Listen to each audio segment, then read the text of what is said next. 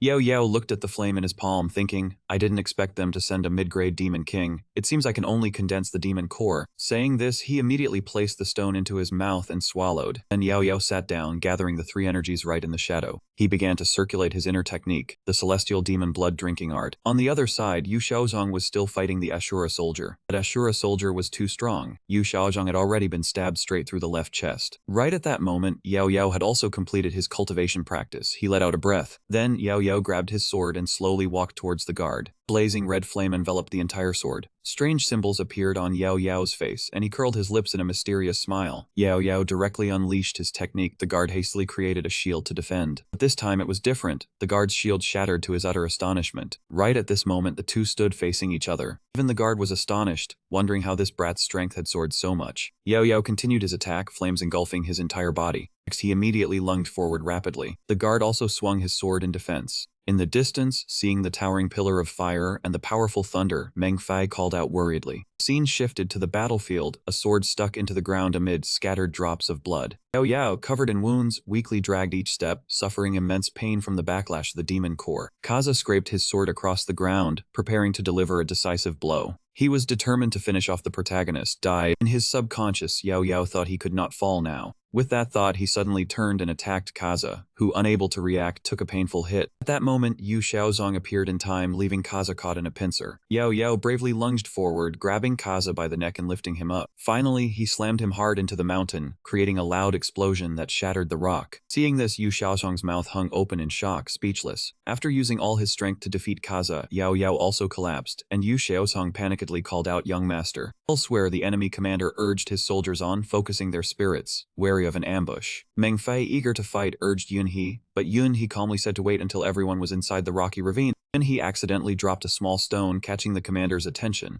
Yunhe raised his hand and gave a clear order, defend. Finding themselves surrounded, the commander panicked and shouted, "An ambush, engage the enemy." The enemy troops were in chaos. Yunhe praised, "Third brother, Big Brother's strategy is excellent." Wondering about Big Brother's situation, he turned around only to find Meng Fei had disappeared, and he asked himself where Third Brother was. It turned out Meng Fei had already jumped into battle with the enemy. He laughed loudly and told Yunhe to stay and drink wine, leaving little brother to take the enemy general's head. Soldiers of the two men shouted in unison. Meng Fei stood on a rock and asked sarcastically if this was all they had. Yunhe smiled and praised Big Brother for his divine foresight. The scene shifted to the camp. Yesterday's hard-fought battle saw Yao Yao swallow a demon core and nearly lose control, but he defeated both Kaza and the demon king Kaji, while the ambush by Yunhe and Meng Fei also achieved a great victory. Inside the room, Yao Yao was trying to treat his wounds. He screamed in pain, then suddenly heard a faint voice. "Foolish little brother, wake up." Yao opened his eyes to find the fiery Yuer sitting on top of him. He called out her name. To verify, Yao Yao placed his hand on Yuer's chest to feel, and she whispered shyly, "I missed you so much." Yao Yao stammered, asking why she was here. Wasn't she supposed to have been? Yuer replied emotionally, "I've been waiting for you." As she said that, Yuer gradually transformed into a flame.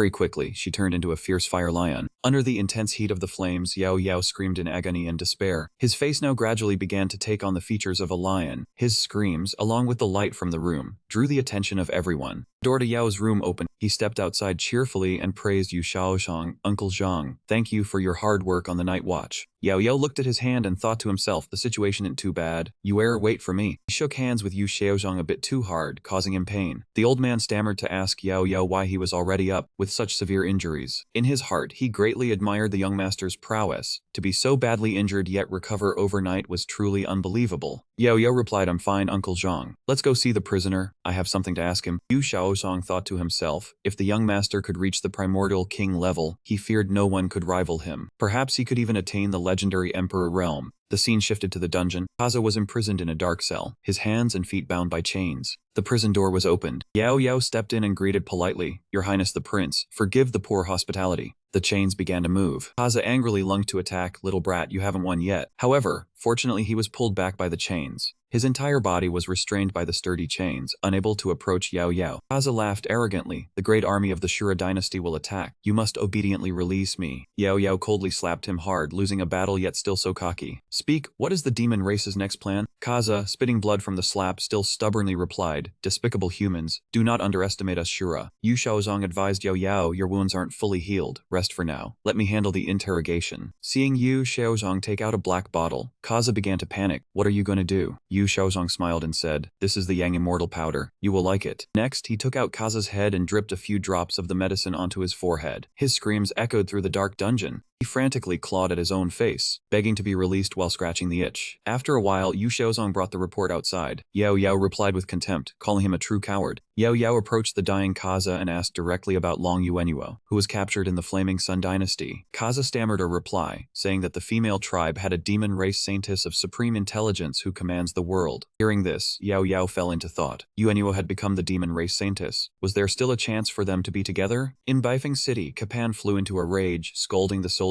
as useless for losing the prince. He used magic to lift a young demoness into the air. The terrified young demoness begged the city lord to spare her life. A group of subordinates all pledged to go into battle to rescue Prince Kaza. The soldier turned his head to report, saying that a new human recruit had discovered a mid-grade origin vein in Mountain Ridge Valley town. He concluded that they must seize that place. Yahello was cultivating on his own beside the waterfall. Fire unicorn energy spread throughout his body. A moment later, the fire unicorn cub appeared. Yahello's mood lifted, and he smiled, saying it was time to handle things. "Xiao Hai Huoming, help me break through." Having said that, he leaped straight into the air. In an instant, a loud explosion rang out. A new space appeared with romantic falling flower petals. Through the hazy mist, Yahello saw a round bottom, then a sensitive image of a monkey in a flower field. Startled, Yahello fell off the rock, clutching his head and shouting that his eyes were hurt, wondering if it was Luzi. At this moment, only the sound of flowing water remained around him. A short while later, Yahello emerged with a completely new appearance, having broken through to the peak Great Demon Realm. A few days later in the valley town, as night fell, Yu Shaozong reported to Yahello that the demon army was attacking and reinforcements had not yet arrived. Yahello replied that the third prince saw him as a thorn in his side and had blocked the rescue path. Since reinforcements were coming, he was determined to hold the line. Inside the valley town, an irritated Capin suspected the humans had abandoned the city and fled. He ordered his subordinates. If they did not find the 8th prince, they would be beheaded, and the subordinates immediately knelt to receive the order. Suddenly, fireworks exploded in the sky. Capan roared that it was a trap, a human ambush. In an alley, 2 humans were diligently igniting an oil trail. On the rooftops, archers suddenly appeared, firing flaming arrows. The arrows struck the oil barrels, creating massive explosions. Seeing that things were not good, Capan shouted a retreat, and his subordinates scattered and ran in panic. Soldiers jumped down from above to attack Capan's group. Outside, soldiers had already bolted the city gate shut, reinforcing it with wooden beams. Cornered, Capan gritted his teeth and declared the army despicable.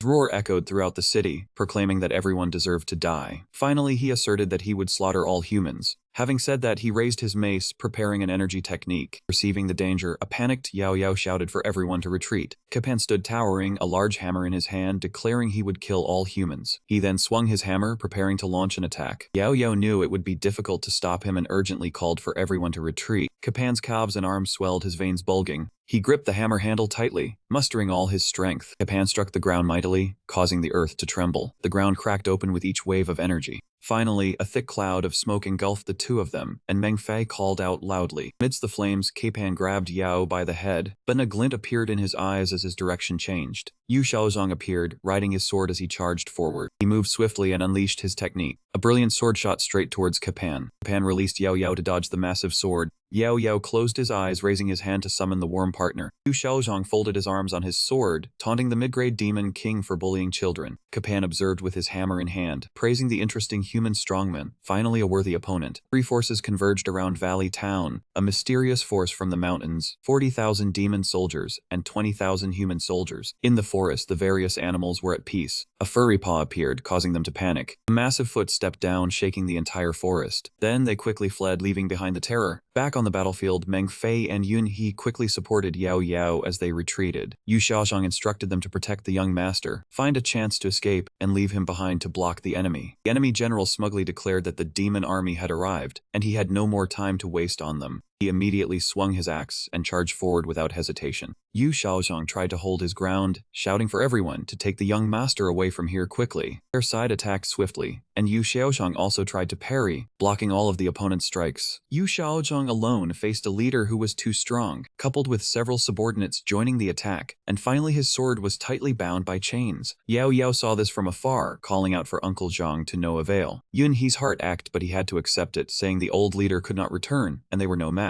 In his mind, the image of Yu Xiaozhang's stern yet warm face surfaced, along with the respect he felt at their first meeting. Yao Yao shed tears, choking as he asked his second and third brothers, did they really have to flee like this? Question made both of them freeze, holding back tears until they trembled. Yao Yao asked again, were they really going to run? Yao Yao's words had an effect. Meng Fei broke down and turned back, declaring he was not weak. Yuni also firmly stated he was not the type to abandon his brothers. Both said in unison, Uncle Zhang, we are coming to help you. In adversity, their bond was beautiful. Yao Yao smiled in satisfaction. Seeing them return, Yu Xiaozhang gave an indescribable smile, saying the young master really left him no choice. Since it had come to this, let's fight a satisfying battle together. Suddenly, someone launched themselves high into the air with great force. Asura soldier shouted loudly as he charged, mocking them for being arrogant even on the brink of death. The two young men were startled and panicked. Another great sword flew in to block the strike. It turned out to be Huai He, a general from the reinforcement army of Mobei City. He smiled and said to Yu Xiaozhang, brother, you are late. Duan Tao, along with the pair Tian Xiang and Jun Xing, appeared with a heroic posture. There was also the volunteer army from Diao Yang. Meng Fei happily put his arm around Duan Tao's shoulder, saying you guys finally arrived. If you were any later, we brothers would have been left lying here. Now Yao Yao had enough strength to face Kappa. On the battlefield shrouded in dust and smoke, everyone had found their opponent. Both of them charged forward, unleashing a series of consecutive attacks. Kappa sneered in contempt, thinking these small fries dared to challenge the might of his clan. After saying that, he immediately assumed a stance to unleash a skill. Kappa suddenly leaped high into the air, charging straight at Yu Xiaozhang. Facing the attack, Yu Xiaozhang created a protective barrier, but it was about to crack. Kappa's power was too great, easily breaking through the protective layer. Yao Yao anxiously called out to Uncle Zhang it was dangerous.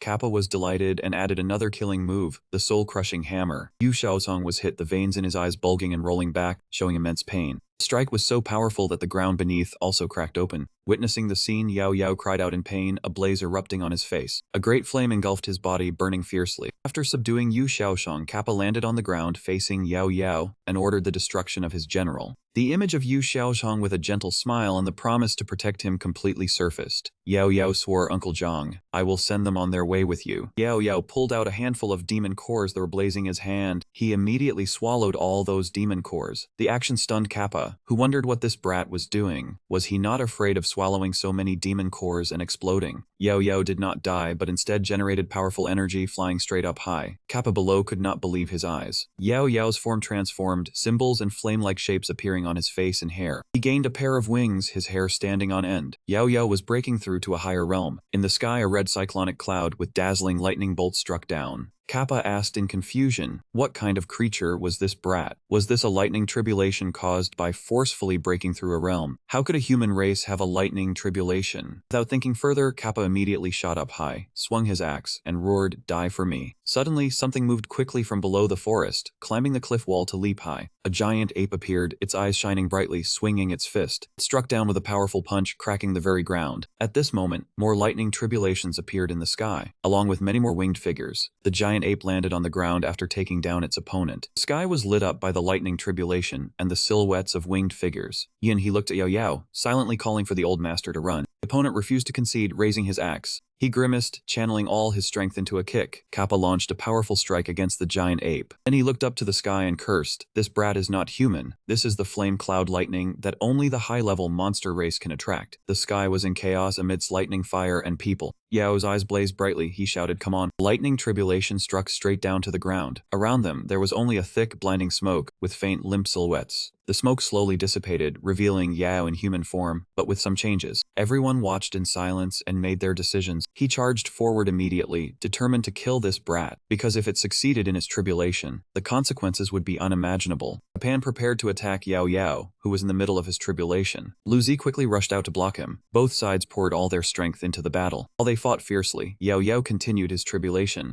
Yao Yao felt immense difficulty. The condensed demon core could barely withstand the lightning tribulation anymore. If he could not break through to the Demon King realm, he would surely die. Gradually losing faith, his tears flowed as he blamed himself, wondering if he had been wrong this time. If not for underestimating the enemy, Uncle Zhang would not have. Suddenly the bolt of lightning turned red like spilled blood. Yao Yao stood up, raising his hand to declare he would never accept fate. If demonic power was insufficient, he would use human origin power to enter the king realm together. The blood-red lightning bolt struck down. The ascending dragon art and the 10,000 demons blood sacrifice art were unleashed. Yao Yao prepared his stance ready. Immediately after, he jumped straight up to meet the violent blood lightning from above. Yao Yao held his halberd, pointed it straight at the sky, and shouted loudly, "Break for me." Brilliant pillar of light instantly struck straight down to the ground. The sky seemed torn apart, blinding light shining everywhere. Yao Yao was now wearing new attire, holding a weapon, having broken through to the Origin King realm. With one red and one blue eye, he continued his breakthrough to the Demon King realm. Looking down, Yao Yao said, "So this is your true face, the condensing halberd curse, the divine wind halberd." Below, Capan was still fighting Lu Zi. Lu Zi frowned, looking annoyed. He was sent flying far away by Capan. Capan wore a triumphant smile. Yao Yao prepared his stance, saying he knew the halberd was extraordinary, using this tribulation opportunity to restore its true form, and wanted to see what other power Capan was hiding. At this moment, Capan had his back turned to Yao Yao. Suddenly, his eyes sensed something dangerous. It turned out Yao Yao was charging into attack. Yao Yao blasted Capan hundreds of meters away, completely collapsing the buildings ahead. Capan now lay still, his body embedded deep into the city wall. Before he could recover, Yao Yao's spear was already flying towards him. The spear shot forward like the wind, piercing straight into the center of Capan's body. He panted and spoke his last words, unable to believe a newly broken through demon king could be this strong.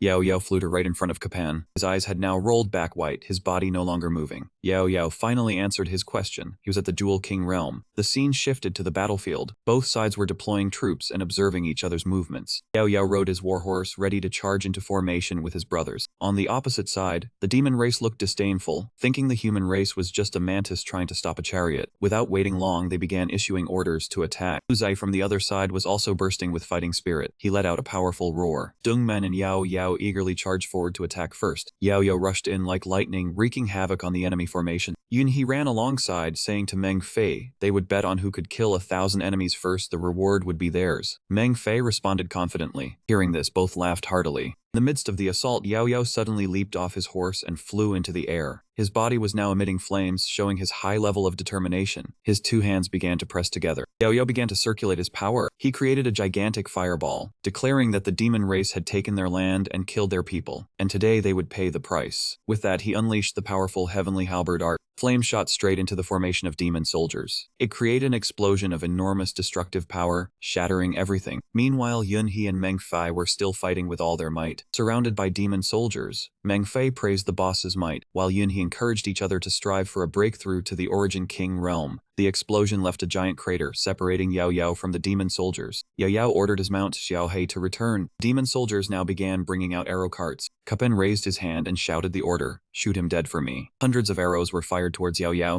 Yao Yao calmly held his spear and began to circulate his power. He created an energy shield around himself to protect himself. A volley of arrows suddenly halted, unable to pierce this defense. The undead clan could not believe their eyes. How were all the crossbow bolts useless? Yao Yao's gaze remained cold as ice. He tapped the ground lightly with his blade. Immediately after, he unleashed a skill as fast as lightning. The arrows instantly rebounded, even turning to attack the undead. Rain of arrows descended, causing heavy casualties to the undead forces. Some soldiers could not flee in time and were struck dead by arrows right before K3. Seeing this, the Lord of Baifeng City, a demon king-level powerhouse, tried to persuade the male lead to surrender. "Brat, join the Asura dynasty. A strength like yours will surely be valued." A golden flash shot forward. It was Yao Yao. He rushed to Capan and punched him straight in the face. "Get lost." At this moment, Capan's eyes seemed to beg to join. Yao Yao swung his blade and severed Capan's right arm mid-plie, as the latter cried out in vain. Lord City Master." He roared madly in pain, ordering his subordinates, "Kill him for me." Before the command could be carried out, Yao Yao, like a flash, eliminated several dozen subordinates and laughed defiantly. "Want to kill me? See if you have the skill first." His power created a massive explosion. The explosion caused tens of thousands of undead soldiers to dare not approach. Yao Yao seemed to go berserk, roaring in declaration, "You trash of the undead, bad, die, all of you die. Next, he stood on the mountain peak and let out a majestic roar. Hearing that roar, Luzi seemed empowered, slaughtering the enemy forces even more ferociously. The battlefield was stained red with blood, littered with the corpses of the fallen undead. At this moment, the human reinforcements from Mobay City, led by Marshal Taijun, arrived. He shouted, "Asura demon, there is no escape." The human soldiers' strength was doubled, and they shouted in unison, "Slaughter them all, leave no one behind." They began to destroy the enemy forces powerfully. The undead panicked and retreated before the human reinforcements. Taijun shouted, "All troops, heed my command, pursue and kill the remnant undead. Brothers, follow me, unleash the great slaughter." Taijun commanding the reinforcements had bolstered the morale of Yao's remaining troops. In those days, under powerful attacks, the undead were defeated one after another and retreated. The scene shifted to the council hall of the Radiant Sun Imperial Court, echoing with the sound of a report.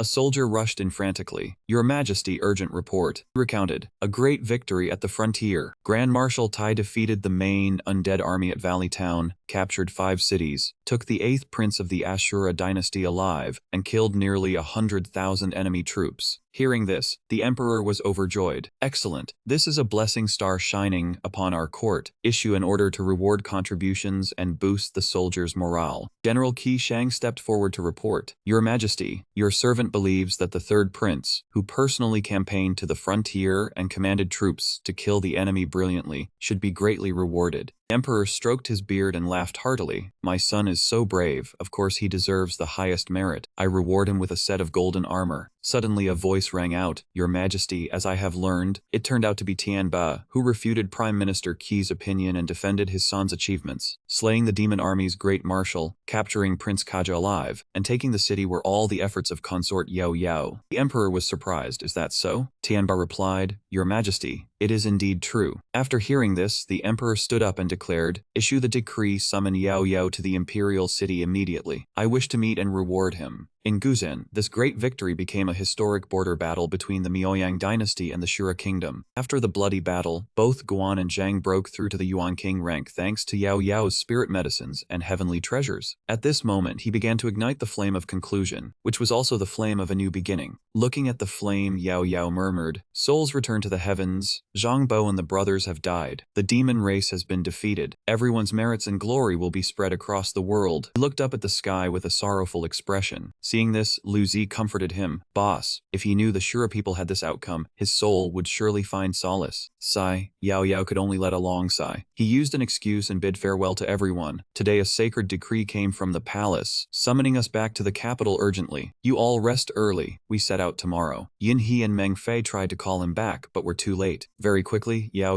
leaped to the air and departed. Meng Fei turned to ask Yun He with confusion, "Could it be that Big Brother is thinking of doing something drastic?" Yun He replied, "After all, Big Brother is a man of deep loyalty. Let him have some peace alone." As for Yao, he and Luzi sat chatting on the rooftop. He gently rubbed Luzi's head and whispered, "Luzi, luckily you arrived in time. If not, I might have truly died in battle. But weren't you at the Absolute Demon Ridge? How did you appear here?" Luzi answered, "A few days ago, when Boss was breaking through, I sensed mortal danger. So I immediately brought the Fire Eagles and rushed over. I'm just glad you're safe, Boss." Hearing this, Yao recalled the image of the seductive female monkey. He stammered, "A few days ago. So that was the thing." Luzi then changed the subject and asked with concern, "Boss, do you have any plans now?" Hearing this question, Yao remained silent for a long time. He replied gloomily, "Now that the war is over, General Huai he stays to guard North Mu City, preventing the Shura from invading again. That gives me some peace of mind." Suddenly he inadvertently mentioned it's just Yur. Upon hearing this, Luzi curiously asked, "What about Sister Yur?" Yao held the gourd bottle and shook his head. "Nothing. She has now become the holy maiden of the demon race, so she should be safe for the time being." He uncorked the bottle and continued, "Now I cannot defy the sacred decree. I can only wait and plan later to go to the Shura kingdom to rescue Yur." Remembering the figure of Yur, Yao mused, "To protect those beside me, my current strength is still insufficient. Even Kapan nearly killed me. I must become stronger, Yur. Wait for me." Miaoyang Imperial City. The ministers were paying respects to the emperor. "Long live the emperor, long live, long may he reign." The emperor waved his hand and replied, "My beloved ministers, you may rise." Then he ordered, "Summon Yao for an audience." The order was given, yet the main character's figure was still nowhere to be seen. Seeing this, all the ministers were greatly surprised. At this moment, Yao ran as fast as the wind while shouting loudly, finally here, I am coming." The ministers were furious when they saw this. Yao Yao was so daring to act recklessly in the Great Hall? Did he want to commit treason? The emperor was not angry but instead happily praised him. It is fine, a young man being bold and open is good. I will not punish him, and he decided to betroth Yao Yao as the imperial consort. Upon hearing that he had become the imperial consort, Yao Yao was stunned on the spot. The ministers around were also surprised and asked in unison, an imperial consort? The emperor stood up to explain, Yao Yao is young and talented, has made brilliant military achievements for the Miao Yang dynasty, so I have decided to marry the 7th princess, Yadai, to him. Hearing that Yao Yao was receiving a great reward, Prime Minister Qi immediately objected. No, your majesty, this cannot be. The Grand Tutor immediately knelt down, his eyes full of earnestness. His face showed clear worry as he advised that Yao Yao was already the dragon consort the entire imperial city knew, and he was also a son from a concubine of the Yao family. Marrying a princess to him would disgrace the royal family. The group of ministers behind heard this and started whispering among themselves. After hearing this, that young man changed his expression and gritted his teeth in dissatisfaction. The Grand Tutor pointed at Yuran, who was nearby, and loudly recommended his own grandson, who was well versed in the classics, resourceful and strategic, had already reached the Shantian realm, and had good strategies at the border, more worthy of the princess than Yao, begging his majesty to betroth him to the Qi family. He smiled while looking at the Grand Tutor. That was his grandson, Yuran. Another minister stepped forward with a stern expression to advise against it. Yao Yao was only a colonel, the son of a concubine, unworthy to marry the princess. Begging his majesty to reconsider, this man was Chumo Hai. Yao Yao listened to the group of people objecting and felt angry inside, silently cursing a bunch of hateful old men. His eyes glared at them when suddenly a voice called out. Tianba cupped his hands and reported. Even though Yao Yao had entered the dragon estate, he had not yet performed the wedding ceremony with my granddaughter. Now my granddaughter has been captured by the Asura. The signs are bad. Yao Yao is a sworn son. It is fine as long as the princess is willing. Before he could finish his words, Yao Yao laughed mockingly. I may be untalented, but I have bathed in blood and killed enemies at the border. I have merit in protecting the imperial court. Receiving a marriage decree from His Majesty is an honor, but Prime Minister Kai uses my background to wipe away my glory. Does he not know the saying, a hero is not judged by his origin? A moment later he turned to question. I ask Prime Minister Qi, your ancestors were merely servants. Now you have risen to the highest rank. Does His Majesty laugh at your background? And Lord Chu, your grandfather was a butcher. You are also a second son. Why do you look down on others? The faces of the Grand Tutor and Yuran gradually darkened. At that moment, the Emperor stood up and laughed loudly. Well said, a hero is not judged by his origin. No wonder you are the youngest Shantian vanguard. Stop arguing. Yao Yao stepped forward and received the decree. The Emperor extended his hand towards Yao Yao and decisively issued the decree. Yao Yao has the merit of reclaiming territory. He is appointed as a third-rank deputy general, very worthy of being the imperial consort of the Miao Yang dynasty. Yao Yao lowered his head and smiled secretly, then loudly shouted thanks for the grace. From within the hall, cheers of congratulations rang out endlessly. A while later, the meeting ended and everyone returned one by one. But there was still one dissatisfied person. That was the Grand Tutor. The scene shifted to the Grand Supreme Elder's palace. Yao Yao and Tianba entered. Tianba bowed with his hands clasped to pay his respects. I pay respects to the Grand Supreme Elder. The Grand Supreme Elder laughed heartily, stroked his beard and replied, Big brother, do not be so polite. Yao Yao, it has not been long and you have already grown so tall and handsome. Yao Yao winked and replied, it is all thanks to the Grand Supreme Elder's blessing.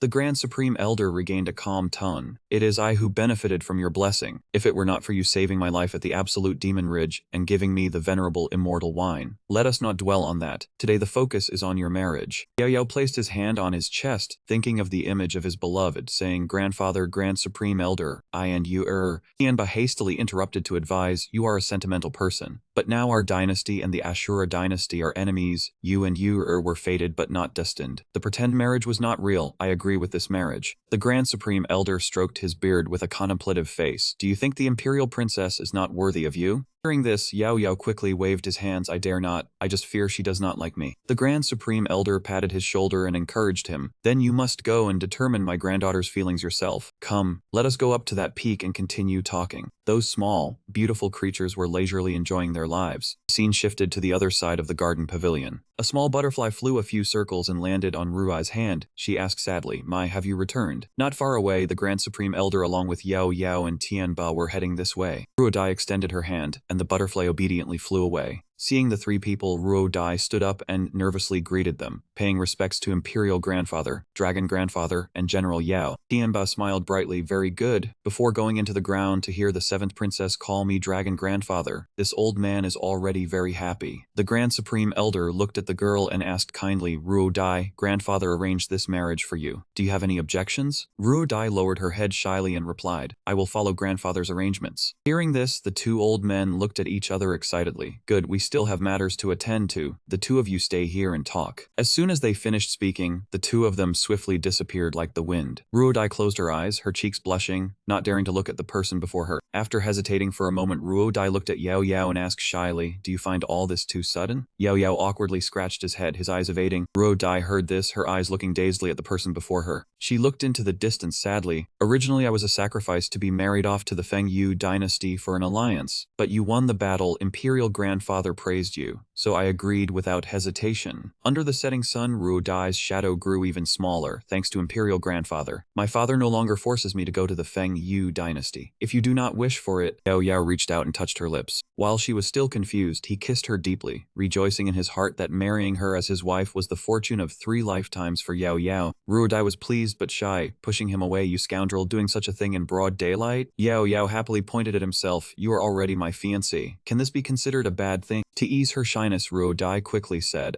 right, the Crown Prince always considered you a close friend. He often sighs and recounts, hoping to drink and chat with you. If he knows you've become the Deputy General, he will surely be very happy. Yao Yao propped his chin and thought, the Crown Prince is currently controlled by Prime Minister Qi. His power is far less than the third Prince Lin Tian, although he is not interested in the power struggle, but... Thinking this, the corner of his mouth curled into a sinister smile. Then he replied to the princess, today His Majesty summoned me urgently. I have not prepared gifts, but I still have a bottle of the finest venerable immortal wine. I wonder if I can have a drink with you? Sure, it just so happens that Dai also wants to hear you tell about the process of fighting at the border. After a bout of heavy drinking, Ruo Dai breathed out a warm breath. Her face reddened as she fell onto Yao Yao, her gaze gradually turning hazy. No wonder everyone was so obsessed with monkey immortal wine. It was brewed from several hundred types of spiritual herbs and 1,000-year spring water. In this close position, Ruo Dai's enormous chest was revealed. Without a care she charmed Yao Yao, and he thought that such precious wine meant his benefactor was truly good to him. Everyone said not to drink too much, but he really couldn't resist anymore. Next day at the Dragon Mansion, a shout came from outside. Mother, Yu is back. At the same time, a pair of strong legs slowly stepped inside. Seeing that person appear, Mei Niang's eyes reddened, her gaze full of affection. The very next second, Mei Niang ran over and called out loudly, young master. Perhaps because she was too excited, Mei Niang couldn't help but jump high into the air. She successfully hugged Yao Yao, but in a position pressing her two peats against his face. You're finally back, Mei Niang missed you so much. Yao Yao's face was smothered, his vision blurring from the dizziness. Immediately after, stars seemed to fly wildly before his eyes inside his head. But looking again, it turned out to be Lu Zai being pitifully beaten. Mei Niang sat on top of him, her face affectionate, coquettishly calling young master. Mian Huang approached, leaning close to Yao Yao's ear, lowering her voice to whisper. You're finally back, Mian Huang has been waiting so long for you. Noza won't let you off tonight. Instantly Yao Yao became shy. Mei Niang shyly blushed, looking towards Yao Yao. Young master, I have always been faithfully waiting for you. Yao Yao felt as if he were burned, his eyes bulging wide. Immediately after, the image of Mei Niang pressing down on him gradually faded away. Little bird in Yao Yao's pants suddenly burst, wanting to spray everywhere. Seeing Yao Yao spurt blood from his nose, Mei Niang asked blankly, young master, what's wrong with you? Yao Yao only sighed inwardly, oh no, out of the frying pan and into the fire. Yao Yao was helped into the room. Sitting on a chair, he spoke awkwardly. Mei Niang, you've actually broken through to the monarch realm, truly worthy of your ancestral bloodline. The next second, Yao Yao cast a disgusted look towards Lu Zi. If I hadn't broken through to the dual king realm, I really wouldn't have been able to take it just now. Mei Niang heard this, her expression gentle as water. She tilted her head and smiled. Of course, from now on, I have to protect the young master. From outside, Yao Yao's mother and 2 junior brothers entered. Seeing his long-lost family, Yao Yao quickly stood up and called out, mother. Meng Fai and Yun Huo behind shouted loudly, big brother, big brother. Yao Yao's mother approached, her eyes worried as she looked at him. I heard you were not only appointed vice general, but also granted marriage to the princess by the emperor. Yun Huo beside him also excitedly chimed in, that's right, congratulations, big brother. We were just talking about this earlier. Instead of being happy, Yao Yao suddenly became serious. Mother, your son is is no longer what he used to be.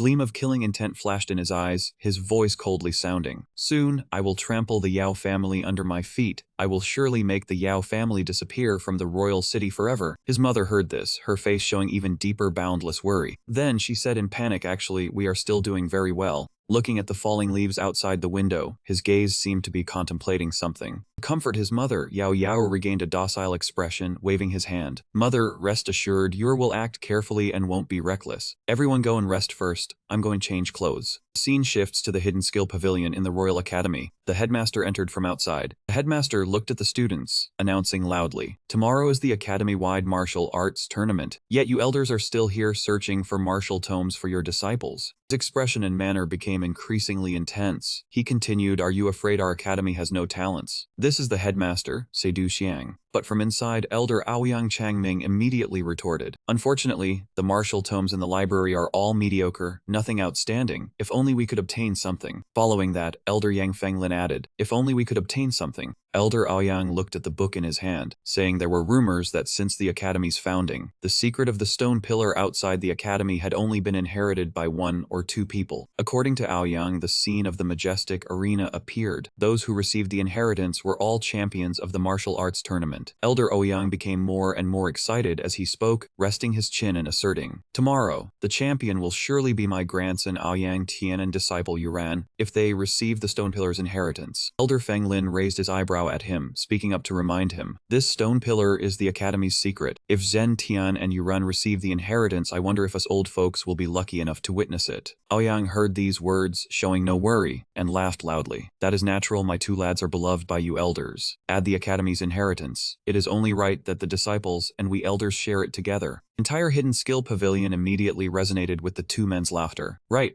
Elder Aoyang speaks very reasonably." Saidu Xiang looked around, asking himself in a low voice, "I wonder where that girl Kinger has run off to." The scene shifts to another courtyard of the Dragon Mansion. Kinger was bathing in the sunlight. Suddenly a voice attracted her. "Beautiful master, I knew it was you." Kinger looked into the distance, seeing Yao waving and approaching. She cursed inwardly, "You brat, after so long apart, you still don't know your place." From the rooftop, Kinger lightly jumped down. She calmly walked step by step towards Yao, "But my precious disciple's charm is not inconsiderable." No, now I should call you the Imperial Consort, shouldn't I?" Her expression was calm, but her voice carried a teasing tone. "Imperial Consort, you've been back for so long, but haven't come to pay respects to your master. Truly an ingrate, all day long only knowing how to whisper sweet nothings with the princess. Right." Yao felt shy, scratching his head and blushing. "Beautiful master, are you mocking me?" Kinger approached, starting to tease him with a flippant manner. "Look at you being so shy. Isn't it that you don't want to marry the 7th princess? Do I need to go tell her?" Yao looked helpless, immediately turning to leave. "If you don't like it, then I'll go report to the emperor right now. I'll just stop being the imperial consort, is that okay?" Kinger immediately took the bait, panicking as she spoke to stop him. "What joke is this? Come back here." As soon as she finished speaking, Yao turned around like lightning, grabbing her by the wrist. Yao, without any restraint, faced Kinger, quickly causing her to blush. Kinger was startled by this, her gaze spinning around. After a few seconds of calming down, Kinger delivered a flying kick straight to Yao's jaw. "You despicable man." Shock caused the entire nearby forest to erupt into chaos. Yao was stunned, pointing at his swollen cheek in displeasure. "Master, long time no see, your hand's gotten stronger." Kinger blushed, embarrassed, as she questioned, "I came to tell you to hurry back for the graduation tournament. The champion can receive a secret inheritance from the academy's stone pillar." Kinger was still shy, cursing inwardly, "That brat, I'm his master and he dares to belittle me." Yao calmly asked, "The inheritance from the 9 mysterious stone pillars at A Academy?" In the courtyard, Kinger and Yao stood together, their hearts indescribable. Though they were master and disciple, they were similar in age, usually playful, and now feelings were hard to express. The youth's silhouette slowly etched itself into Saitu King's heart. Scene shift to the Royal Academy. On competition day, the students lined up neatly. Anyone noisy was immediately disqualified. The group of disciples each broke the rock before them, but all failed in pain. On the high floor, a young man observed, 3 years ago, I was the same. Looks like there are many talents this year." The person beside him nodded. "That's right. Who knows how many big shots there will be. The graduation tournament will be even more exciting. The championship match is about to begin." Suddenly, the sound of hurried footsteps rang out. That person rushed over but accidentally bumped into the young man. He was enraged. "Enemy!" In a hurry to reincarnate. In the arena, under the gaze of thousands, the graduation tournament commenced. The gong sounded, signaling the start of the match. Nam Teen excitedly said. Doan Doan, did you hear that Yao Yao is back? Doan Doan answered worriedly. He's back. He became the youngest general and married the princess to become the prince consort. An arrogant voice rang out. Doan Doan Lam Ting, come with us. Hang Fong bragged pompously, slapping his chest. My father is an elder. Soon I will reach primordial king innate. Doan Doan retracted her worried look, sneering, is that so? If you can defeat one person, we'll consider it. Hang Fong and Mang Dong shouted loudly upon hearing this. From the stands, the familiar silhouette of the male lead appeared. Seeing the one she loved, Doan Doan's eyes lit up. Doan Doan pointed at him. Hang Fong's jaw dropped and Mandung wasn't any better. Lam Ting blushed shyly as she looked at the young man. Yao Yao found it strange that all eyes were on him. Uninterested, he turned his head and waved second, third, let's go. Hang Fong put on an arrogant air, and I thought it was someone important. Turns out it's just a pretty boy. Get over here so this young master can hit you. Hang Fong jumped onto the arena and shouted, didn't you hear your grandpa calling? Today, I'll show everyone that Doan Doan is my woman. Hang Fai angrily tried to rush up, but Yao Yao patted his shoulder. Meddler. Yao Yao's silhouette moved like the wind, appearing in a flash. Hang Fong thought he was scared and proudly shouted, coward, kneel down and beg for mercy, and I'll spare you. Who would have thought that as soon as he finished? Yao Yao grabbed his neck tightly, murderous intent in his eyes. What did you say? Yao Yao looked at him, cruelty gradually surfacing in his eyes. Hang Fong started foaming at the mouth from being choked. Yao Yao demanded, if you've got guts, say that again. Mandung saw his comrade being bullied and recklessly charged up, despicable. Yao Yao was unfazed, casting a glance at him. Next, he casually reached out and grabbed Mandung's neck tightly. Not just one, Yao Yao held both of them tightly. Meng Fai excitedly said, daring to touch the boss, you're tired of living. To even dare touch the boss's woman, serves you right. The entire crowd gasped, seeing Mandung and Hang Fong caught like rats. They were 2 of the 10 still undefeated, top postnatal experts. The gossipy onlookers were all astonished. This guy is too strong. Could they be... One person rested his chin seriously. I heard the 3 senior brothers Yao Yao, Quan Truong Van, and Meng Fei went to the Shura battlefield. Why are they back now? Realizing, he suddenly became interested. Interesting. These 3 are in the top 10 of the rankings. They must have come for the grand tournament. Below the stands, Diep Vo Tran, Kai Dao Dayan Tudu Lian, and O Duong Tran Than, all of Primordial King level, had grim faces, each lost in thought. Mandung and Hang Fong fearfully apologized. Spare us, or else we will never let this go. Dan Lam Thai saw this and felt relieved. Hang Fong stepped back but still blustered. My father is an elder. Kneel and beg for mercy now, or you won't leave here alive. Seeing that one's bravado had flipped like a pancake, Yao Yao's face grew stern. Big words. Next, an immense force rushed from behind. The force blasted Hang Fong far away. The 4 from earlier widened their eyes, inwardly shouting, Primordial King innate. The critical moment, the headmaster shouted, enough. The headmaster and Kinger walked over, the old man furious. What chaos are you 3 brats causing? Now that you're generals, do you look down on the elders? Seeing him being scolded, Lam Thai quickly explained, Headmaster, it's not Yao Yao's fault. Lam Thai worriedly continued, it was Hang Fong and Mandung who spoke rudely. Everyone saw it. Seeing the beauty worried, Yao Yao turned his face, it's fine. Facing the headmaster, Yao Yao replied, I just found their rude behavior towards my friend annoying. We're leaving the arena now. We won't cause any more trouble. A continuous sizzling sound rang out. The dissatisfied dean declared the matter settled. Since you are back, do not rush off. I see that the 3 of you have reached the innate Primordial King level, so ascend directly to the top 10 to compete for this year's tournament champion. The dean looked at Yao Yao with a meaningful gaze, adding that he had also heard of their feat of killing enemies on the Shura battlefield. To achieve the rank of Vice General of the Imperial Court, with only a low-grade Primordial King, was truly befitting of disciples of the Royal Academy. This time perform well. The spectacle that had just occurred caused the entire stands to boil over, instantly becoming noisy. A person in the stands teased, Elder Aoyang, you have hidden this grandson quite well. He was humble before, but now he is a primordial king, wielding a fierce lightning element source force. Today, he might take the championship. Aoyang, upon hearing this, puffed up his nose a meter long and replied modestly, saying his disciple Ji Yu Ran was also very strong, making it hard to say who would win. As for Yao Yao, he caught Kinger's eye. She said, my good disciple, if you do not win the championship, I will disown you. From above, Kinger blushed as she looked at Yao Yao with eager anticipation. Noticing the beauty's gaze, Yao Yao blossomed into a flower-like smile. In his heart, he silently replied to his beautiful master, then if I win, what reward will you give me? Seeing Kinger looking worried, the dean glanced at her. The next second, he lifted his teacup and said in a decisive tone, Kinger, do not worry, your disciple is no ordinary person. Kinger, caught with her thoughts exposed, turned her face away in embarrassment. I am not worried about him at all. It would be best if he lost. Not long after, the referee's announcement rang out. The championship match begins. There are 7 contestants remaining. 10 of you will freely choose your opponents. The victor stays on stage, and the last one standing will be this year's champion. On the arena, Yuran's group was ready. Yunho was excited, his combative nature pointing at an opponent opponent. You there, come over and have a few rounds with this young master. Aoyang Zhentian did not reply, standing motionless. Seeing this, Meng Fei teased Yun Ho, second brother, you used to terrify the enemy on the battlefield, and now you are being looked down upon by some nobody. Suddenly, Aoyang Zhentian opened his eyes and looked their way. The next second, he decisively pointed at Meng Fei. You, come here. Let me see what skill you have to become a vice general. Meng Fei was not afraid, stepping forward with blazing momentum. I kept my mouth shut for so long. I thought you were mute. With such an arrogant tone, let me have a go at you first. Yun Ho behind him was fuming. Third brother, who do you think you are showing off like that? Meng Fei channeled his blade power surging and charged straight at Zhentian. Meng Fei showed no fear, charging forward ferociously. But unexpectedly, such a powerful move was lightly parried by Zhentian. Aoyang Zhentian's gaze darkened, yet he remained eerily calm. Meng Fei smiled, secretly thrilled inside. Immediately after, at the point of impact, a massive explosion erupted. The elders in the stands could not help but praise. Elder Aoyang Zhentian's strength rivals that of any disciple here. Elder Aoyang heard this and laughed loudly and arrogantly. This brat channels lightning to generate force. Not just disciples, even fighting those of a higher level is not impossible for him. The dean beside him also added, indeed, Meng Fei's shadow element source force is being suppressed by the lightning element. I fear his body cannot withstand this lightning. Below the arena, Meng Fei stood motionless like an ancient tree.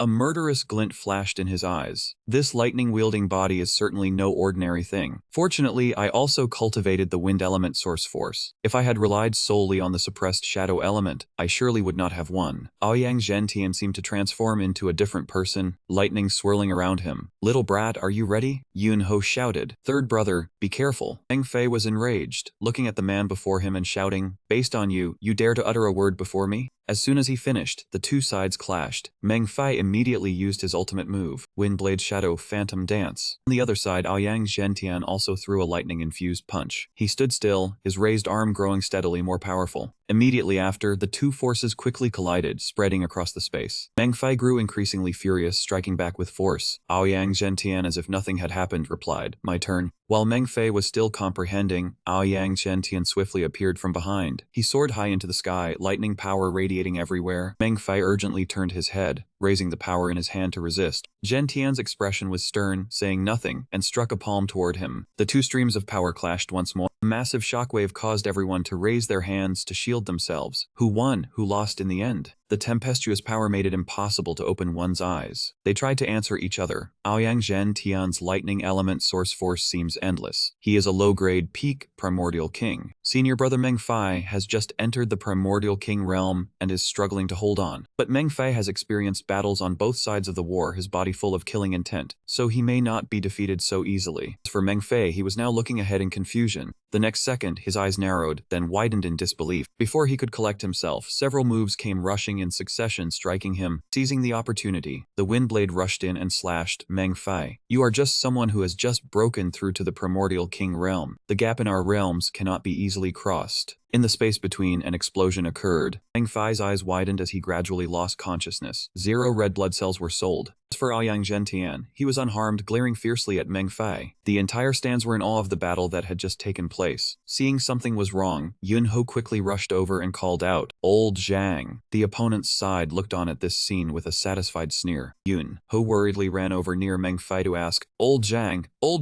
how are you? Unable to bear seeing his comrade so severely injured, he shouted, damn it, this is just a tournament. Did you have to strike so hard? Duran saw the victim and sneered contemptuously. With such little strength, you still dare to talk nonsense here? Yun Huang heard these provocative words and angrily cursed. Are you tired of living? Suddenly Meng Fei beside him laughed heartily with delight. It has been a long time since I fought so satisfyingly. Aoyang Zhentian, I can still fight. But upon hearing this, Aoyang Zhentian only remained silent, coldly staring at him. Zhentian walked away, leaving only the words, you are too weak, not interesting. Meng Fei, hearing that insult, was so furious he almost spat blood. Seeing this, Yun he called out worriedly, Old Zhang, wake up! Duran saw Zhentian passing by and said softly, Senior brother, rest for now, this group of chickens is mine to handle. Yun he heard everything from afar and angrily cursed, damn it, we've been too polite to them. Thus, the next match was between Guan Changyun and Yuran. As soon as Yuran stepped onto the stage, he arrogantly introduced himself. I am the Prime Minister's grandson, a disciple of Elder Aoyang from the Royal Academy. I am a famous man. Surely you know me. The three of you brothers once ruined my good deeds. Yun he didn't bother to reply, only silently clenching his fist. Suddenly, without a word, he stepped forward and gave him a punch. Yun he poured all his anger into his hands, clenched them tightly, and threw a straight punch. Yuran, caught off guard, was sent flying away. He hadn't expected to be hit so easily and angrily cursed. You bastard with no martial ethics. You struck before I finished speaking. Painfully rubbed his cheek, swollen like a steamed bun, staring at Yunhee. Yuran stood up and continued cursing. Impudent brat, going out in the world will be hard for you. Today, I'll teach you how to be a man. Yunhee just dismissed him as a child and replied, are you the one who tried to climb high with the princess but got rejected? Skip the introduction, the whole imperial city knows. Then he put on a villainous expression and said, a martial contest is a martial contest, why so much talk? Only trash talks too much. I just struck a light move and you couldn't dodge, yet you dare call yourself a Yuan King expert. If your strength is weak, stop barking. Yuran, struck in his sore spot, could only endure in silence. And he couldn't hold it in any longer, leaped up and roared, you've lived too long. He rushed straight in front of Yunhee. Seeing this from afar, Meng Fei had to exclaim, such a powerful sword momentum. But Yunhee saw through this move clearly. The wind realm Yuan power within it was not much weaker than his own. Yuran thrust straight forward. Yunhee did not dodge but stood to receive the strike like a cat toying with a mouse. Simply waved a path gracefully. Behold my strength after breaking through to the wood realm Yuan King. He stomped heavily on the ground, creating a crack. Then he formed a formation from the wind currents, the Wood Overlord formation. All the wind around the arena was drawn in, forming a cocoon around his body. The smoke and dust cleared, and the person in front had vanished. Only Yuran remained alone on the stage. He stood there dumbfounded like a statue, wondering, where is he? Suddenly, a sound behind him made him turn around. Could it be? Yunhee had somehow appeared behind Yuran. He struck down with his blade, but Yuran dodged the first blow. Yunhee suddenly broke into a smile that looked somewhat knave. He quickly kicked the man in front of him away, then slowly approached his prey. Yuran looked at him as if he were a venomous snake, trembling as he said, don't come any closer. Yunhee didn't want to waste words and struck directly. Yuran watched the blade before him, which almost sent him on the path to becoming a eunuch. As for Yunhee at this moment, his eyes were filled with killing intent. He gripped the blade tightly and charged forward. That blade stabbed straight down right between Yuran's legs. Clearly Yunhee was just toying with his prey, but this made Yuran so scared he screamed for his mother. Yunhee still didn't stop. Yuran stared at the incoming blade, heading for his face dumbfounded. The audience on the stand silently watched for the next move. Yunhee said calmly, don't rush, let it fly for a while. The blade seemed to circle the earth, finally returning. It stabbed straight down into the arena floor, creating an explosion. Everyone cheered in unison. Senior brother Guan is incredible. The smoke and dust cleared, revealing only Yuran lying on the ground like a statue. He was truly scared out of his wits. The referee confirmed the result and immediately announced, this match, Guan Chengyun wins. Yunhee was about to call for the next opponent when suddenly a voice rang out, enough. Yunhee immediately turned around upon hearing the voice. Wuchen appeared from somewhere and said coolly, how could I let you continue to humiliate a fellow disciple in front of so many people? Yunhee saw a new person and said contemptuously, and which chicken is this? Hurry up, one move and it's done. The people below the stands began to murmur. The one who came to challenge senior brother Quan also be at the Yuan King realm. Reaching the finals must mean he has real strength. Never heard of him before, no idea how he is. Looking forward to it, Wuchen immediately introduced himself. I am Yi Wuchen, lower grade Yuan King realm. Yunhee seemed uninterested, just going to flirt with girls. Suddenly, he felt a gust of wind approaching. It turned out Wuchen had used a teleportation to get close. Are you ready? I won't go easy on you. Immediately after, he struck without any mercy. The old men watching below also marveled. Do you feel it? This is a cold sword intent. Could it be that he has reached the realm of man and sword as one? Yao Yao also watched curiously. Does our academy have such a figure? Zhen Tian observed, equally astonished. I didn't expect this guy to hide it so well. The two on the arena rushed at each other quickly. At that moment, Wuchen had already inflicted a scratch on Yunhee's face. Next came a series of crisscrossing wounds all over his body. Yunhee was almost exhausted. Both the sword and the swordsmanship were too fast. At this moment, Wu Chen leisurely unleashed 1,000 swords into the sky. The swords descended like darts, their trajectories impossible to track. Damn it, he could not just remain on the defensive like this. Wu Chen coldly looked at his opponent and asked, still refusing to make a move. Yunhee seized the chance to stabilize his body. He raised his green blade to block the sword strike. Flame of battle blazed in his eyes. Yunhee immediately unleashed a fierce technique, Fury Wood, Scorching Flame Drill. Saber path shot swiftly toward Wu Chen, yet Wu Chen remained expressionless, raising his hand to block the blow. He erected a solid fortress wall in front of him, lifting the earth. A giant pure white sword stopped everything. Antivirus software symbols appeared around Wu Chen. After setting up his formation, Yunhee let out a shout. A series of iron shields charged in, binding Wu Chen tightly. Immediately after, Wu Chen was sealed inside. Suddenly, it was as if a terrible explosion occurred on the battlefield floor. Yunhee happily looked at Yao Yao and said, "Boss, it is done." A long streak of blood was splattered into the air. The unexpected happened right before their eyes. Seeing Yunhee severely injured, Yao Yao cried out. At some point, Wu Chen had appeared behind him. Meng Fei was also stunned as he witnessed it. How is that possible? That is the royal ultimate skill that second brother created himself. Wu Chen appeared like a fierce tiger, saying, "Did I give you permission to leave? With such little strength, you dare to step onto the battlefield?" He immediately used a series of weapons to block Yunhe's path. He calmly looked at the injured Yunhe and said, "You have lost. The one who has defeated you is Yi Wu Chen, the pre-heaven royal sovereign." Hearing this, Yunhe silently lowered his head. Suddenly, a few swords before his eyes showed strange signs. Yunhe, as if he had just drunk an energy drink, burst forth with godlike speed. "Do not spout nonsense and overestimate yourself here." Yunhe spoke loudly and imposingly. "Is saber technique this week in the official arena?" Even Wu Chen did not expect him to be so formidable. He did not want to let Yunhe continue his assault. Yunhe stood still, gritting his teeth and bearing it. At that moment, Yao rushed to his side. A fierce strike from Wu Chen came crashing down. Yao dealt with it with a single blow. However, Wu Chen's energy still grazed Yunhe. Yao asked worriedly, "Are you okay?" Yunhe said he was fine, boss. "I just had a lump of anger stuck in my throat from earlier. I can still fight." Hearing this, he advised Yunhe to treat this match as a loss, go deal with his wounds, and leave the rest to him. Yunhe said in confusion, "Boss, come on. What is this minor injury compared to the battlefield?" But his gaze was then captivated by the beautiful women around him. Yunhe, switching from pain, flipped his face. "It hurts so much. Nurse sister, please save me. Before I die, can you grant me a small wish? Go on a date with me." Everyone witnessed the instant face-changing performance. Judges on high also had to admire him. This Yi Wu Chen hides his strength deeply. Which elder is he a disciple of, to have such cultivation at a young age? How has he trained? At this moment on the battlefield floor, Yao was facing Wu Chen. Suddenly he uttered a phrase, "3 moves." Wu Chen heard this dumbfounded, understanding nothing, and asked, "What?" Seeing this, Yao explained, "I will give you 3 moves." The spectator stands buzz with noise. "Did I hear that right? Brother Yao is letting him have 3 moves. Is this the confidence of the Imperial Deputy General?" But Yi Wu Chen is also a royal sovereign expert with formidable strength. Upon hearing this, Wu Chen laughed in contempt. "Give me 3 moves? No one has ever taken me seriously since I was young. Now that I am a royal sovereign, you still look down on me." He grew even more furious. "I come from a lowly background, without the resources of you noble scions. I climbed the absolute demon ridge alone, risking my life against demon beasts." Wu Chen sank into memories, recounting his past experiences. "Back then I knew I had no choice. I had to pay a greater price than you all. Whether in fear or pain, I gritted my teeth and endured to stand alongside you. I remembered every wound, every moment of danger. Countless dark nights once made me despair, but in the end I persevered. Every time I neared the boundary between life and death, it only made me want to become stronger." And today he tightened his grip on his weapon, showing his determination. Yi Wu Chen stood proudly in the wind. "I will win the championship with the status of a commoner, and make everyone know my name." A few seconds later, he had faded away and vanished. Next, he suddenly appeared before Yao to attack. Yao blocked the blow with just 2 fingers, saying, "That is 1 move. You have 2 chances left." This statement struck his pride like a knife. Unable to hold back, Wu Chen roared, "Stop looking down on people. Whatever humiliation you have given me, I will repay 100-fold. His eyes gradually turned murky, filled with murderous intent. Then Wu continued to attack, saying, "Since you speak so arrogantly, taste this move, Sword Intent, Infinite Sword Domain." Immediately after, a sky full of swords surrounded him. This scene only amused Yao. He thought, a Sword Intent Domain interesting. This move dealt considerable damage, and everyone shouted, "This is bad, hold the barrier on the arena." Next, a torrent of swords came crashing down, but this move was nothing to him. It seemed he effortlessly blocked Chen Wu's sword domain.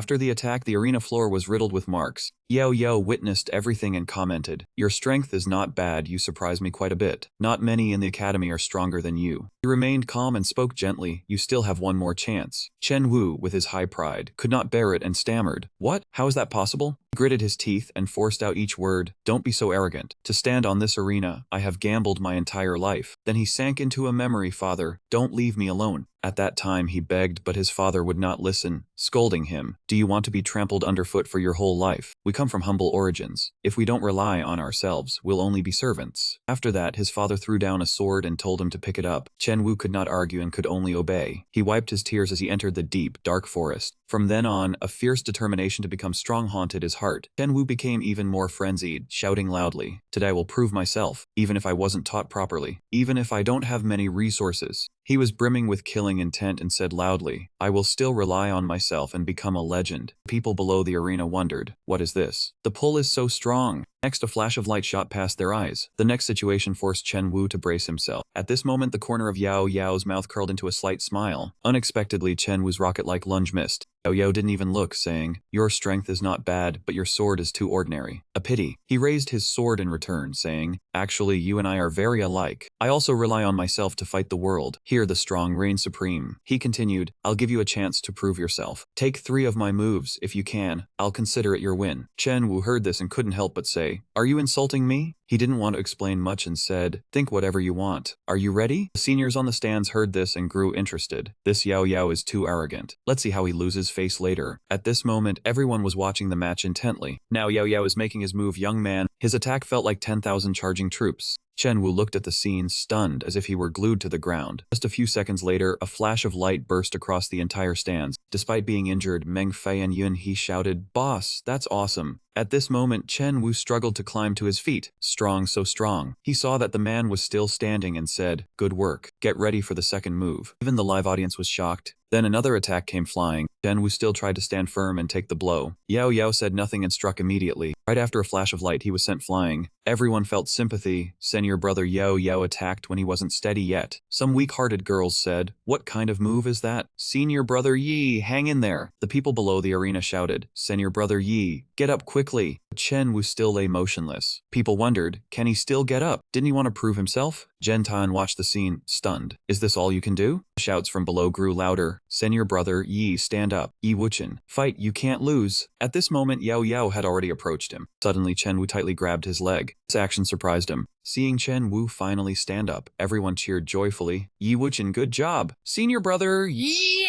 so cool. Yao Yao suddenly became interested and said, you can still hold your sword. The third move, get ready. And Wu, with a go big or go home mentality, said, bring it on. Before he could finish speaking, he suddenly charged again. He suddenly stopped right before touching him. Yao Yao quickly changed his punch into a flick. He lightly flicked Chen Wu on the forehead. Even Chen Wu was stunned before falling down. At this moment down below, the crowd kept shouting Yi Wuchen's name, and even he had to admit that you had proven yourself. Suddenly his eyes became warm. Yi Wuchen cried like a child in front of everyone. He seemed to be recalling that moment from back then. It was when Wuchen could finally breathe a sigh of relief after the long battles against the enemy. After they finished, the host's voice rang out, inviting the elders to hurry and restore the barrier on the arena. The 2 Yunhee brothers approached and said that he was worthy of being the big boss. That kid was no match. Meng Fei also came over to add a few words, and with the other 2 and Aoyang Zhenchen, if he won the next match, he would be the champion. Just then, someone on the stands shouted out loud, wine. Yao looked at the girl with puffed cheeks and asked, what is it? He slowly walked closer and continued, do you want to fight me? Du Lian said as she charged forward without any hesitation. I, Sidu Lian, have never feared anyone, even if I have been through battlefields. So what? I am still a Yuan King, expert of the academy. After that, their auras clashed directly against each other. He looked at the impudent little girl before him and said, hey little girl, long time no see, your strength has improved, but your spirit has become even more irritable. Du Lian was angered by him and wanted to take the chance to strike at his lower region, but the girl suddenly changed direction, aiming a kick upward. How hateful! The mountain at this moment was eerily silent. Only then did Du Lian feel embarrassed and shut her mouth. Moki Kinger looked at her own nose being bullied and cursed inwardly. This hateful bastard.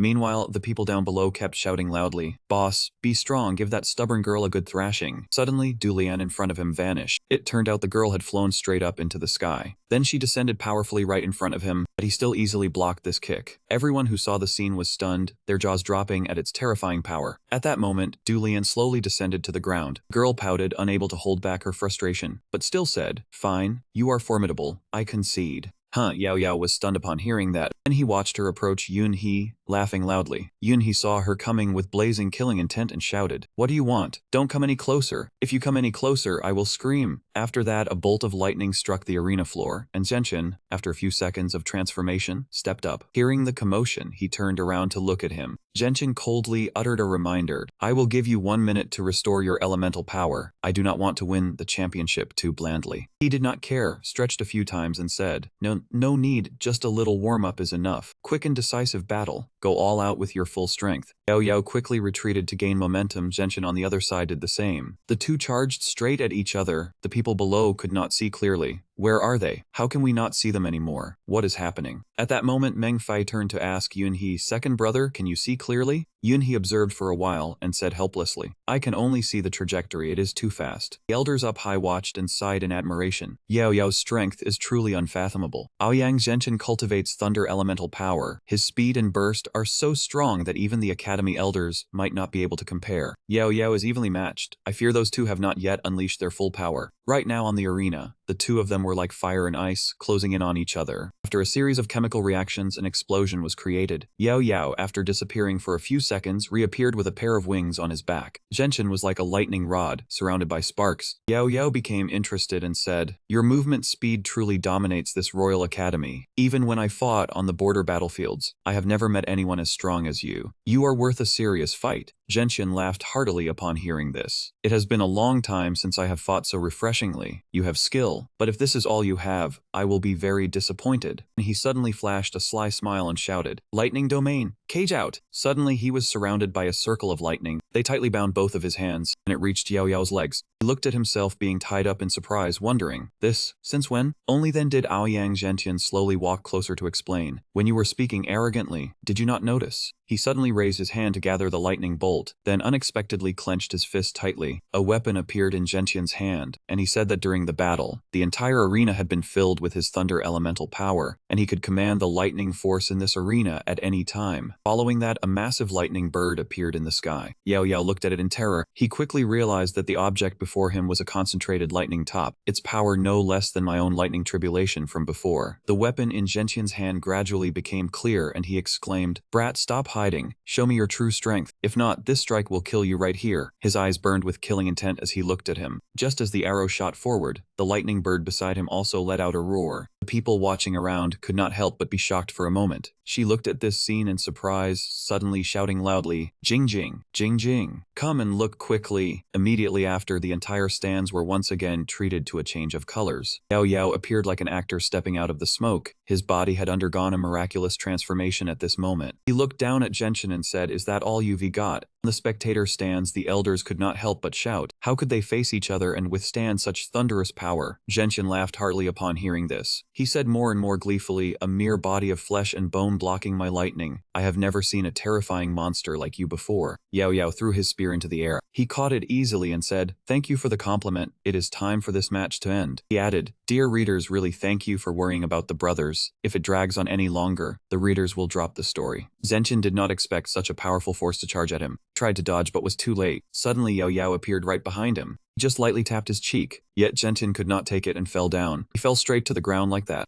But unexpectedly, Genshin still stood up, charged forward, and shouted loudly, "Die." Then he rushed straight at him, and the two collided again. A huge blue sphere appeared above the arena. Their two weapons struck directly against each other. However, his spear easily shattered Genshin's weapon. He stared in shock at the nearly broken weapon before him. Yaoyao took this opportunity to launch an attack. Suddenly, a voice rang out, "Stop." Elder Aoyang rushed over to support his precious grandson. He looked at him and scolded, "You little brat are truly vicious, daring to show such lethal intent towards my grandson." Yaoyao replied disdainfully, "Elder Aoyang displays such great authority. Let us not even mention your interference in the match. Just now your grandson attacked me with lightning and I did not see him show any mercy, so why can I not wound him now?" Suddenly Genshin spoke weakly, "I admit defeat." Elder Aoyang heard this, his face turning dark. He angrily helped his grandson up and left. After the match, the referee declared Yaoyao the champion of this round. The junior disciples below cheered excitedly, "Senior brother Yao is undefeated." Everyone felt happy for him as well. Yaoyao went to meet those two beauties from before. As soon as he saw them, he smiled and asked, "2 years no see, are you both well?" However, they shouted so loudly it almost burst his eardrums. "Not well." Yaoyao said softly, still angry about being bullied earlier. "How about I teach them a lesson to let you vent your anger?" Nangang Ying quickly stepped forward. "It has nothing to do with them. I ask you, is it true you are about to marry the 7th princess?" Yaoyao stared at them, sighing inwardly. The hardest thing is to be cared for by too many beautiful women. Finally, he only uttered one sentence softly, "This is a marriage decreed by His Majesty." Nanjing heard this, tears welling up. "Yaoyao, congratulations to you. Only a woman as outstanding as her deserves you." Ying saw her run off, immediately calling out loudly. She suddenly turned back angrily and shouted right in his face, "I hate you." Yaoyao stared blankly at the figures of the two chasing each other. "Hey, what do you hate me for?" Just then, Kinger appeared from somewhere. "It seems my precious disciple's charm is considerable. The two most beautiful maidens in the academy both have feelings for you. Is that not a bit greedy?" Yaoyao said awkwardly, "Since when did my beautiful master become such a busybody, let alone Lanjing? What relationship do I have with Nangang Ying?" King Er would not let it go. She approached and asked, "Really, then why'd I see her eyes redden when she heard you say you wanted to marry the 7th princess?" He stammered in embarrassment upon hearing this. "That is far from the truth." King Er burst out laughing when she heard this. A hint of frustration crept in her words. Seeing how ruthless you are to Lanjing, you must be very satisfied with the 7th princess. After you marry, do not cling to your wife all day, and forget your master. Yao Yao replied flusteredly, Master, the 7th princess is just a royal decree that is hard to defy. Kinger mocked him for being foolish. That is the 7th princess. What man would not be smitten? Yet you dare say it is just a hard-to-die royal decree. She suddenly grew angry and scolded. You liar, are you still trying to rely on someone with power and influence? Yao Yao did not know how to respond upon hearing this. He looked at the expression of the person before him and said with difficulty, No, of course I like the 7th princess, but compared to her I like. Kinger saw him hesitate and stepped closer to ask, Why did you stop? Is it not true? Suddenly his next action made her freeze. Yao Yao suddenly closed in on him. He gently touched King Er's lips with tenderness. The words she wanted to say were swallowed back. King Er tried to push him away but could not. She struggled and resisted. You wicked brat, what do you want? We are master and disciple. The two of them thus shared a deep kiss. After a moment they parted. It was then that Yao Yao confessed his heart, Master, I like you. Afterwards the two of them drew closer together again. Moreover, King Er truly could not believe it. She said, You wretched thing, how dare you treat me like this? Yao Yao wanted to take this chance to make his feelings clear. I wish to dissolve the master-disciple relationship with her, as well as the betrothal decree to the 7th princess. King Er immediately wanted to scold him upon hearing this. Have you gone mad? Annulling a marriage decree from the emperor is a crime of treason. Not even the long manor can protect you. But he answered resolutely, I am not mad, master. Compared to the 7th princess, I like you far more. Feng Yi was somewhat moved but still felt shy. A day as a teacher, a lifetime as a teacher. I shall pretend I did not hear what you said. Go now. Do not betray the 7th prince's feelings. She did not want to think about this matter anymore, advising him that we are master and disciple. We cannot be together. Since you have been betrothed by the emperor, you must marry. Just hearing these words is enough for me. But he insisted. I do not care. I do not want the one I love to belong to another. The beautiful master is mine. Wait until I reach that realm. Then we will no longer be bound by the worldly etiquette. Kinger struggled to maintain her reason and asked, That sounds good. But that realm is not so easily achieved. She understood everything he said was incredibly difficult. To advance to emperor level, one absolutely needed a cultivation technique of emperor grade. She did not want him to waste his efforts for her, because lacking an emperor grade technique, the dean and General Long were stuck at the peak of primordial king for so many years without any progress. Hearing this, Yao Yao comforted her. I know it is difficult, but that is my answer for you. I will definitely become an emperor. Suddenly 9 stone pillars descended from the sky. The 9 stone pillars surrounded him, startling him. What is that, an illusion? Yao Yao quickly reached out and touched one of the stone pillars. Immediately a surge of aura radiated and enveloped him. Yao Yao stared in astonishment at the beam of light before him. Right after, numerous pillars of colored light shone down from the sky. 9 towering stone pillars appeared before everyone's eyes. The disciples training below were shocked. What natural phenomenon is this? Could someone have activated the inheritance of the stone pillars? Even he seemed to recognize what was before him. It was his own dark, divine art. Yao Yao was so stunned he fell back. Is this the 9 venerable divine art? It seems only I can see it. The entire city was shrouded in mist. Only the area around the 9 stone pillars remained dry. At that moment, a formation appeared in the sky, like a giant elevator lifting him up. Heavens, look at that person. Yao Yao just flew upwards before everyone's eyes. Watching him approach the 9 stone pillars, the elders began to feel jealous. Could the legend of the stone pillars be real? Were there earth-shattering secrets inside? One senior could not hold back and rushed forward. Stop, brat. The stone pillar inheritance belongs to the whole academy. How dare you monopolize it? However, before he'd even touch it, he was repelled by a defense. A bolt of lightning immediately struck directly at his location. The old man was sent flying. The disciples below screamed in shock. Such terrifying power, even a primordial king elder could not touch it. Can that kid endure it? They looked up at the sky and saw him safe and sound, exclaiming in admiration, Look, he is completely unharmed. As for him at this moment, he was still gritting his teeth and enduring. This power is truly terrifying. A golden light enveloped his body. At that moment, extremely powerful bolt of lightning struck down. Yao Yao looked at the scene before him in horror. Damn it, a lightning tribulation? The sky grew increasingly thick with thunder and lightning. The demon core was actually absorbing the inheritance power, breaking through to mid-grade demon king. This is troublesome. Below, the elders sensed the danger and ordered, This is bad, everyone fall back. Immediately after, a violent bolt of lightning struck down. It shot straight down to the stone ground where everyone was gathered. They screamed at the earth-shattering power. This thunder and lightning is even stronger than the time Aoyang Zhentian caused. Even a mid-grade primordial king would find it hard to block safely. Yet at this moment up high, he alone was still enduring it. Yahello struggled to bear the torment. Damn it, why did I have to break through in front of so many people? Are you messing with me? While enduring, he tried his best to conceal his secret. Absolutely no one must see the demon core inside my body, otherwise my identity will be exposed. The sky remained dark and showed no sign of brightening. Suddenly, another bolt of lightning began to strike down. Yahello mustered all his strength to withstand it. Immediately after, his power formed a barrier that blocked that bolt of lightning.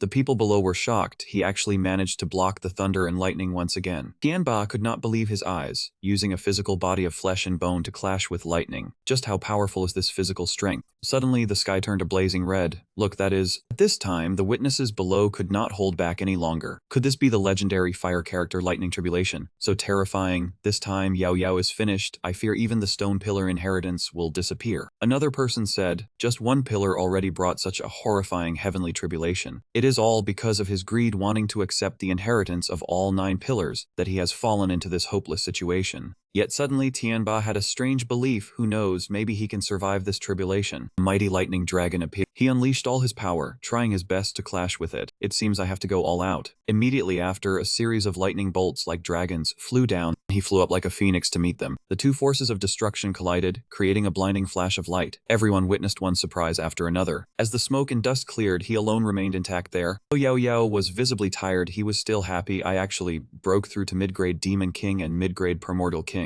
Isn't this a huge gain? At that moment, Tianba loudly called out his name. Yahello, are you alright? Hearing this, Yahello immediately replied cheerfully, Dean, I am fine. However, his toned physique made the girls standing before him dizzy. Even the dean coughed awkwardly a few times, saying he was fine and telling him to put his clothes on, and for everyone to disperse. Suddenly, an elder's voice rang out, asking Yahello what inheritance he had actually obtained. Yahello turned slowly and replied that he had only received a little power inheritance. But that man did not believe it, pressing further that it couldn't be, and telling him not to fool them, ordering him to reveal the mantra and secret technique. The heir must share it properly, as the secret technique and mantra belonged to the academy, and he was obligated to hand them over. Yahello was extremely displeased, saying he hadn't received any mantra at all, and asking if he was supposed to make up a few lines for them. The old man still yelled loudly, cursing him as a brat and telling him not to spout sophistry, and that if he didn't hand it over, he wouldn't be allowed to leave today. Yahello had nothing more to say and decided to stay and see what they could do to him, asking if the elders intended to keep him here forever. Elder Aoyang insisted on having it out, saying he could go wherever he wanted after revealing the mantra, or else he would be detained here. From behind, an impatient voice rang out, telling Elder Aoyang there was no need to waste words on him. The speaker was Feng Lin, one of the 10 elders. He stepped forward, intending to defeat him so he would obediently spill the mantra. Yahello looked at his imposing demeanor and laughed heartily, saying that relying on him alone was nothing for him to care about. That only enraged him further. He drew his weapon and hurled it at him, cursing him as an insolent brat. He transformed into a massive fire dragon, circling around his own master. The few people below gaped at the sight, not expecting Feng Lin to be so furious. The fire dragon shot straight toward Yahello, but he showed no fear, standing still as he greeted it. When the dragon drew near, Yahello lightly controlled it with one hand, not letting it touch his skin. He gripped its neck tightly, making it struggle uncomfortably, but unable to break free. With his inherent strength, the dragon was squeezed weak in an instant, leaving even Lin Feng unable to believe it. He clenched his fist and said lightly that with such little power, he still wanted to bully the weak. His entire body exuded an overwhelming aura, flames blazing fiercely, and the helpless crowd was once again cursed by him as trash. He swung his hand, releasing a streak of fire, pouring considerable force into it. Both man and beast were caught off guard and were sent flying far away from the blow. Lin Feng fell with just one move from Yahello. He hadn't even touched a single hair on him, which was truly humiliating.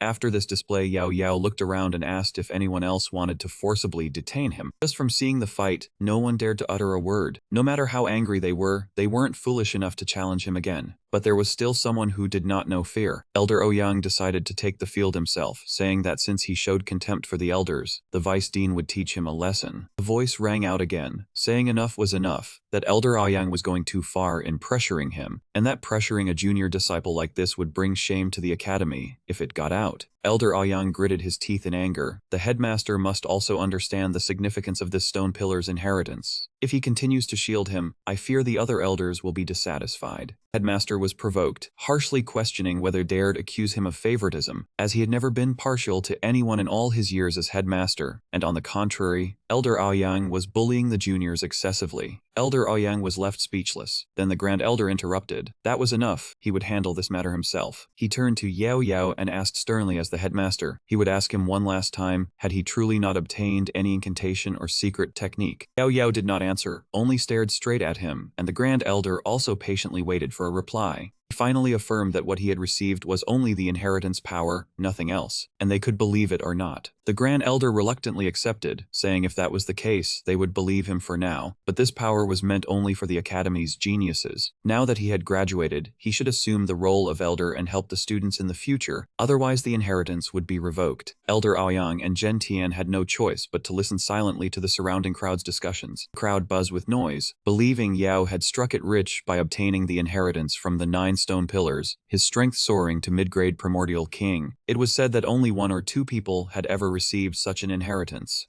Zhen Tian could not help turning to Aoyang and saying they could not let him off so easily, as it was very possible he knew the incantation of a royal-grade cultivation method. Elder Aoyang gave a signal with his eyes. That old man, the chief tutor, was shielding that brat. They could not make a move openly. They would wait until the other side arrived to plan. Zhen Tian asked who that was, the person from the other side. Elder Aoyang replied, the Sky Profound Hall, one of the 4 great sacred lands. Outside, a cavalry unit appeared, heading toward the city gate. Leading them was Zhuang Xuan, a disciple of Sky Profound Hall, riding a white horse. The young master of the Draconic Barrier family had arrived. Inside the Dragon Manor, a loud laugh rang out. Yahello was chatting with Tianba, instructing him to remember the incantation well, as this divine art could help one cultivate, and might even allow a breakthrough to Emperor origin in the future. Tianba seriously warned Yahello this matter was extremely important. No matter who asked in the future, he must never speak of it, lest he bring disaster upon himself. A servant from the manor rushed in to report, General Young Master Nangang Kai has come to pay respects to the young master. Hearing this, Tianba patted Yahello on the shoulder and told him to go. The 2 of them were looking for a place to go into seclusion, and from now on, all matters of the Long family would be left for him to handle. Yahello obediently agreed. Yahello left the room and walked out through the corridor. In the quiet, Feizi suddenly rushed out, running noisily toward him, calling out loudly, "Big brother." He saw Feizi panicking and asked him what was wrong. Feizi tried to hug him but was held back by the head, praising him for becoming more handsome and dashing each day. Yahello barely managed to stop him, telling him to quickly get to the point. Feizi smiled brightly, saying it was nothing. He just wanted to invite Big Brother for a meal and hoped Big Brother would grant him the honor. He leaned close to his ear, saying the Crown Prince had also come. Yahello was pleased, thinking that the martial power of the Long family and the financial strength of the Nangang family could support the Crown Prince, so he agreed to go. A few hours later, the banquet ended late at night. Yahello returned home and flopped onto the bed, clearly having been plied with quite a bit of alcohol. He recalled the events during the banquet, cheerfully telling the Crown Prince that the Dragon Manor would do its utmost to help him ascend the throne, and the Crown Prince promised to appoint him as Grand General. At night, he calculated, allying with the Crown Prince meant the Third Prince's faction would not dare act recklessly. The Long family's position would be secure, and it was time to deal with his enemies. Young master, a patch of fair white skin met his eyes. Next came a slender shoulder revealed. Mei Niang brought in a bowl of medicinal soup, saying she had heard he was drinking with the Crown Prince, so she had brewed a hangover cure and brought it. She wore revealing clothes, stepping closer to Yahello. Everything came into his view, and the rising heat made him drunkenly weary. Mei Niang lifted the spoon of soup, wanting to feed him, urging him to drink quickly. All his earlier thoughts vanished, leaving only the image of the alluring Mei Niang before him. He suddenly grabbed her wrist and pulled her close, startling her into a cry of "Young master." Yahello pulled her into his arms, holding her tightly. He pressed hard against her lips and whispered, "Mei Niang, you smell so sweet." The bowl of medicine in Mei Niang's hand fell to the floor and shattered. She spoke softly in a seductive tone, "If the young master likes, why not devour your servant right now?" These words were too stimulating. Yahello pinned her wrists down on the bed. He was only a breath away from her face, the heat emitting against her skin. A sound rang out, the noise of water being poured. Yahello was drenched all over, and he apologized to Mei Niang, saying now was not the time. After dousing himself with water, he slammed the bowl down on the table. Mei Niang ran over and hugged him from behind, whispering softly, "Then Mei Niang will wait for the young master." Yahello finally calmed down and let out a sigh, thinking that being around Mei Niang with her natural charm was truly a test of one's willpower. The next morning in the Dragon Manor's garden, someone called out to him, "Young master." He reported that outside there were 2 men claiming to be Duan Tao and Yen Yen requesting an audience. Yahello waved his hand, signaling for them to be brought in. Shortly after, 2 people appeared before him. They respectfully greeted him, paying their respects to the young master. He immediately asked, why had they returned here? Duan Tao scratched his head sheepishly, saying the border war had calmed down, General Tai was injured and recuperating. All matters were being handled by General Huai He, and 200 brothers wanted to come back to deal with the spoils of war and relieve their minds.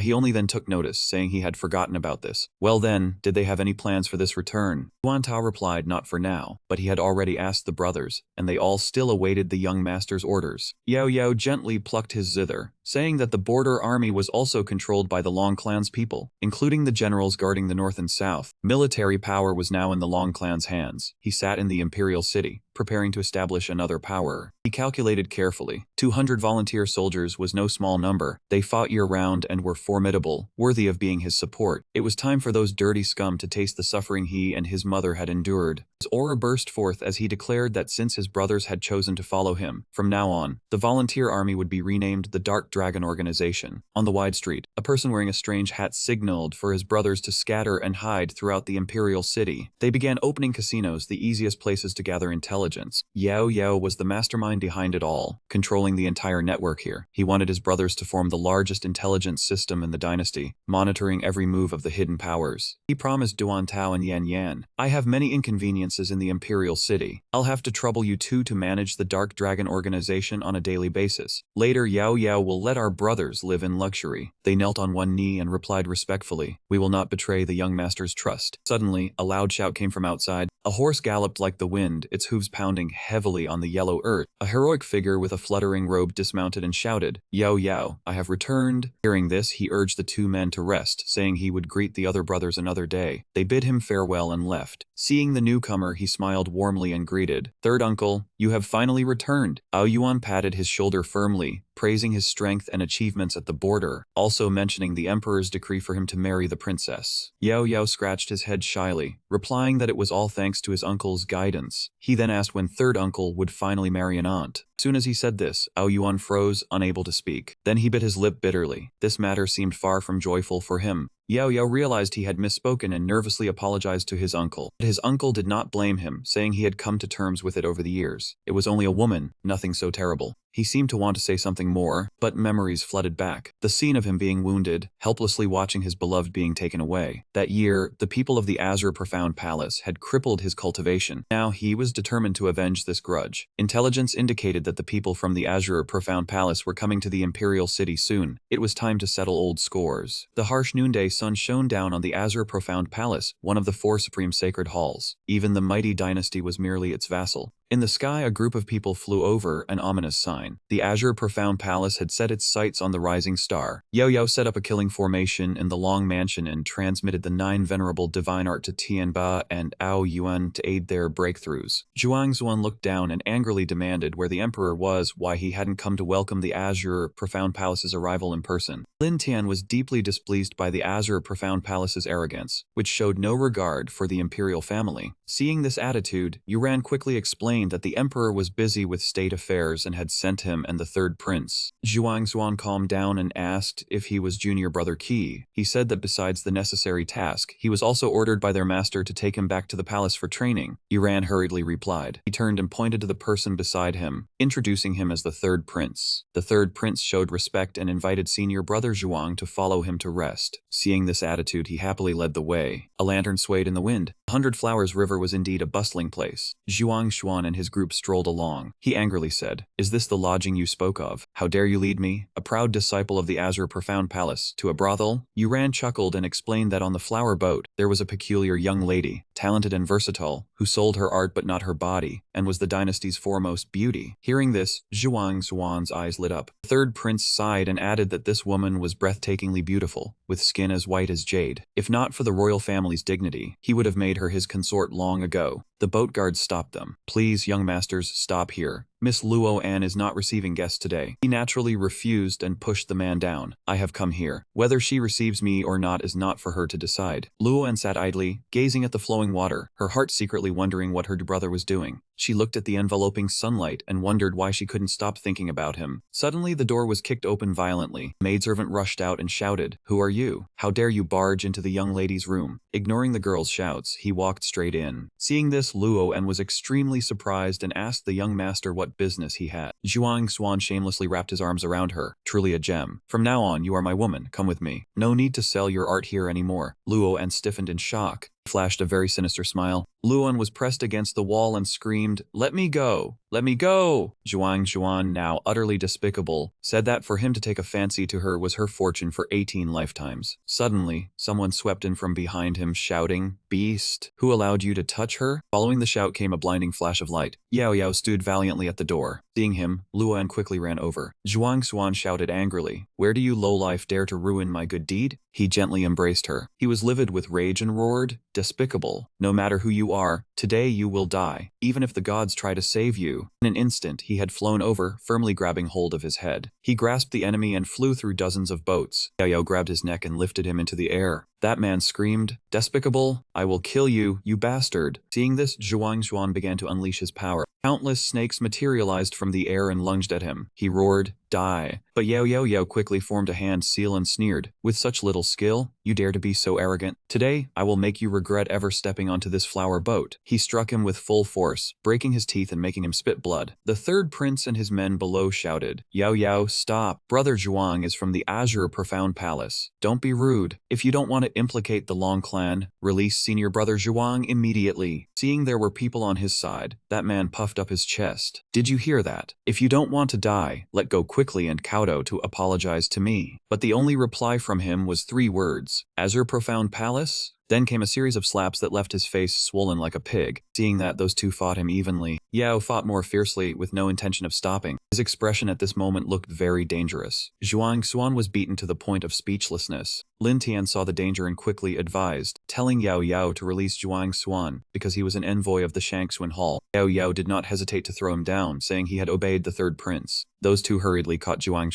Zhuang angrily swore he would make Yahello regret provoking the Shangxuan Hall, but a cold gust of wind startled him with fear. Yahello simply walked away, stepping through the air. Before leaving, he did not forget to curse that man out. Half a day later, the sky was still blue, the sun shining down upon Long Manor. Yuan lost his composure and advised Yahello to stay out of sight, as the Shangxuan Hall would soon retaliate. Yahello refused, saying he could not abandon his family and flee alone. Yuan grew angry, telling him to take his mother and Mai Niang away immediately. The Shangxuan Hall group had already arrived, declaring that no one in the Long family would survive. The 5 people were Yuran, Lintian, Duzi, Aoyang Changming, and Zhuang. Yuan shouted a challenge, ordering the soldiers of Long Manor to prepare for battle. He laughed from below, emphasizing the word Shangxuan Hall. Zhuang mocked Yuan, calling him a lucky cripple who just got back on his feet. Yuan cursed back, calling him a beast, threatening that they would come but not return. Yahello charged in from behind, asking for permission to teach that beast a lesson. Seeing him fly over, Zhuang's eyes widened in fear. He shouted that the trash Yahello had not been beaten enough, and today he would grant his wish. Zhuang suddenly ran behind his teammates, calling for Steward Du to save him. A powerful flash of light blinded his eye. That light enveloped the entire vast space. Something was rushing forward at a terrifying speed. Yahello landed on the roof that was being destroyed. He was stunned by his opponent's power, whose strength was at least at the peak Origin King stage. Zhuang cowardly handed matters over to his teammates, yelling for a swift victory. 3 people from his side charged forward, declaring they would help the old man open the battle. Yahello cursed Aoyang Changming for being a hunting dog for the Shangxuan Hall, enraging him. Yahello did not hesitate to unleash a technique, saying he would help them die early as they wished. An array appeared. He yelled at the old dog not to try for the cultivation method, then signaled his third uncle to attack. Those people panicked and shouted, realizing it was an array, and quickly retreated. Yuan went berserk, shouting that Long Manor was not a place to come and go as one pleased. He grabbed his weapon and charged into the enemy group. With a single spear thrust, he sent one of them to meet their ancestors. That man's eyes widened. He only had time to open his mouth before falling. A resounding roar echoed. He raised his spear to the sky, vowing to ensure they came but never returned. Duzi was shocked by the opponent's instant kill and wanted to test Yuan's caliber. A clawed foot descended from the heavens. It was the fallen sky palm technique. The light sphere hit the ground, blasting everything apart. Duzi pushed Yuan back, scornfully calling him a mere newcomer to the high-rank Origin King stage. Seeing the danger, Yahello quickly rushed forward and shouted for the old man to stop. Zhao Zhan transformed into a giant fist to block the opponent's attack. That man was unharmed and even praised Yahello for his skill, saying no wonder he had injured Zhuang. Yahello focused intensely, deciding to use a killing move to hold them back. He slammed his hand heavily onto the ground, summoning the centipede slaughter array. Duzi sensed something unusual at that moment. His array covered the entire vast space. Golden chains emerged from the void. He transformed into countless chains to tightly bind the opponents. Everyone was worried, but Duzi calmly said it was just a small slaughter array, leaving Yahello to him. Yahello dared not be careless, saying this 4-element species slaughter array was filled with his origin power, making it hard even for an origin emperor to escape.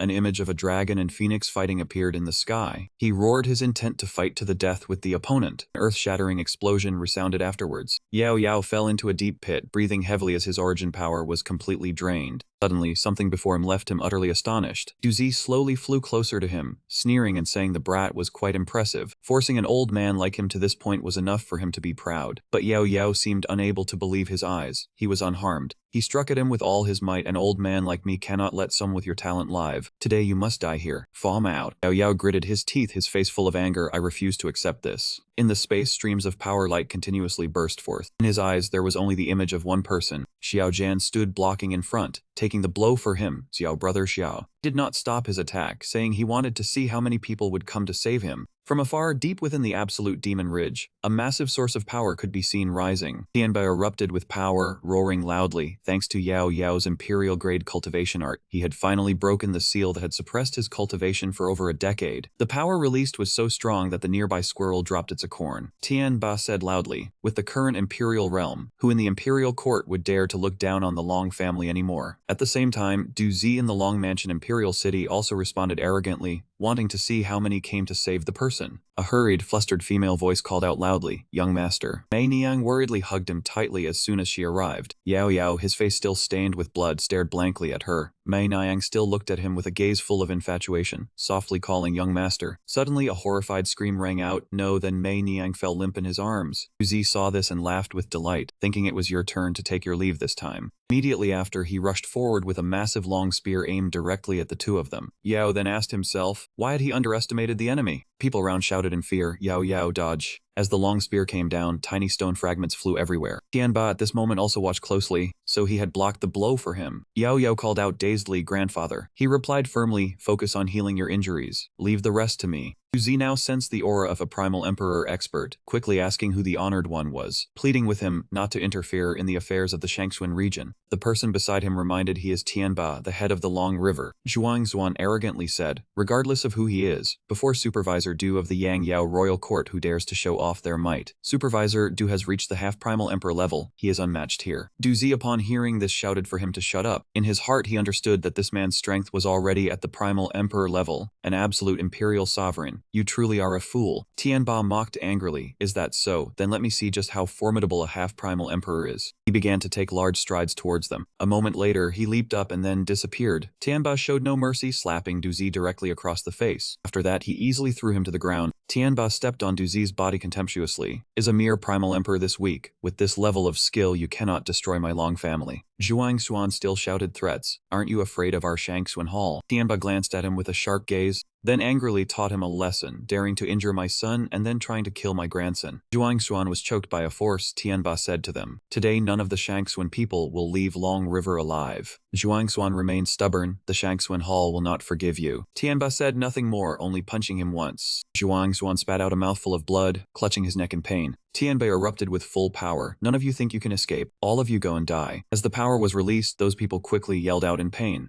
Tianbai continued, as for the rest of you, your death sentence may be commuted, but living punishment cannot be avoided. Crippling you today is only a minor punishment. I will discuss the other matters with the Emperor and Prime Minister Qi later. After the battle with the Shangxuan Hall, Tianbai returned as an imperial sovereign. His feat of turning the tide and slaughtering all of the Shangxuan Hall people shook the capital. From then on, no one dared to offend the Long family. Yao, severely injured, immediately entered seclusion to heal. Mei Niang came over at this time, softly calling young master. Young master, Yao hugged her and said, Mei Niang, your wounds are not healed, do not move too much. Mei Niang replied gently, my wounds have been healed for a long time. Mei Niang teased, young master, this servant does not wish to wait any longer. Mei Niang spoke more and more ambiguously, this servant fears another incident like a few days ago will happen. Yao was startled. Mei Niang. She still sounded dejected. Young master, let us go this afternoon. Yao took Mei Niang's hand. He turned around, gently replying to Mei Niang, fine, the principle is that a fragrant flower should be plucked when it blooms. Waiting until the flower withers to pluck the branch is not good. After that, Yao slowly untied her sash. This crisis in the Long Mansion finally caused the Long secretly admiring couple to cast aside all restraint. Outside, the leaves gently drifted in the wind. The next morning, when dawn had broken, the flower petals also gently bloomed. Inside, Yao softly called, Mei Niang, are you awake? She replied shyly. Yao whispered in her ear, it is still early, sleep a little longer. She coquettishly said, this servant wishes for the young master to sleep with me. just as the two were confiding in each other. Then, outside the window, a tail gently wagged in. Amidst excited cheers that the boss had returned, Sun Wukong immediately flung open the window and leaped in. Instantly, it jumped onto Mei Niang's body. Yao Yao got angry and scolded it. After that came a suffocating silence. Sun Wukong tried to say a few more words, but Yao Yao snapped, "Shut up, go to the garden and wait for me." Two of them went outside to talk. It turned out that since I participated in the graduation match, you had run off to train at the Absolute Demon Ridge. So why did you suddenly return now? Sun Wukong sat down and recounted the events of a few days prior, about an extremely powerful surge of primal force appearing in Absolute Demon Ridge. It was worried about the boss, so it ran back to check. Yao Yao then said that it was caused by father breaking through to the Imperial Sovereign level. Sun Wukong shook his head. That's not it. The boss is fine. That's good. I'm going back to continue training. It seems like I'm about to break through. Yao Yao asked in surprise, that fast? Sun Wukong waved his hand and replied, not fast, not fast. A man can't say he is fast. Yao Yao said with a smile, then take care of yourself. Things are a bit busy in the manor. I have to stay a while longer. Lu Zi also responded, this matter doesn't require the boss's worry. Rather, you should take good care of your health. Just then, a servant ran in to report, young master, Lord Xiao is awake. The old general told you to come over. Lu Zi took the chance to slip away. Boss, I'm off now. Yao Yao said happily, brother Xiao is awake. Hurry and take me there. After the great battle, the Long Manor closed its doors to visitors. Even the envoy sent by the emperor was not allowed in, leaving him restless and anxious. Inside the palace, the current emperor was earnestly explaining. Father Tianba killed the envoy from the profound heaven hall, directly confronting them. General Long also refused to meet the envoy. How should this be resolved? The emperor grew angry. Did you consider the consequences when you secretly allowed the profound heaven hall to cause trouble for the Long Manor? The emperor replied fearfully, I was forced as well. If the profound heaven hall gets angry, I cannot withstand them. I plan to persuade the Long family to leave the imperial city, but I never expected the Long Manor to disregard their lives, wiping out the profound heaven troops. Now that General Long has become an imperial sovereign, no one in the court dares to oppose him. The emperor added, Tian Yai and Prime Minister Qi's son have also had their cultivation crippled. His father calmly replied, crippled then? They are not dead. General Long has not yet decided to turn hostile. As long as he forgives, everything will be simple. The emperor asked worriedly, but what if the people from the profound heaven hall come again? His father snorted coldly. The profound heaven hall is a holy land. It rarely concerns itself with worldly matters. This time they came, I suspect it was instigated by others. Moreover, General Long is already an imperial sovereign. When they learn of this, they will invite him to join the Holy Land as an elder. The emperor nodded admiringly. Father's teaching is correct. So what should be done next to appease the Long family? The old man pondered for a moment and said, with General Long guarding it, the imperial court will be peaceful for at least 100 years. Issue a decree appointing General Long as the nation-protecting Grand Preceptor, Ao Yuan as the Premier Marshal, and Yao Yao promoted to General of the Guards. In 1 month, betrothed the 7th princess to her as his wife. The emperor accepted the decree. Yes, I will issue the edict immediately. The next morning at the Prime Minister's estate, the Prime Minister roared furiously, you ran who crippled your cultivation?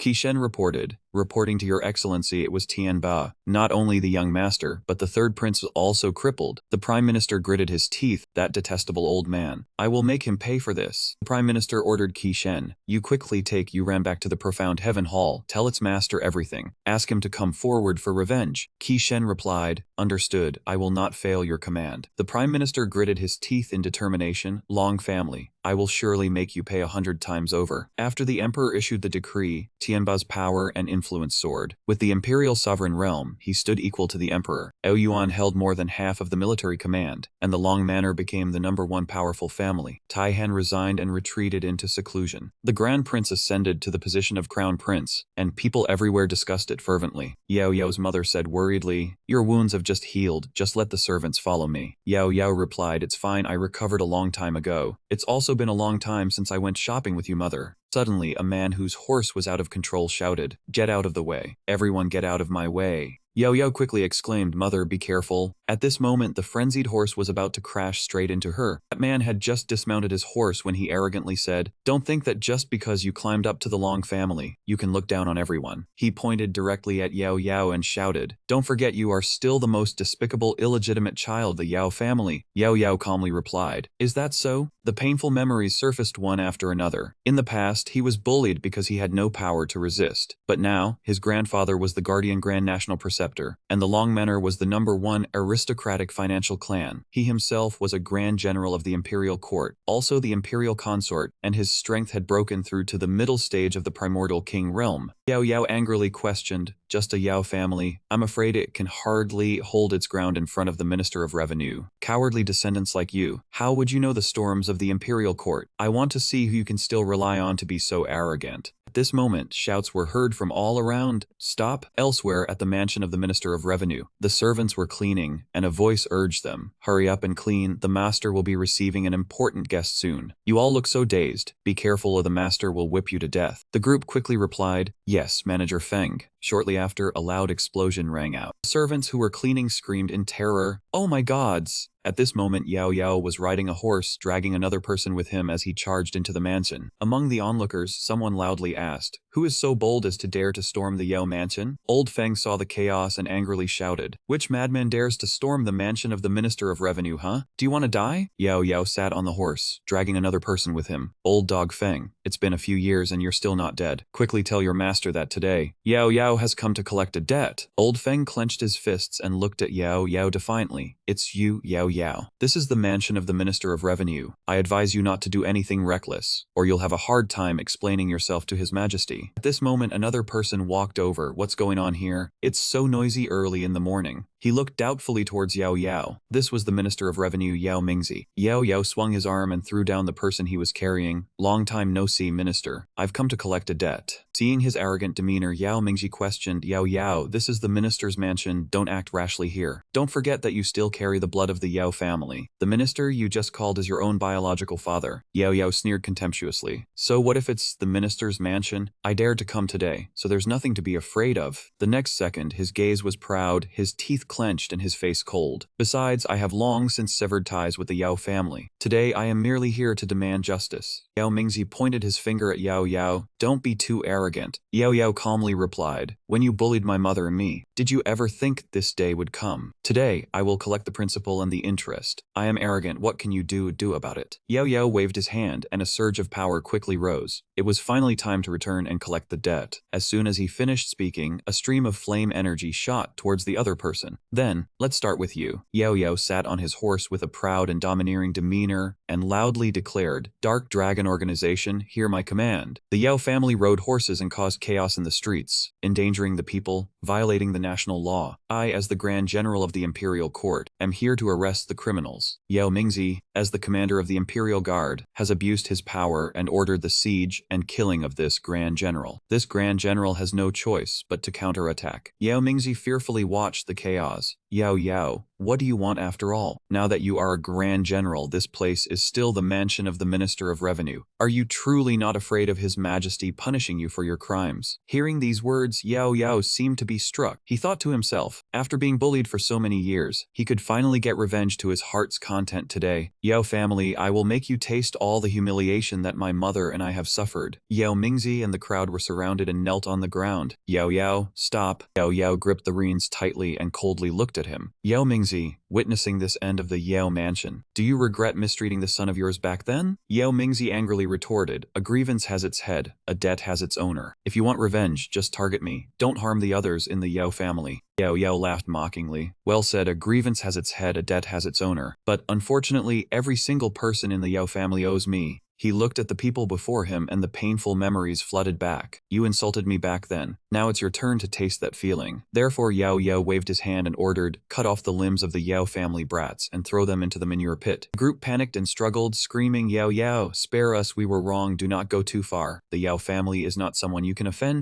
Yao Yao looked at Yao Mingzi and asked, "Minister, do you still think anyone can save the Yaos?" Yao Mingzi lowered his head, his voice stern. "You had better release them now." Yao Yao lunged forward and choked him, channeling fire energy into his other hand. "You are still acting arrogantly even at death's door. Let us see who can save you now." His gaze was icy cold as he stared at Yao Yao. Just then, a beam of light appeared from above. Fortunately, Yao Yao easily dodged it. Yao Yao quickly retreated far away. He looked up at the sky, where 3 strange figures stood above. The old man at the lead shouted sternly, "Young one, let us talk things over slowly. There is no need for fighting and killing." The 3 were Yao Qiren, a mid-level primordial king, and 2 guest retainers at the low-level primordial king stage. Yao Yao recognized the old man and thought to himself, this is the Yao family's trump card, quite strong indeed. Yao Qiren looked at him with a grave expression, inwardly assessing that this boy's return was a blessing for the Yao family. He spoke, "Grandson, tell me what would make you let this go." Yao Yao smiled, his tone calm. "I have no intention of letting the Yaos off." Immediately after, to everyone's astonishment, Yao Yao waved his hand and gave the order to attack. 2 elderly guest retainers, dissatisfied, shot forward. "Insolent fool, today we must teach you a lesson."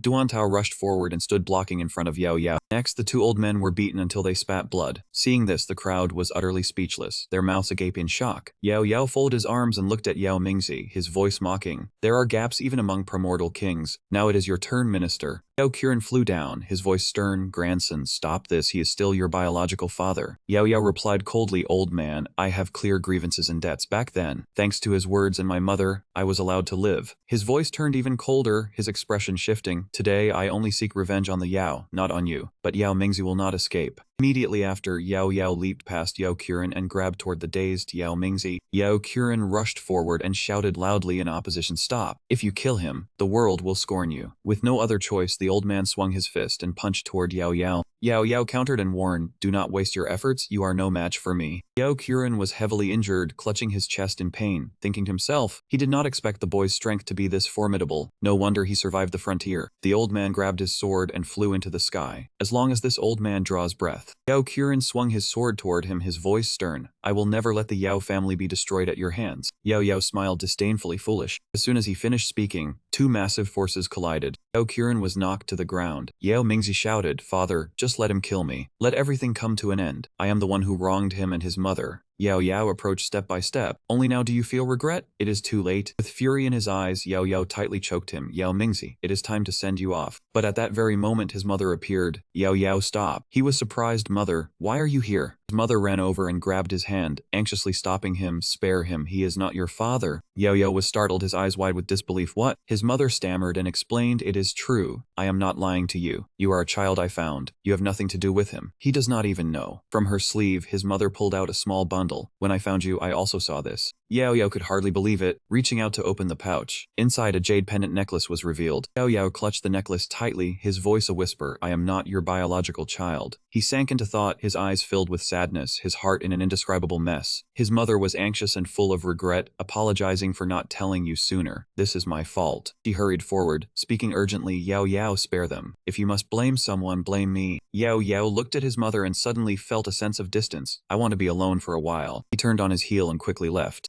Like a whirlwind, Yao Yao flew away before everyone's eyes. His mother clenched her hands, tears streaming down. "This is my fault. I planned to hide the secret until I died, only hoping you would grow up healthy. But I never wanted to see you so full of hatred." Flames around him blazed up, as if suppressed for far too long. Finally, Yao Yao shot straight toward the Juyaoling mountain range. Ground shattered into a deep crater. Yao Yao braced himself with his hands, breathing heavily. He felt helpless and bitter, laughing at himself. He had thought being a bullied, illegitimate son was already pitiful, but it turned out he was also an abandoned child, and he had wanted to take revenge on the Yaos. A moment later, he covered his face, tears spilling through his fingers. How ridiculous. His entire life had been miserable from start to finish. Now he did not even know who he was. He lay down wearily on the ground. Yao Yao shut his eyes tightly, tears silently streaming down, memories flooding back. "Hurry, do not let her escape." That day, his mother held him tightly as she fled from pursuit. Worried about him, she left in tears, "Wait here obediently for mother. I will lead the bad guys away and come back." At that time, Yao Yao was just a small child. "Mother, do not abandon me." His mother's figure surged back into his mind. He reached out helplessly, "Do not go, do not leave me behind." Jolting awake from the nightmare, he cried out in panic. Yao Yao sat up abruptly, gasping for breath, staring at his own palm. It was just a dream. Recalling the scene just now, Yao Yao's face turned serious as he pondered. He had been disturbed by a dream again, a major taboo in cultivation. Yao Yao looked around and silently decided to stay at Jueyao Ridge to cultivate for a while to avoid heart demons and adjust his mind. He waved his hand, releasing spiritual power to summon Huo Ming. After the border battle, Huo Ming had led his clansmen back to Jueyao Ridge for aid, and now he could call him over for company. A few seconds later, a firebird spread its wings and flew across the sky. The large bird spread its wings and flew toward Yao Yao.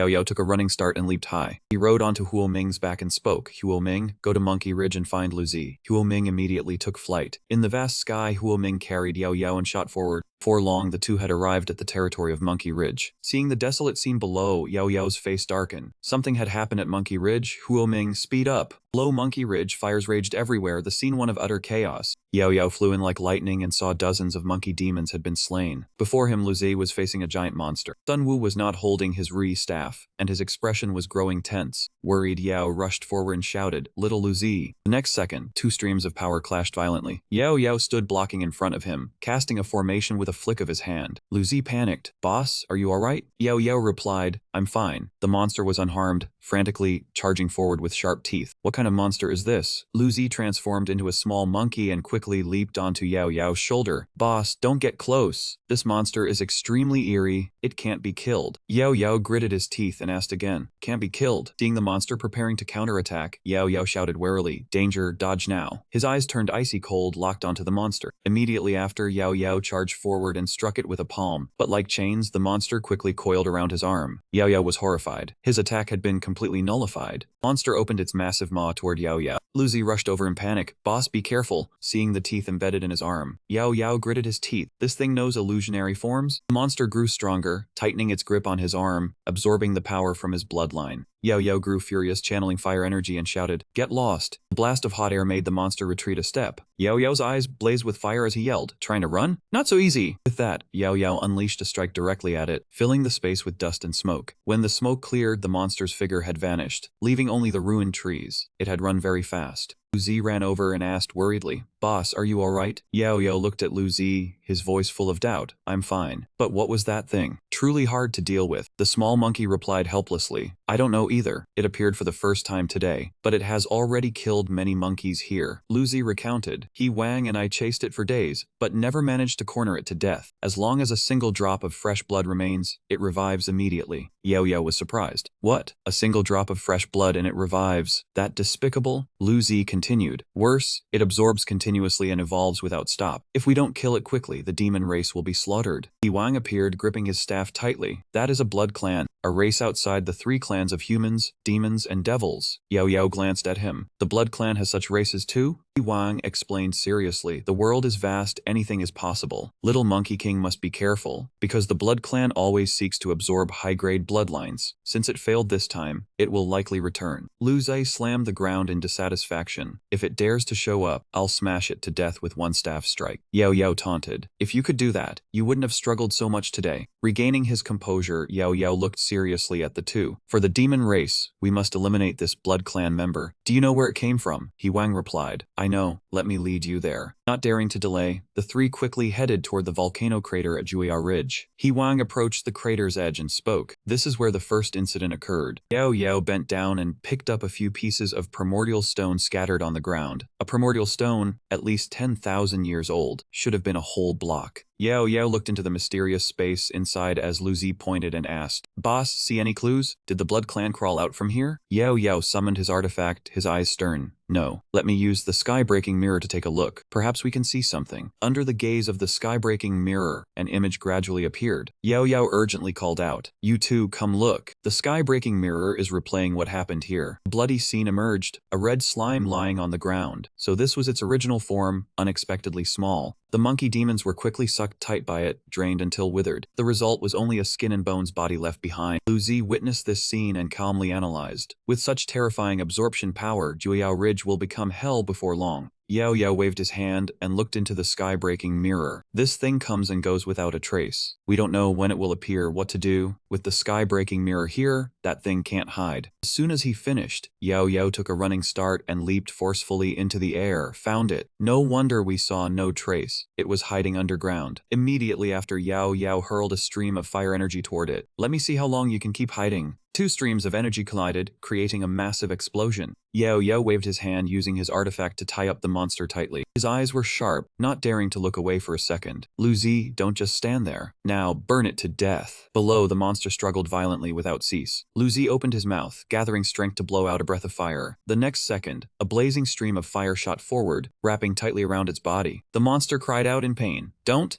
kill me. The flame blazed fiercely, leaving only crackling sounds and pitiful screams. No, do not kill me. Surprisingly, from within the flames, a pained young man reached his hand out toward everyone. Lu Zi and Yao Yao stared at him in shock, silently exclaiming, "This thing is—" Lu Zi cried out in surprise. What happened? He begged for mercy amidst the fire. His eyes were full of fear, veins bulging on his face, his mouth ceaselessly begging. Immediately after, before their astonished eyes, he transformed and leaped away. Trouble, catch him quickly. He Wang and Lu Zi waved their hands, using spiritual power to capture him, but they had already been negligent and fell for his trick. Seizing the opportunity, Yao Yao shot into the sky like lightning. Don't think you can escape. Looking around, there was only empty space, and he was nowhere to be seen. Lu Zi transformed into Sun Wukong, holding the Rui staff dissatisfied. He escaped again. We cannot let this slide. Yao Yao waved his hand and replied, "Do not chase anymore. Even the Heavenbreaker mirror would find it hard to track him. We cannot catch up." He looked at the vast space and spoke. This time, he has truly left Monkey Spirit Ridge, but we must still be careful in the future, guarding against his return. Lu Zi nodded. "I will warn the monkey brats to pay attention." Yao Yao looked at him and said calmly, "I will stay at Absolute Demon Ridge to cultivate and keep an eye on the Blood Clan's movements. If anything happens, come find me." The scene shifts to a cave on Absolute Demon Ridge for cultivation. Yao Yao sat still, eyes closed tightly, focused on circulating his energy. But in his heart at this moment, hundreds of thoughts emerged. Yao Yao was anxious and woke himself. His gaze was pensive, thinking silently. After cultivating for days, I cannot enter a meditative state. My mental state must be too chaotic. If this continues, I will sooner or later suffer a chi deviation. He raised a hand to his forehead, shading from the sunlight. I must quickly find myself again. For now, I will put cultivation aside and go to Flame Flower Forest to seek advice from Ying Huang. Perhaps I will gain more than expected. Yao Yao stood on a cliff face, before him a majestic landscape. Time turned back to a past scene. Several years ago, Yao came to Absolute Demon Ridge seeking the green demon root vine to heal Tam. He coincidentally inherited the legacy of Hui Ying Huang, becoming the prince of the Flower Eagle clan and receiving aid from Huo Ming. In just a few short years, the youth had gone from great demon to demon king, soaring to royal level strength. Yao Yao, along with Huo Ming and Lu Zi, arrived at this place. He decided to secretly lead them south to the Fire Eagle clan. Lu Zi warned with a serious face, "Boss, to reach the Flower Eagle clan, we must cross this bamboo forest. This is the territory of the Demon King Green Serpent. The Green Serpent swamp is not easy to deal with." Yao Yao replied, "As long as it is not royal level, there is nothing else to fear." He excitedly rotated his shoulder and continued, "If the Green Serpent King knows what is good for him, fine. If not, I would not mind killing him either." Cast his gaze over the dense bamboo forest, where hundreds of green snakes lay in wait. He reached out a hand to touch a bamboo stalk. This is truly a good place. The primeval wood elemental energy is thick, and there are thousand-year spirit bamboos everywhere. Yao Yao calmly looked around and continued, "The thousand-year spirit bamboo is excellent material for forging wood attribute weapons. I will bring a few stalks back for now. They might come in handy later." Amid the silent space, a voice rang out, "Human clan, Monkey clan, Fire Eagle clan, get the hell out of my Green Serpent territory right now." Yao Yao and Lu Zi turned their heads in surprise. Behind them now was a two-headed python. Yao Yao clasped his hands and bowed. "Green Serpent King, we are only passing through." Seeing the rare spirit bamboo, "I wanted to ask for some to take back. We have no intention to offend." The Green Serpent King said discontentedly, "I do not care. This is my turf. Get out immediately." Yao Yao swept his gaze over him, replying with a beastly aura, "It seems negotiation is impossible." Next second, his entire body erupted with power. "Since that is the case, I will not be polite either." The Green Serpent King and his brood opened their mouths and charged forward. "You do not know your limits. High clansmen, hear my command. Kill the intruders into our territory." Yao Yao gripped his weapon and shouted, "Lu Zi, Huo Ming, attack." The two chorused, "Yes, boss." Yao Yao took the lead fiercely, thinking silently, "My cultivation has been stagnant. I will use this chance for real combat to stabilize my mind." Looking at the Green Serpent King, he said, "I originally planned to spare your life, but now I have changed my mind." The Green Serpent King advanced, opening his mouth to spew his power. "Die, detestable human." A wave of poisonous bone shards flew out. Plants hit by them softened and collapsed. Yao Yao tightly covered his face, grinding his teeth. "Trouble. This poison bone is truly terrifying." The Green Serpent King was excited, his voice cold. "Foolish human. My poison bones can pierce through refined metal stone. This time, you will surely be a puddle of goo." Two pythons took turns charging forward to attack him. Yao Yao swung his weapon in dissatisfaction. "You big worm, taste my power." The python continuously opened its mouth and spat bone shards at Yao Yao. He ground his teeth, cursing silently. "Damn it, is it not done spitting yet? This beast has a long breath." Yao Yao gathered momentum, pivoting sharply on his heel. Like lightning, the weapon swept across the python's body. Fresh blood splattered across the space. Yao Yao ground his teeth and spoke each word with force. "I am done playing the human. I will fight you with my demonic power." As he spoke, a large pair of bird wings appeared behind him. The Green Serpent King looked at Yao Yao in surprise, puzzled. You are of the Bird Clan. Yao Yao replied, Bird Clan. He suddenly grew furious and cursed. You are the bird. Your whole family are birds. The blood of the Phoenix clan flows within me. Do you understand? Yao Yao charged forward and stepped onto the python's mouth, silencing it. You have a mouth but do not know how to speak human language. Fine, I will break it for you. The python howled in pain, bitten my tongue. It hurts so much. Yao Yao's entire body seemed to gain more strength as he swung his weapon. Taste my heaven-spanning feather storm. Countless flame arrows shot forth continuously, striking the Green Serpent King. They screamed in agony, begging pitifully, Great King, spare us. Yao Yao was displeased, slashing at them again, his voice harsh. I will say it one more time. I am a phoenix. The Green Serpent King was quickly subdued. Yao Yao took a golden gall sack from inside it. You wanted to poison me. Luckily, I once drank the demon core of a poison gecko and a centipede. If you lay down more snake eggs, I would not mind taking them either. Yao Yao opened his mouth and drank the snake bile in his hand dry. Luzi walked over and pointed at the python. An insolent thing. Boss, why not just burn this whole forest down? Yao Yao immediately stopped him. Do not. These green bamboos are rare forging materials. It would be a pity to burn them all. Yao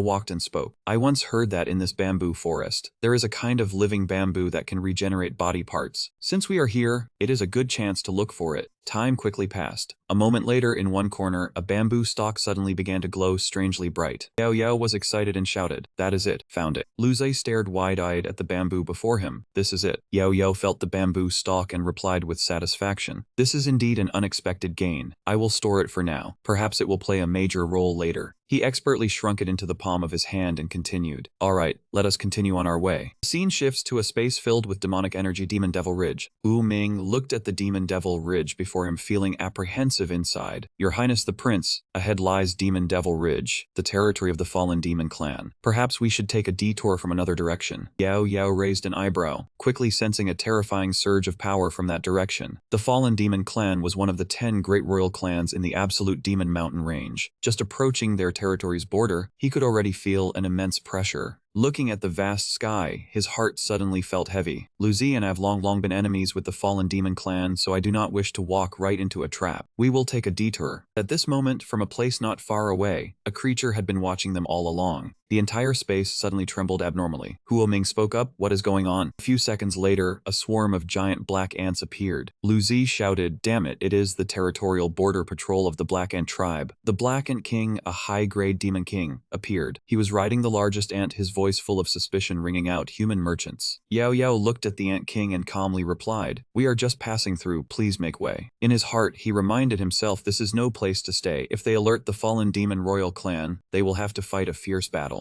Black Ant King was dissatisfied, brandishing his weapon with authority, but his speech was strange. Anyone who dares to trespass on the territory's border, do not even think of leaving here alive. At this, Yao Yao immediately mocked the Black Ant King. So you are just a stutterer. I want to leave, and no one can stop me. Not wanting to waste another second, Yao Yao leaped toward him. Take this punch and leave your life here. Black Ant King gritted his teeth, raising his hand to block. But unexpectedly, when he looked up, Yao Yao and his group had chosen the better part of valor and fled. He stammered, You despicable humans. The next second, the Ant King raised his weapon high and declared loudly, This king will definitely tear you into 1,000 pieces. Where are my soldiers? Chase after them. Rocks and earth shattered everywhere. Black ants appeared and surrounded the group. Yao Yao looked at them warily. Damn it, we are surrounded. The Black Ant King gripped his weapon and ferociously leaped toward Yao Yao. Die. The Black Ant King attacked, holding a scythe as he leaped toward Yao Yao. He quickly used his weapon to block. A cold voice rang out, Since you wish to die so soon, then I will not be polite any longer. Yao Yao leaped backward, the ground beneath him trembling incessantly. Yao Yao leaped forward, weapon in hand, spiritual power erupting from his entire body. Ultimate skill Sky Spear Art, Earth Spear Strike. Tremendously powerful blow landed right in front of the Ant King. The Black Ant King was covered in wounds, pitifully burned. His trembling voice rang out, Hateful human. Enraged, Black Ant King immediately transformed into his Antlord form. You cannot escape. Seeing his true form, his face turned ashen. His appearance is truly horrifying. Change back quickly. Black Ant King attacked, extending his pincers as he pounced toward Yao Yao. He seemed to have gone mad, his eyes and words extremely agitated. I will eat you. I will eat you. But just as he finished his sentence, Yahello had already grabbed Lu Zai and fled far away. "Want to eat me? Are you not afraid of choking? My head is not a soft piece of dough for you to bite however you like." Yahello turned around and the two of them charged straight toward the enemy. "Lu Zai, deal with him." Instantly, Lu Zai regained his momentum. Flames erupted all over his body. Great fire blazed in the eyes of Yahello and Lu Zai. A loud shout rang out, "Fire God Pupil."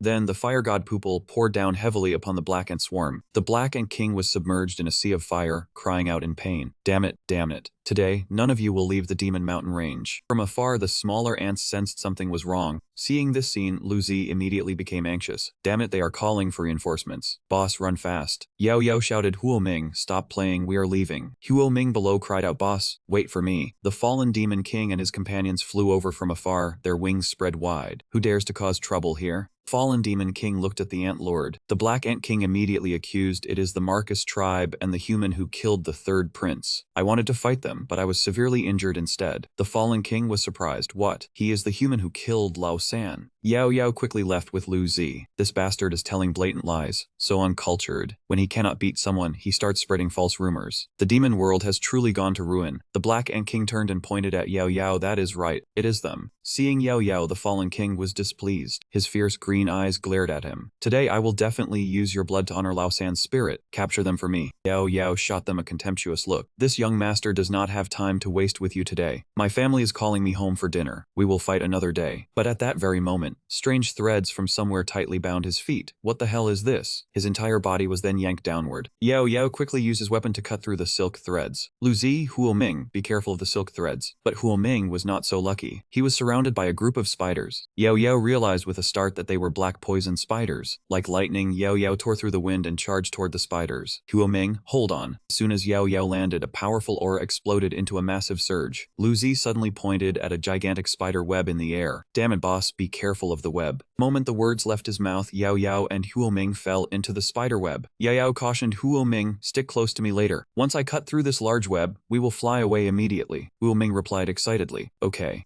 Truly the protagonist's halo, Yahello burst forth. His phoenix wings spread wide and shattered the spider web. "Will you damn bastards stop it already? Will you let a person go home and eat their dinner?" Yahello grabbed Lu Zai and immediately flew up high. "Take this chance, run fast." The fallen king and the spiders were caught in the sea of fire. He watched Yahello's retreating back with fury. "Human, you cannot escape. Even if you flee to the ends of the earth, I will hunt you down." Looking back at the burning forest, Yahello let out a sigh of relief. Finally escaped from that damn demon land. If a few more demon kings had arrived, I fear I would have died here today. Lu Zai spoke worriedly, "Boss, I cannot see Huo Ming anywhere." Hearing this, Yahello looked around in confusion. Yahello looked at Lu Zai and began to tease him. As expected of a good brother, these past few days on the road, luckily he carried us, saving us some stamina to fight those demon kings. But it turned him into a walking chicken. In such a critical moment, he still led the enemy away all by himself for us. This brother is really something. Lu Zai cast a sidelong glance at him. Boss, are you serious?" Yahello and Lu Zai landed in the forest. Good or bad, Huo Ming is still a demon king, a member of the Fire Eagle clan. Even if he cannot win, he should be able to escape. It will be fine. Lu Zai retorted worriedly, "But that fallen king is one of the 10 strongest flying royal clans in the absolute Demon Mountain range. Are you sure there is really no problem? It should be fine." Yahello quickly flew to the peak of the 5 peaks Asura Mountain. Yahello slowly descended onto the cliff face, his calm voice ringing out. "What a fine place with this 5-peak terrain. This is a spot where a primal vein can form." Lu Zai replied, "That is the 5 peaks Asura Mountain, where the Azure Yao King resides. Ordinary demon kings can hardly get within half a step of it." Looking at the Azure Mountain peak before him, Yahello assessed it. The shape of the 5 peaks means at least 5 primal veins are connected to form it. In there, a mid-grade primal vein could even form. The Azure Yao clan has taken all this good land. No wonder they are ranked among the 10 great royal clans. Lu Zai also pointed excitedly at that peak and declared loudly, "In the future, I must also establish a Marcus Mountain." Yahello quickly felt interested. "I once had the fortune to meet Prince King Ming of this Azure Yao clan at a demon trade fair. Since we happen to be passing by, why not take the opportunity to visit an old friend?" The two of them stood proudly together on the rock ledge, their postures extremely imposing. In the sky, a fire phoenix bird flew by. Lu Zai immediately shouted, "Look over there." Catching the bird, Yao realized with concern that it was Huo Ming's communication signal. But as soon as it touched, the bird vanished, the faint primal energy aura terrifying Yahello. Huo Ming had met with misfortune. Not daring to delay, Yao Yao pulled Lu Zi and flew away quickly. Looking at the strange light pillar in the distance, Yao Yao shouted that Huo Ming was in danger. They had to save him urgently. They would visit the old friend of the King Ru tribe another day. Lu Zi was frightened by Yao Yao's speed and asked if the boss could find him. Yao Yao, with a serious face, sensed the aura and replied that the aura was moving from over there to here. A few seconds later, Yao Yao landed successfully.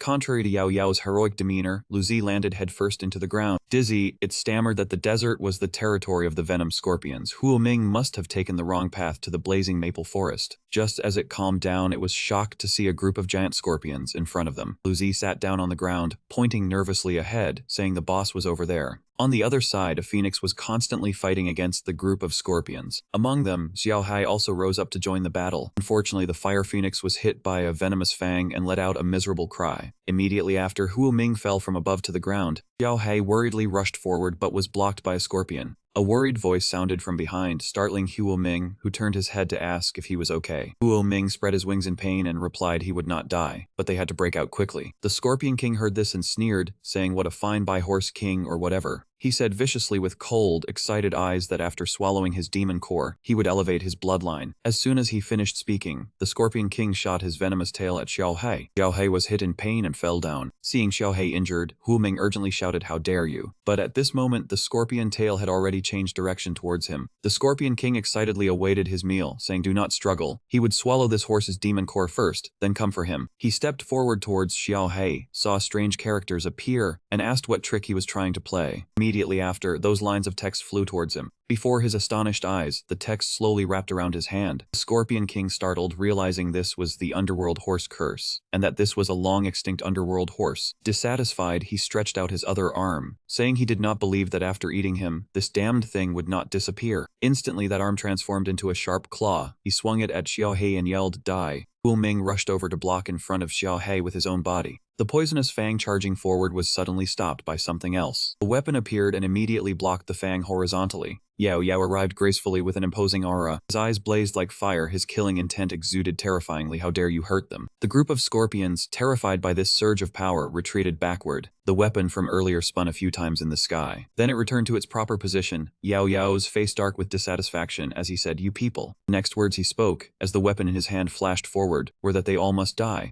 Scorpion King braced himself to block the blow, secretly shocked by the overwhelming aura. Yao Yao lifted his blade and leaped up, unleashing the ultimate skill, Divine Dragon Strike. Ferocious Divine Dragon charged straight at the Scorpion King. He was beaten half to death and rolled onto the ground. Yao Yao coldly looked at the trembling scorpions and said the Venom Scorpion tribe no longer needed to exist. Lu Zi set fire. On this side, Lu Zi also leaped into the air. Right after, Lu Zi breathed a burst of fire, burning up the scorpions. Lu Zi jumped onto Yao Yao's shoulder and shouted, "Boss." The scorpion ran away. "Should we chase him?" Yao Yao replied, dissatisfied that it was not necessary. They would settle the score later. Huo Ming and Xiaohai's condition was more critical. From his jade ring, Yao Yao summoned a gourd bottle. He rushed forward urgently to feed water to Xiaohai and Huo Ming, telling them to drink the life water. Amid the scorching heat of summer, that person's eyes bulged, his voice agitated as he said, "Found it." Huo Shang urgently pointed at the huge fire in the middle of the desert, saying, "Hurry over there." A few seconds later, they quickly arrived. Huo Shang stomped the ground and swiftly advanced towards Yao Yao. He bowed with cupped hands in a remorseful tone, saying, "Your Highness the Prince, Huo Shang has arrived late. Please punish me." Yao Yao replied without moving his hands, "Punish what punishment? You arrived just in time. Huo Ming and Xiaohai are severely injured and need to be taken back to the Huiying tribe for treatment." Huo Shang turned around and resolutely ordered them to be taken back to the tribe. The subordinate replied, "Yes, chief." The scene shifted to a forest full of red maple leaves, which was the blazing maple forest. Amid the falling maple leaves in the forest, Yao Yao and Huo Shang appeared. Although their lives were out of danger,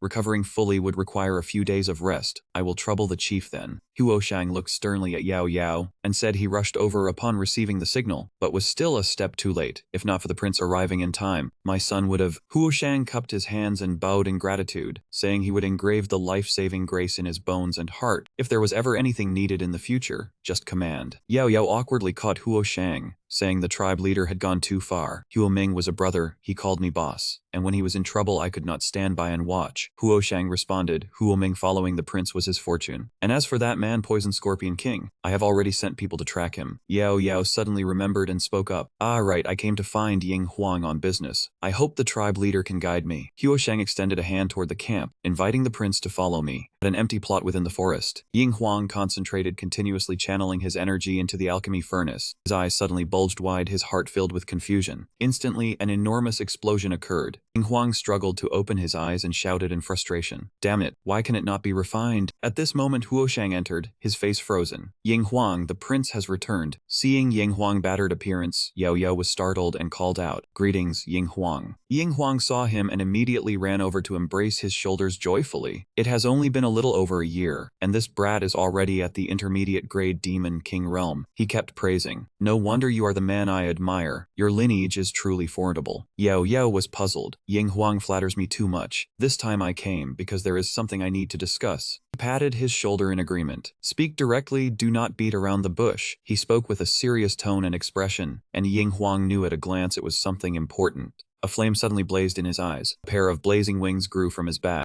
The people below had to look up as he flew into the air. A phoenix spread its wings across the sky. The two men exclaimed in shock, "This is the phoenix bloodline." Its gaze looked straight down below. The two bird tribe members trembled all over with fear. Yahello retracted the phoenix into the gem, speaking honestly, "I carry the phoenix bloodline, and my bloodline power also belongs to this tribe. I only learned this upon awakening to the Demon King realm. I did not intentionally deceive Ying Huang." The two immediately knelt respectfully. "It is indeed the phoenix bloodline. Please allow Huoyu to protect the son of heaven." Huoshang also requests to follow. Their actions startled Yahello. "Ying Huang, tribe leader, do not do this." He anxiously explained, "I only have the phoenix bloodline. I am not the son of heaven." Ying Huang said seriously, "Your Highness does not understand. The phoenix is the ancestor of all birds, and together with the dragon and Kunpeng, it is the primordial ancestor of the demon tribe. It is because of their bloodline that the Golden Rock and the Sky Rock top the 10 royal clans. Your Highness' power is even stronger than theirs." Waves of excitement surged in his heart. "In the future, Your Highness will surpass even the Golden Rock and Sky Rock. Surpassing the Imperial Emperor is also a certainty." But this made him worried. "If other demon tribes learn that I carry the phoenix bloodline, they will watch me like a hawk watching its prey." Yahello thought and then reminded, "Ying Huang, my identity is special. Please keep it a secret. For now, just use the identity of a prince of the Flower Eagle tribe." He clenched his fist. "Your Highness, rest assured, if anyone causes trouble, I will burn them alive." Ying Huang's expression turned serious. "Has Your Highness ever thought about what will happen when the bloodline fully awakens?" Yahello still did not understand his meaning. Ying Huang said quickly, "The Phoenix tribe is also called the Fire God Bird. They used to dwell in the Fire Domain. Your Highness could try going there. You might find a surprise. But the Fire Domain is in the Demon Realm. No one dares go near it." Yahello sank into thought. "The Phoenix bloodline is powerful, but my strength is still weak. This is a hidden threat. With the forces in the Kangsuan Hall threatening me, the only way to defend myself is to increase my strength." Corners of his mouth curled up. "I will go." Yahello smiled with determination. No matter how dangerous, he had to give it a try. Ying Huang prepared the spell to set off. "Good, we will depart right now." A large golden bird spread its wings and soared. He still had faith in Yahello. "Based on Your Highness' talent, after training in the Fire Domain, you might still make it back in time for the Royal Clan competition." Lu Zi crossed his arms and asked questioningly, "What is the Royal Clan competition? Do not tell me it is the great duel among the 10 royal clans." Ying Huang remained serious. "Not that. The Royal Clan competition is held because each tribe has different talents. It is organized every 12 years to compare bloodline power. The strongest tribe will lead the Royal Clan.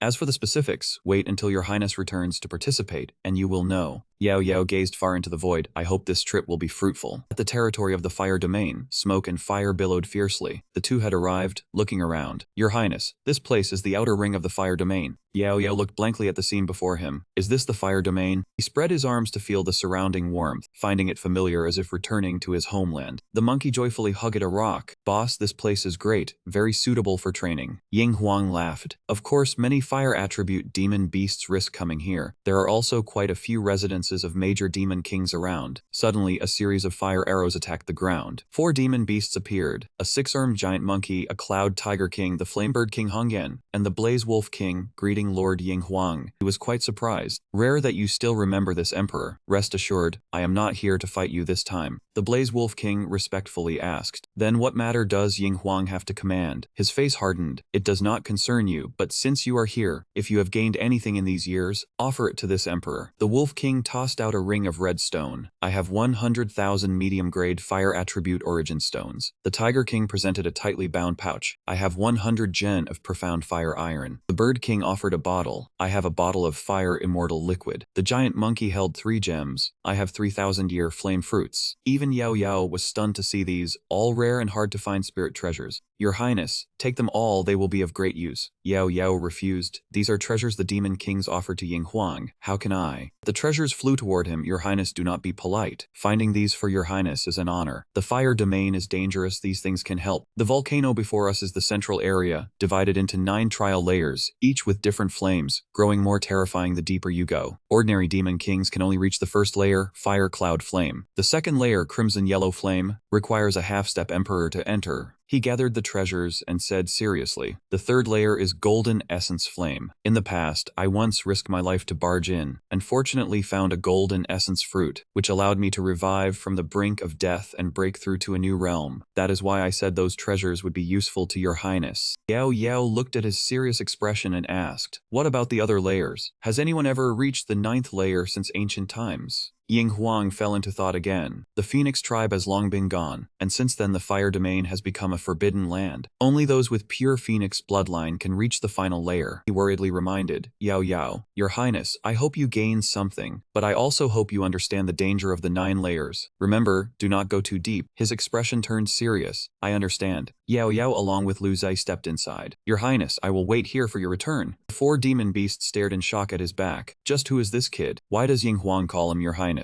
And how is he not afraid of the fire here? Yahello looked at the sky-high primal energy. No wonder ordinary demon beasts could not get close, because the origin energy concentration here was terrifying. He clenched his fist to create more motivation. But this little difficulty is not enough to stop my footsteps. His entire body was wrapped in a protective barrier. There are many people in this world I want to protect. Only by growing strong can I protect myself and them. In front of them was the entrance gate. Uzi grew more and more excited. Boss, ahead is the entrance to the first layer, Fire Cloud Flame. Training here would be amazing. Yahello glanced lightly around. Going deeper will be even more exhilarating. I am just afraid you will not be able to handle it. His foot had already started to pass through the gate, and then his entire body stepped through. Yahello also had to change expression at the cold air around him. His body began to free fall downwards. He landed safely, but the monkey landed headfirst into the ground. Lu Zai, with a bump on his head, cursed as the space here was topsy-turvy. Looking around for a moment, he concluded this place was an illusion realm. Lu Zai wondered how the fire domain, the land of the Phoenix, could have an illusion realm. Yahello said this illusion realm concealed the real fire domain, and they had to pass through 9 layers of fire to reach it. The monkey was astonished. Yahello looked at the vast sky, his bloodline telling him that since arriving here, many images had appeared in his head. Images of phoenixes soaring through the high sky. They flew over vast forests. Mountains constantly spewed lava.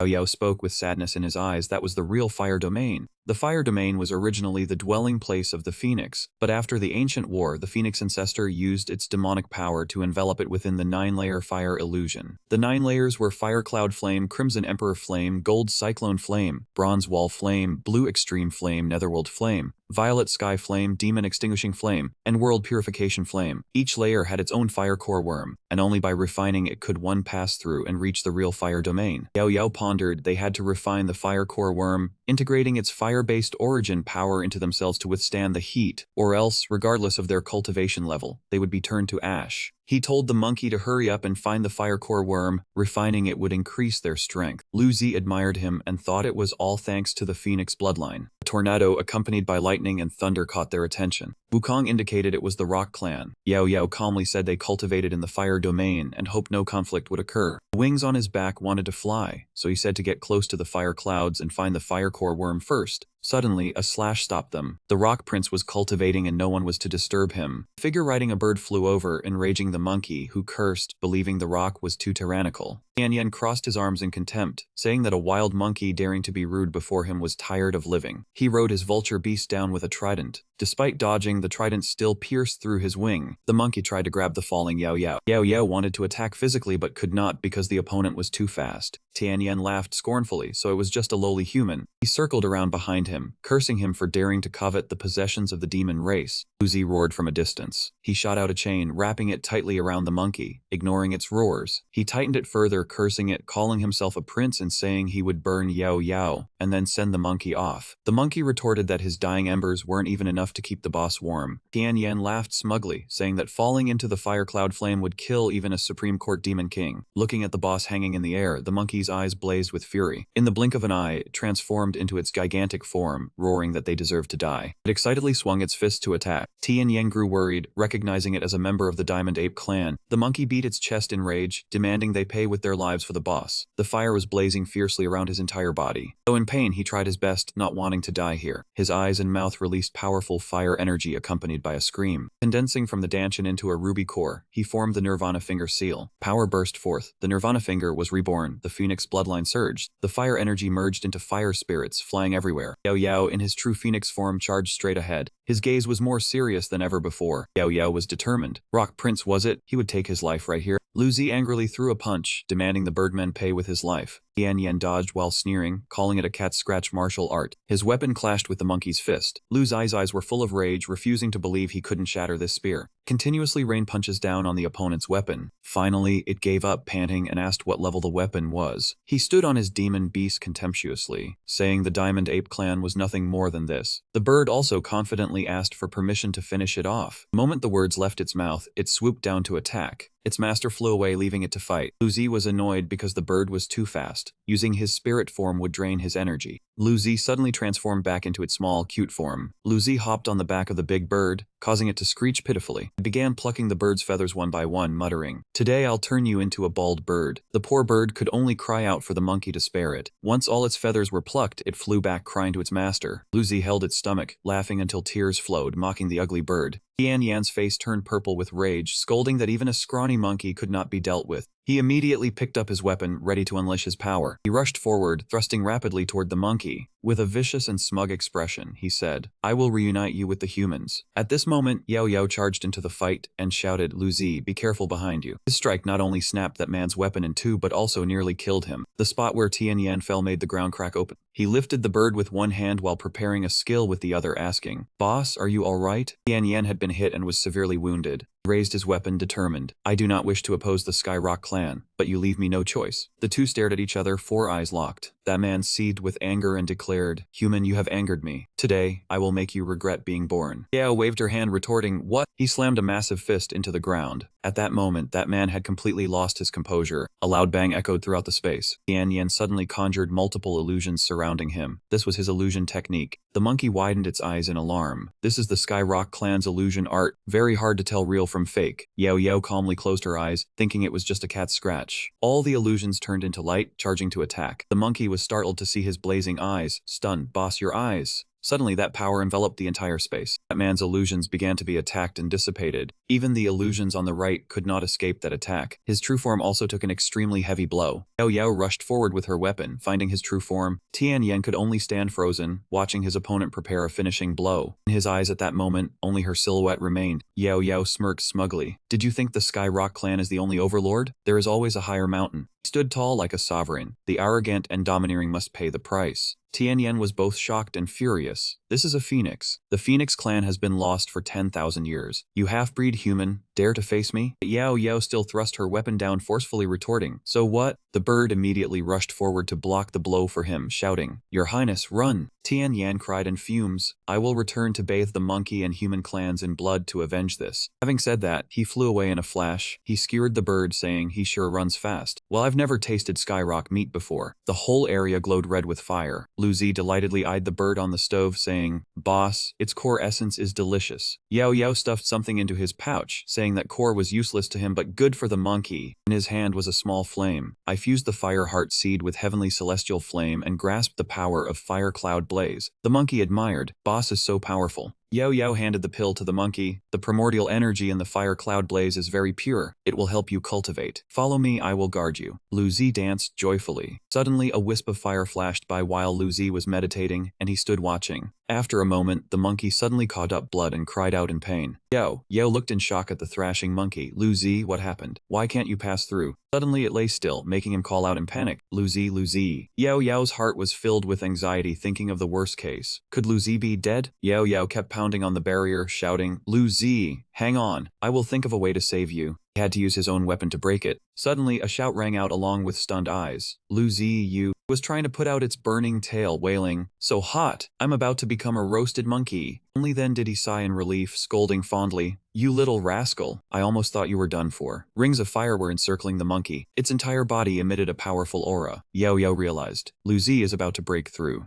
Its whole body began to levitate along with the fire power. The monkey's form was gradually transforming. Yao Yao was stunned speechless by the scene before him. Lu Zi had transformed into a giant monkey with gleaming golden fur. It extended its enormous hand forward. Lu Zi soared into the sky with power, wanting to punch the ground, reaching the superior demon king realm. Yao Yao was extremely happy to see Lu Zi successfully break through. After a while, the monkey turned back to its old form, complaining it almost became roasted monkey, then was scolded by Yao Yao for almost scaring the boss to death. The monkey scratched its head and honestly admitted it almost struck a final blow, but fortunately managed to hold back. Yao Yao looked at it, then made a decision, telling it to stay and consolidate its strength while he advanced alone to the second layer of Crimson Emperor Flame. Poor Lu Zi begged to come along, but Yao Yao was resolute, for the demon power had just broken through and was unstable, unable to withstand Crimson Emperor Flame. Yao Yao patted its head in consolation, saying that not always having to accompany each other made them companions, which made the monkey choke up and call him boss. He happily ruffled its head, explained that entering Crimson Emperor Flame without reaching half Emperor meant certain death, and that he himself Phoenix bloodline, and was still uncertain, telling it to stay because of fire cloud flame helped stabilize demon power, allowing for even further breakthroughs. Hearing this, the monkey's eyes lit up as it replied that it understood, asking the boss to rest assured on his journey, and that it would stay and wait. Yao Yao stared intently at the door above. Ever since the Nirvana rebirth, he always felt an invisible power guiding him to the second layer. With great determination, he flew up and thought that since it was so, even if risky, he had to take a look. Flames enveloped him, welcoming him into the second layer of Crimson Emperor Flame. He flew among blazing volcanoes, where the vast space was like a sea of fire. As soon as he set foot on the ground, his clothes caught fire. Yao Yao looked down in horror and screamed in panic. Unable to bear it, he decided to unleash the Nirvana art, but his clothes continued to be burned away. Yao Yao shouted in frustration that the Nirvana art was useless. Ordinary clothes could not withstand the fire realm's origin power. Was he supposed to train naked? He stared at the curled-up phoenix, wondering what made him so intimate with it that he could not suppress his desire. Full of doubt in his heart, he wondered if this was the true form of the phoenix, its sleeping posture as if guarding something. Suddenly, Yao Yao reached out his hand to feel it. The phoenix sensed him and transformed into the illusory fire heart worm in Crimson Emperor Flame space, saying he was very lucky. Radiant spirit pill appeared in the middle of its body. Yao Yao was utterly astonished, realizing it was phoenix essence blood, if he could refine it. He touched the spirit pill, understanding that the fire heart worm absorbed bloodline power from the ancient phoenix essence blood to condense into form, and if no one discovered it, the essence blood would one day borrow fire to be reborn. His hand had firmly grasped it.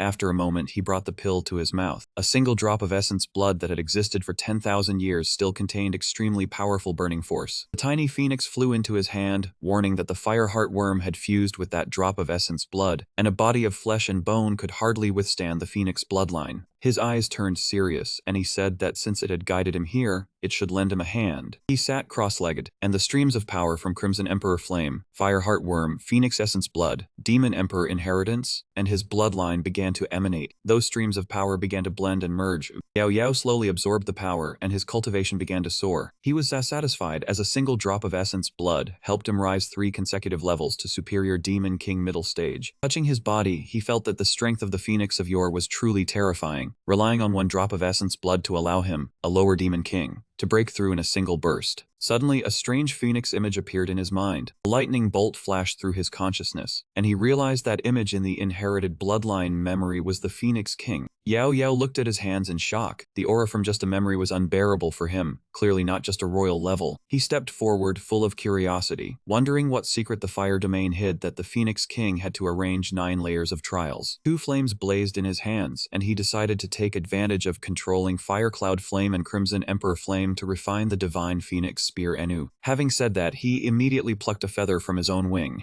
Yao used that feather to refine its power, absorbing the might of a demonic world feather. After that, he cut himself to extract his own essence blood and added a bit of Phoenix bloodline. Pouring all the essence blood into the weapon, he successfully refined it into Flame Fire Cloud Crimson Emperor. Utterly focused, he called for the Divine Phoenix Spear to awaken. The gem on the spearhead immediately emitted a sky blue light. Exquisite patterns began to appear on the spear shaft. Yao Yao picked it up, satisfied that this design was now worthy of the name Divine Phoenix Spear. He swung the weapon and struck the ground, laughing loudly, not in vain as a divine weapon now reaching the half-emperor rank. When he was not paying attention, a woman suddenly appeared. Yahello, startled, looked up and demanded to know who she was. The woman appeared right in front of him with a cold expression. A sister suddenly approached and asked him if he was from the Phoenix clan. She seemed to detect something unusual, closed in to scrutinize him, and was surprised that traces of the Phoenix clans still existed, but then sensed a human breath on him. Before he could respond, she suddenly realized that he possessed Phoenix ancestral blood on him. He thought carefully. This person was probably from the Peacock clan, inheriting Phoenix bloodline, able to recognize ancestral blood in an instant. Could she be the Peacock King herself? Sensing she was not leaving, Yahello quickly backed away. The woman exuded a royal's pressure, likely the Peacock Queen, and if she knew he was human, he would be captured. Afraid of being discovered for his race, he hurriedly took his leave, saying he had urgent business at home, then vanished, leaving her alone. She reacted too quickly, rushing to block him. You still haven't answered. Do you really have the ancestral blood within your body? Or are you a royal phoenix? He really did not want to answer these questions. What they have to do with you, senior? Why must you be so persistent? He gently issued a threat. Little brat, if you don't explain clearly, this sovereign will not let you leave here easily. At this moment he hesitated slightly. It seemed she would not let it go unless he revealed his identity. Seeing that she stubbornly refused to leave, he decided to expose himself. How dare you, Peacock Sovereign? Do you wish to commit lèse-majesté? Standing there looking dumbfounded, do you truly have the Phoenix's might? He gave a cold snort and then shouted loudly, Peacock Empress, you are very bold. Not letting her speak further, he threatened, dare to block this venerable one's path? Do not forget what blood flows within your veins. After saying these words, he also broke out in a cold sweat. Seeing that she just stood there motionless, Yahello was already prepared to accept his fate. What was wrong with this girl? Not running even after being threatened. If she didn't run, he couldn't hold on much longer. Just as he was about to give up, she knelt down. Heavenly Son, forgive my transgression. This subject dares not. This sudden action startled him. Regaining his composure, he quickly shooed her away. If you dare not, then leave quickly. Do not spread word that you have seen this venerable one outside. She stood up to take her leave. Ziki was reckless. Ziki will withdraw immediately. After that, the elder sister left, his face now covered in cold sweat. Having exhausted his strength, he sat down heavily on the ground. He let out a few breaths to thank the heavens and Buddha. He had successfully scared her off. If it had lasted a little longer, he might have been exposed. That was too close. Thinking back to the situation just now made him tense. He hadn't expected to meet a single Yao sovereign here. Fortunately, it was the Peacock clan. He thought about how incredibly lucky he was to have narrowly escaped like that. If it weren't for the pressure of the Phoenix bloodline's rank, he feared he would have been in big trouble today. It really scared him to death. After a final deep sigh, he returned to his main task. He should still quickly improve his strength, although for now his demonic power had already reached the upper grade of Demon King. As he spoke, he walked into the Crimson Flame space, but his primordial spirit was still at the middle grade of Primordial King realm. It was a good opportunity to use the Fire Realm's origin power in this space to compensate for the gap between the two.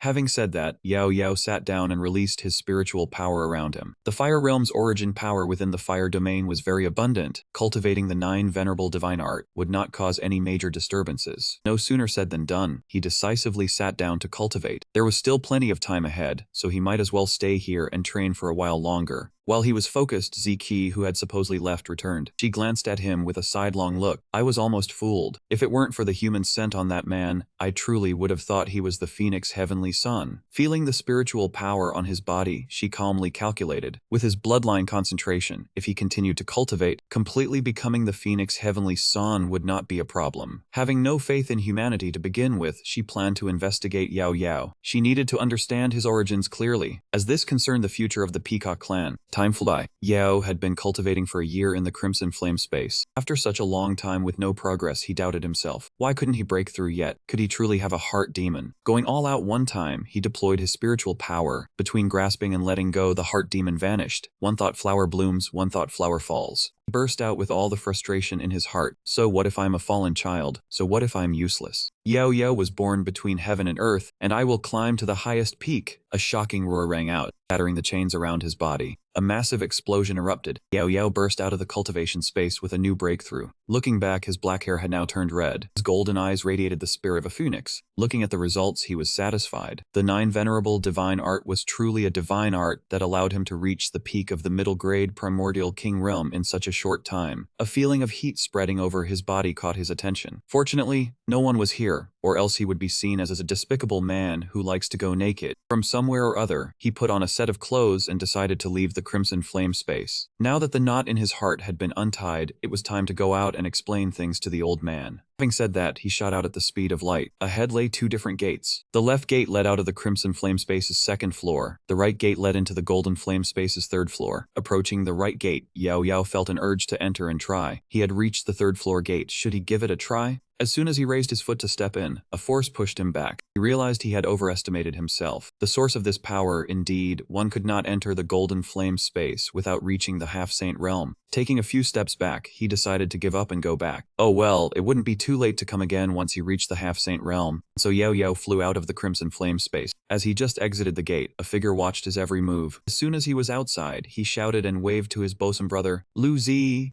Seeing him, his younger friend also called back happily, Boss. Overjoyed, the lad leaped up high, even startling Ying Huang beside him. Descending from above like the sound of thunder, Luzi rode the wind, conveying his feelings to Yahello. Boss, you finally come out. I missed you so much. He sensed the impending event and froze stiff. Sweat kept beading on his forehead, his mouth twitched, and he was speechless. Above him was a massive creature about to land directly onto his face. With a thud, the man was flattened by his own bosom brother. His soul immediately left his body. Fortunately, he had cultivated his body to be as strong as bronze and iron to withstand this blow. Luzi stammered, Sorry boss, I haven't seen you for a year. Popping his shoulder joint back into place, he complained, You nearly sent me off right on the spot. We would have parted forever. Ying Huang had been waiting for a long time, then came over and asked respectfully, welcoming His Highness the Prince back. The wine understood the sentiment and replied, Ying Huang, I have kept you waiting. Ying Huang got straight to the point. Your Highness's return is perfectly timed. The royal clan tournament is about to begin. I am prepared to take your Highness to participate. He was still eager for fun now that he was out, and turned around to invite his younger friend to a great gathering of the demon race, Jiuyao Ridge. Luzi, a year without seeing you. I wonder how your strength has improved. Come fight with me. Like master, like disciple, the younger brother also happily agreed. My hands have been itching for a long time, boss. An ancient legend left behind a story about the Yao Ancestor Tablet, the venue for the previous royal clan tournament, which held the ancestral bloodlines of the great demon royal clans. Legend has it that the demon ancestor still suppressed countless foreign race powerhouses beneath the earth. Without seeing sunlight for 10,000 years, they were refined to the point of being unable to be reborn. Returning to the present time, myriad demons gather, royal clans vie for supremacy. Who will win the championship and inherit the demon emperor's legacy? The foot of the demon ancestor peak, in the city of myriad demons, the royal clan competition officially begins. In the great hall, everyone murmurs about Prince Golden Rock having an atavistic body, Prince Black Tortoise awakening his ancestral bloodline, whether a dark horse will appear. Yahello sat high up and asked Ying Huang why the 10 great royal clans were not yet seen. Ying Huang replied that the arrogant ones often arrive late, and they should be coming soon. All eyes turned towards the entrance, where a group of people had just appeared. Ying Huang immediately recognized them as the powerhouses of the great demon clans arriving. The first was Jin Feng, prince of the Golden Rock clan, with the strength of a high-grade demon king, carrying Jinsha on his shoulder. Following behind were King Ming, prince of the King Yao clan, and Kong Ziki, prince of the Peacock clan, both with high-grade demon king strength. Next was Feng Qian, third princess of the Divine Wind Eagle clan, the #1 beauty in the demon realm, also possessing immense strength. Yahello felt it was still not enough and asked. Ying Huang respectfully replied that the other royal clans were still on their way and would report when they arrived. Looking at the great clans before him, Yahello was worried because he had previously formed a grudge with the prince of the Heavenly Rock clan in the Hua domain and needed to be more careful. He remembered and asked Ying Huang about the Huo Ming group that had been notified earlier. Ying Huang thought they had probably arrived but were too playful and lost track of time. Elsewhere, a dark and terrifying cave appeared. Some members of a certain clan were hung upside down from tree branches, frantically cursing the person who had used despicable tricks to capture them. The demon clansman at the base of the tree chuckled ambiguously, saying that their master had gained 3 more sacrifices, and that Brat would surely come to rescue them. The entire cave echoed with triumphant laughter. He praised the subordinate for a job well done. Then he roared, stating that the target was merely that Brat's blood essence. A scorpion demon clansman loudly asked about the promised benefits. He laughed savagely and replied that he would give them right now. Instantly, a spike shot straight towards the scorpion demon. He could not utter a single word. A horrific scene unfolded before the eyes of those hung on the tree. The demon clansman howled, his words sending chills down the spine, telling them to offer their souls to the master. Blood flowed along the spike that pierced up from the ground. All the blood was absorbed as nourishment for the tree. The blood slowly followed the water channels to the tree roots. The process was disturbingly smooth. After absorbing the nourishment, the roots continuously contracted and sucked it in. Following the root veins, the blood gradually traveled to the tree heart. Like a fish in water, the heart beat powerfully from absorbing fresh blood. At the same time, in the main arena, the decennial royal clan competition of the absolute demon territory was underway. The audience sat packed all around, watching the demon clans fight for the chance to climb the demon ancestor still and inherit the legacy.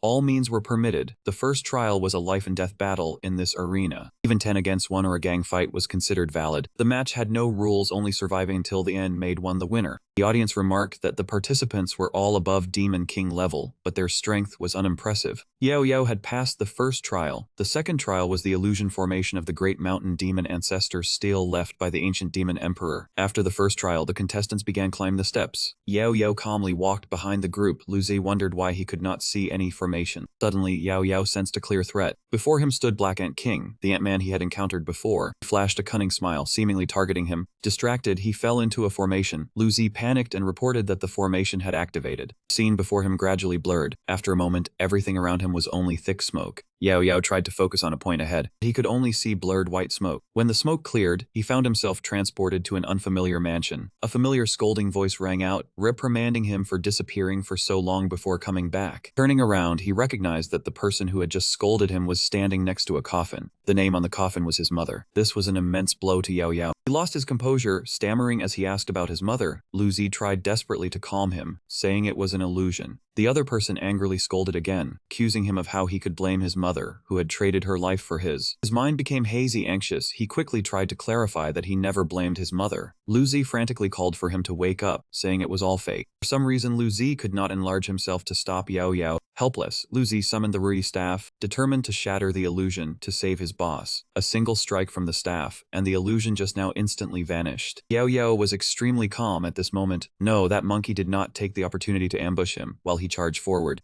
As a result, he was struck back by little Luzi. Just then, the falling man took the opportunity to capture the boss. Luzi panicked and cursed the falling man. "You coward, release my boss immediately." The falling man saw this and threatened the monkey, "You better not move, or with one swipe of my scythe, this human will lose his head." The falling man beside him added fuel to the fire. "Dark Yi King, don't waste words with it. Capture it so it can reunite with its friends." Luzi vaguely sensed what the falling man mentioned. What friends? The Dark Yi King swung his scythe as a warning. "Monkey, will you obediently surrender and be tied up? Or do you wish for this king to personally take action?" The falling man laughed a few times, mentioning Huo Ming and Xiao Hei. "Today I must roast that fatty chicken. I wonder what that wild horse tastes like when eaten." Yahello's hand began to stir, while Luzi lost his composure. "Huo Ming and Xiao Hei, what have you done to them?" Suddenly, Yahello grabbed the falling man's hand firmly. To him, this falling man was as easy to crush as a strand of vermicelli. Throwing his hand aside, he asked, "Did you capture Huo Ming and Xiao Hei Henzi? The competition has started. Why haven't we seen them yet?" This series of actions stunned the falling man. Luzi was also wide-eyed with shock. Yahello pointed at the falling man and threatened, "You troublesome bunch." Before he could finish speaking, he had already vanished. He had to turn back to look at the ant-man, causing him to panic. "What are you looking at?" The two protagonists put on villainous expressions. "So let me ask you, little friend abandoned by your comrades, where are my brothers? Honesty will be met with leniency, otherwise strict punishment. Speak quickly, where have you taken Huo Ming and Xiao Hei?" The distorted faces of these kind-hearted people caused the Dark Yi King to drop his weapon in fright. His body trembled so much he could hardly speak. With tears and snot streaming down his face, he begged for mercy. "Good sir, spare my life. They are in the falling cave on the mountainside." Far below on the steps, Thanmin and Tian Yan heard the commotion and turned around. They only saw chaos below but no one there. When they turned back to continue upward, Thanmin struck up a conversation with Tian Yan. "Brother Tian Yan, I wonder if you can feel it. The illusion formation at the mountain's entrance was just an appetizer. The higher we go, the more we feel the pressure of the Yao Emperor. Look at the Yao Kings, the weak ones can no longer walk." Tian Yan put on an arrogant expression, unable to withstand even this little pressure. "Do they deserve to contend for the Yao Emperor's legacy with my celestial winged tribe?" Yahello and his younger brother rushed past Tian Yan and Thanmin like a storm. "Luzi, hurry up." In just a few moments they had run past, leaving the two behind in shock. So fast that they could not identify what had just whizzed by. What was that just now? It passed by so quickly.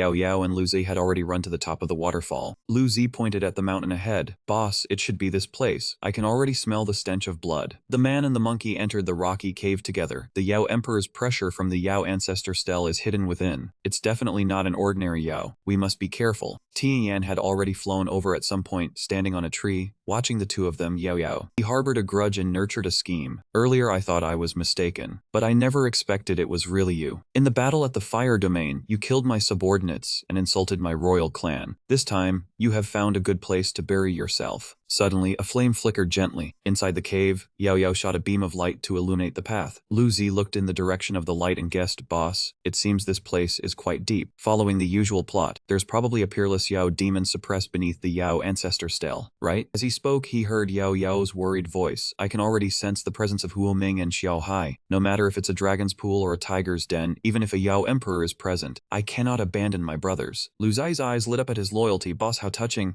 Suddenly an arrow shot towards them, but Lu Zi caught it. "Boss, wait a moment. Let me deal with a few annoying insects following behind us." That sneak attacker for some reason waved his hand. That person's voice echoed into the cave. "It's only been a year since we last met, and your monkey's strength has improved. Could it be you received some fortuitous encounter in the fire domain?" It was none other than Tian Yan, but unfortunately, even if you are unparalleled geniuses, today you will die here. Seeing him, Lu Zi ground his teeth in anger. If you can't win in a fair fight, you resort to sneak attacks. Then he transformed into a Wukong-like form. "You despicable birdman, were you the one who captured my brothers and lured us here?" Inside the cave, Huo Ming was dangling from a tree, sneezing a few times, wondering who had just mentioned him. Tian Yan, for some reason brimming with confidence, crowed, "Monkey, keep yelling. Today, I have brought 4 Yao King Masters." Then he ordered them to attack. "You're dead for sure." Lu Zi's ability to split himself surprised Yao.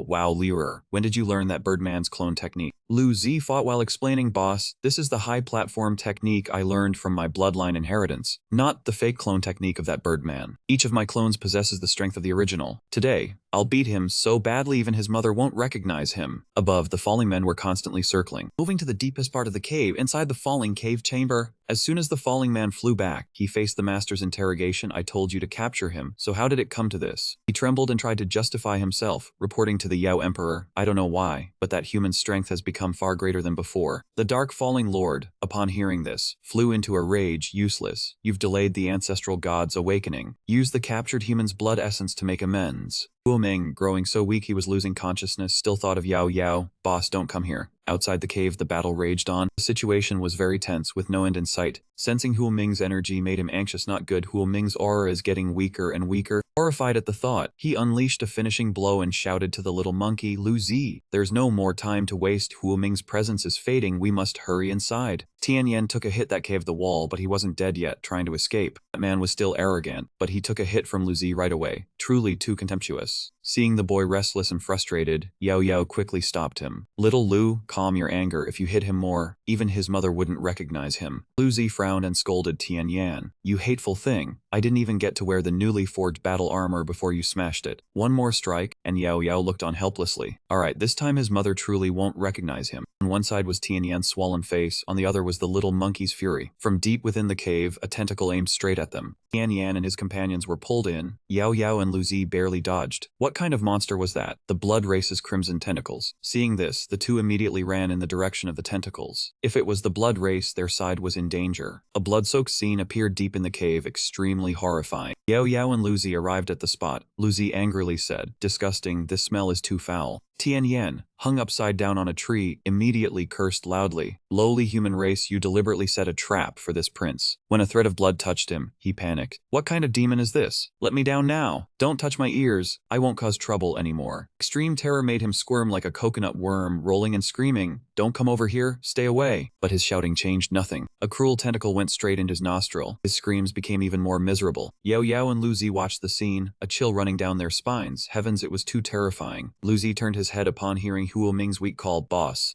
Huo Ming was tightly bound by silk, hanging upside down, but his eyes remained steadfast as he exclaimed, "Boss, be careful." Lu Zi gritted his teeth and leaped strongly toward that direction. It's Huo Ming's group. But at that very moment, a pair of large wings blocked his path. The creature knocked the little monkey away. Yao shouted in panic, "Little Lu." Lu Zi was knocked down, his entire body hitting the rocky ground hard. Huo Ming shouted loudly in worry, "Boss, run fast. He is a king rank. You cannot beat him." The monster's eyes lit up, baring its sharp fangs. "Run. No one is leaving here alive today." He spoke with increasing excitement, laughing triumphantly. "Offering yourself up like this. The pure blood aura makes me tremble." Yao quickly brandished his weapon, weaving strands of power. The monster sneered, "Half king rank? Don't tell me you are half king rank. You haven't stepped into the king realm." Yao's face turned stern, his eyes full of killing intent. Without becoming a demon king, you cannot defeat me. The monster grew angry, his entire body sprouting large, glowing red roots. He roared, "Insolence! Let me see what qualifications you have to be chosen by the ancestor god as a vessel." Seconds later, he extended his roots and drove them straight into the ground, his body becoming grotesque. Yao was shocked, his eyes widening, filled with confusion. Why is his momentum constantly increasing? Ming looked at the roots absorbing spiritual energy and yelled a warning. "Boss, he is devouring the demonic power in the blood pool." Yao charged forward, but Ming shouted again, "Stop him quickly. If he freely absorbs power, we won't be able to fight him." But just as Yao was about to strike, a sudden surge of power blocked his path. Yao was knocked back, struggling to keep his balance. He braced his hand against the ground, his gaze unwavering, thinking to himself, "This one has truly ascended from half-king to the king realm." But before he could regain his composure, a tentacle shot out like the wind. The leading tentacle struck Yao directly, sending him flying. Yao was thrown backward violently, rocks and dust erupting fiercely. Yao used his weapon to brace himself. Beside him was a worried Lu Zi. His face gradually darkened, but his voice remained calm. "Lu Zi, his strength has reached the king level. Even working together, it will be hard to win. I am giving you a mission." Lu Zi looked at him weakly, unwillingly replying, "Boss, no." Yao stood up, taking heavy steps forward toward him. "I will hold this old demon back. Take Ming and the others and leave quickly." On the ground, drops of Yao's blood spread. Lu Zi's eyes brimmed with tears. He called out earnestly, "Boss!" Yao leaped up, using his weapon to sever the strange arms. Midair, Ming fell and Yao shouted an order loudly. The monster triumphantly flashed its eyes. "Accept your fate. Being made a vessel to awaken the ancestor god is an honor for the human race." He swung his tentacles, driving them straight toward Yao. Yao fell, pierced by the tentacle, but his eyes remained resolute. "In my dictionary, there are no such words as accepting fate." Suddenly, the next second, a strange radiance blazed around his body. Yao reached out and tightly gripped the monster's tentacle. A wave of fire energy immediately erupted into a towering pillar of flame. Before the monster's astonished eyes, that power encroached and overwhelmed him. He was severely wounded, hastily retracting his tentacle.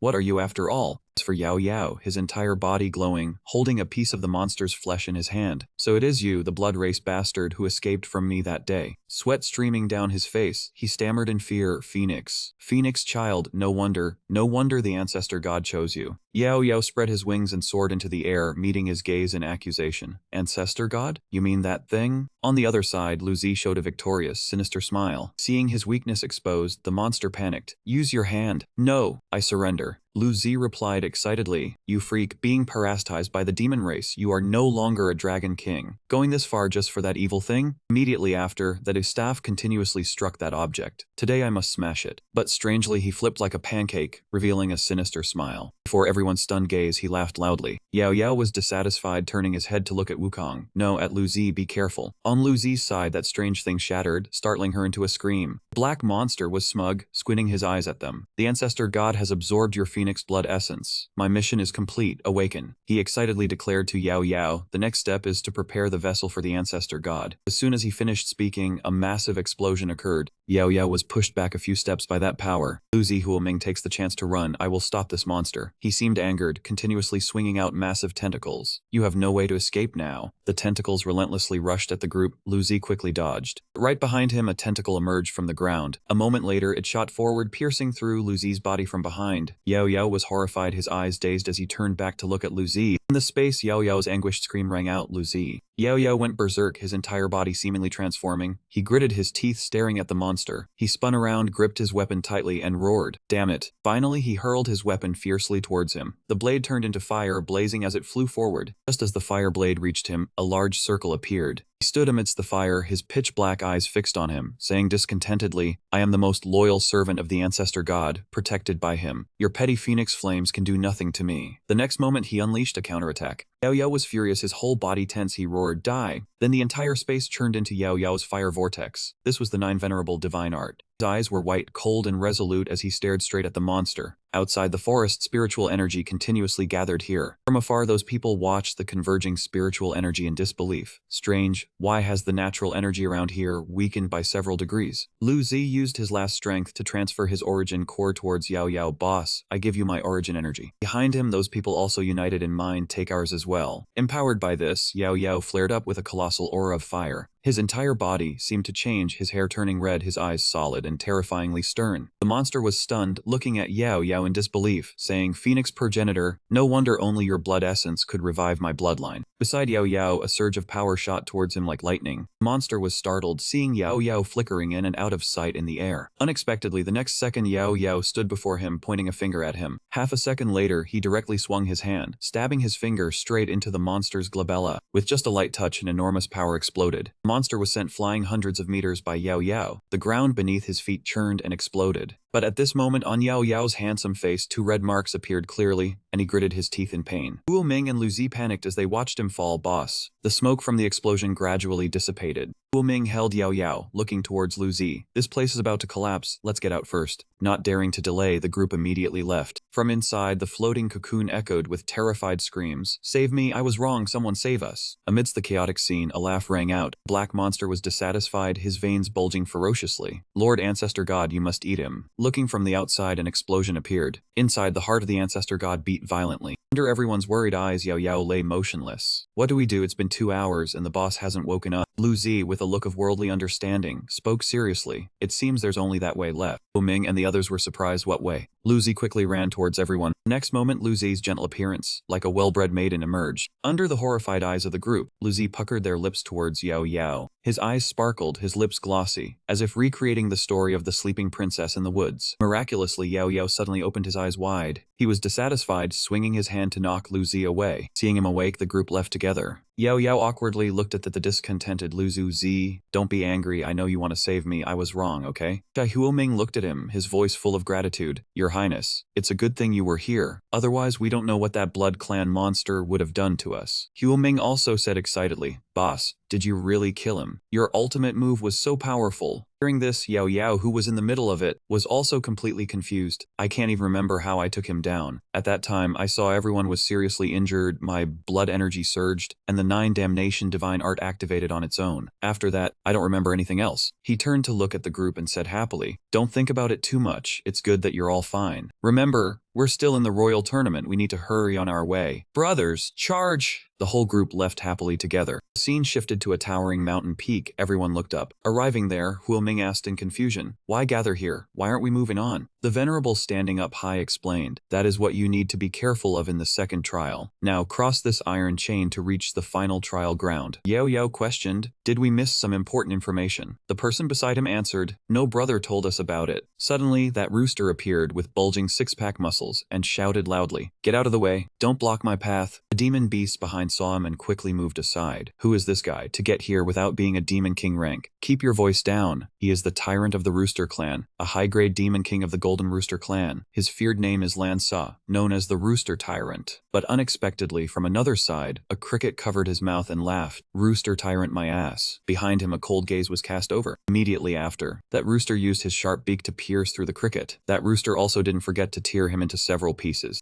Seeing this scene, Yahello's group stared in disbelief. The rooster's eyes were cold. He put the food into his mouth. "I am the gamecock of the Rooster Clan. Coercion is nothing. A bunch of cowards. Watch me show you how it's done." His whole body coiled with lightning bolts. He spread his wings to gain momentum. "Who am I scaring? I have to fly over there." Without another word, that rooster powerfully swung his body and flew up. That rooster charged forward swiftly, seemingly about to succeed. But no, his gaze suddenly froze. The next second, a strange force descended, hitting that rooster. That rooster had his life force drained and helplessly fell into the deep abyss. From the top of the cliff, Jin Feng spoke with full sarcasm, "Such trash dares to participate in the royal tournament." Seeing this, the group immediately stood up on the cliff. One arrogant guy after another rushed forward shouting, "Don't block the path, move aside now." Yahello barely dodged a surprise attack, gritting his teeth and cursing. At this moment, a row of sharp teeth appeared, looking hideous. That ferocious wolf appeared, swinging his arm down heavily. "Trash, get out of my way." Immediately after, a skill was unleashed. That hard shell beetle rushed over from somewhere, slicing sideways through that wolf. Yahello narrowed his eyes, watching the group fighting each other. Indeed, the Ancestor Demon's trial was brutal. Without strength, one could only be mud for others to trample on. Yahello worriedly reminded, "Everyone be careful, don't spread out too far." Huo Ming and Cha Ming quickly flew up. On Yaoyao's side, anyone who dared to approach was beaten back by him. A set of teeth appeared, bared in a snarl towards the group. Unexpectedly, Lu Zi transformed into a giant body. I will clear the path for everyone. Lu Zi charged forward, smashing everything in his path. A boulder fell from above. Lu Zi successfully dodged it. A second later, he led the charge onto the iron chain, with Yahello behind him. Ahead of them, a chaotic battle with a black python was taking place. Boss, the path is blocked. Another wolf appeared, wielding an axe and charging towards the python. His eyes were vicious, his voice filled with oaths echoed through the sky. Looking for death, the injured python thrashed violently, shaking the entire chain. Boss, be careful. Yahello gritted his teeth, staring sharply around. Not good, at this rate we'll fall. When the python's tail whipped towards him, Yahello quickly jumped off the chain. Not far away, a girl appeared, looking at him worriedly. Young master. The girl leaped towards Yahello like lightning.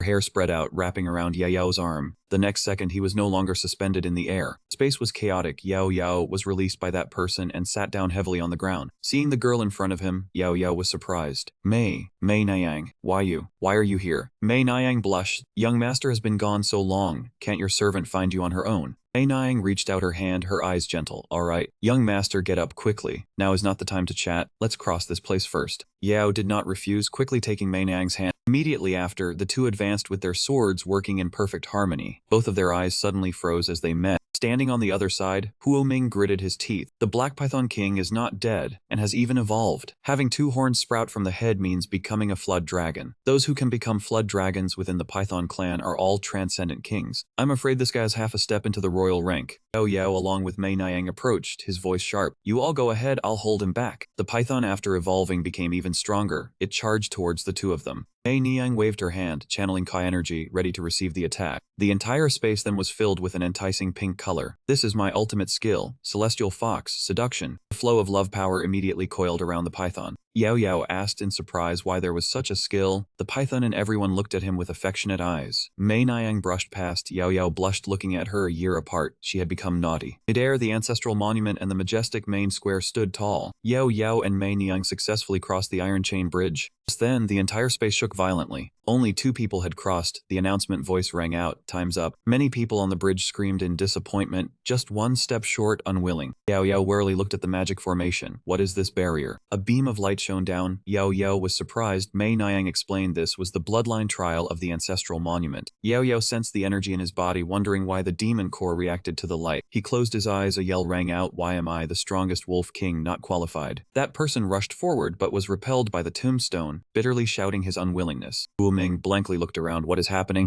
Huo Ming's light pillar shattered. He staggered. Yao yelled his name. Seeing Huo Ming being dragged away, Yao raises his hand and called out loudly. Mei Nayang anxiously stopped him. Huo Ming calmly looked at Yao, saying, Boss, keep going, don't worry about me. Yao was stunned. Mei Nayang comforted him. Huo Ming's bloodline is still weak, it's not too late to come later. Hearing this, Yao calmed down, saying, I understand. On the other side, the birdmen exclaimed in surprise, quick, look at the heavenly stairs. Before Yao, the steps appeared one by one. Yao said the heavenly stairs must be climbed step by step. Mei Nayang added each step has pressure and inheritance power. She couldn't help worrying, the higher you go, the stronger the bloodline, the better the inheritance. Yao was calm with a serious face, saying, then it only depends on oneself. Mei Nayang sadly agreed. Yao looked at Lu Zi and Xiaohai, reminding them to try their best but not force it. Yao closed his eyes, sensing the pressure. Thinking to get the inheritance, one must rely on strength. He took the lead and set foot on the step, determined not to stop here. Remembering the past oppression, Yao was determined to move forward. He used to be very weak. Memories of his past life surged back. He stepped heavily. The world had bullied and insulted him. The image of his rebirth appeared. His back was steady. His fate was not meant to end. As if spirit energy gathered, his steps became lighter. He had to reach the highest peak. At this moment, the image of a strong Yao was projected in the Demon Emperor Pavilion. Feng Shen Yinghuang was excited, not expecting a high-ranked demon king to go this far. Wu Huang replied calmly. Yinghuang, valuing him, must have seen something unusual. Feng Shen asked Huo Yu. His eyesight was not bad. Huo Yu humbly replied it was luck. King Huang pointed at the mirror, saying he was a prince of the Fire Eagle clan, soon to be another demon emperor. Huo Yu rubbed his chin, his face showing worry, afraid it wasn't that simple. He frowned, saying he was very curious to see how far his bloodline would reach. Outside the abyss, the battle was not over. The jaguar grinded its teeth, dissatisfied for not reaching the peak again this year. Hearing a strange noise, he turned to look, asking what was that. The tentacle shot straight toward the jaguar. Next second, he was dragged away, screaming in pain. In the forest, strange sounds kept echoing. Dozens of jaguars were killed by a strange creature. It suddenly turned its face. It was the demon from the cave. He was not dead. fled. In the Demon Emperor Pavilion, everyone was still watching Yao Yao's every step. Emperor Bian suddenly curled his lips into a smile. He sneered, thought he was so formidable. Now he stopped too, others retorted. Being able to come this far was already extraordinary strength. Emperor Bian was furious, thinking to eliminate that brat who injured his son.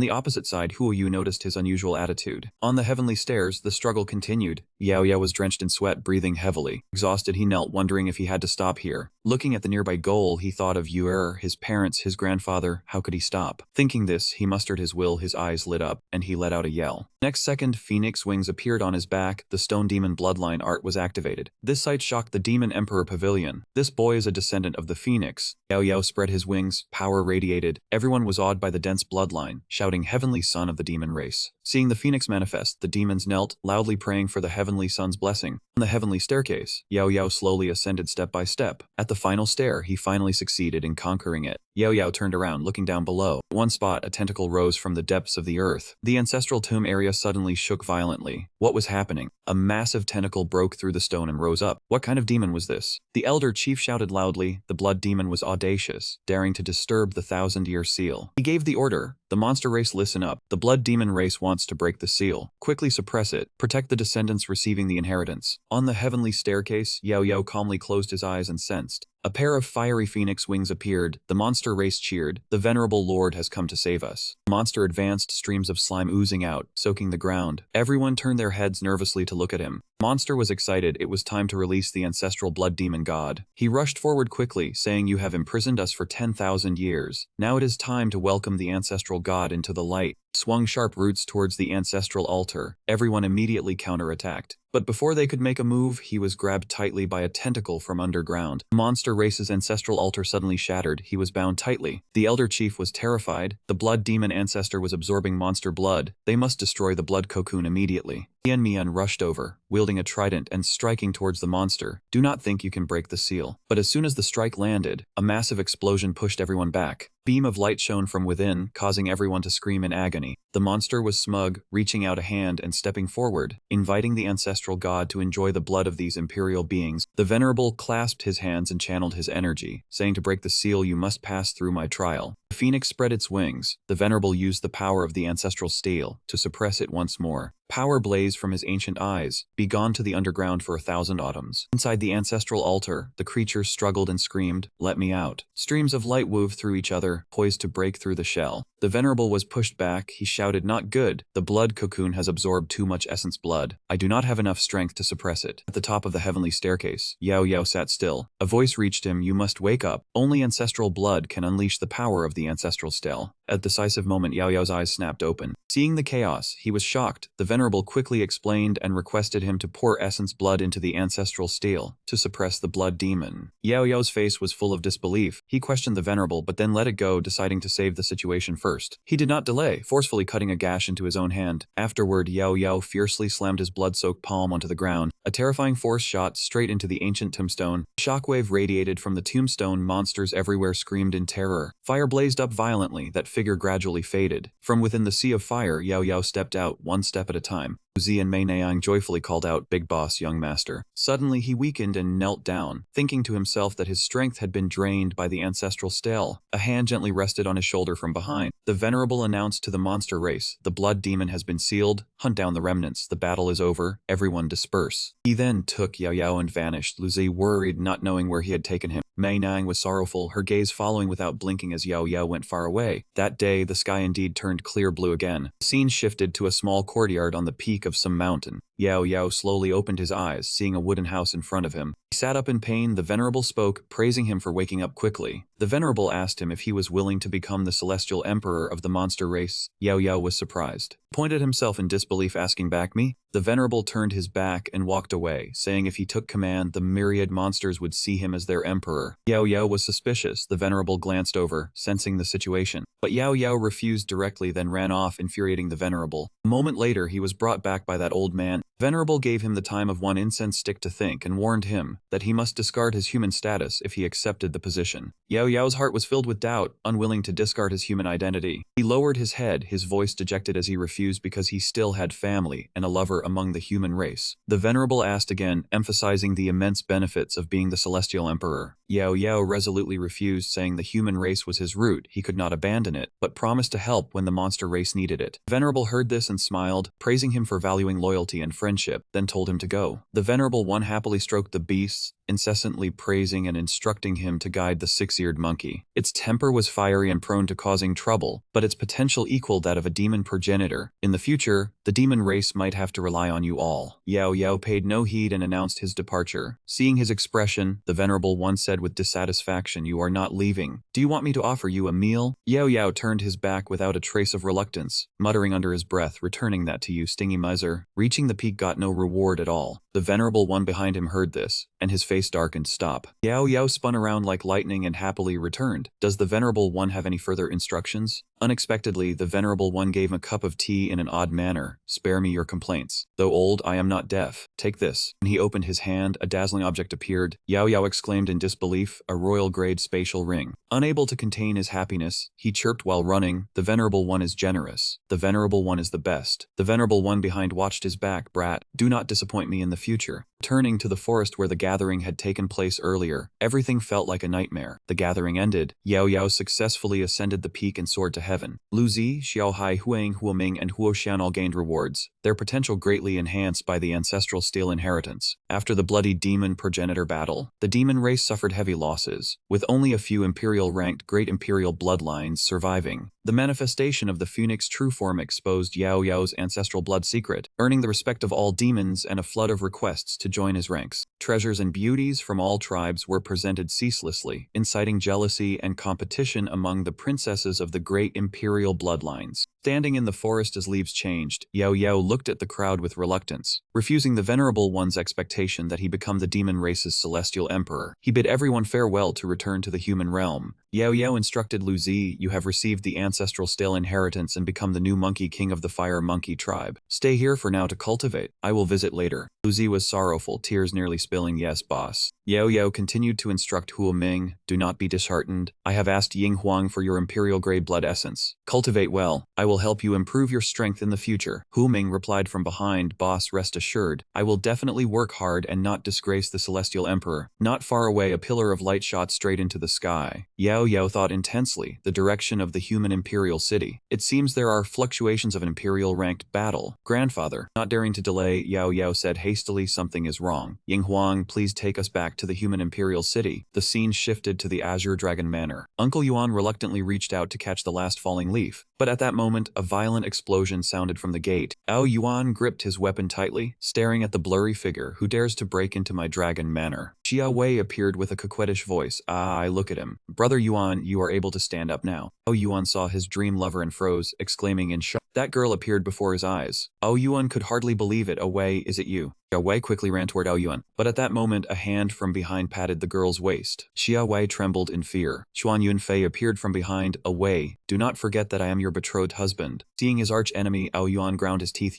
Yunfei tightly embraced Xia Wei, his voice mocking. "Is this not Ao Yuan whom I crippled years ago? Being able to stand up truly surprises me." Ao Yuan was furious. His eyes bulged with bloodshot veins. In agitation he charged forward. "You beast, let go of Xia Wei." Ao Yuan's entire body suddenly emitted a massive pillar of light. Yunfei licked his lips towards Xia Wei in provocation. "She is my betrothed wife. A waste like you still harbors delusions. Have you forgotten the feeling of being crippled?" Xia Wei said anxiously. "Brother Yuan, do not." Ao Yuan was enraged. He immediately grabbed his weapon and charged at him. "Beast, I will kill you." But at that very moment, a strong hand pulled him back. Ao Yuan looked in shock at the person behind him. "Father." Tianba warned, "Do not be agitated. He is deliberately provoking you." Tianba stepped forward with a stern face. "Rest assured, today I will definitely stand up for you." Tianba pointed at Yunfei and questioned, "The one who paralyzed my son for years now comes to provoke. This old man must settle the score." As he finished speaking, Tianba launched an attack. Fire Ki immediately surged toward him. Yunfei raised his hand and a stream of green spiritual energy appeared. The two forces clashed head-on. Both sides were evenly matched. Tianba was pushed back, grinding his teeth in thought. Two lower-grade imperial levels. The subordinate beside Yunfei stepped forward with a haughty tone. That worldly imperial level. Hand over the 9-pillar mystery and kneel in submission. We will allow you to join the Asura Profound Hall. Tianba heard this, his face changing. This old man knows nothing of any 9-pillar mystery. If you want to die, come. I am not afraid of you. Lei Quanfeng, a lower-grade original imperial, and Lin Jia, also a lower-grade original imperial. Their auras surged violently, insisting on death. Do not blame us for not giving you a chance. As he finished speaking, Quanfeng and Lin Jia dashed toward Tianba like the wind. Behind them, Yunfei circulated his energy, a look of arrogance clear on his face. Waste, let me see if, after recovering your strength, you can withstand a single blow from me. Xia Wei cried out in pain, do not. Ao Yuan clenched his teeth, his face tense with worry, preparing to receive Yunfei's technique. Yunfei unleashed his technique. Ao Yuan was blasted backward, crashing through a wall. Yunfei looked at the result and said gleefully, useless trash. I crippled you once and I will cripple you again. On the other side, behind Ao Yuan, the earth and rocks collapsed in massive patches. Xia Wei knelt down, pleading earnestly, Yunfei, I beg you spare him. I promise I will obey you.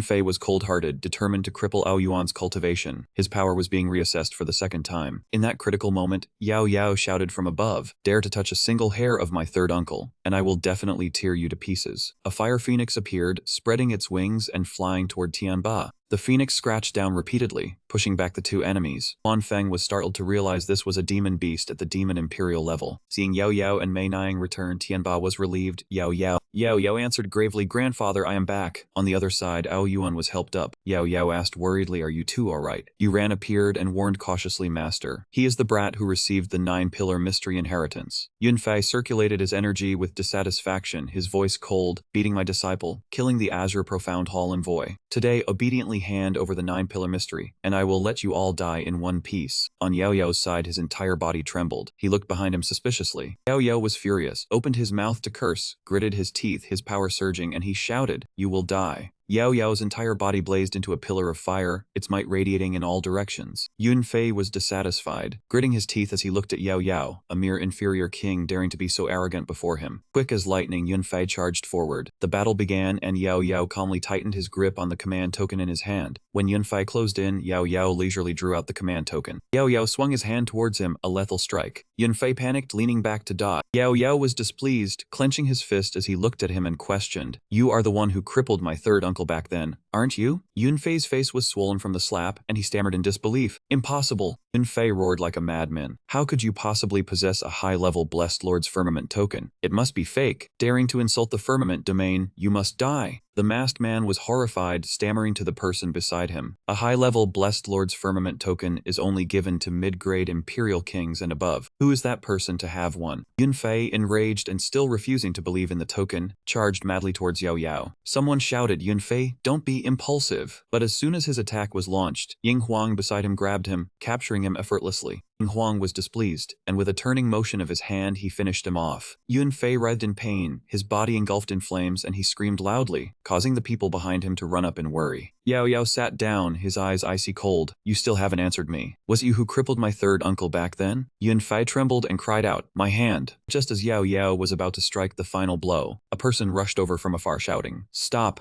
Yao Yao summoned his fire energy, his entire body blazing like a roaring flame. Two streams of power, one gold and one blue, clashed violently. Those two were immediately defeated by Ying Huang and fell to the ground. Ying Huang was cold, his hands stained with blood, his voice contemptuous. The imperial kings of the human race are nothing more than this. On the other side, the masked man weakly struggled to get up, crying out, Ying Huang. The masked man touched his wound in pain, his eyes weak as he looked at Ying Huang. Do you truly wish to start a war with the Firmament Hall? Ying Huang heard this, his eyes full of mockery. What is the Firmament Hall supposed to be? The next moment, Ying Huang spread his wings and lunged at the masked man. All who offend His Highness the Son of Heaven must die. The masked man was sent flying through several walls. Seeing this, Du Tian glared fiercely around, and that person spoke up. You are the #1 playboy of the Imperial City. Do you still want the master of the Firmament Hall? Yao Yao coldly dragged Yunfei towards Du Tian. He was terrified and begged, don't come over here. I am a disciple of the Firmament Hall. Immediately after, the space was filled with miserable screams. A moment later, Ying Huang returned, carrying Qin Feng and the masked man in his hands. Ying Huang threw them down and respectfully reported, "Your Highness, these two have had their origin powers sealed. Please deal with them as you see fit." Yao Yao twirled the token, looking at the two men challengingly. "How should we deal with this?" A subordinate recognized it. "This is Lord Tang's token." Hearing this, all the disciples immediately bowed their heads. The disciples of the Firmament Hall willingly accept punishment. Du Lian and Kinger appeared, and she asked suspiciously, "What is this commotion now?" Kinger was delighted, her eyes sparkling, and she called out loudly. The next second, Kinger darted into Yao Yao's arms like the wind. "You're back." Yao Yao gently stroked her hair, his face full of helplessness. "Master, you are too enthusiastic, but I am very happy." Behind them, the group stood frozen like glaring light bulbs. Kinger was worried, her eyes full of affection, and she lowered her voice. "You annoying little brat, Master was just worried about you. Why are you back at this time?" Just now, people from the Firmament Hall came to press for answers about the nine-pillar mystery and injured the Dean. "Did they hurt you?" Yao Yao pointed at Yun Fei. "My beautiful master, are you talking about them?" Kinger was surprised. "This is..." Yao Yao gave a thumbs up, his voice hearty. "With my beautiful master's concern, this disciple would die a worthy death." Kinger blushed, embarrassed. Dulian beside her was dissatisfied. Such sweet talk. Yao Yao held the token, thinking in disbelief. "I never expected old Tang to have such a high status. One token made these people obey, and I just wanted to test it at first." Yao Yao turned back to look at the disciples. "Since you know this is Lord Tang's token, do you know what to do?" The group of disciples replied, "We will report the truth to Lord Tang." The group carried Yun Fei away. Yao Yao shouted, "Good, take that cripple back." They asked fiercely, "And these two lords, should we also?" Hearing this, Yao Yao's expression turned icy cold. "They injured my grandfather and third uncle. No compensation needed. Leave those two here." They replied in fear, "Yes, yes." Yao Yao smiled eerily, looking at Ying Huang. "My grandfather and third uncle have precious bodies. We must negotiate compensation thoroughly." Ying Huang replied, "As you command, your highness, son of heaven." Seeing the masked man and Qin Feng being dragged away, Jiu Yi was secretly pleased. Two imperial kings that should fetch a fat ransom. The battle ended with victory belonging to the male lead. The old man regretted, so young, yet having a fire. Ying Huang following him, possessing the supreme firmament token. "It's a pity he's already married." Tianbao reminded him, "Yao Yao, go visit your mother and child. The seventh princess is also at home." Yao Yao replied, "I know, grandfather." Kinger's heart felt desolate upon hearing this. "That's right. Even though we haven't married, he is already someone else's husband." Suddenly, Yao Yao stepped forward and took her hand, looking into her eyes. "Master, go back to the academy first. After I handle the family matters, I will come find you." Kinger replied shyly, "I know. You go quickly." Under the sunlight, Ao Yuan and Xie Wei met once again. Their eyes locked passionately, and Yao Yao became the third wheel, speaking up, "Brother Yuan, little Wei." Yao Yao sighed and shook his head. "No wonder he's my third uncle, even critically injured. He never forgets to flirt." The scene shifted home where his mother and Ruo Dai were waiting anxiously. She looked out the door, her voice worried. "Is Yao Yao really back? Will he still acknowledge me as his mother?" Ruo Dai held her hand and comforted her. "Don't worry, mother. My husband will definitely come to see you." Outside the door, Yao Yao hesitated, still not knocking. Ruo Dai's voice drifted out. "But mother is afraid?" Just as the two were still in a daze, Yao Yao pushed the door open and stepped in. "Mother, I'm home." His mother rushed forward to embrace him happily. Yao Yao lowered his voice to comfort her, apologizing for making her worry. Watching the mother and son reunite, Ruo Dai smiled happily. After a moment, she sank into a peaceful space, her heart feeling relieved. She glanced at him, saw he was unharmed, and found the barrier between him and his mother had been removed.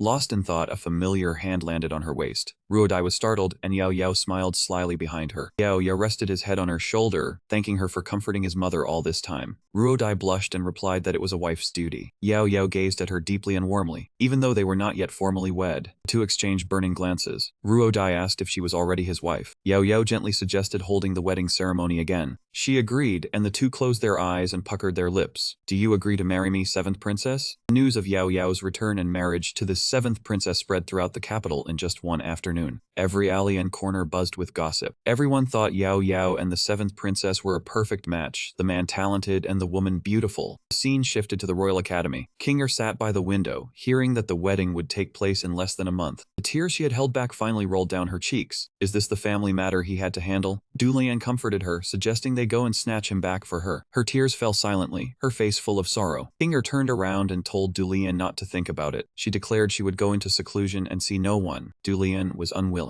Watching Kinger leave in dissatisfaction, Du Lian thought to herself, "Big sister is very angry, but pretends everything is fine." At the same time, flowers under the sunlight fell onto the zither, creating a romantic scene. In the small pavilion, Luo Ying played the zither, Mrs. thinking of that young master again. Luo Ying heard this, her face distant, but she still replied, "He and I are from two different worlds." Yet her eyes were sad, looking up at the sky and saying that silently blessing him was enough. On the other side, Lan Jing cursed in dissatisfaction, knowing he could not bear to give up the position of consort. The scene shifted to the Long Mansion. Yao Yao did not know his marriage had hurt so many maidens. Yao Yao step by step entered the underground vault. He thought fiercely time was too tight with less than a month left. This time, having offended the heavenly profound hall, he needed to prepare thoroughly. Entering a large room, Yao Yao asked about the goods. Ying Huang replied there were several incomplete imperial techniques, imperial skills, imperial chess manuals, and various primal stones. Old Man Lan and Quan Feng were tortured to exhaustion. Yao Yao replied contentedly, "The Saint Hall indeed has many good things." Yao Yao bowed 90 degrees, thanking the two for their sincerity. "Rest assured here and wait for the people from the heavenly profound hall to come and pick you up." Old Man Lan and Quan Feng cursed, telling he was treating them like hostages. Yao Yao ignored them and turned to leave. Yao Yao Ling Huang outside. Ying Huang looked at him, his face stern, and asked if there was something wrong. Yao Yao asked Ying Huang to return to the Absolute Demon Ridge to request reinforcements, just in case the people from the Heavenly Profound Hall made trouble. Yao Yao patted Ying Huang's shoulder, telling him to return soon and bring Lu Zi to the wedding. Ying Huang agreed. Watching Ying Huang leave, Yao Yao thought to himself, even with reinforcements, he still had to rely on himself. He held the natal bead, planning to go into seclusion for half a month to cultivate using the resources he had obtained. Yao walked away with a carefree stride. On the other side, Kinger sulked in dissatisfaction. She blushed, muttering softly, "If he comes to find me today, I will forgive him." The heavenly profound ground, one of the four great holy lands. The space was hazy with mist. Elder Du was dissatisfied, loudly questioning why Yao Yao had imprisoned their elders and possessed the heavenly profound token. Hallmaster Long Junyu asked doubtfully about the token. The elders discussed. Junyu explained that Yao Yao had talent and had been recruited by Elder Du. Elder Du urgently asked if he could seek justice for his son. Junyu replied, Yun Fei had infringed upon the Long family and his talent was inferior. If the elders had not been harmed, the matter could be considered. Elder Du was dissatisfied, gritting his teeth as he asked about his son's injuries. Junyu stood up, compromising to heal Yun Fei, but punishing him to cultivate facing a wall for 5 years. Elder Du thanked him, but his eyes were still dark, thinking that Yao Yao should not think of escaping. 10 days later, 9 scarlet heavenly tribulation thunders descended. The people looked in terror towards the mountain peak. On the other side of the forest, a gentle breeze stirred the leaves. Yao Yao entered the upper-grade prime sovereign realm, becoming the first upper-grade dual sovereign in history. He tiredly exhaled a puff of black smoke. Just breaking through a small realm had caused a tribulation lightning. How thrilling. Soon as he finished speaking, Yao Yao collapsed to the ground.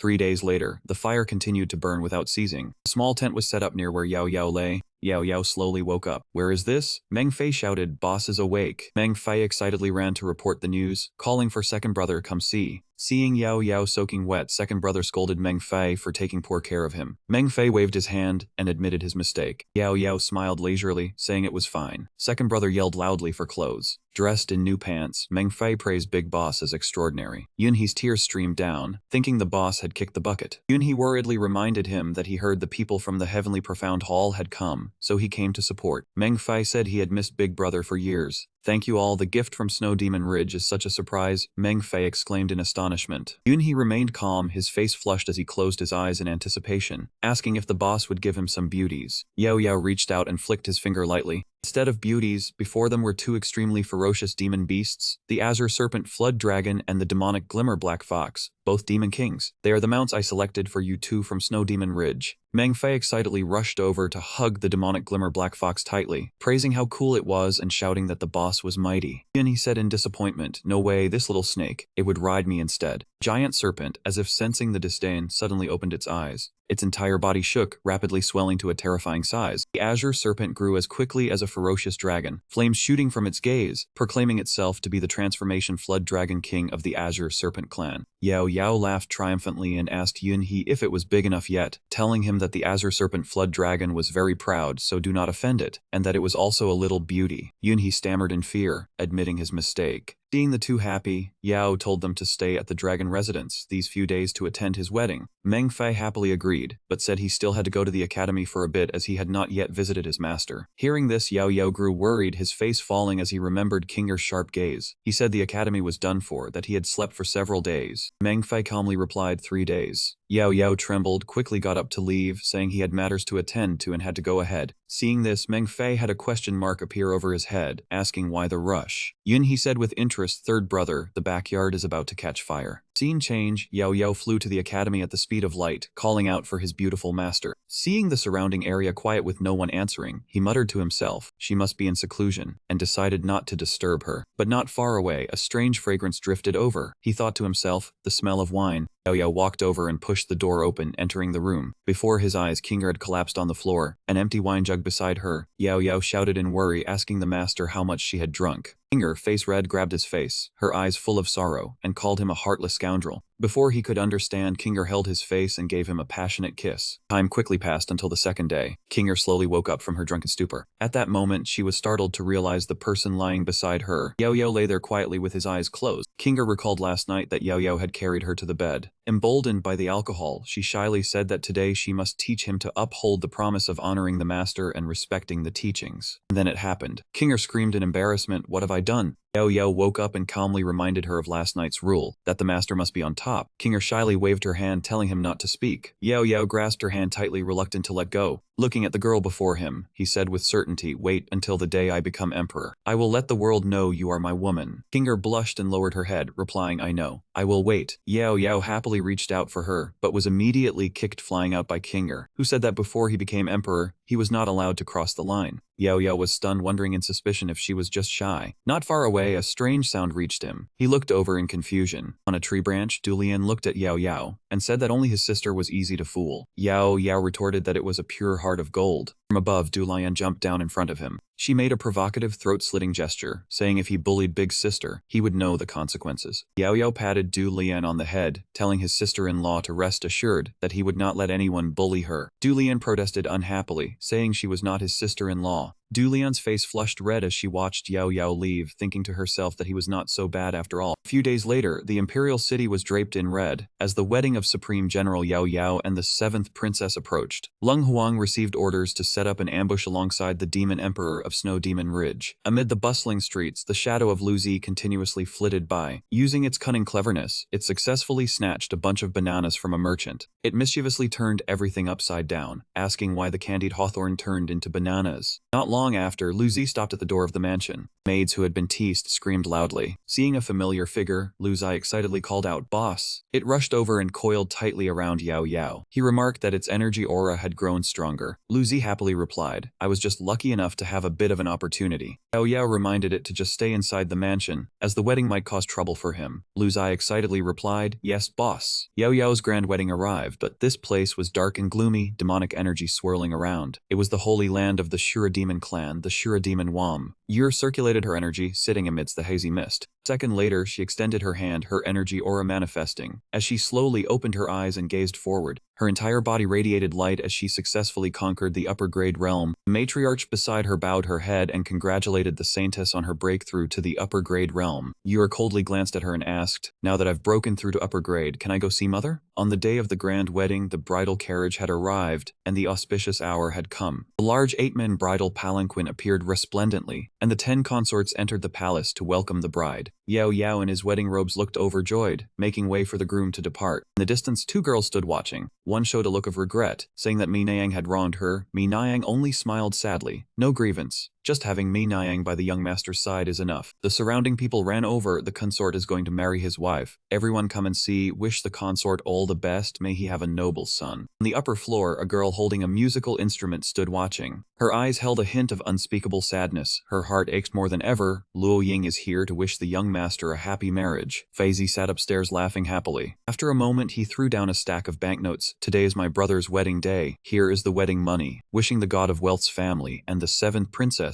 and the consort 100 years of happiness. Let's go pick up the bride." 2 more girls, with tears in their eyes, said brother must be happy. Duolian and Kinger sat drinking tea nearby. He couldn't stand it and slammed the table. "Master, why don't we go back?" Kinger gently replied. How could a master not come to see their disciple off at their wedding? The two looked at his retreating back. You must be happy. Yao Yao stood before the city gate, still nervous. I am truly about to get married. His heart suddenly recalled a distant past. If nothing had happened to Yue back then, I would have married long ago. He closed his eyes and steeled his resolve. Only by becoming an emperor can he win back Yue and protect those by his side. The wedding procession was about to enter the city gate. General Yao Yao has come to pick up the bride. Several people on the city gate ran about frantically. Quickly open the gate, dispatch more soldiers to maintain order. One person looked down at the procession and ordered the preparation of door-blocking games. But with such a formation, who would dare to block? People might think they were pressuring him. The city gate slowly began to open. Riding his horse, he looked down. Thank you, fellow villagers. Today the Long Mansion is hosting a feast, inviting the entire city to join the celebration with fine wine. Everyone is overjoyed. If General Yao Yao got married every day, that would be wonderful. Outside, the people from the groom's side were also standing ready. The entire mansion was a dazzling scene of red. The consort is coming out. General Yao Yao has arrived. Please invite the consort out for the change of clothes. And esteemed guests, please enter. The emperor spoke down from the throne. Yao Yao, today I marry my most precious daughter to you. The seventh princess worriedly looked at the emperor father, instructing him not to let her suffer any grievances. Understand? Yao Yao confidently promised, Your Majesty, rest assured. Yao Yao swears to love and protect the princess, with heaven as my witness. His gaze was truly very serious. The Grand Emperor smiled and reminded them, Alright, that's enough for the ceremony. Who gives a lecture during a wedding? The emperor also came to his senses. The empress held both their hands. Take good care of her. Yao beamed. Certainly. The sky was clear and flowers flew in the wind. First bow to heaven and earth. His grandfather was so happy he shed tears. Second bow to the high hall. The emperor joyfully watched them bow to each other. Husband and wife bow to each other. Just the officiant finished declaring the ceremony complete. Someone's voice rang out. Who is Yao Yao? He probably already knew who they were. They had arrived. Group of people were descending from the sky on clouds. He shouted angrily, Yao Yao Tianba Ao Yuan, where are you? Get out here right now, this emperor commands. The emperor panicked. Father, it's the Shaughnessy Hall. What do we do now? The old men also did not know what to do. This time, trouble has come.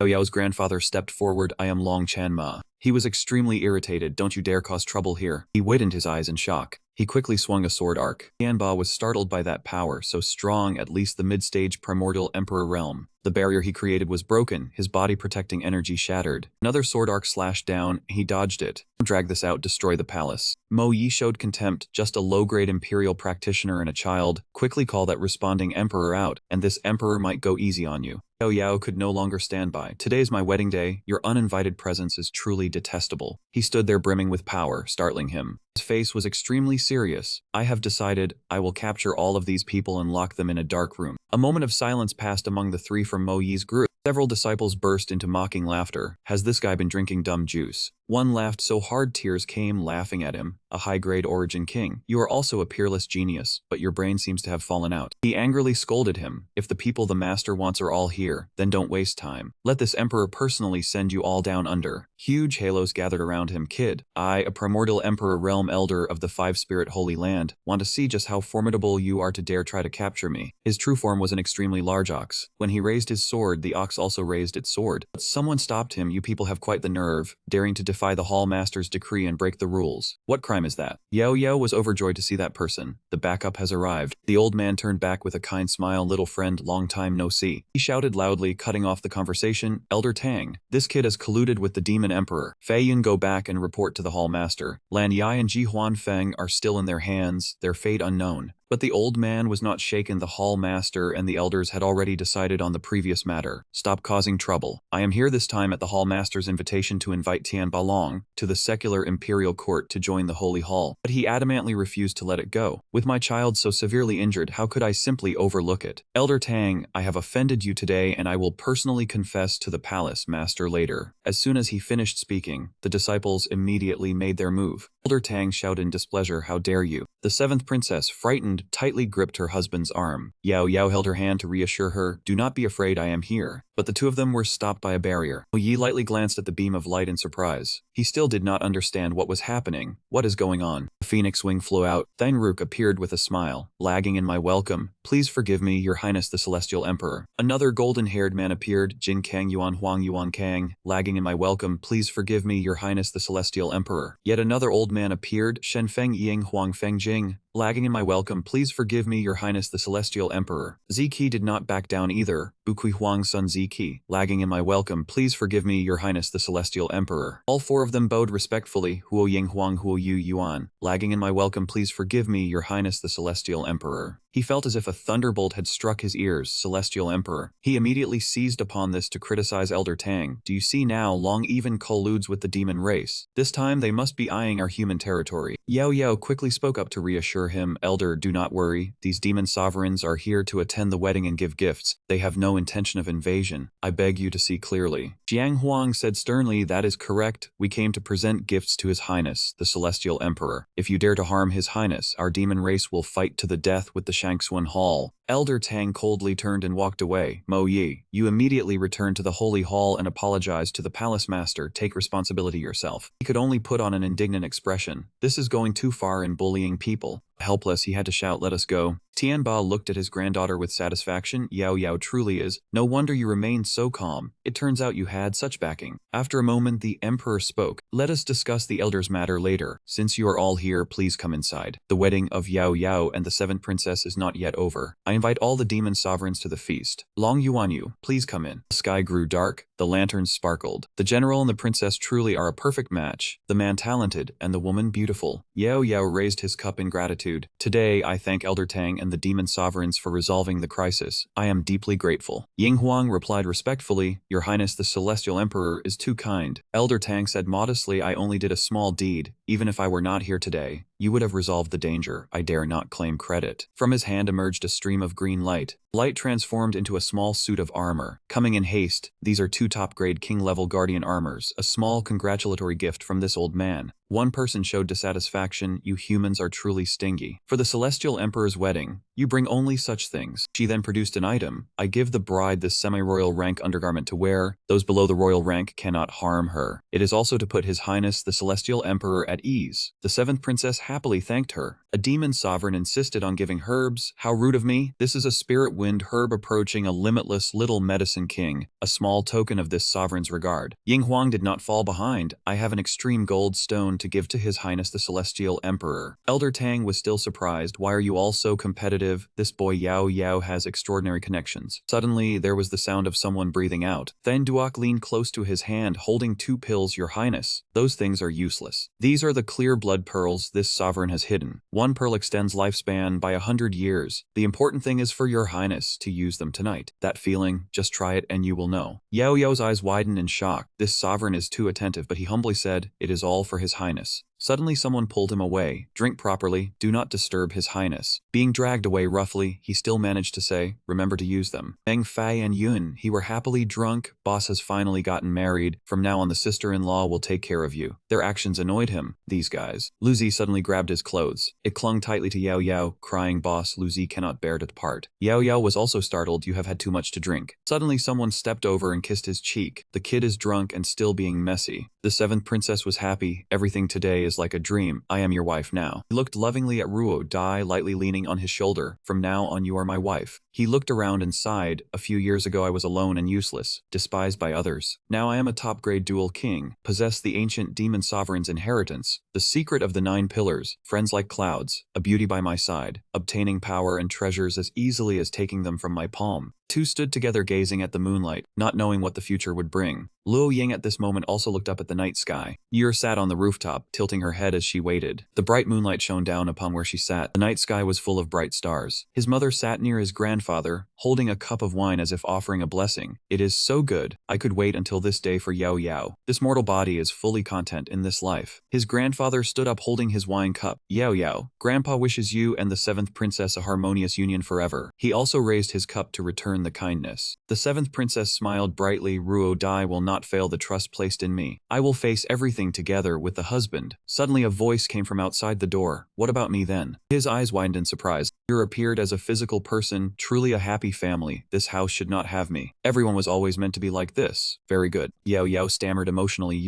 Her words were filled with pain. At today's wedding feast, is there not even a single cup for me? Grand Emperor sensed something. This aura is that of Asura cultivation. The Emperor shouted in fear, how did she get in here? Guards, take her down quickly. Yao Yao quickly stopped him. Wait, this is Yer. He still could not believe the truth. Yer, is it you? His mother said fearfully, "Is it really Yer? What should we do?" She lightly walked over and took the wine cup from his hand. "Do not be nervous. I will not do anything. I have come today." Yer drank while tears fell. "I wish you two a harmonious life together. United forever in heart, may you give birth to a noble son, and live in perfect happiness." After speaking, she turned into a wisp of smoke and flew away. "Let this life consider us never meeting." He stared blankly at the purple smoke. Yer is still alive. His eyes were filled with pain. Back then, after she was captured by the demon clan, I always searched. I enlisted to fight the Asura demon clan, also to find her, but my strength was insufficient. I heard she became a holy maiden of the demon clan, thought it hard for her to survive, just waiting until I was strong enough to save her. I never expected she would appear here. Ruodai whispered softly in his ear, "Chase after him, my consort." After speaking, she pushed him. The seventh princess smiled and said loudly, "Matters concerning the Shura demon clan are no small matter. Consort, go ahead and try." Yao Yao was still dazed. She held his hand as if to comfort him. "Go bring her back." Understanding his bride's intent, he smiled and said, "Thank you, my wife. Wait for my return."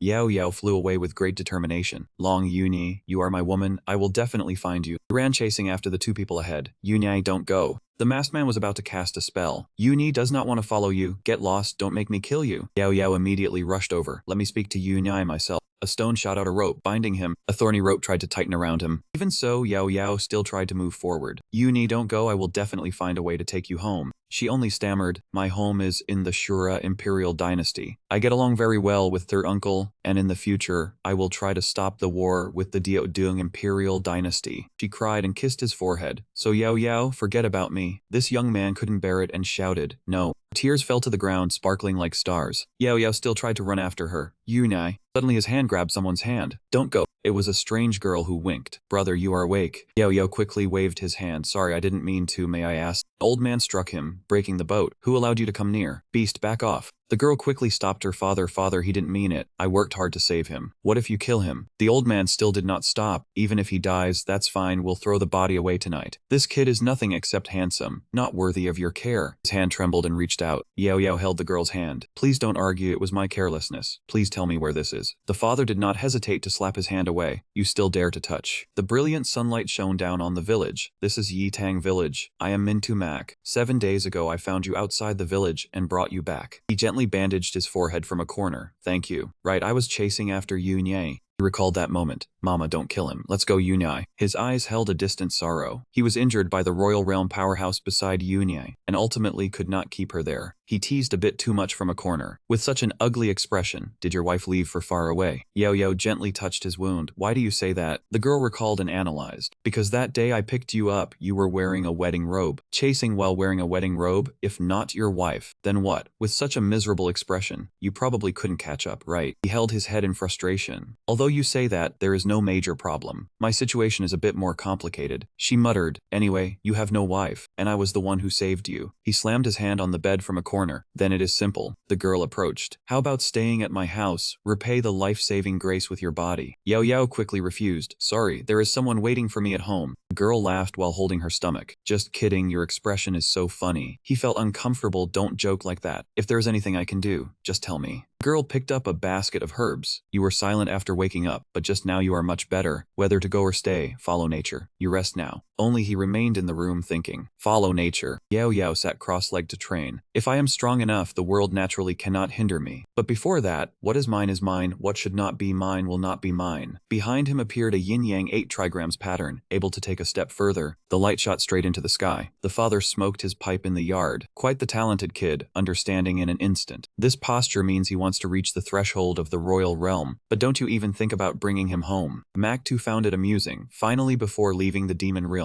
I meet an interesting person. The girl happily looked at the young man. Currently he is far behind, but not far in this vast emotional domain. I might meet him again. 2 streams of blue light fell from the sky. Yao Yao was gradually breaking through. Hoang and Thang Duok had now arrived at the Heavenly Sun Hall segment. Yao Yao was putting on his clothes again, checking something on the table. Yao Yao went outside. The items are covered in dust. They must have left a few days ago. He checked his power. 1 sentence helped me enter the state of heaven and man unity, but they suddenly disappeared. Who exactly are they? Why did they come here? The 2 saw him and knelt down. Heavenly Sun Dinha, congratulations to the Heavenly Sun for increasing his cultivation. Yao Yao quickly ran over to help them up. "Why have you come?" Ying Huang explained. "Not long after the Heavenly Sun left, the Shanghuan Hall ordered the dragon to come out. We deliberately came to find the Heavenly Sun." Hearing that, he was shocked. I have been out for a month already. In a daze, entering that state I completely lost track of time. After finishing the wedding ceremony, I have left the 7th princess alone for a month. All quickly flew back. Let's go. We returned to the Imperial City. Outside the Imperial City, the Dragon Estate sent out a voice. Yao Yao, you are back. Yao Yao lowered his head in shame. I worried grandfather. You nai. She. Tianba emotionally hugged his grandson's shoulders. Grandfather understands. The enmity between the two clans is hard to break. You don't need to blame yourself. We will talk about this later. The two walked inside. The Shanghaian Hall does not give us enough time. I have to go assume my post in a few days. Your third uncle's matter must also be resolved. We wanted to ask. Elder Duong intends to take you as a disciple. What do you think? Yao Yao was bewildered. This matter. But his face was very serious. Elder Duong is a royal realm powerhouse, and also a true origin seeker. This profession is rare, with high status and power in Shanghaian Hall. If you become his disciple, you will not lack training resources. He suddenly thought about that man's disciples. If I am guided by a renowned origin seeker, my origin-seeking art will surely level up. Moreover, those venomous snakes in Shanghaian Hall will definitely harm Zaza and third uncle. It is better to go together to be at ease. After a moment he decided, if Elder Duong is willing, this is Yao Yao's blessing. This time I will go with grandfather and third uncle to Shanghaian Hall. The answer pleased him. Good, it is decided then. With the matter settled, he wanted to shoo him away. Alright, since it is said, why are you still standing here dumbly? Tianba pushed him out the door. Your mother and wife have been worried for over a month. Go back quickly. Yao Yao walked quickly. I am leaving then, grandfather. He took the opportunity to scold his grandson. Just back a few days and already want to leave. Go take care of your wife. Yao Yao shouted in grievance. I know. He cheerfully strode down the road. Yao Yao was filled with worry, thinking about how the 7th princess had stormed off in anger, fleeing the wedding and leaving his mother alone for a whole month. Summoning his courage, he stepped into the room and spoke. 7th princess, mother, I am back. His mother was overjoyed to see her son return. You are back. I have been waiting for you for so long. Yao Yao also ran over anxiously. His mother held his hand to comfort him. Do not rush. Go change your clothes first. Suddenly, a group of men brought in clothes, and he asked in surprise, Mother, what is this? Group rushed in to help him change clothes, and he struggled. What are you doing? Do not touch me. His mother called from outside. Yao Yao, if you still want a wife, then do not resist. After changing, he was pushed into a room. He shouted and heard a voice from inside. Husband. Ruo Dai was waiting nervously. If the wedding night was missed, there would be no making up for it. Yao Yao stared blankly, only able to exclaim, 7th princess. He softly approached her, apologized for keeping her waiting, and promised to go to the Shanxuan Hall in a few days. She only raised her wine cup and replied, Fool, did I wait here just to hear you say this? I understand your ambitions. Ruo Dai offered him the wine cup, promising to take care of the household in his stead and to advance together. He was moved and took the wine cup, swearing, Thank you, princess. I swear I will love you for life. Their hands intertwined, and they drank the nuptial wine together. After drinking, she told him not to call her 7th princess anymore. Yao Yao then cheerfully called out, Wife. The two looked truly affectionate and happy. The lamp flickered, the curtains fell, and she softly called out, Husband. The maids outside gossip. The one who just changed looks decent, with good skin and a nice back. It has been 2 hours. Will they still have the wedding night tonight? 3 days later, at the East Sea Pier of the Miaoyang Emperor dynasty, a large ship was docking.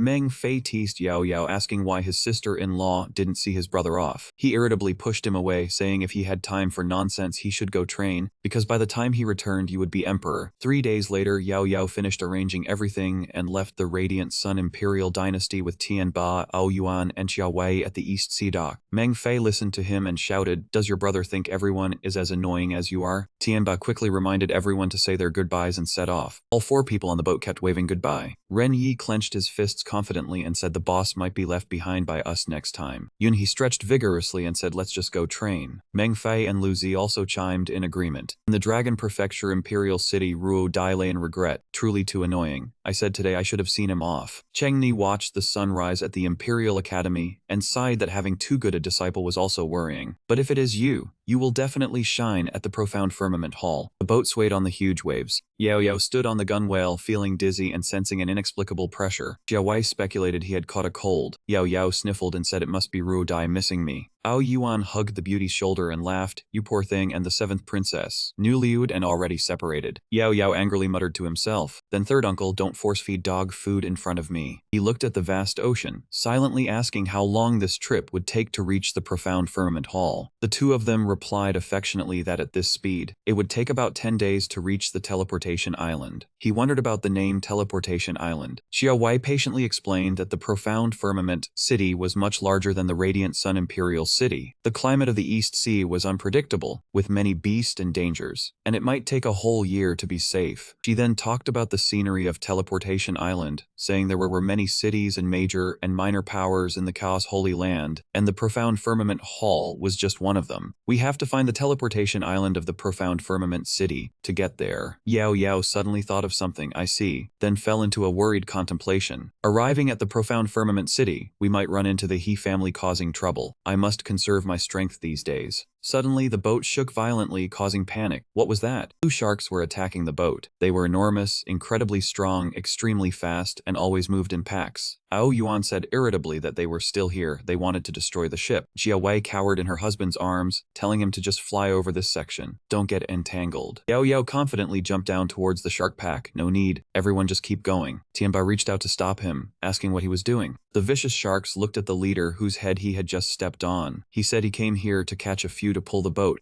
After a moment, he used his lightness skill to jump onto the gunwale, saying that was more than enough. Yao Yao stood there and said in a commanding tone, I have a job for you, do you want to do it? The sharks began leaping up with open mouths to attack him. Tianba on the boat was extremely worried. Why hasn't he appeared yet? Nothing bad happened, right? Ao Yuan was still observing the situation. Here it comes again. Could it be little Yao? Yao Yao was riding on the back of a shark as it flew up. I am back. Jia Wei covered her mouth in astonishment. The rare blue shark king rarely appears. How did little Yao do that? He cheerfully pointed at the sharks with bruised heads. They will lead the way and make the journey easier. You can all rest assured. Then he adjusted the rope tied to the shark fin and shouted, Go, move towards the island. Before them stood a towering mountain peak. He said they had arrived at the Teleportation Island. Tianba examined the surroundings, warning that this path was full of illusion arrays. They definitely could not reach it without a guide. Yao picked up a stone and inspected it, saying it was not just an illusion array. His eyes were worried. The coral shapes on the island were not worn by the wind. They were like jade steel. This island must have many protective formation spells as well. He sighed inwardly. The Profound Firmament Hall is truly a place of hidden dragons and crouching tigers. Jia Wei pointed at the path. The formation spells here were set up in the modern era. At that time, the Profound Firmament Hall had a peak-ranked Trace Origin Master, who left behind a precious inheritance. Elder Tang is currently a Trace Origin Master, second only in status to the Hall Master and Deputy Hall Master. They stood in front of a tree that had something glittering. She said, Yao Yao, you must seize this opportunity. He replied respectfully, I understand. Xia Wei held a stone sadly, calling it a mid-grade origin stone, then placed it into a hole in the tree. She gently pushed the stone and coldly said, Everyone into the formation.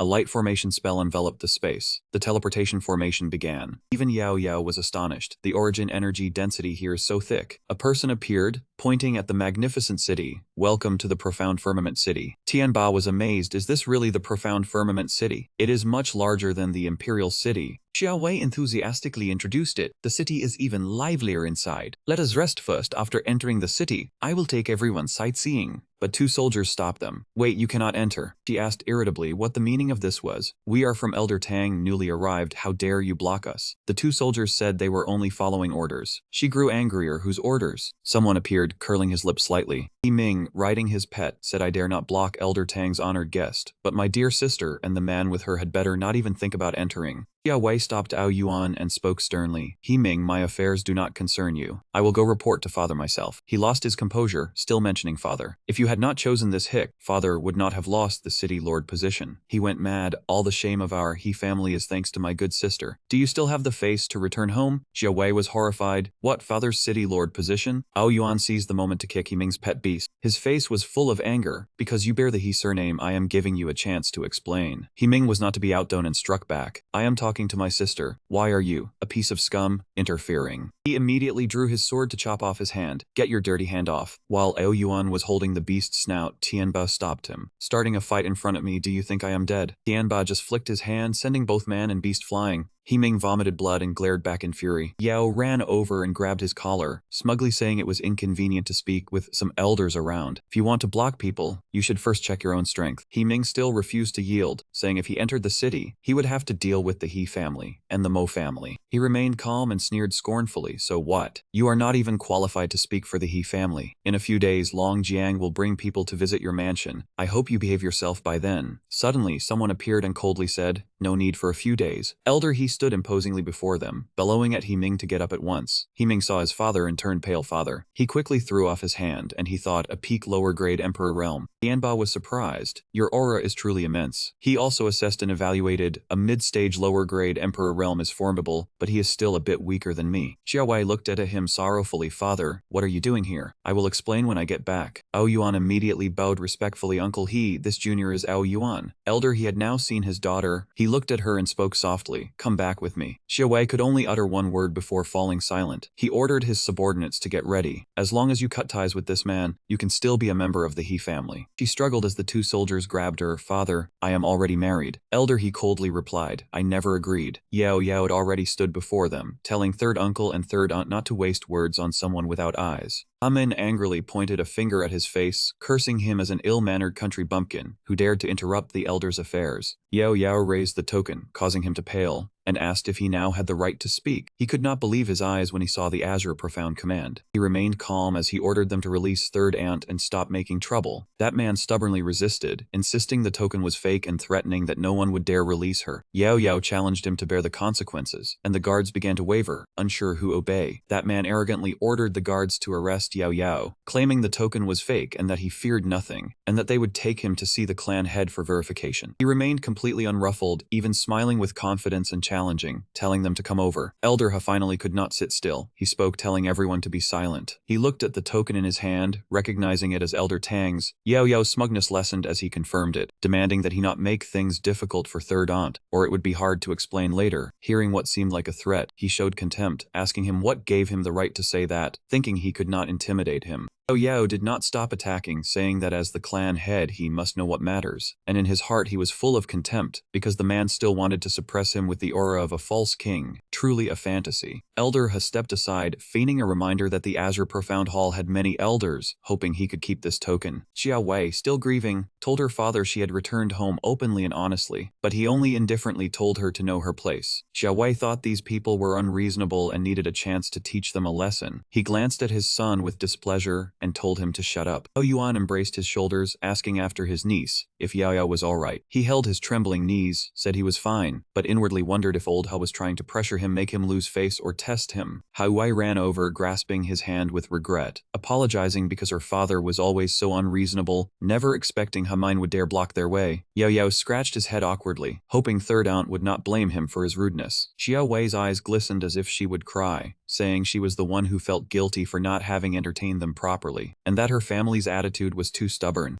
Ao Yuan quickly hugged her to comfort her, promising that one day he would enter the Ha family openly and properly to marry her. Ha was moved and called him Yuan Ji, and Yao had to suffer the lovey-dovey display until annoyed, so he urged everyone to go. Suddenly, a group of people ran over with cheerful faces, asking if the young master wanted to rent a room, that their place had quality rooms free for some people. He was surprised at that and turned back to ask, free? That shopkeeper immediately flattered him, saying that holding the Azure Profound Command meant free was nothing, and that having such a distinguished person grace their shop was an honor. Yao happily praised him for having good eyes and told him to lead the way. That man eagerly invited everyone. Yao was still contemplating his strategy, thinking that Ha was just the beginning. The key was behind Mo. He needed to be careful in the city, and if the shop had any ulterior motives, he would see their tactics. For now, at this moment, his heart was filled with blazing spirit. After settling down, he would quickly go to see Elder Tang, needing to prepare early. That man kept asking the customer about their upcoming plans. The surrounding scene excited him, because it was too lively and full of new things not found in Duanghuang City. The man was fooled by him, so he stood dumbfounded. But he did not understand why this group of country bumpkins was worth Elder Mo's attention. On the high peak of the Azure Profound Hall at Makhine Peak, Elder Mo lost his composure as he told his elder brother that the mortal group had arrived, finally in their territory. He wanted to act first to deal with them. His elder brother appeared calm but scolded him for being reckless, asking him if he had forgotten the hall master's words, telling him not to do something foolish. That man brought up past events to intimidate him. Last time his arbitrary actions had caused him difficulty, and if he dared to cause trouble again, he would deal with him first. Elder Mo now knew restraint and promised not to do anything without permission. Despite this, he still angrily pounded the table, unable to let it go. That man then showed a conspiratorial smile, saying that Elder Tang valued talent but had given a mere mortal youth the Azure Profound Command, which was still somewhat unreliable. Elder Mo heard this and became excited, thinking that Elder Tang's actions were a bit arbitrary, and he hoped that Makhine Peak would not have any trouble. At the same time at Ngak Peak, in the bamboo courtyard where Lin Feng lived, Yuan'er held a flower basket with a cheerful face and asked Master what he needed her for. Elder Tang was playing chess, telling Yuan'er that she surely remembered Yao Yao from a few years ago. They had arrived in Azure Profound City, and he asked her to go pick him up. The girl pouted unhappily, asking if he was Master's new disciple. Seeing her expression, he asked if she did not like him as her junior disciple, or if she still remembered the incident with that little monkey from back then. The girl acted as if nothing was wrong, said she was an adult who would not hold a grudge, and agreed to go pick him up. He was a bit worried, telling her not act childishly. Yuan'er rolled up her sleeves, determined to go, feeling excited because that little thief who had tricked her over raw stones back then now dared to come into her territory. She would see how to handle him. Youth beside her became angry, asking if that brat had bullied her here. Yuan'er was fuming with anger and confirmed it, wanting to show him what she could do before he entered the sect. Su Wenwu also chimed in agreeably. He used his fan to hide a cruel smile, thinking that a mortal wanting to become a source seeker and rise above them was a dream. Yao Yao appeared from somewhere, brushing him aside, saying sorry but don't crowd. Yuan'er shouted with all her might, calling Yao Yao's name, telling him to stop. He turned around with a face full of question marks, asking who she was, causing her to almost cry in anger because he did not remember meeting her before. After a moment of thought, he clapped his hands in recognition, asking if she was the person from next door to Elder Tang, and if she was sent to pick him up just when he needed to see the elder. Su Wenwu was determined to defend his junior sister, saying she was the most favored person on Ngak Peak. Yao Yao had tricked her out of raw stones and insulted her. Yao Yao pretended to be innocent and apologized, saying there must be a misunderstanding. That man used a leather fan to scold him, saying that if he did not apologize today, he should not dream of entering Ngak Peak. Yao Yao very quickly caught that needle. His expression suddenly turned serious, treating them as people who did not know their limits. Yao Yao immediately unleashed a move to counterattack. A lock of his front hair had been singed off. He looked at the opponent coldly, sparing his life out of respect for Elder Tang. Otherwise that strike would have been aimed at his head. Su Wenwu, both angry and humiliated, cursed him as an impolite mortal, and said his dream of becoming a source seeker was a fantasy. The other person was also very angry, asking him if he dared to harm senior brother. Did he want to die? Yuan'er, though pained, understood the situation clearly. Master's senior brother was no match, and she did not know how to lead him up the mountain now. Yao Yao now showed a mysterious smile, realizing that not everyone welcomed him taking Lin Feng as his master, but what was meant to come would come, and he needed to save face for them. Yao Yao slowly stepped forward, asking if brother's words meant he was a source seeker. That man stood up and dusted himself off. The youth still shouted that senior brother Tsu was the strongest disciple in source-seeking arts, even surpassing the little junior sister. He pointed his thumb with a challenging implication, asking then why not make a bet. Yao Yao confidently said that if he won, they would have to kneel and apologize and never appear before him again. If he lost, he would not set foot on Ngak Peak. Su Wenwu heard this and gleefully asked if he was serious. Yuan'er began to worry for him again, reminding him that the source-seeking arts of the Azure Profound Hall were unparalleled, asking him if he had thought it through. In her heart she was afraid that if he lost, how would she explain to Master? But he remained indifferent at this moment, saying that with disciples like these, he did not have to take a master, and asked them if they were already scared. Su Wenwu remained confident, thinking to himself that this fool thought that just because he could beat him in a fight, he could also win in source-seeking arts. He began to show a triumphant and mocking demeanor, telling him that without source-seeking techniques and training, he fundamentally could not beat him. Did his rotten, backwater place even have a single complete technique manual that he dared to speak like that? He calmly pointed to the house in front of him, saying a promise is a promise, please. Inside the Tianba Inn, everyone was startled. No way, Yao Yao and the people from Xuanyuan Peak had already arrived at the stone workshop. Let's go check it out. A disciple rushed in to report, saying everyone had gone to the Dragon King Hall and were already fighting. Elder Mo laughed heartily from sheer joy. Competing in essence-seeking arts with Xuanyuan Peak people means I don't need to handle it. That brat is asking for death. Let's just go watch the excitement. Can't miss it. Everyone flocked toward Dragon King Hall, buzzing with questions about who wanted to bet on the Xuanyuan Peak person. They get to see Elder Tang's disciple perform essence-seeking arts again. Who is that audacious guy? Make way, make way. Master Xia was also surprised indoors, wondering why it was so noisy outside. Su Wenwu angrily pushed him away, cursing. Old man Xia, I told you not to touch these stones. He was surprised to see the old man reply respectfully. Yes, I didn't mean to. Unable to wait any longer, he hurried over. Yao Yao helped him up while laughing. Master Xia, it's you. You've returned to the Holy Land. He was also surprised to see him. Yao Yao, you've come to the Holy Land too? How is General Long Yu? Yao replied immediately. Very well, they are here too. Su Wenwu contemptuously said Master Xia was just a stonecutter, not a master at all. Yahello looked like he was about to punch him. Shut up, no one asked you to speak. Master Xia, frightened, quickly intervened. Sky Profound City has many experts. I don't count as a master. Su Wenwu leaned in to taunt him. You should know, this stone workshop is the property of Xuanyuan Peak. The moment you stepped in here, you were destined to lose. It's too late to regret now. Yahello picked his ear as if it itched. Regret? I don't know how to write those two words. Let's add another bet. Dare you wager 30 low-grade primal stones? At this time, in the back courtyard of the Sky Profound Stone Workshop, people discussed. Who is that young man? So audacious, playing for 30 stones at once. Su Wenwu looked at the pile of stones on the table and sneered. Where would a country bumpkin like him get so many primal stones to bet? Yahello confidently took out a pouch. Plenty. I still have more, Yahello said. Stop wasting words, let Master Xia be the referee. That man turned purple. Since you're asking for death, don't blame anyone. Surrounding crowd focused intently. Time limit of 1 incense stick. Start choosing stones. He examined while feeling confident. No problem. The crowd murmured. 1 incense stick is too short. Can he make it? That kid is in for it. That disciple mocked the young man. Country bumpkin. What are you picking? A stone with such a big hole can hardly become a primal stone. You'll lose for sure. Yahello was still unworried, so confident. I'll allow you all to bet more, dare you? Su Wenwu began to sense something was off. That young man became even more agitated. Don't be a coward. I bet 20 low-grade primal stones on senior brother winning. But do you even have any primal stones left? Yahello held the pouch and shrugged. 100 low-grade primal stones. Anything below that is meaningless. He was angry, but still curious. Where did this kid get so many primal stones? That man turned to ask the worried Yuaner, Junior sister, what's wrong? The girl was flustered. After he tricked me, Master took all my primal stones. That man decided. Then I'll bet 5. Su Wenwu also followed. He watched the opponent choose stones confidently, thinking to himself, picking 3 stones in 1 incense stick is difficult even for an expert. But every stone here has been searched many times with mind essence arts. No one knows them better than me. Those 30 low-grade essence stones are as good as mine.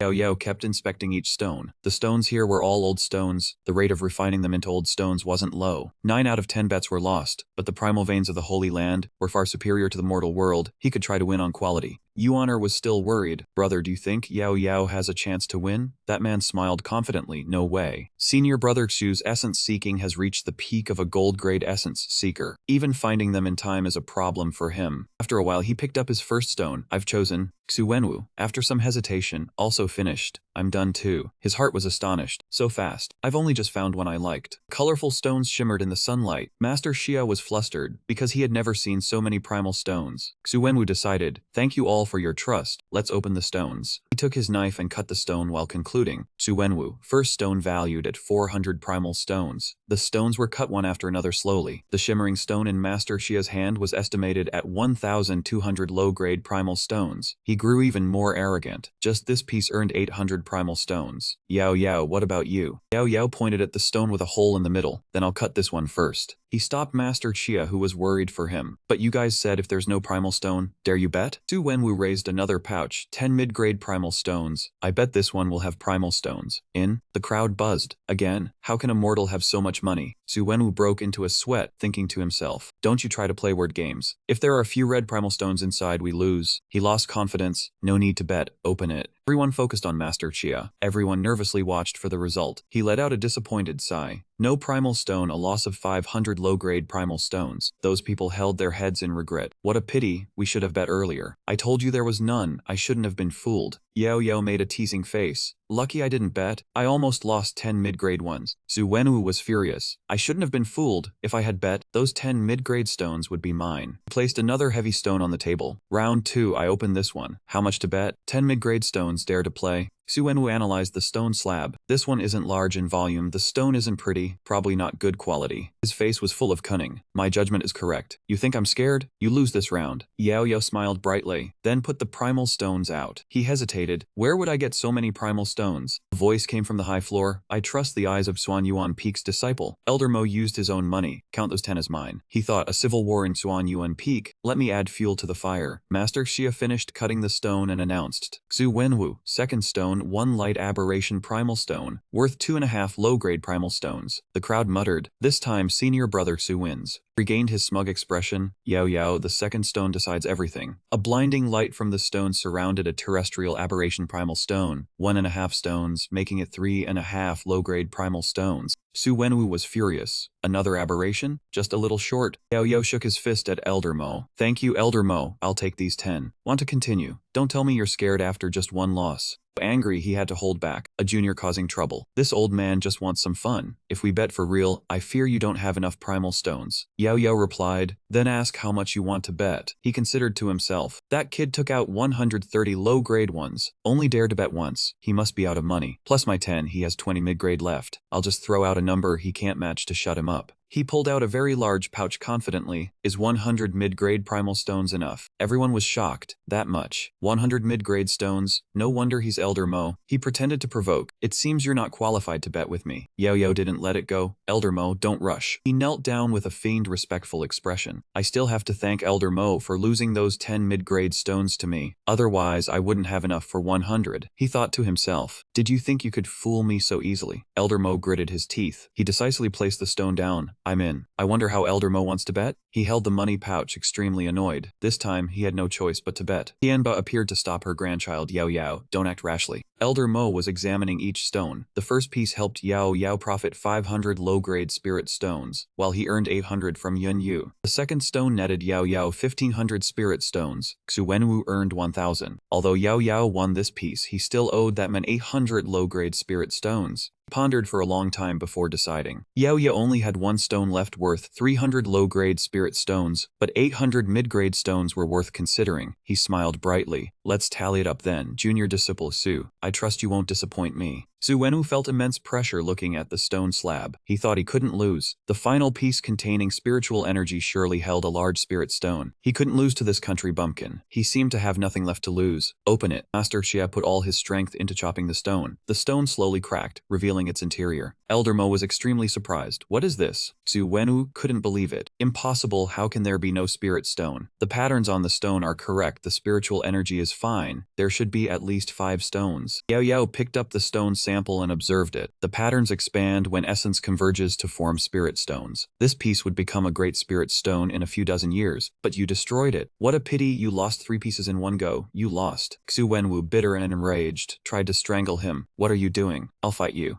Yao Yao dodged the blow and pushed his head down. Dealing with a novice like you needs no tricks. I will make you concede defeat willingly. He ordered Master Xia, open it. The man, now dejected, said, fine. One slash made everyone gasp in astonishment. Master Xia announced, half a neutral spirit stone, worth 5 low-grade pieces. Xu Wenwu fell backward. Impossible, why didn't I notice after so long? There can't be a great spirit stone here. He stood amidst the cheers. Yao Yao wins overwhelmingly. Xu Wenwu is an elder's disciple yet so weak. Xu Wenwu, pay up. He touched the pile of money he had earned. Thank you, Elder Mo, for the 100 mid-grade stones. That man fumed. Consider yourself lucky. Yao Yao took the bag and returned the money to everyone. Today's stone betting is a personal grudge, not related to anyone who placed bets. I return all the money. I hope everyone stays away from gambling. One person praised. Well done, Brother Yao is kind-hearted. Please guide us. Elder Mo was steaming with rage. Are you mocking me? The other two helped him up. Senior Brother Tsu, let's go back. Yao Yao stopped them. Stop. Where are you rushing off to? Su Wenwu shouted. You've already won everything. What more do you want? He said seriously. I mean, Neil and Cao Dao. Yuaner intervened. Yao Yao, don't act rashly. If you go to Xuan Yuan Peak to take a master, we will be fellow disciples. Why make things difficult for each other? The master won't be happy if he finds out. He was still adamant. This is what you wanted. Tell Elder Dao, I accept his kindness. I am not fortunate enough to be his disciple. Yao Yao began to press his head down. As for you, he pressed him hard. Kneel down for me. Yuaner was panicked. You're crazy. Don't think finding a few stones means you can look down on others. To become a master stone seeker, you must understand spirit veins and arrangement formations. Doing this today, you will regret it. She was met only with his smug attitude. Whether I regret it or not, I don't know. I only know that the entire Shang Xuan Hall are bullies. Yao Yao has no interest in entangling with them. From within, loud clapping was heard. Good, well said. A man in a wheelchair appeared from the crowd. Yao Yao looked at him curiously. Who is this old man? How did he come out of the stone workshop? Master Xia was surprised.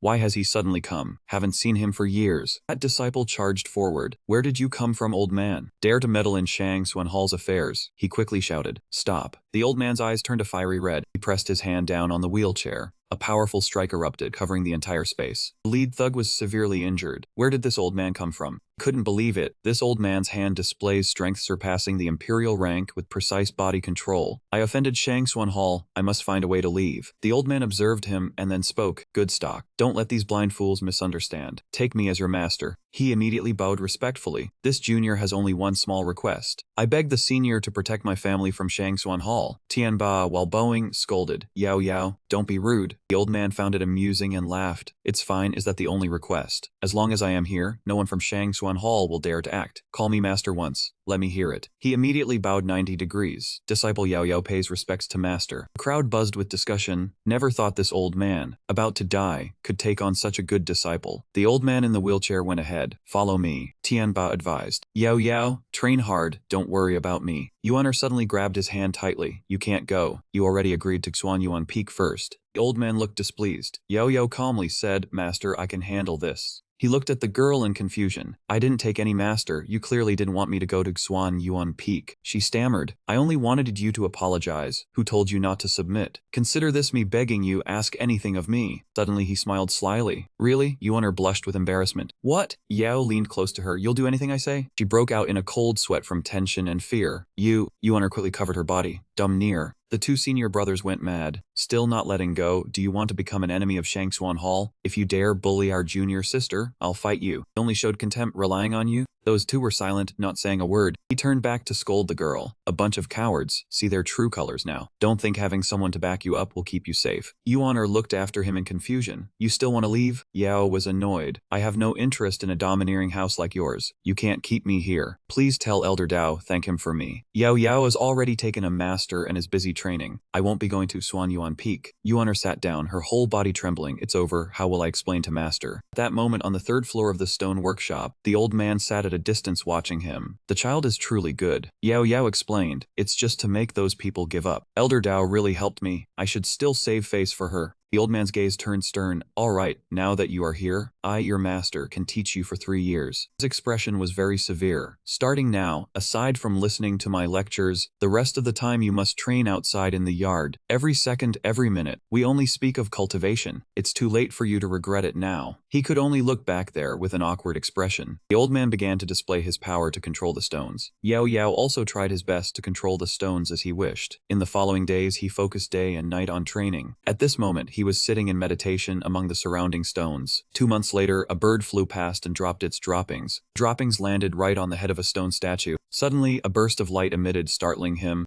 That light gradually engulfed the surrounding space. A foot stepped out from within the dazzling radiance. A woman remarked with interest, this kid truly had skill, making that old man change his view and take him as a disciple, stepping onto the path of unity between heaven and man. That old man with 2 horns on his head was also observing. Surely the elder faction would suffer great losses when he comprehended the earth element's primal power. It would be great if he belonged to the earth profound wind faction. His face was full of anticipation, waiting for him to wake up to ask. If he'd not surrender, he could only die here. Ignoring the continuously erupting power, she charged towards the human-shaped stone. Her gaze was shy, her face flushed, her hand touched the stone. The earth primal power was too strong, truly a peerless talent. The stone slowly cracked, revealing one side of Yao's face. She immediately became shy, gazing at him infatuated. His appearance was truly handsome and refined. From within the stone, a stream of spiritual energy seeped and shone outward. Yao gradually revealed himself. She could not contain her excitement and shouted loudly, "This person is mine." Meanwhile, Yao was only thinking, been sitting here for 2 months already, really want to go take a bath. But at this moment, a slender hand gently stroked his face. Wait, little friend. She gracefully leaned into Yao's arms, her gaze enchanting as she stared fixedly. I see you have great talent. Instead of wasting time here, why not come with me to Earth Profound Wind? There are treasures, pills, and a place to cultivate. Seeing he was still surprised, she blushed shyly. Big sister also has a secret method to help you cultivate quickly, advancing to the imperial level in 1 step. Unexpectedly, Yao coldly pushed her away. Auntie, please show some self-respect. She was displeased, her face changing as fast as a flipped pancake, and she shouted loudly, "Who are you calling auntie?" Peak Master stepped forward, his face showing some interest. Little brat, you have character. Women are useless. Come to Earth Profound Wind, I can take you as a disciple. Seeing he ignored the old man's words, the person behind discontentedly reminded him. Hey kid, our Peak Master is talking to you, not listening? Yao, annoyed, turned around to leave. 2 bald old geezers. Little master wants to go take a bath. Don't bother me. Seeing this, that man became angry. What do you mean? Yao Yao gave a smug glance and replied, can't you understand? Immediately after, Yao Yao's clear voice rang out, each word spoken causing the faces of those three people to turn ashen. An old woman and two baldy geeks, wanting to be master of Yao Yao here, you are not worthy. That old man was furious, his brow deeply furrowed, a trace of killing intent flashing through. The peak master raised his hand, the surrounding earth and stones heating his command up to the sky. Arrogant little brat, how dare you criticize the way Heaven Profound Hall conducts itself? You refused a toast, now drink the penalty. I give you two choices, join Heaven Profound Hall or die. Yao Yao coldly glanced at him, the aura around him surging fiercely. Threatening me? 3 Imperial level experts threatening a King level 1. Aren't you afraid of losing face? Seeing this, the peak master made his decision and charged forward, his eyes turning white, his voice fierce. It seems you have chosen. At that moment, stones continuously flew over, encasing Yao Yao's body. The peak master from above continuously unleashed extremely powerful attacks. Seeing the big commotion, the people not far away turned around in shock. An Imperial level expert is making a move at Stone Workshop. It's been years since something like this happened at Stone Workshop. Yao Yao was burning with energy, circulating his power to stand firmly on the already shattered ground. Unexpectedly, Yao Yao from behind charged towards the peak master. A shout rang out, behind you! The two others witnessed this scene, their eyes wide with shock. He dares to attack. Yao Yao threw continuous punches as he charged forward quickly. Heaven Profound Hall is too overbearing and bullying others. The peak master spun around, his gaze wary as he looked towards Yao Yao. You dare! From the old man, an extremely large hand swung out, but it did not gauge its own strength. But when that hand struck, Yao Yao's figure dissipated and vanished. Peak master was shocked, his eyes bulging. It was a fake. Meanwhile, Yao Yao had already bolted away. I am not stupid. How could I fight 3 Imperial level experts? Master's stone chamber has a primal formation. Hopefully it can stop them. The peak master watched the retreating back, his voice echoing coldly. Very good, a mere king level can already use the earth element's primal power freely. Within his heart, a thought gradually formed. Even I couldn't recognize it. That mud body was not a real body. If this brat is allowed to progress further, it will be a huge problem, such a pity. Peak master did not want to let go. He leaped up and chased after Yao Yao. His two hands swung out in a cross shape, and a stream of Dao energy immediately appeared. Right after, a colossal stone monster appeared, its massive body blocking out the sky. This was the ancient spiritual stone armor earth flow zone.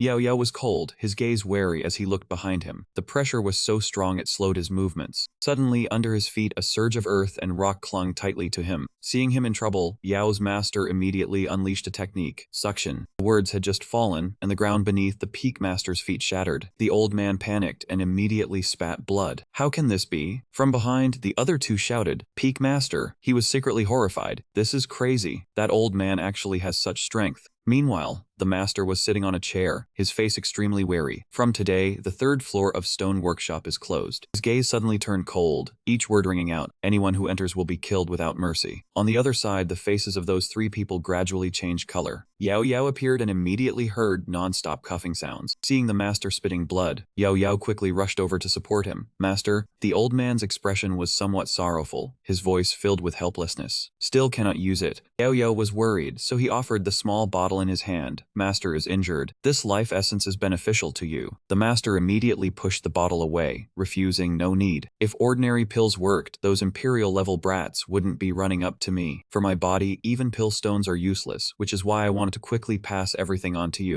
The master extended his hand, and the surrounding stones flew up high into the sky. Now, did you watch carefully? Beneath his feet, a formation was laid out. The old man reached out and continuously summoned the surrounding stones. The stones everywhere were ceaselessly being drawn into the formation. The sect leader was horrified, his face paling, because that was the 7 Emperor 8 trigrams heaven-slaying formation. The woman beside him interjected, setting up such a difficult formation in such a short time. What faction was this old man from? The sect leader gritted his teeth, his eyes cold, and said in a reluctant tone, let us go, do not tell anyone about my injury. The patriarch is about to descend the mountain. Then Dugu Liu will definitely take revenge. Seated within the formation, his master spoke. This formation has 7 layers, each layer with 64 variations, including my explanation of the original array. I cannot watch over you for your entire life. After the preparations were done, he closed his eyes and gently reminded, when you can leave the original formation by yourself, you will become a master. Yao Yao behind him clasped his hands and replied, yes, master. Looking at the magnificent formation, Yao Yao propped his chin and sighed. Truly no moment could be wasted. Injured as he was, Master could still deploy a formation in an instant. If at full power, it would be terrifying. Yao Yao stepped forward step by step, entering the formation a trial run. He was somewhat wary, each step was very slow. Suddenly, a white wolf appeared, its eyes blazing red as it leaped toward Yao Yao. He unleashed a stream of Dao energy, swiftly striking toward it. But the moment contact was made, he was shocked to realize it was an illusion yet possessed real power. The white wolf's eyes glowed red, streams of green energy appeared around it, touching the environment, the stench from the monster's mouth. Could this formation create such things? The white wolf threw its head back and howled. Behind it, dozens of eyes stared at him. The very start already had a pack. They all charged at Yao Yao in unison, still too weak. He clenched his fist, a surge of fire energy rose, and the wings on his back regrew. He was stronger now. Yao Yao immediately charged forward, continuously swinging fire energy to take down the wolves. He lightly swept past them. Suddenly the pack of white wolves shattered, merging into one mass. Seeing them transform into a three-headed wolf, Yao Yao was shocked. It could still change. Before he could compose himself, a stream of green spiritual energy shot forth, slicing off his wings. Yao Yao struggled to his feet, astonished as he watched the three-headed wolf continue to grow. It was just a formation. Just how many variations did it have? The stronger he became, the stronger it became. As they swung their attack at him, Yao Yao nimbly leaped high into the air. This was only a small part of the formation. Seizing the opportunity, Yao Yao struck down hard from above onto its head. His gaze turned serious, the furrow between his brows never easing. Staring intently at the ever-strengthening wolf pack, Yao Yao thought to himself. This recovery speed was not that of an ordinary creature. The next second his eyes flashed. The key was to find the formation's eye. Looking at the three wolves, the formation eye was right in the middle of the central wolf's head. He shouted inwardly, "It must be here." Right after, Yao used a technique and charged forward rapidly.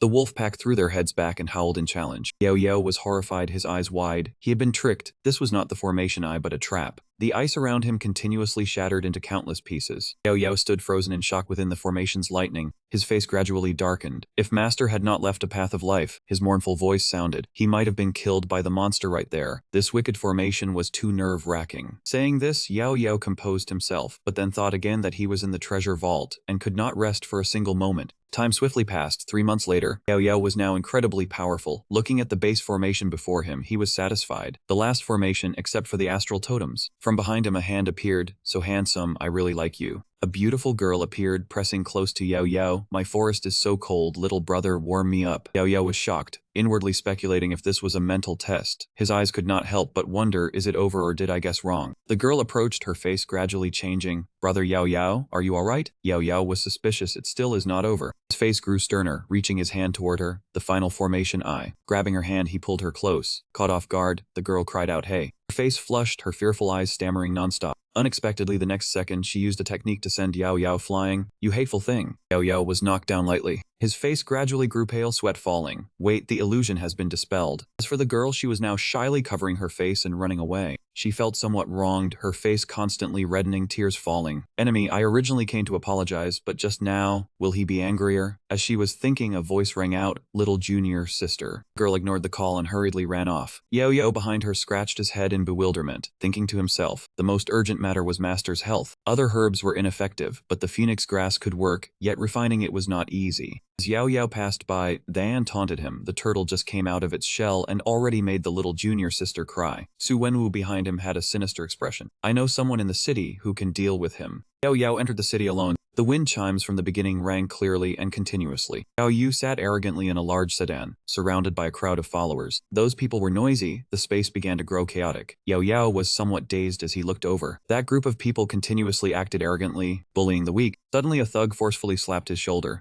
Yao Yao cast a cold glare at him. Before that man could react, Yao Yao threw a punch. That punch sent him flying, slamming hard toward Gao Yu's sedan. Gao Yun suddenly jumped up from the large sedan chair. Su Wenwu saw this, a contemptuous look on his face, thinking he was offering himself up. Gao Yun was the new city lord's son, a peak upper origin king, the future of Earth profound peak. It was said the peak master was about to emerge from seclusion for him. He laughed coldly, full of pride, thinking to himself, Yao Yao, Yao Yao, what will you do in the face of this power and authority? Gao Yun stood in the air, his face cold, pointing a finger at Yao Yao, shouting, "Insolent disciple." Immediately after, a huge explosion occurred. Yao Yao quickly dodged, coldly stating that he knew the rules of the firmament mystic city. Yuan ran over from a distance, blocking in front of Yao Yao, begging senior brother Gao to stop. Gao Yun was astonished, while Yuan fixed her nose. Yuan decisively blocked him, pleading for senior brother Gao not to harm him. Gao Yun landed, displeased, questioning why his junior sister was protecting a common mortal. Su Wenwu also chimed in, reminding his junior sister of how well senior brother Gao had treated her over the years. Yao Yao stepped forward, his expression calm, telling her there was no need to stop him. He wanted to see what Gao Yun could do. Yuan anxiously warned him not to provoke him. Senior brother Gao was very strong. Seeing Yao Yao about to lunge forward, Yuan hastily hugged his waist tightly, begging him to listen to her. Witnessing this scene, Gao Yun's face changed color. He glanced over at Yao Yao, coldly saying that out of respect for Yuaner, he would spare him this time, but rest assured, he wouldn't be able to buy anything in the auction. Not long after the auction officially began, Gao Yun raised his paddle high. The host exclaimed in surprise, congratulating the guest in room number 3 on the successful transaction. The entire audience buzzed with discussion about the guest in room 3, thinking he was insane for snatching everything Su Wenwu needed. Wasn't that Tang Yuan from Black Profound Peak beside him? Hearing these words, Gao Yun grew even more arrogant. On stage, the girl announced the next item was the Divine Sun Sword, an upper-grade royal weapon, with a starting price of 7 low-grade origin stones. Yuaner stood up in dissatisfaction, saying you're going too far, I'll take it for 3 stones. Yao Yao beside her immediately darkened his face, most annoyed by her. Seeing Yao Yao's frustrated expression, Gao Yun taunted him for letting a woman help, calling it cowardly, then said if his junior sister wanted it, he would gladly yield. Yao Yao, dissatisfied, tightly gripped Yuaner's hand, saying enough, I don't need your help. Suddenly, Yuaner panicked as she tripped. Next second, she fell towards Yao Yao. Seeing his expression gradually worsen, Yuaner regretted hurting his pride. Yao Yao didn't push her away but pulled her closer, asking if she truly wanted to help or if she meant to help him handle this matter. Upon hearing her affirmative answer, Yao Yao leaned in close. Just as he was about to act, Yuaner shyly ran off. Seeing this, Su Wenwu said in dissatisfaction, his junior sister helped you, yet you treated her like this. A mortal climbing onto holy ground is already stepping on clouds, but you're both arrogant and conceited. Gao Yun glanced at the crowd, saying it should end here. He stated that since his junior sister had left, he would take everything. Without his junior sister's help, Yao Yao was no better than a sewer rat. On the other side, Yao Yao declared, just wait, the next item I will definitely obtain. Gao Yun was intrigued, raising his fist in challenge, saying go ahead, try it. His background already decided the distance between them. He was an existence Yao Yao could never reach. On the auction floor, a treasure appeared. A piece of bronze armor from an ancient relic provided Black Profound Peak, forged with resources costing a fortune. It seemed to hold a sealed secret, starting price 10 low-grade origin stones. The girl on stage called out that each bid must not be less than 1 stone. Yao Yao raised his paddle, calling out 20 stones. Su Wenwu sneered, believing Yao Yao understood the essence art starting high. The armor definitely had a secret. Gao Yun followed up, saying he bid first but didn't know good from bad. The next second, Gao Yun became excited, saying he liked watching his collapse, continuing the bid at 21. Yao Yao was not to be outdone, calling out 30. The surroundings buzzed, thinking he was insane, as armor made from those materials was only worth 25 stones. Perhaps there was a secret inside. Gao Yun ordered the other to continue crushing him, calling 31, then 40. The battle escalated, 41, 50, 51, 60, 61. Everyone thought it was madness. Yao Yao angrily pointed straight at Gao Yun, calling out 100 middle-grade stones. Gao Yun countered, calling 101. Gao Yun's face was full of triumph, saying he told him today he wouldn't get anything. The girl on stage began to count. 101 middle-grade stones going once, is there any higher bid? Just then Gao Yun realized his mistake, he just heard middle grade, was he crazy? The girl sternly reminded him, if young Master Gao deliberately sabotaged the bidding, the auction house would ban him for 10 years. Gao Yun's face darkened, sweat pouring out, worried about losing face. But 100 middle-grade stones was their entire fortune. If his father found out he used them privately to buy armor, he would surely be beaten to death. Looking at the scene before him, he resolved not to lose here. Seeing Yuaner timidly approaching Yao Yao, Gao Yun gritted his teeth, thinking if this didn't work out, forget about the marriage alliance with Black Profound Peak. He wouldn't be able to hold his head up high in firmament, Mystic City for the rest of his life. Catching that look, Yuaner turned her face to look at him. For the sake of face, he immediately shouted, I'll take it. The girl waved her hand, announcing the successful transaction, congratulating the guest in room number 3. Yuaner puzzledly asked Yao Yao, why was the armor broken, yet he looked so happy just now? Yao laughed heartily, putting his arm around her waist, saying it was nothing, he just didn't expect Gao Yun to bid high for the broken armor she had consigned. She had helped him a lot. The auction continued successfully. Person number 2023 bought an item, ending the auction smoothly. Yao Yao obtained the item he wanted and taunted Gao Yun, congratulating him on receiving the precious armor, thanks to which he gained many things. Gao Yun angrily asked what he meant, insisting it was his consignment. Yao Yao looked at the item with satisfaction, thanking young Master Gao's gift for helping him earn 100 middle-grade stones, then said the next time the Firmament Mystic Hall wanted to hand out money, don't forget him. Hearing this, Gao Yun cried bitterly, his voice full of regret, my money. Gao Yun brushed past Yao Yao, shaking his shoulder in challenge, calling him a shameless bastard, letting him be smug this time. That number of origin stones he couldn't earn in a lifetime. Think about how to spend it. Yuan called out in dissatisfaction, Yao Yao, why are you so slow? The auction is over. What are you still doing here? Yao Yao indifferently replied, telling her to go back first. Yuan urgently said, you got me into trouble with senior brother. Don't think about running away. Lu Wenwu fanned the flames, saying he was being too arrogant, unable to hide his dissatisfaction that in Firmament Mystic City, losing a stranger was a common occurrence. As Gao Yun reached the door, his subordinate knelt in salute, paying respects to the young master. He coldly ordered them to bring him Yao Yao's head. On Yao Yao's side, he was still leisurely walking on the main road. Yuan asked if they were returning to the Swanstone workshop. Yao Yao said no. Yuan asked again in surprise why. Suddenly, a streak of light from above flashed across his face. That streak of light grew stronger and stronger. Yao Yao thought to himself that he finally couldn't hold it in after the entire journey. Immediately after, dozens of streams of Dao energy continuously rushed to attack the two of them. Yao Yao quickly rushed over, successfully creating a scene of a hero saving a beauty. Their eyes met, full of lingering attachment. Bubbles of love suddenly appeared. Instantly, men in black appeared and surrounded the two of them.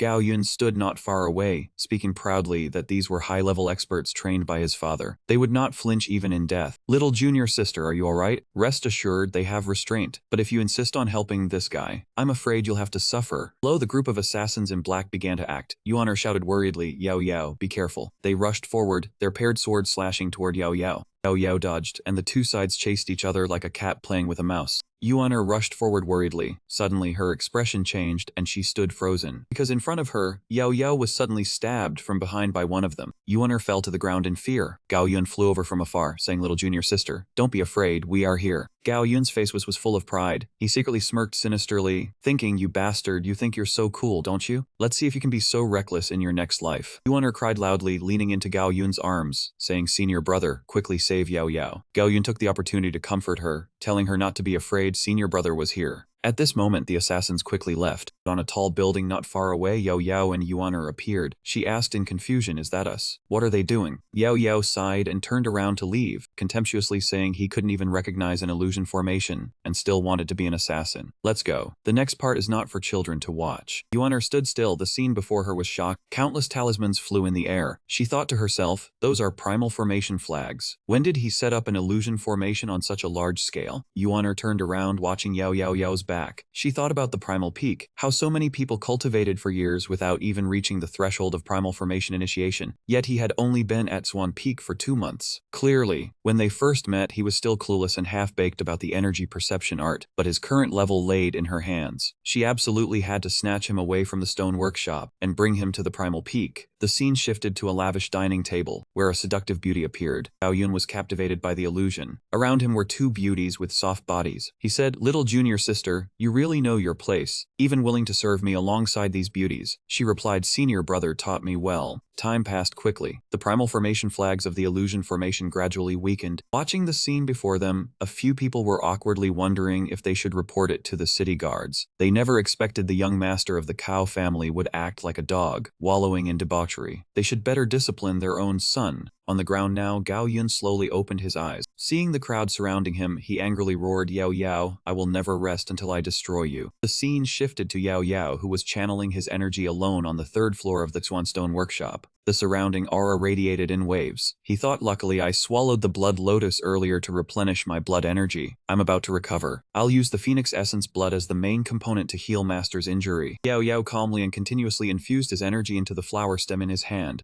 Sensing the emitted aura, Master outside the room was astonished. This Phoenix blood energy is so powerful. The door suddenly burst open. Seeing the scene in the room, Master shouted loudly, Phoenix grass! Yao Yao, what have you done? At this moment, a weak Yao Yao fell into his arms and said, this is the Phoenix grass from the infernal zone. Master, you won't die. Master called him a fool with distress, saying he had lived alone and had long been indifferent to life and death. Did you know how losing the bloodline essence would affect your future? Yao Yao lay weakly in his master's arms. A rare tenderness appeared in his eyes as he said, it's just a bit of essence blood. As long as Master can be saved, nothing else matters. You are my master. Master was deeply moved and hugged Yao Yao tightly with all the strength he had mustered in decades, saying, I was not wrong about you, my disciple. Having a disciple like you is worth dying for. Time passed quickly. 10 days later, Yao Yao lay on the bed with his eyes closed, breathing steadily. After a while he suddenly woke up and raised his hand high. Seeing a strange object in his hand, Yahello was bewildered and wondered, "What is this?" He gently touched it, and immediately a beam of light shone out. An image of Master showing off several abs appeared, along with a large sign saying that he was going into seclusion. The resources and rare treasures he had accumulated over the years were enough to help Yao reach the peak. As soon as the words finished, Yahello fell into a vast space. Seeing the precious resources before him, he couldn't help but feel excited. The scene shifted to another place where chaos reigned everywhere. Dark clouds covered the sky. Suddenly, a blast of heavenly thunder struck down. In the city, the terrified citizens fled in all directions, saying that for the direction of the celestial void ruins. Why had the energy suddenly exploded like this? Looking at the pitch-black beam of light in the sky, Yao wondered in confusion what had caused such a big commotion. Why was Xuan Heaven Palace mobilizing so many flying ships? As he was thinking, a girl ran in from outside calling him, saying it was bad, something had happened. The girl anxiously grabbed his arm and said, "What do we do? Third uncle is at the celestial void ruins. Please think of a way to help." Yahello was alarmed and immediately calmed her down, telling her not to panic. He asked what was going on. What happened at the ruins that Xuan Heaven Palace had deployed such a large formation? Seeing the situation worsening, the girl nervously explained that the Imperial-level experts of Xuan Heaven Palace had already gone to the ruins. Her father-in-law was also there. He only had time to ask her to relay a message, telling him to be careful. The Celestial Void Ruins were an ancient relic. No one knew where the real palace was. Recalling the scene of Death Kai appearing, the girl was distressed, but said that whenever there was an earthquake or ancient treasures appeared, it still attracted countless people to swarm in search of treasures. Despite the deadly Death Key, looking at Yahello with a worried and expectant gaze, she said that 8 days ago, there was an earthquake. Xuan Heaven Palace organized inner sect disciples to explore for treasures, led by Imperial-level elders. Third uncle was originally not on the list, but his name appeared. He was assigned to the dangerous pathfinding team. Her heart was uneasy,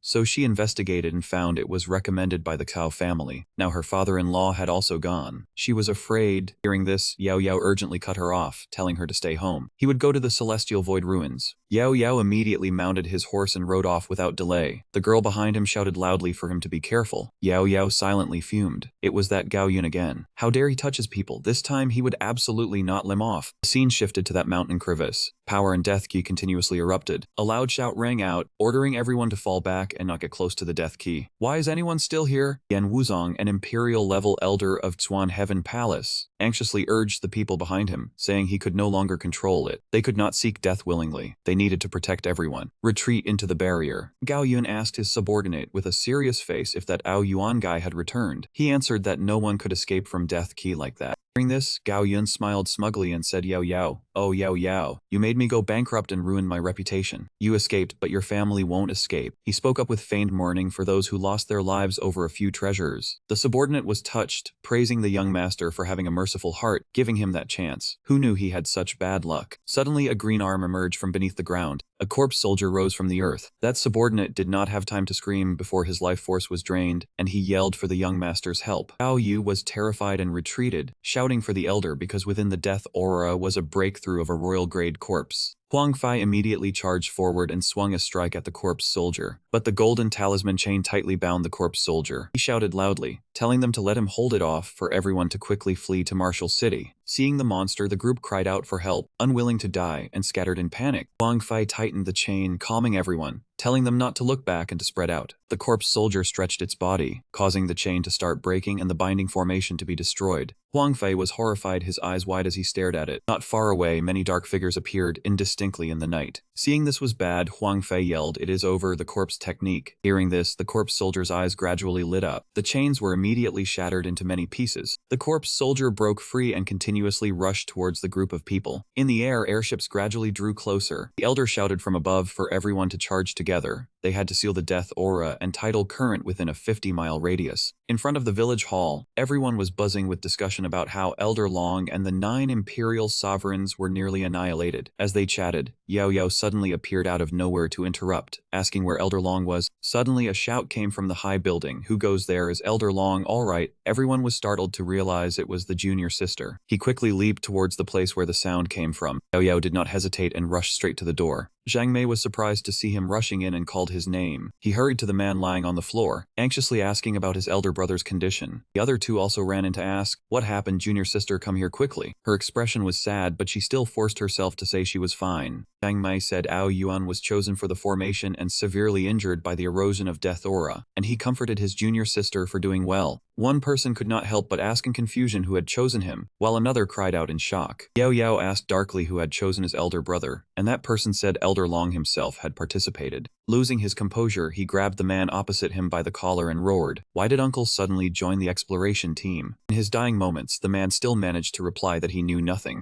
Yao Yao did not hesitate but punched him in the stomach. While using his inner energy, he roared that he would help him retrieve his memories. All his strength was poured into that person's body as he tried to gasp out a few last words. Seeing things were not right, the other person ran to intervene, telling them to speak slowly and not get agitated. But his eyes showed clear hatred. That person's face was pale as a ghost. He did not hesitate to kick him once and asked menacingly, "Speak or not?" Zhang Mei, witnessing this, was frightened and confessed that Gao Yu had threatened to choose Ao Yuan and had delayed the return. Yao Yao left, leaving the group lying scattered on the ground, swearing to tear down the Shrine of Vast Abyss if his family met with mishap. The onlookers judged that he was a bit exaggerating, believing the Shrine of Vast Abyss would not be easily humiliated. A moment later, everyone had gathered around a table. Ming Lei anxiously announced that the corpse monarch was attacking, the formation would only last 3 days, and their combat power was reduced by more than half. Li joked that the useless bunch deserved to die, then asked why the skilled Elder Tang of the Origin formation did not set up a formation to teleport the death aura. The answer irritated the few elders present. They still turned a blind eye and let the matter pass. The old guard offered a suggestion, but Ming Lei refused, because the death aura was too vast and his cultivation was not strong enough. Li retorted, criticizing that nothing could be done, and asked if they would just watch the Void Sky Palace be taken. Ling Su, standing aside, spoke up, emphasizing that the Void Sky Palace was a dangerous ancient tomb, challenging Li to make a move. Li finally became more serious, setting the condition that Elder Hang would be his Huang Fai. The person standing next to Ling Su flared up and shouted, "You lowlife." At that moment, Kong Chen entered from somewhere chanting a Buddha's name. As soon as he appeared, he found a method to dispel the death aura, but it would consume a great deal of energy. Kong Chen, holding a begging bowl in his hand, asked for pills and vegetarian medicine from everyone. Ming Lei pondered, outwardly supporting but inwardly thinking that he was already asking for alms before even starting. Kong Chen maintained a cheerful demeanor while Li taunted him, asking why he had not spoken sooner. Ling Su reluctantly praised him for his hard work, and Ming Lei decided to begin the ritual formation tomorrow to eliminate the corpse monarch. The scene shifted to the battlefield, where Yao Yao stood before a group of people, worried for his uncle amidst the pervasive death aura. The boy Ao Yuan reassured him, saying that the big boss was just death aura. Could he not just inhale it all in one breath and be done with it? Hearing that, he froze and asked, "What did you say? You can absorb death energy?"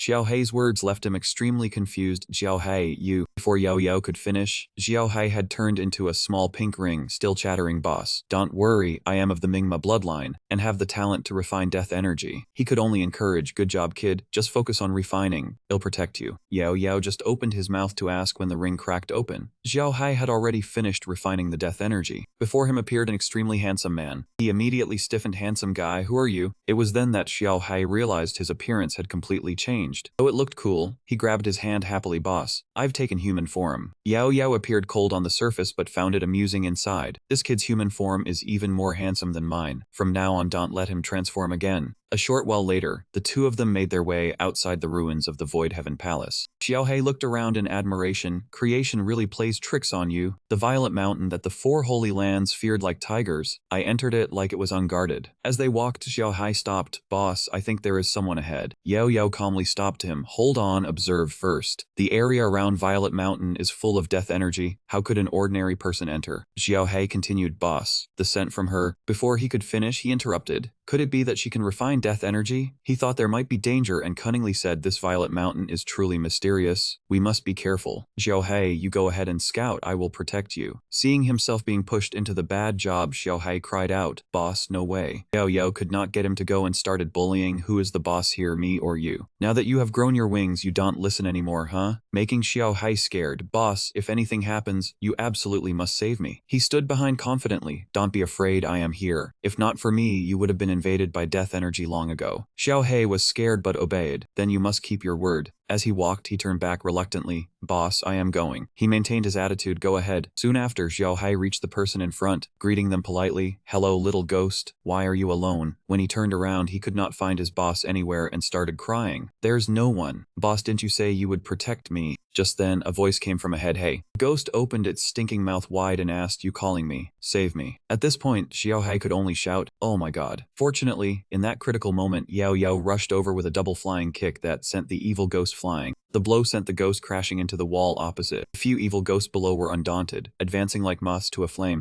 As if by a secret signal, the group of monsters suddenly charged at the same time. Yao Yao finally realized the situation. "Damn it, we have stirred up a hornet's nest." They were surrounded by zombies on all sides. He worried, "We must be very careful. 3 Imperial corpses, black fatalities. There is no escaping a battle today. Brothers, wait for me to clear a path. You find a chance to run first." Suddenly, Xiao Hai burst with power of friendship. "Boss, I am not afraid of death. We are brothers, we must destroy these zombies together." Yao Yao saw this and shouted happily, "I really did not misjudge you." Charge together. High above, a floating boat was watching. "Look quickly, what is that? Could it be the Vanguard team that lost contact before? Master Wu Chen, let's go check that side." Li was surprised to see the two of them, living people inside Violet Mountain. The few people on the boat could not believe it. How is that possible? Even an Origin Emperor would not dare enter this death energy. Another spoke. Could it be a royal-level elder from the Vanguard team? Zhang Mei saw a familiar figure and shouted, "Yao Yao." She saw the situation was bad and turned to ask for help. "Master, hurry and save him." Li vaguely remembered this person, Yao Yao. This name sounds so familiar.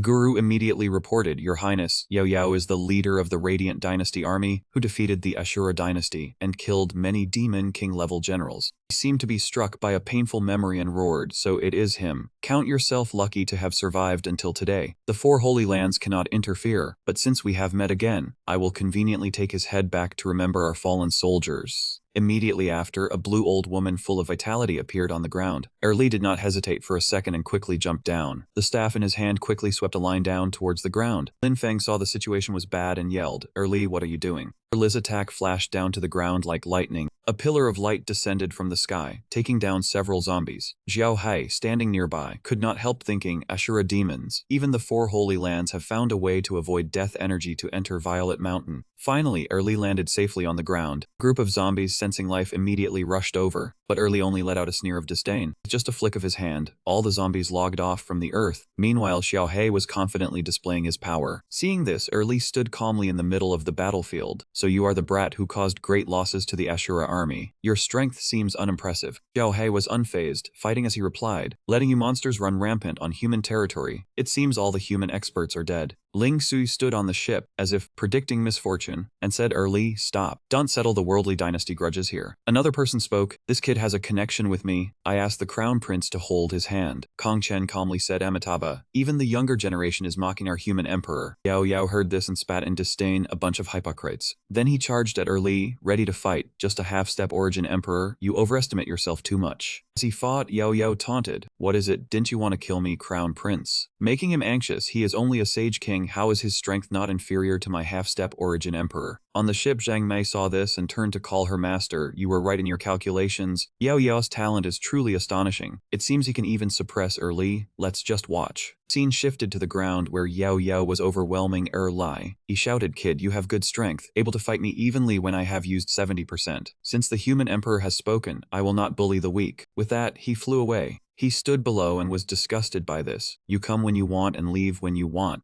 I need to test the power of the imperial soldier my master gave me." Yao Yao pulled out a flaming bow and arrow to settle the score with the people on the ship. Guru saw the situation was bad and shouted loudly, "Crown Prince, be careful." That moment, the arrow was about to reach Li. Guru rushed out to block the attack, shouting, "Stop." Under the terrifying power of the blow, the shield immediately shattered in two. Seeing the situation growing increasingly critical, his face turned as pale as a ghost. The arrow grazed his neck, accompanied by a panicked cry, "Master." Yao Yao, standing below, merely smiled faintly. The crowd on the ship screamed, Elder Guru was dead. How could that be? He was a half-step royal. He remained calm in the desert, even though someone leaped down behind him. Sensing danger, he immediately looked back. Ling Su appeared with a mesmerizing demeanor, inviting him to join her hand palace. She was a lower-grade origin emperor. Yahello was not shaken by the beautiful woman at all and replied, "Not interested." Suddenly he sensed danger for the second time, his eyes widening. From the empty space in front of him, large ice blocks began to fall. He snapped in annoyance. "Is this how you invite people?" Before he could finish, a golden lotus platform descended, accompanied by the chant, "Amitabha, all fate is predetermined, benefactor. You have no affinity with this palace. Why force it?" The monk maintained a calm demeanor, saying he radiated Buddhist light and had an affinity with the Buddhist sect, so he should follow him to become a monk. Ling Su, seeing the little monk trying to steal him away, immediately intervened. At that moment, another voice rang out, "You two are mistaken. He belongs to our Asura Abyss holy land." Al Fei descended from the sky on his sword like a god, the young sectmaster of Asura Abyss Hall, a lower-grade origin emperor. Standing among the immortals, Yahello gaped in surprise. "Why are you people not asking for my opinion?" Hong Chen on the golden lotus platform clasped his hands together. "Long benefactor, since he did not enter Asura Abyss Hall, it proves he has no affinity." Ao Fei replied with irritation. A loud noise made him turn around. Kong Chen noticed something happening at Purple Mountain over there. The monk flew away instantly. "If I do not enter hell, who will? Benefactor, we shall meet again." Ao Fei also flew away, smiling brightly in challenge. Yahello, hearing this, could only stand there dumbfounded. Looked around for a while, then decided, "Xiao Hai, something must be happening at Purple Mountain. Let us go check it out." The horse obediently replied, "Okay." Both man and horse sped across the desert, Xiao Hai's hooves seeming not to touch the ground. They soared through a thick curtain of dust. A cold beam of light flew into his eyes. Suddenly he grabbed his head and screamed in pain. The horse asked worriedly, "Are you all right?" Yahello clutched his eyes tightly, saying in pain, "A deathly energy flew into my eyes." Xiao Hai was startled. "You absorbed the nether eye from the great prince of the ghost tribe. Could it be absorbing deathly energy?" Unable to bear it, he jumped off the horse. "Xiao Hai, help me stand guard." He sat cross-legged and began to practice. His whole body trembled, drenched in sweat from pain. The deathly energy was seizing his life force. Yahello tried to practice, calling out, "Xiao Hai, the nether eye is about to be completed. Help me quickly." The two touched hands. Both were too focused, unaware of someone lurking nearby. The corpses suddenly jumped out to attack. Yahello's turned fiercely red. A terrifying aura shot out from his eyes. The two corpses had their bodies pierced instantly. Xiao Hai saw the scene and could not help but admire. The nether eye is indeed powerful. Suddenly, a loud noise rang out. He looked up in astonishment. "What sound is that?" Xiao Hai pointed upwards. "Look, someone is battling a yellow corpse." Hong Chen's group was fighting with all their might. They used their power to blast away the yellow corpses. Lo, Ao Fei was erupting with power. Yahello looked at the scene and mused. So they are fighting yellow corpses. Xiao Hai was confused. "What do I do now?" After a moment of thought, he decided to charge over, shouting, "Nothing to fear, wealth and honor come from danger." As he ran, Yahello reasoned, if the yellow corpse had been lured out, there was probably no one left inside. They advanced into the cave, but they did not know someone was watching them from behind. Yellow corpse raised its claws to attack him. Yahello was kicked in the stomach, crying out, "Not good, there is a yellow corpse, Xiao Hai, run." Yahello dealt with this one, only able to grimace in pain. He was thrown far away, quite heavily injured. Xiao Hai rushed out, trying to stop the yellow corpses charging at the boss. The two of them joined forces to repel the creatures. Despite trying very hard, Xiao Hai was still hit in the face. It fell on its back while he still tried to fight. Yao looked in pain at his fallen companion, calling out, "Xiao Hai." The rage made him seem to breathe smoke from his mouth. Yao's whole body transformed, brimming with power. "You want to fight? I will play with you." He gathered all his strength, raised his weapon, and slashed down fiercely. The Huangshi were extremely surprised by that action. Yao's eyes were blazing red, full of anger. "Hateful, the Huangshi are too strong. I am injured, so I cannot fight back." The Huangshi quickly regained their composure. He unleashed extremely dangerous attacks. Yao tried to wield his weapon to defend. Huangshi's fist was almost touching his face. It was over. Suddenly, streams of light enveloped them. He was stunned seeing this scene. What happened, uncle and aunt? Yao sweated as he watched the pained Huangshi. How could there be demonic spirits from uncle and aunt? Could it be that the Hell Envoys wanted to take them back? He ignored them flying away, not caring much. Saving Xiao Hai was more important. Yao quickly jumped down below. He flew to his companion. "Xiao Hai, are you alright? How is the Huangshi?" It was quite surprised to see the boss was unharmed. He slowly walked towards it. "No need to worry, the Huangshi is no longer a threat." He suddenly stopped in his tracks, eyes wide. "Wait, where is this place?" Last Huangshi were sitting cross-legged there. The Huangshi were tightly bound by Marco's spell, but they were surrounded by sound gathering in the Great Formation. The mantra cages the Huangshi, wanting to nurture them. I don't know how many years of accumulated energy would be needed. This formation only exists from before the Void Heaven Palace. Yao suddenly grabbed the handles of their weapons. He did not hesitate to take each one, saying happily, "Xiao Hai." come touch the formation with me to loot the weapons from their hands. These Huang soldiers cannot withstand the erosion. Taking them out will definitely fetch a good price. I pointed to the cave entrance ahead and said, boss, there is another space over there. Yao froze for a moment. Could it be that the protective barrier was just a secondary thing, and the most important thing was deep inside? He grabbed the pile of weapons and ran in to see. Come follow me and see. On the rock wall, countless talismans were lighting up. The two advanced further inside, surprised that this place had a high-level illusionary formation. Fortunately, they had the fire god Tongzi to enter. Yao suddenly stopped his entire body. Before them sat an old man, silent and still. Both exclaimed in surprise in unison, there is actually someone here. Xiaohei was cautious, boss, that person is strange, be careful. He also agreed. The old man was clearly dead yet brimming with vitality. A light formation covered him. Could this place be a reincarnation array defying heaven? Yao approached to check. Indeed, the talismans were all surrounding him. His hand touched a wooden box on the table, causing it to slide down. He looked back, a door suddenly appeared. His eyes widened in extreme shock. Two dragons on the door breathed out energy. This was the aura of the Dragon Phoenix Null formation, continuously generating the interchange formation. Yao was as happy as if he had struck gold, finally getting rich. Xiaohei was still confused, is that so? The old man suddenly moved, startling him. He looked at the old man, who opened his eyes and said seriously, alive. The old man's soul floated up to look at him. How many years has it been? Why am I still in this body? Why can I not resurrect? Is it not the delayed reincarnation cycle that can make me be reborn? Why has nothing changed? Yao had not yet calmed down. Are you human or ghost? The old man did not answer, but said irritably, brat, you can come here, your skills are not small, but do you want to take my things for free? From his fingertip he shot out a bolt of lightning without a door. Those fingertips touched Yao's forehead. Yao seemed to be electrocuted and fell backwards. He fell down, crying out in pain. The old man exclaimed in disbelief, not dead. Could it be that your soul has turned from void to reality? Xiaohei angrily swung his fist and charged, boss, hurry and run. The old man's expression changed to anger, meddlesome. With just a wave of his hand, it was sent flying.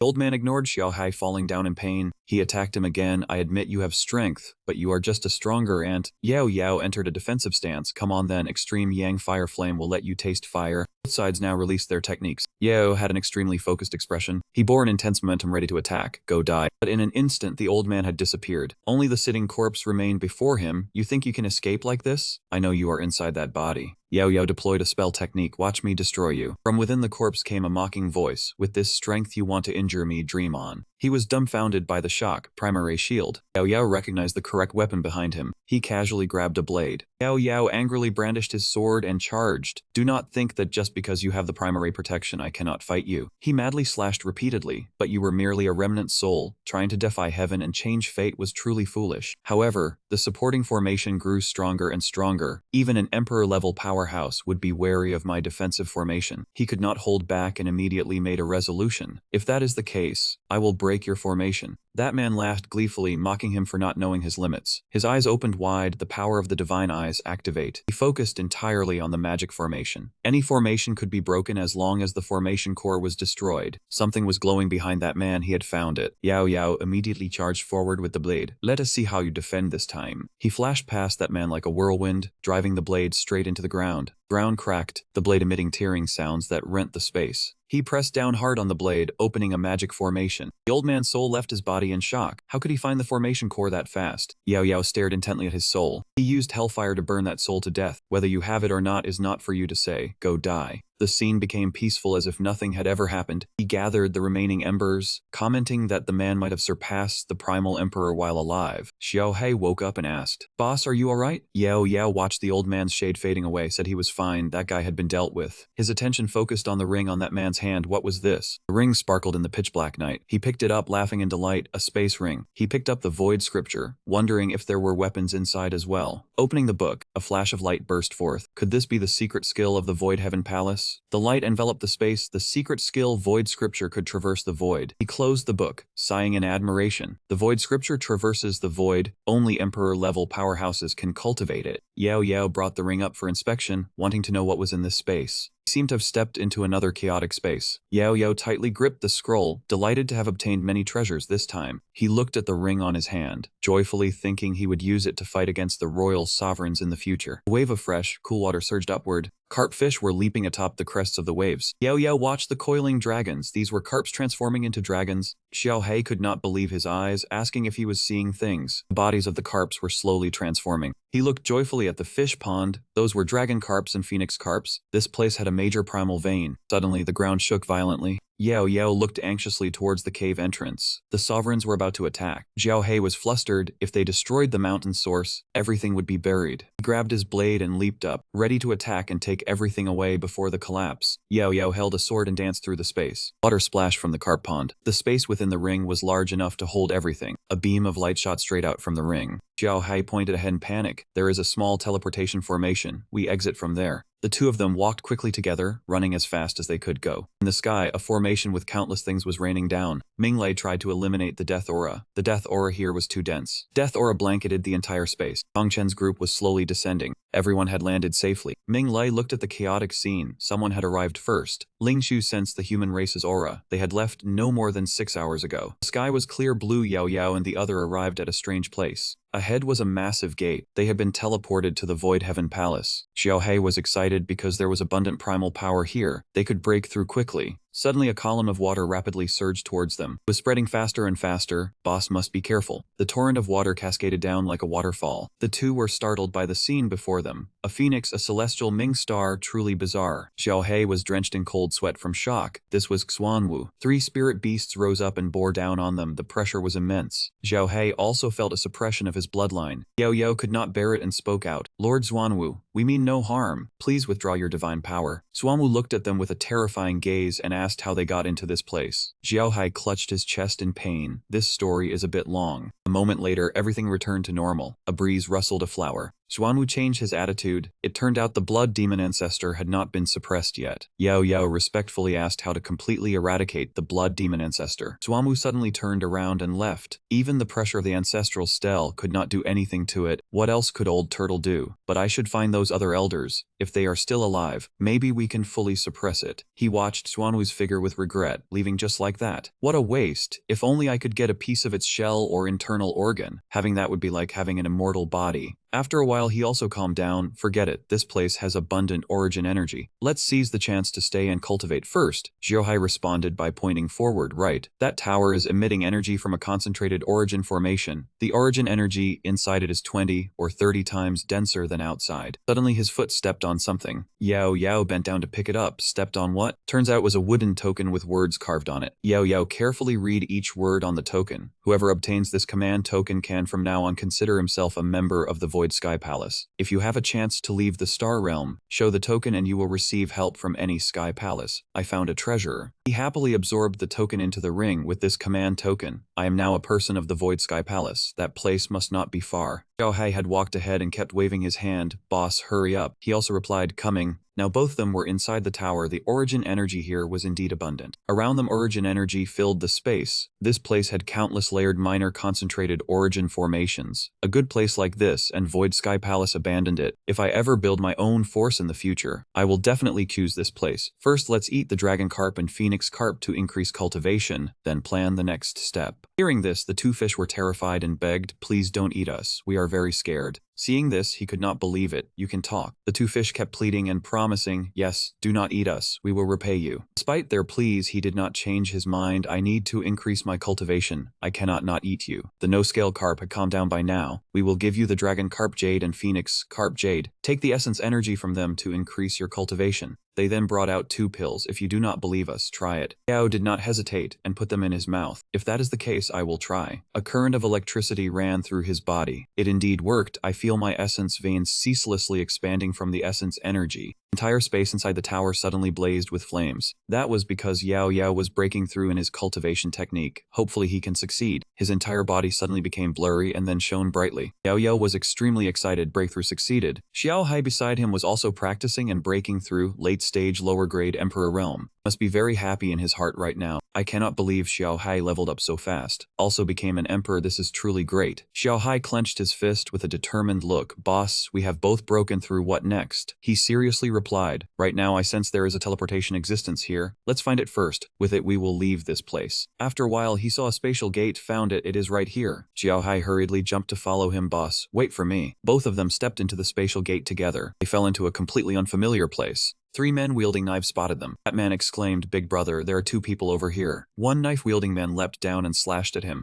Yao Yao quickly strike. Xiao Hai immediately kicked him, daring to touch my boss. Die. From a distance, 2 people were being surrounded. Let's kill them. Yahello saw 2 people over there. Xiaohai quickly stopped him upon hearing this. Boss, these people have nothing to do with us. Do not meddle in other people's business. One of them heard the noise and turned his head. Yahello only coldly waved his hand. Let's go quick. One man went berserk and wanted to attack. Since you have discovered us, you must stay here. Xiaohei quickly landed a hit on him. He flew off while crying out in pain. That kid is actually a King Realm cultivator. The remaining ones were also extremely shocked. The whole group crazily grabbed their swords and charged at him. They injured Big Brother. Follow me and kill them. Yahello calmly ordered. What a troublesome bunch. Xiaohai, deal with them. It immediately readied for battle. Yes, boss. Xiaohai merely swung his weapon once, wiping out all the enemies. Xiaohai pressed the advantage and charged forward without a moment's hesitation. Only then did it reveal a smug smile. Done. One of the men widened his eyes in shock. He was utterly terrified of the person before him. Another king? The whole group fled in panic, shouting, "We'll spare you today, retreat now." Huagu anxiously called out to him, "Fellow cultivator, help me catch him, don't let him escape." He stopped and asked coldly, "Why should I help you?" She quickly knelt down, clasping her hands in supplication. "I beg you, just help me catch him, and I, Huadagu, am willing to be your maidservant." Yahello was surprised. Kneeling? Could he be your enemy? A dangerous flame appeared in his hand. Flame transformed into a bow. He remembered her words. "From now on, you belong to me, Yahello." The arrow shot straight at the fleeing enemy. He could not stand seeing a woman act pitiful. In the end, that man could not escape the arrow. He maintained his indifferent attitude. "He's not dead yet. Handle the rest yourself." The woman drew her sword with determination. The woman said nothing, simply thrust her sword straight into him. She lowered her head in gratitude. "Thank you, master, for helping me avenge my brother. From now on, Huagu is your most loyal servant." Yahello replied coldly, "We are family, no need for formalities. Just call me young master." The young man on the ground also pleaded, "Can I follow the young master too?" He was startled. "Who are you?" The young man immediately answered, "My name is Lin Menki." Huagu leaned close to his ear and whispered nervously, "Young master, his master is one of the top-tier rogue cultivators in the Suchi Holy Land." He widened his eyes in surprise. Menki was displeased. "Huagu, don't reveal my trump card." Yahello turned and walked away. "I'm not even afraid of entering the Thunghuan Hall, so why would I fear a mere rogue cultivator? Let's go and waste time." Menki quickly chased after him. "Young master, let me follow you. I will definitely obey your orders." He curled his lips slightly. "Are you sure you want to follow me?" The young man replied cheerfully, "Yes. My master told me to follow the strong to cultivate." Yahello was amused. "Then I'll see your performance." The young man became even more delighted. But inside he worried, "I didn't expect to meet the disciple of a strong cultivator here. I wonder if this is a blessing or a curse." Huagu lowered her head again. "Young master, may I ask you for a favor?" Yahello was puzzled. "What is it?" She stated directly, "I want to ask the young master to avenge me." Yahello was confused. "Wasn't your revenge just completed?" She replied, "That man was only one of the murderers. There is a stronger king-level cultivator. Without him, my brother wouldn't have died so tragically." Yahello warned coldly, "Fighting a strong cultivator is no small difficulty." Menki tried to mediate. "Defeating a lion king is not easy. I think we should plan for the long term." Huagu said resolutely, "The young master definitely has this ability. As long as you kill the lion king, I am willing to pay any price, even my body." After saying this, she blushed shyly. "Besides, I am still a virgin." She did not hesitate to remove her outer robe. "When the young master needs it, I can serve you at any time." Seeing this, Menki laughed with glee. "I knew it. I, Lin Menki, have never made a wrong judgment." Yahello was annoyed. "You're not wrong, but she is my woman. If you dare to have any improper intentions, I'll break your third leg." Upon hearing this, the young man's face turned pale with fear. Yahello cast his gaze forward and began walking. "Let's go. Since I've made you my person, solving your troubles is only natural. But first, tell me about your enemy's situation." She thought about her dangerous enemy. "The enemy is the Lion King, ranked top 5 among the saint-level team leaders of the demon-hunting warrior troop. He has the strength of a lower-grade primordial king, and his mount has also reached the demon king realm." Yahello was excited. "The primordial king realm is not bad. This is just right for me to test my true abilities." Xiaohai interjected, "Boss, are you really going to act now? The demon-hunting warrior troop is camping not far from here." Seeing him approach, they blocked his path. Ahead is the territory of the demon-hunting warrior troop. Those unrelated, leave immediately. Huagu said nothing. She simply raised her sword. She charged forward and struck down one man.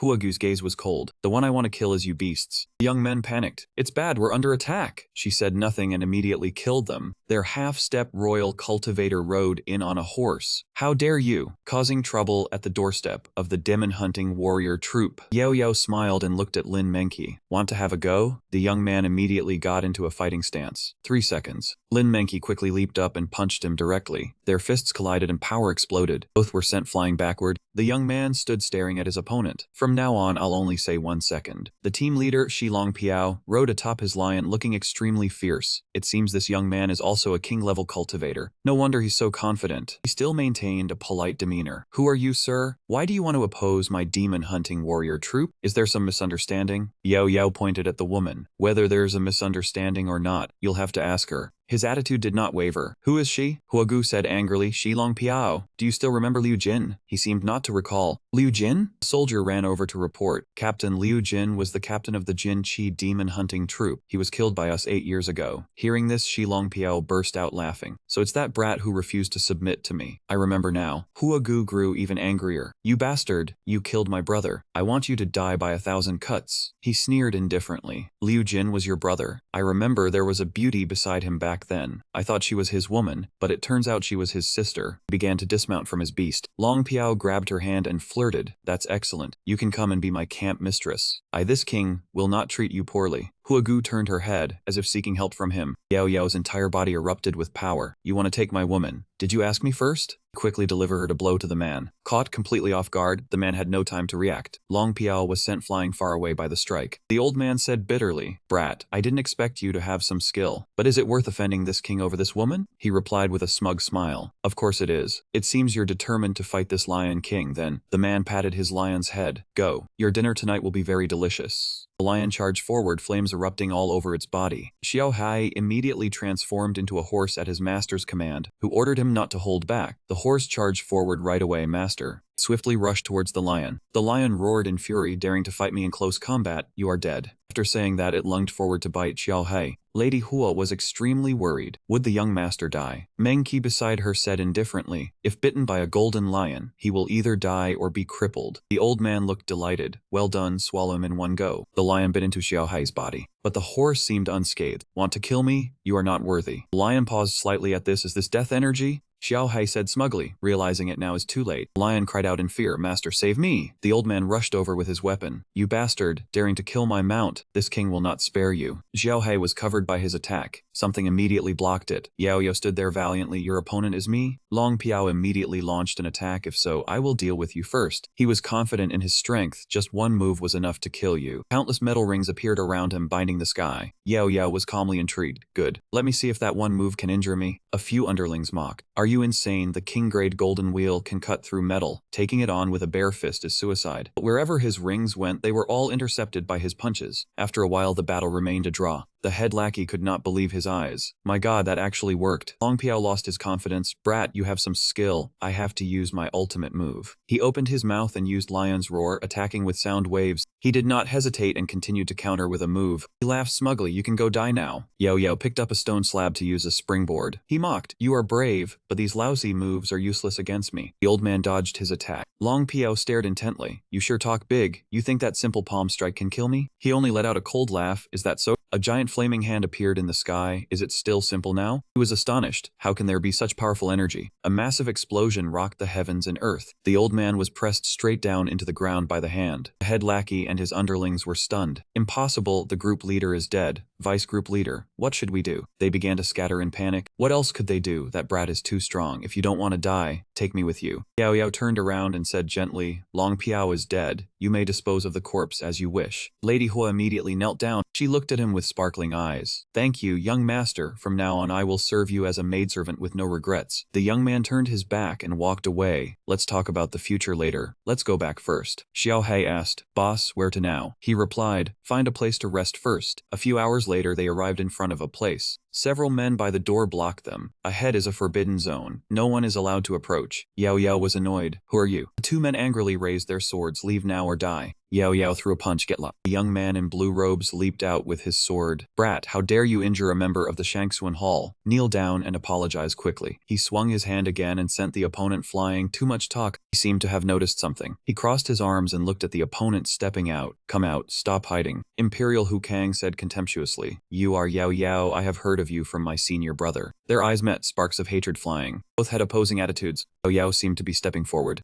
He looked up at the plaque with 4 characters. His hand gently reached out as if to do something. Yahello slowly touched the door, wanting to open it, but some force stopped him. Kang said smugly, I set up this formation, even the 2 of you cannot get through. He seemed to understand. So this room is rigged with formations, more than one. His eyes suddenly lit up. A king-grade defensive formation appeared around the house, showing that this man also had some skill. He sat down to observe. The formation could transform from one state to another to grow, and it was definitely unsolvable. His soul was trying to open the door. Suddenly a loud explosion rang out. Kang could not believe it. The formation eye had been completely destroyed. He watched him walking over. This boy's formation-breaking ability was truly formidable. At this moment his foot touched the ground. Yahello stretched to shake off the fatigue. What formation breaking wasn't he already able to get in? The old man said with interest, Boy, your formation skills are also impressive. Come have a match with me. The only reply was coldness. Why should I fight you? The old man immediately offered a reward. 500,000 medium-grade primal stones. Wealth all around. If you can break the formation I set up,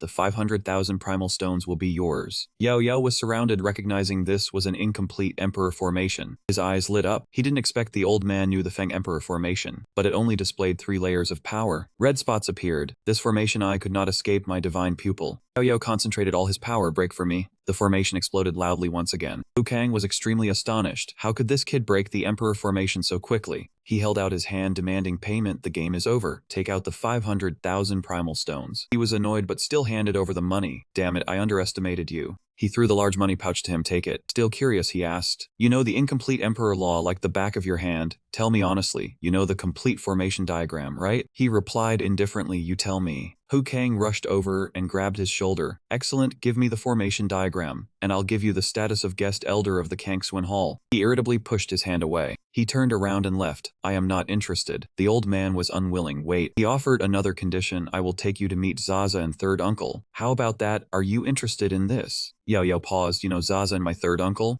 Kang explained, not hiding it from you. I came specifically to wait for you. Zaza and third uncle are at my Kangswin Hall. They told me to find you. Yahello asked, really? He replied, as a dignified elder, why would I lie to you? Yahello was not easily fooled. He reasoned, even though he wanted to see Zaza and third uncle, trading the complete Emperor formation diagram was still a loss. Unless, Kang was stunned, sweat pouring down his face, unless what? Yahello said domineeringly, unless from now on you call me senior brother, no matter where or what you are doing, only then will I give you the formation diagram. Hearing this humiliating condition, Kang refused. This won't do, absolutely not. Yahello sighed, then no need to negotiate. Kang pleaded, don't be like that, how about equality? You are a guest elder, and I will call you Brother Hugh. He replied arrogantly, your strength is lacking, your formations are also poor, what qualification do you have to be my senior brother? The old man Kang was frozen on the spot. Persuaded further, fine, as long as you give me the complete Emperor formation, calling you senior brother is nothing. Yahello was satisfied. It should have been this way from the start, call me senior brother. The atmosphere was awkward. The old man gritted his teeth and called out, senior brother. Immediately after the formation diagram was laid out, Yahello smiled brightly, not bad, good junior brother. I will now give you the complete Feng Emperor formation diagram, memorize it well. Kang's jaw dropped. The imperial formation runes were so complex, yet he drew them with his bare hands. This kid was somewhat heaven-defying.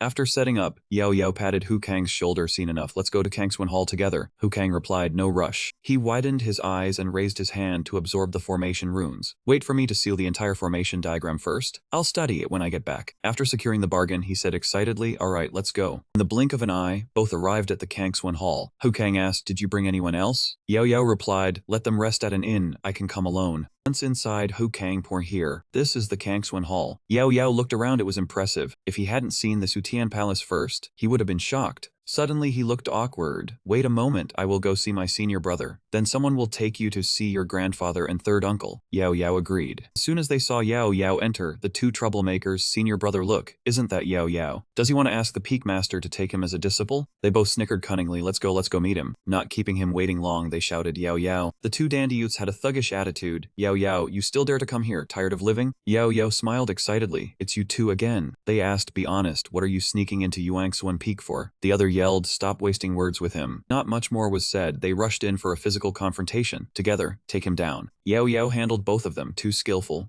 two defeated subordinates. Like lightning, his hand touched one's face. The other hand interacted with the face of the other one. Yahello looked at them with a sharp, murderous gaze. Who gave you the guts to provoke me? Finally, he banged their heads together, a matching act for this pair of lovebirds. The two youths took the finisher, their faces swollen all over, their expressions even more painful than crushing a precious part. They held their faces and cursed, "This arrogant bastard, daring to cause trouble on our turf. Just wait until I report to the Peak Master and break his legs." Suddenly a voice rang out, "Who do you two want to break the legs of?" It was Elder Hu. End of this episode. Are you two asking for death? They were stunned. Elder Hu. One pointed at Yahello. Elder Hu, Peak Master, this Yahello is sneaking into Yuangswen Peak with ill intent. Throw him out. The Peak Master darkened his face and pointed at the two. I don't know if he will leave, but you two are no longer members of Yuangswen Peak from now on. Having the tables turned at the last second, they said with dark faces, "Peak Master, you are mistaken. Yahello is the outsider." That's right, he is the one who should get lost. Liu Kang couldn't stand it anymore. Shut your insolent mouths. Yahello is now our guest elder. Do you want our guest elder to get lost? Are you tired of living? Both were so furious they covered their faces and stared at him, exclaiming in shock, how could it not be? One trembling man clutched his leg and begged, Yahello, speak to the master for us. We swear we will not bother you again. The other, terrified at the prospect of having to eat pig feed, pleaded with Elder Hu and the Peak Master for forgiveness. Elder Tang angrily flicked his sleeve, his dignity utterly lost. Those two immediately shot into the blue sky, no different from rockets. Yahello bowed respectfully, thanking Elder Tang for his help. He laughed heartily and replied, parted but met again so soon. I owed you a favor before. This small matter is not worth mentioning. Yao did not mind, saying Elder Tang should not say that. If not for the token you gave me, I would have died several times. Elder Tang humbly said, you want to see Grandpa and third uncle, is that right? He quickly handed over the token. Take this. It is a passage order for all the main peaks. Grandpa is at Golden Profound Peak. Yao replied courteously. Hu Kang next to him said, Golden Profound Peak is over there, I will take you. But Yao refused, using a single leap to vanish in an instant. No need. I want to see Grandpa alone, I will go by myself. Elder Tang stood inside. It has been a while. Yao's strength has increased considerably. Hu Kang reminded he has become an emperor. He shouted in surprise, what? In the blink of an eye, Yao arrived at the main hall of Golden Profound Peak. Looking inside, he thought gently, so this is Golden Profound Peak. I wonder where Grandpa is. Just as he was about to step in, a drunken man appeared from nowhere and shouted, stop right there. That man pointed and asked, who are you, wandering around the main hall? Yao replied awkwardly, I want to go in and find someone. This is a passage order, inspect it. The dead drunk man laughed smugly. I only know people, not passage orders. There is only one way to enter. Yao asked patiently, what way? That man replied, give me money to buy wine. Yao was speechless. Who would believe the words of such a drunkard? So this guy wanted to extort money from him. Having no other choice, he tossed the token to the man. Take the passage order, I do not care about the rest. He thought to himself, trying to strong-arm me. No way. The drunken young man was provoked, charging in madly, not giving wine money but still want to enter. It seems you are itching for a beating, daring to be arrogant at my Golden Profound Peak. I must teach you a lesson. Yao gently grabbed his arm. He gripped tighter with the momentum, causing him such pain his eyes nearly popped out. Yao did not go easy, landing another incredibly smooth strike on him. From a drunkard, he turned into a cripple without even realizing it. That was the story of this young man. However, he still refused to leave, his eyes glaring vengefully at the wine. His hand holding a sword, he prepared to ambush him. Yao warned lightly, this profound shrine hall really raises all sorts of people, truly speechless. As expected, he immediately charged and yelled, damn it, I will kill you. At the critical moment, Lord Hong appeared, saving the drunken young man's life. Do not be presumptuous. It was Zhen Huang who warned, if you dare disrespect Elder Yao again, I will take your life. That man was knocked back, stammering, Elder Yao. After dealing with that man, he turned to Yao and said, Elder Yao, please go ahead slowly, let me lead the way. Pointing inside, he added, your grandfather is inside. Yao replied respectfully, thank you. Immediately after, Yao strode in valiantly. 15 minutes later, he was finally reunited with Grandpa. Grandpa happily patted his shoulder. I just saw you act outside. Yao, your cultivation has increased again. He replied humbly, Grandpa flatters me. Then he looked left and right. Where is third uncle? Is he not with you? Why, Grandpa? Has something happened to third uncle? His expression darkened. Your third uncle, wanting to quickly become an emperor, entered the Forbidden Land Calamity Ridge not long ago. Switching scenes to that place. Calamity Ridge was an extremely dangerous ancient land, occupied by ferocious beasts, with dangers lurking everywhere. Anyone who strayed in would likely never return. The forest was full of rare treasures, but also guarded by ferocious beasts. Danger and opportunity coexisted. No one knew how third uncle was now. Yao was panicked and said firmly, then we must go help third uncle immediately. Grandpa knew things were not simple. There is something you do not know. Calamity Ridge involves a conspiracy. Yao felt his understanding challenged. What do you mean? Grandpa said in a low voice. Before this, third auntie was ordered to come here for training with a group of Holy Land disciples. Besides the danger, the disciples also competed against each other. Third uncle was worried and went despite everything. Yahello was shocked. Do you mean someone deliberately set up this scheme? At that moment, Peak Elder ran in from outside and shouted, "There is news from Calamity Ridge." Both grandfather and grandson were startled and looked out. "Peak Master, how is my son? Speak quickly." The Peak Master's face darkened, panicked as he reported Ao Yuan fell into an abyss, life or death unknown, more bad than good. Both exclaimed, "What?" Yahello broke into a sweat and said, "Grandpa, we cannot wait any longer. We must go to Calamity Ridge immediately." Grandpa blamed himself. "It is all my fault for hesitating too much." The two grandfather and grandson immediately shot off like lightning. Yahello, let us go. Switching to the scene of Calamity Ridge. Yahello and Grandpa ran while asking Grandpa, "Is this Calamity Ridge?" He replied, "Yes, this place is extremely dangerous. We must be vigilant." Suddenly a shout was heard, "Bing Lingzu, do not bully people too much." Both were startled and looked in that direction. A voice rang out, "We discovered this first. Why are you cutting in?" Grandpa stopped. "There is a commotion ahead." Yahello was curious. "Bing Lingzu, why is she here?" With that he shot off, "Let us go see what is happening." Two groups of people were facing off. One side pointed their swords and warned, "Su Shen, take your people and leave now or I will kill you all." The other side cursed, "You are so audacious. Wait until the young hall master comes and you will die." Without more words they engaged in a martial arts exchange. "What is your young hall master anyway?" The man wielding twin swords quickly parried a killing blow. "With the saintess here, he is nothing but a bandit." Under Yao's watch the fight below was evenly matched. Seeing the situation was not good, Yao asked Grandpa, "They seem to be from Profound Shrine Hall, should we go help?" Grandpa replied, "Profound Shrine Hall has a favor to repay, we must help. But I cannot act directly. Yao, you go." Yao smiled confidently, about to show his strength. "Yes, Grandpa."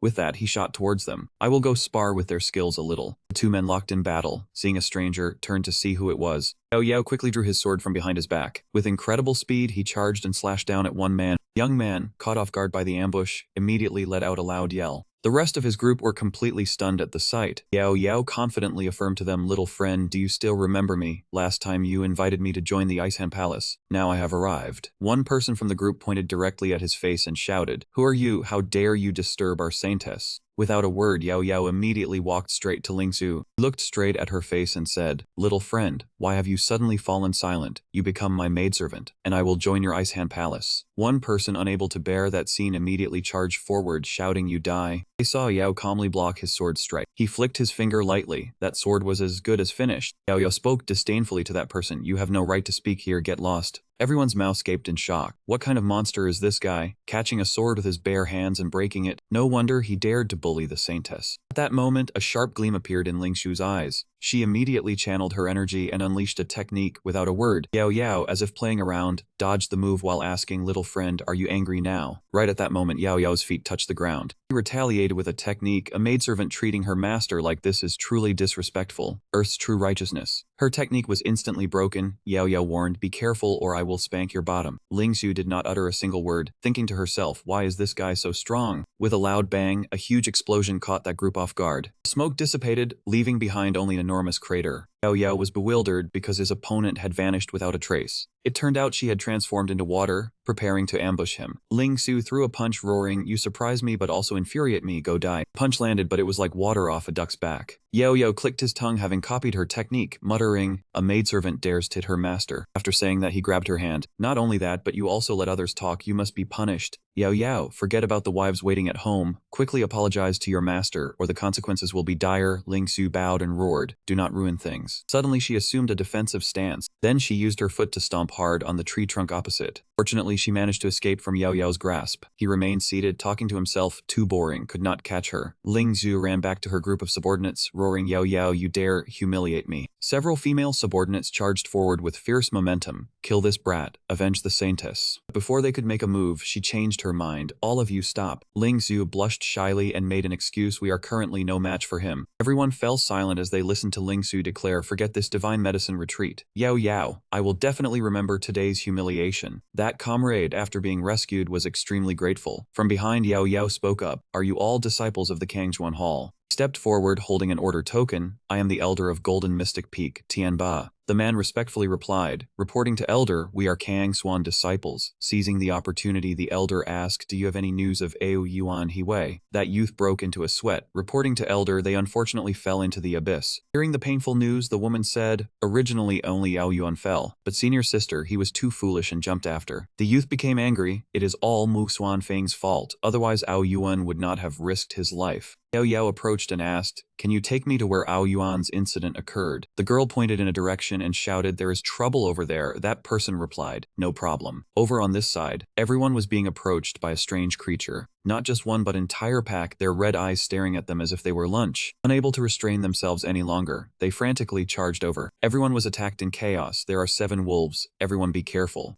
Su Shen saw the situation was uncontrollable and shouted, damn it, the wolf pack has separated us. The inner area is the hiding place of a mid-grade beast king. Very dangerous. Not allowing the situation to worsen, Yao Yao forcefully tore through the wind and rushed over to give them a beating. In the blink of an eye, the entire wolf pack was torn apart by him. Yao Yao stood still and spoke, they are just a bunch of minor beasts. Su Shen and everyone were astonished. Incredible. Several people said happily, this brother is truly our savior. But the matter was not over yet. There were still a few higher-level wolves surrounding him. With red eyes and mouths full of drool, they charged. Yao Yao paid them no mind, he said leisurely, so there are only 4 wolf kings. He lightly spun his weapon, and the wolf kings were knocked back. This place truly is a calamitous territory. The beasts are also unusual. He fought while talking, but it is fine, lets me practice my skills. Yao Yao struck down onto that wolf, shouting, go die. That single move caused a deep hole in the ground. Su Shen and his gang had their eyes open once again. One man fighting 4 wolf kings. Just what kind of strength does he have? Before he could rest, another wolf loomed up behind him. Yao Yao immediately sensed this and quickly turned around to observe, but before he could react, his grandfather gave it a painful hit with his staff. Through the old bridge, the wolf king bit the carrying pole in half with its mouth. Though hit with painful strikes, the remaining 3 wolves remained quite at ease. They glared at Yao Yao with cautious anger. Seeing this, the 2 grandfather and grandson grew worried. Yao Yao, wolf warriors hunt in packs. We need a quick victory to avoid being surrounded. But Yao Yao said disdainfully, they are merely mid-tier beast kings, nothing to fear. As soon as he finished, they howled together. A strange purple smoke appeared around them. Before his eyes, they had merged into a single werewolf, like something from X-Men. Yao Yao was stunned and asked with a cold sweat, how is this possible? How can they merge? Not stopping there, the werewolf let out a furious roar. Su Shen panicked and blurted out in worry, it is over. The combined beast king power has risen by a level. Can he hold on? After howling, the beast swung its claw to attack Yao Yao. Yao Yao, considered a formidable fighter, was hit with a painful slap. He crashed into a tree trunk, coughing up blood from the pain. Falling from the tree, he quickly covered his mouth with his hand. The werewolf pressed forward, howling as it ran toward him. Jia immediately screamed in panic, Yao Yao, be careful. Werewolf opened its mouth wide as if it hadn't brushed its teeth for 1,000 years. Luckily, Yao Yao dodged in time, letting it bite the tree. He inwardly marveled at how fast that thing was. He retreated to keep his distance and thought, I need to control it first. Yao Yao used his ultimate skill, Byssal Eye, and one of his eyes became shrouded in black smoke. The werewolf beast was tormented in pain by this move. Yao Yao shouted, now's the time. Yao Yao lunged forward and stabbed straight into its mouth for another hit. The werewolf was now defeated, face down on the ground. Seeing this, his grandfather widened his eyes. Yao Yao can actually fight this beast king. I have underestimated him. Su Shen and his group were also dumbfounded. It is over. Yao Yao laughed and said, what are you standing there for? Lead the way to the abyss of misfortune. Su Shen replied with cold sweat, fine, I will take you there immediately. After a while, everyone arrived. Elder, this is the abyss of misfortune. Yao Yao looked and felt uneasy. Third uncle fell down here, it is so deep. Grandfather worried, with this height, survival is unlikely. He looked at him and said, Yao Yao, wait here, let me go down to save your third uncle. Yao Yao disagreed and replied, grandfather, we cannot be reckless. We must discuss this carefully. Going down without preparation is suicide. On the other side, a wisp of smoke was quietly dissipating. From it came a strange sound that made Yao Yao uneasy. Tens of thousands of beast hordes, out of control, chased after the humans. They ran and shouted, help, there is an abyss ahead.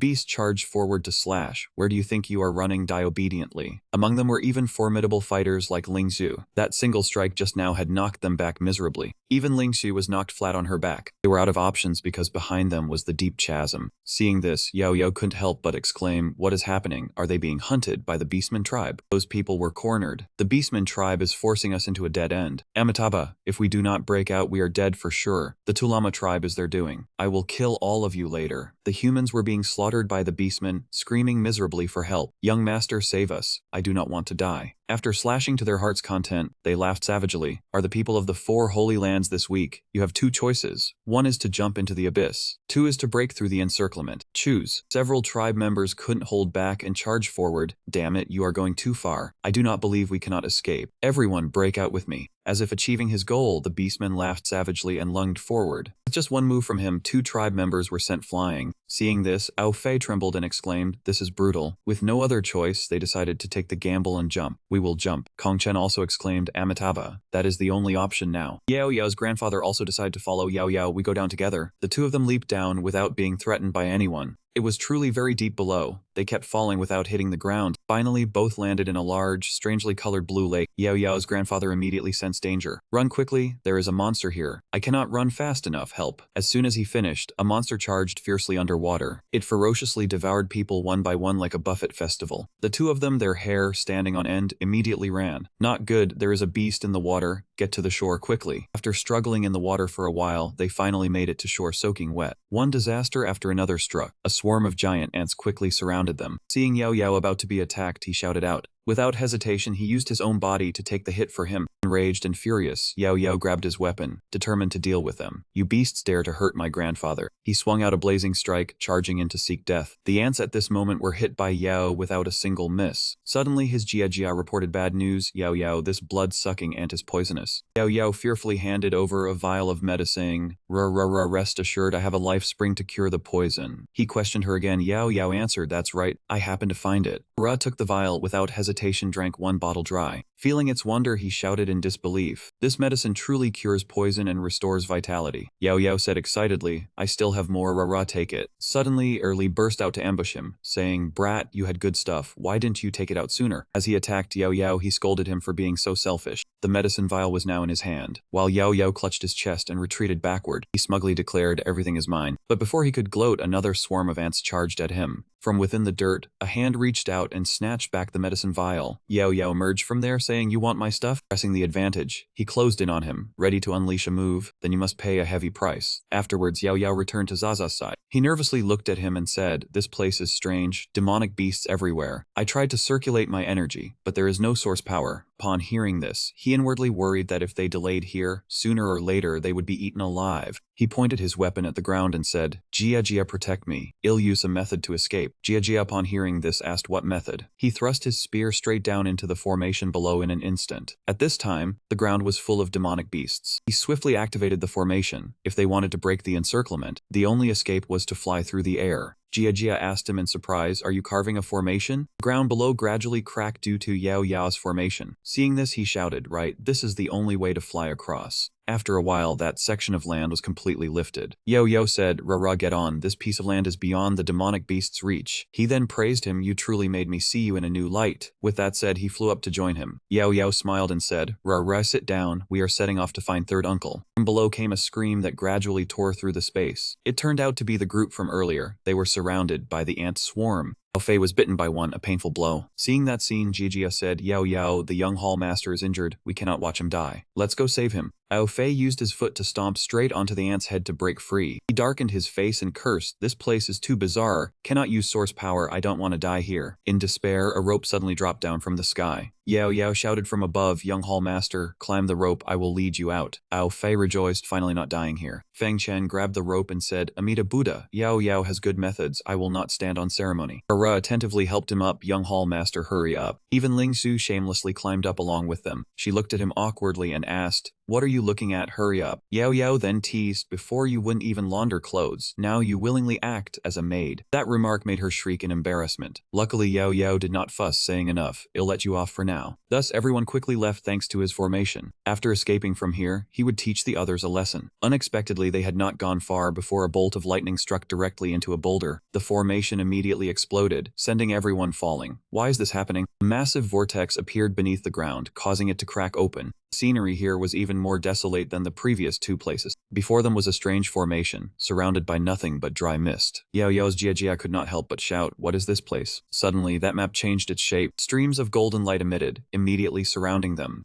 It seemed to drain their life force, causing them to weaken gradually. Jia spoke nervously, "What is happening? I cannot control my body." Fang Chen also said in bewilderment, so that's it, I know what it is. Yao Yao shouted, what is it? Looking at the beastman and the pile of bones, he said, this must be the ancient beastman tribe's forbidden seal map. It seals everything, I never thought this was true. Everyone became despairing. One screamed, I won't die here, another said it's over. Jia spoke up. Yao Yao, Jia should not have brought you here. He gritted his teeth and replied, rah rah, I believe heaven never seals off all roads, there must be a way out. He added, this place is strange because without strength, one cannot move. If I can move, there might still be a chance to live. Xiaoling shouted, how can we get source power? Yao Yao, while resisting the terrifying power, thought to himself, this place suppresses all forces, but I believe the nine-rivered divine art can break the rules. Oh, Fei sensed Yao Yao's power and spoke in shock, how are you doing this? Source power is actually appearing. Yao Yao braced himself with immense effort, calculating in his mind, this bit of energy is not enough, nearly impossible to escape the suppression. His gaze turned serious, then I can only try the phoenix heart. Instantly, a fire phoenix appeared behind Yao Yao. Following that, it began to spread its wings to protect everyone. The three of them stared wide-eyed and open-mouthed at him, saying in turn, amazing, he actually broke free. I always underestimated him. Heaven has the virtue of loving life, our lives depend on him. Yao Yao in his phoenix form wanted to approach the scroll, curious about the sealing secret within. As soon as he finished speaking, he dove straight into that scroll. After that, Yao Yao was taken to a completely unfamiliar place. His phoenix form gradually became more distinct. Below him now was a strange land, filled with ferocious demon beasts. Yao Yao landed imposingly and in a blink transformed back in human form. Looking down from above, he marveled at the mysterious place in the scroll, its primal energy stronger than the heavenly void palace. He also sensed a few things with powerful primal energy. Could that be the dragon vein? Before him lay a mountain range, its endpoint shaped like a dragon's head. Yao Yao shouted excitedly, there really was a dragon vein. Then without hesitation, he jumped down immediately. He transformed back into a phoenix and flew off, thinking of the heaven-defying dragon marrow liquid that could help him transcend. Yao Yao didn't hesitate to charge into the door, knowing this was a rare fortunate encounter. After entering, he transformed back to human form to carefully observe his surroundings. On the wall were a dozen ancient characters. If there was dragon marrow liquid, it definitely had to be here. As if sensing something, Yao Yao startled and turned around. A ferocious wolfman demon beast shouted loudly, daring to trespass into the guardian tribe's forbidden land. After saying this, he swung his weapon and charged straight at him. Yao Yao did not dodge, merely using a block of ice to parry the blow for himself. He glared at him angrily and said, a sneak attack, you really have no martial virtue. The werewolf stepped back in surprise, asking how he could block a full-force strike from an emperor class. Yao Yao quickly drew his sword, preparing to unleash a full-power blow. With his blazing sword, he charged forward to teach him a lesson in retaliation. The panicked werewolf blocked his powerful attack. He was startled to see that his own weapon had caught fire. He looked at him, admitting this brat was truly strange. He had underestimated him. He concentrated the power of the ancient runes, preparing to finish him off. He had to kill him quickly. A massive vortex was unleashed by the demon beast, who roared, go die. On the other side, Yao Yao energetically raised his sword to resist, but the blow was too strong, striking him directly in the chest. The force pushed him back a great distance, slamming him hard into the stone wall behind. Another wave of attack came, catching Yao Yao off guard. This bastard was truly infuriating. He dodged while thinking he couldn't use brute force, otherwise the loss would be great. The demon beast laughed wildly, asking him if he had seen his might. He unleashed two whirlwinds simultaneously, wanting to see how long he could endure. On his side, Yao Yao naturally had to grit his teeth and bear it. He grasped his spear, thinking that stalling was not the way. He had to break the restriction to render the beastman helpless. The beastman was smug, believing that humans did not know their place, that the room had a century-old restriction. Yao Yao pressed forward resolutely, knowing restrictions usually had an auxiliary formation. His eyes blazed with determination. If he could just find the formation eye, he could break it quickly. However, he searched for a long time but still couldn't find the formation eye anywhere. This dilapidated room seemed to be nothing but scripts. Suddenly, a wolf-headed pedestal caught Yao Yao's eye. He shouted happily, found it. He immediately rushed towards it with all his might. The bewildered beastman couldn't believe he had seen the beast's soul alter. Yao Yao charged forward, ignoring the protective barrier. He shouted through gritted teeth, this place also has a restriction. Yao Yao quickly drew a circle, saying, I will break them one by one. Lines of golden characters appeared one after another, striking directly at the restriction. The barrier was instantly shattered, and a confirmation notification sounded. Seizing the opportunity, Yao Yao charged in with his spear. A single strike hit the formation eye directly, shattering it completely. Demon Beast's face turned pale. He couldn't believe he could break the century-old restriction so quickly. Yao Yao asked smugly, what other tricks do you have? Bring them all out. As if emboldened, he shouted arrogantly, if you don't stop now, I won't give you another chance. He struck down from above. The demon beast below fought back with all its might.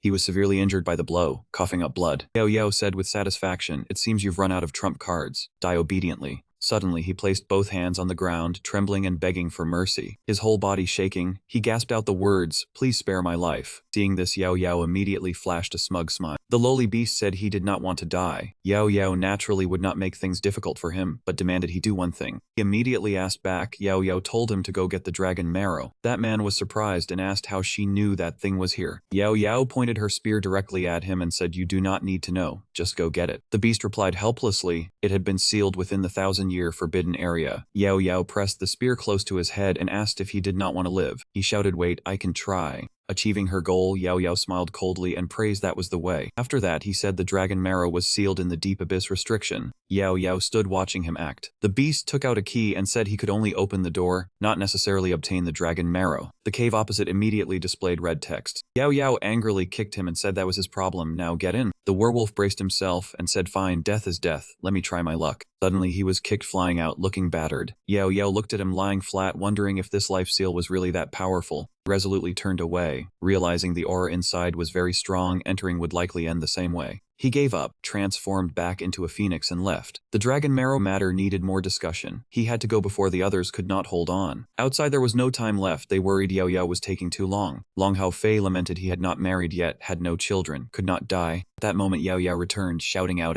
from within the map. Yahello charged out as if there had never been any parting. Out, I am back here. Seeing Yahello return to human form, he excitedly said, "It is great that you are fine." Yahello raised one finger to confirm he was fine, and could even unlock the totem restriction for everyone. Restriction was immediately broken. Everyone was overjoyed. They could move again, thanking Yahello. Yahello praised Kong Chen for being polite. Suddenly a loud shout came, "Be careful, Yuan." Two were stunned. It sounded like Aunt Xiaowei. She was still alive. Both rushed toward that direction. If Aunt was still alive, Uncle was certainly not dead. They had to go see. The two of them were surrounded by demonic beasts. Xiaowei said they would die here today. Yuan replied, what was there to fear in death? Yuan bravely attacked with his spear, saying he would make them suffer before dying. The two sides clashed, but he seemed to have the disadvantage. Seeing him knocked flying, Xiaowei was heartbroken. That beast even let out a fierce roar. At that moment, Yaoyao's spear appeared. A single strike finished the beast that dared touch his family. The beast let out a miserable, pain cry. Yaoyao protected them in time, calling out to Uncle. The two stared blankly at him. Yaoyao fiercely slashed toward that direction. He turned to look at them casually and said, "I have come to take everyone home." Bear Beast crashed heavily to the ground after being finished. The group from outside also appeared. Yuan replied, "Father is here too." Jia explained they were worried about the two, so they came to see.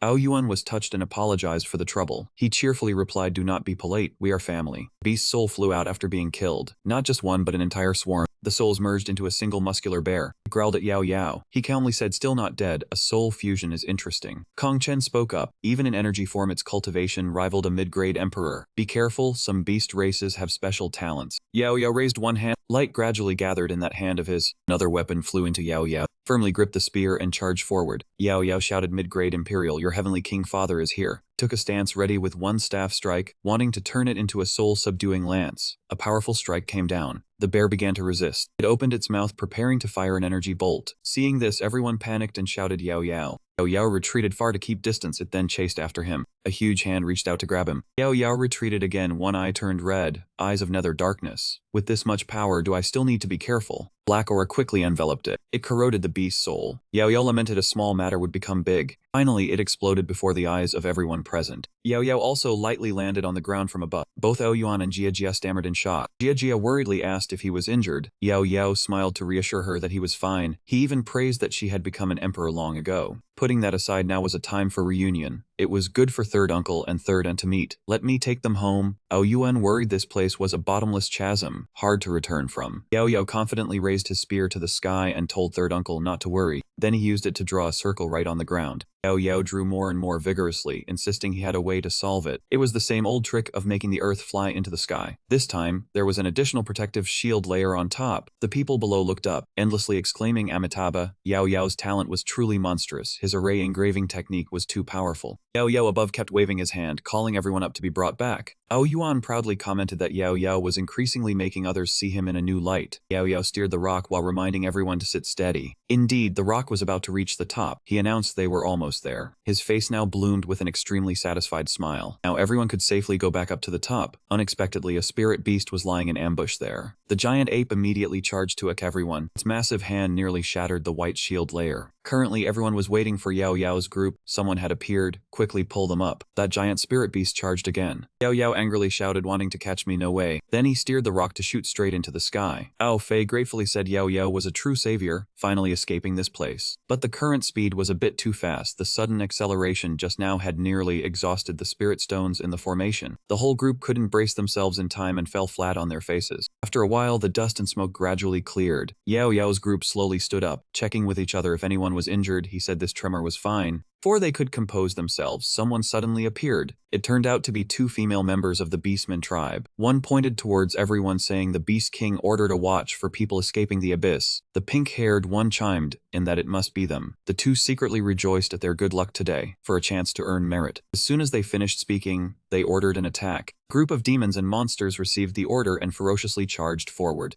Ao Yuan supported his wife and told her to be careful. On another side, Ling Su's group was engaged in fierce battle. The beastmen kept chasing, determined to go on a killing spree. Yao Yao stood out, blocking them all alone, telling Jia Jia to go ahead with third uncle and third aunt. Jia Jia refused, wanting to leave together if they were to leave. Yao Yao prepared another strike aimed at those two females, telling everyone to be careful. He would go kill the two leaders first. The two leading females were indeed formidable. Seeing him charge, they readied themselves for battle, mocking him for his courage. The younger sister even praised his looks. Yao Yao angrily swung his staff and told them to shut up. The two females were not afraid, but instead showed interest. They kept flickering in and out of sight, surprising Yao Yao. The elder sister ordered them to show their true skills. Taking advantage of Yao Yao's lapse, the other one also appeared. They took turns with physical attacks. One used a spring ice foxtail. The other leaped towards Yao Yao. One fist punched straight at Yao Yao's face. Not stopping there, she also dug up a handful of spring ice. Yao Yao had just released it when his nose started bleeding, lamenting that these two sisters were too vicious. Suddenly, his next action stunned the two of them. Yao Yao smiled, summoning the Phoenix Blood Essence. The powerful Phoenix true form appeared. Yao Yao roared, "Do not underestimate me." Both females still refused to give up. They discussed and understood each other's intent. With that said, they immediately fled together. Yao Yao immediately gave chase, shouting, "Where do you think you are going?" A moment later, he chased the two all the way to an abandoned house, shouting, "Stop." Two immediately ducked inside. Yao Yao also rushed in after them. He landed gently on the ground. Looking around, he did not see a single person. Just as he was finding it strange, a cage suddenly fell from the ceiling. The chains descended successfully in the blink of an eye. Yao Yao fell into the trap and was locked inside the iron cage. He looked down, muttered that this was bad. He had fallen for the trap.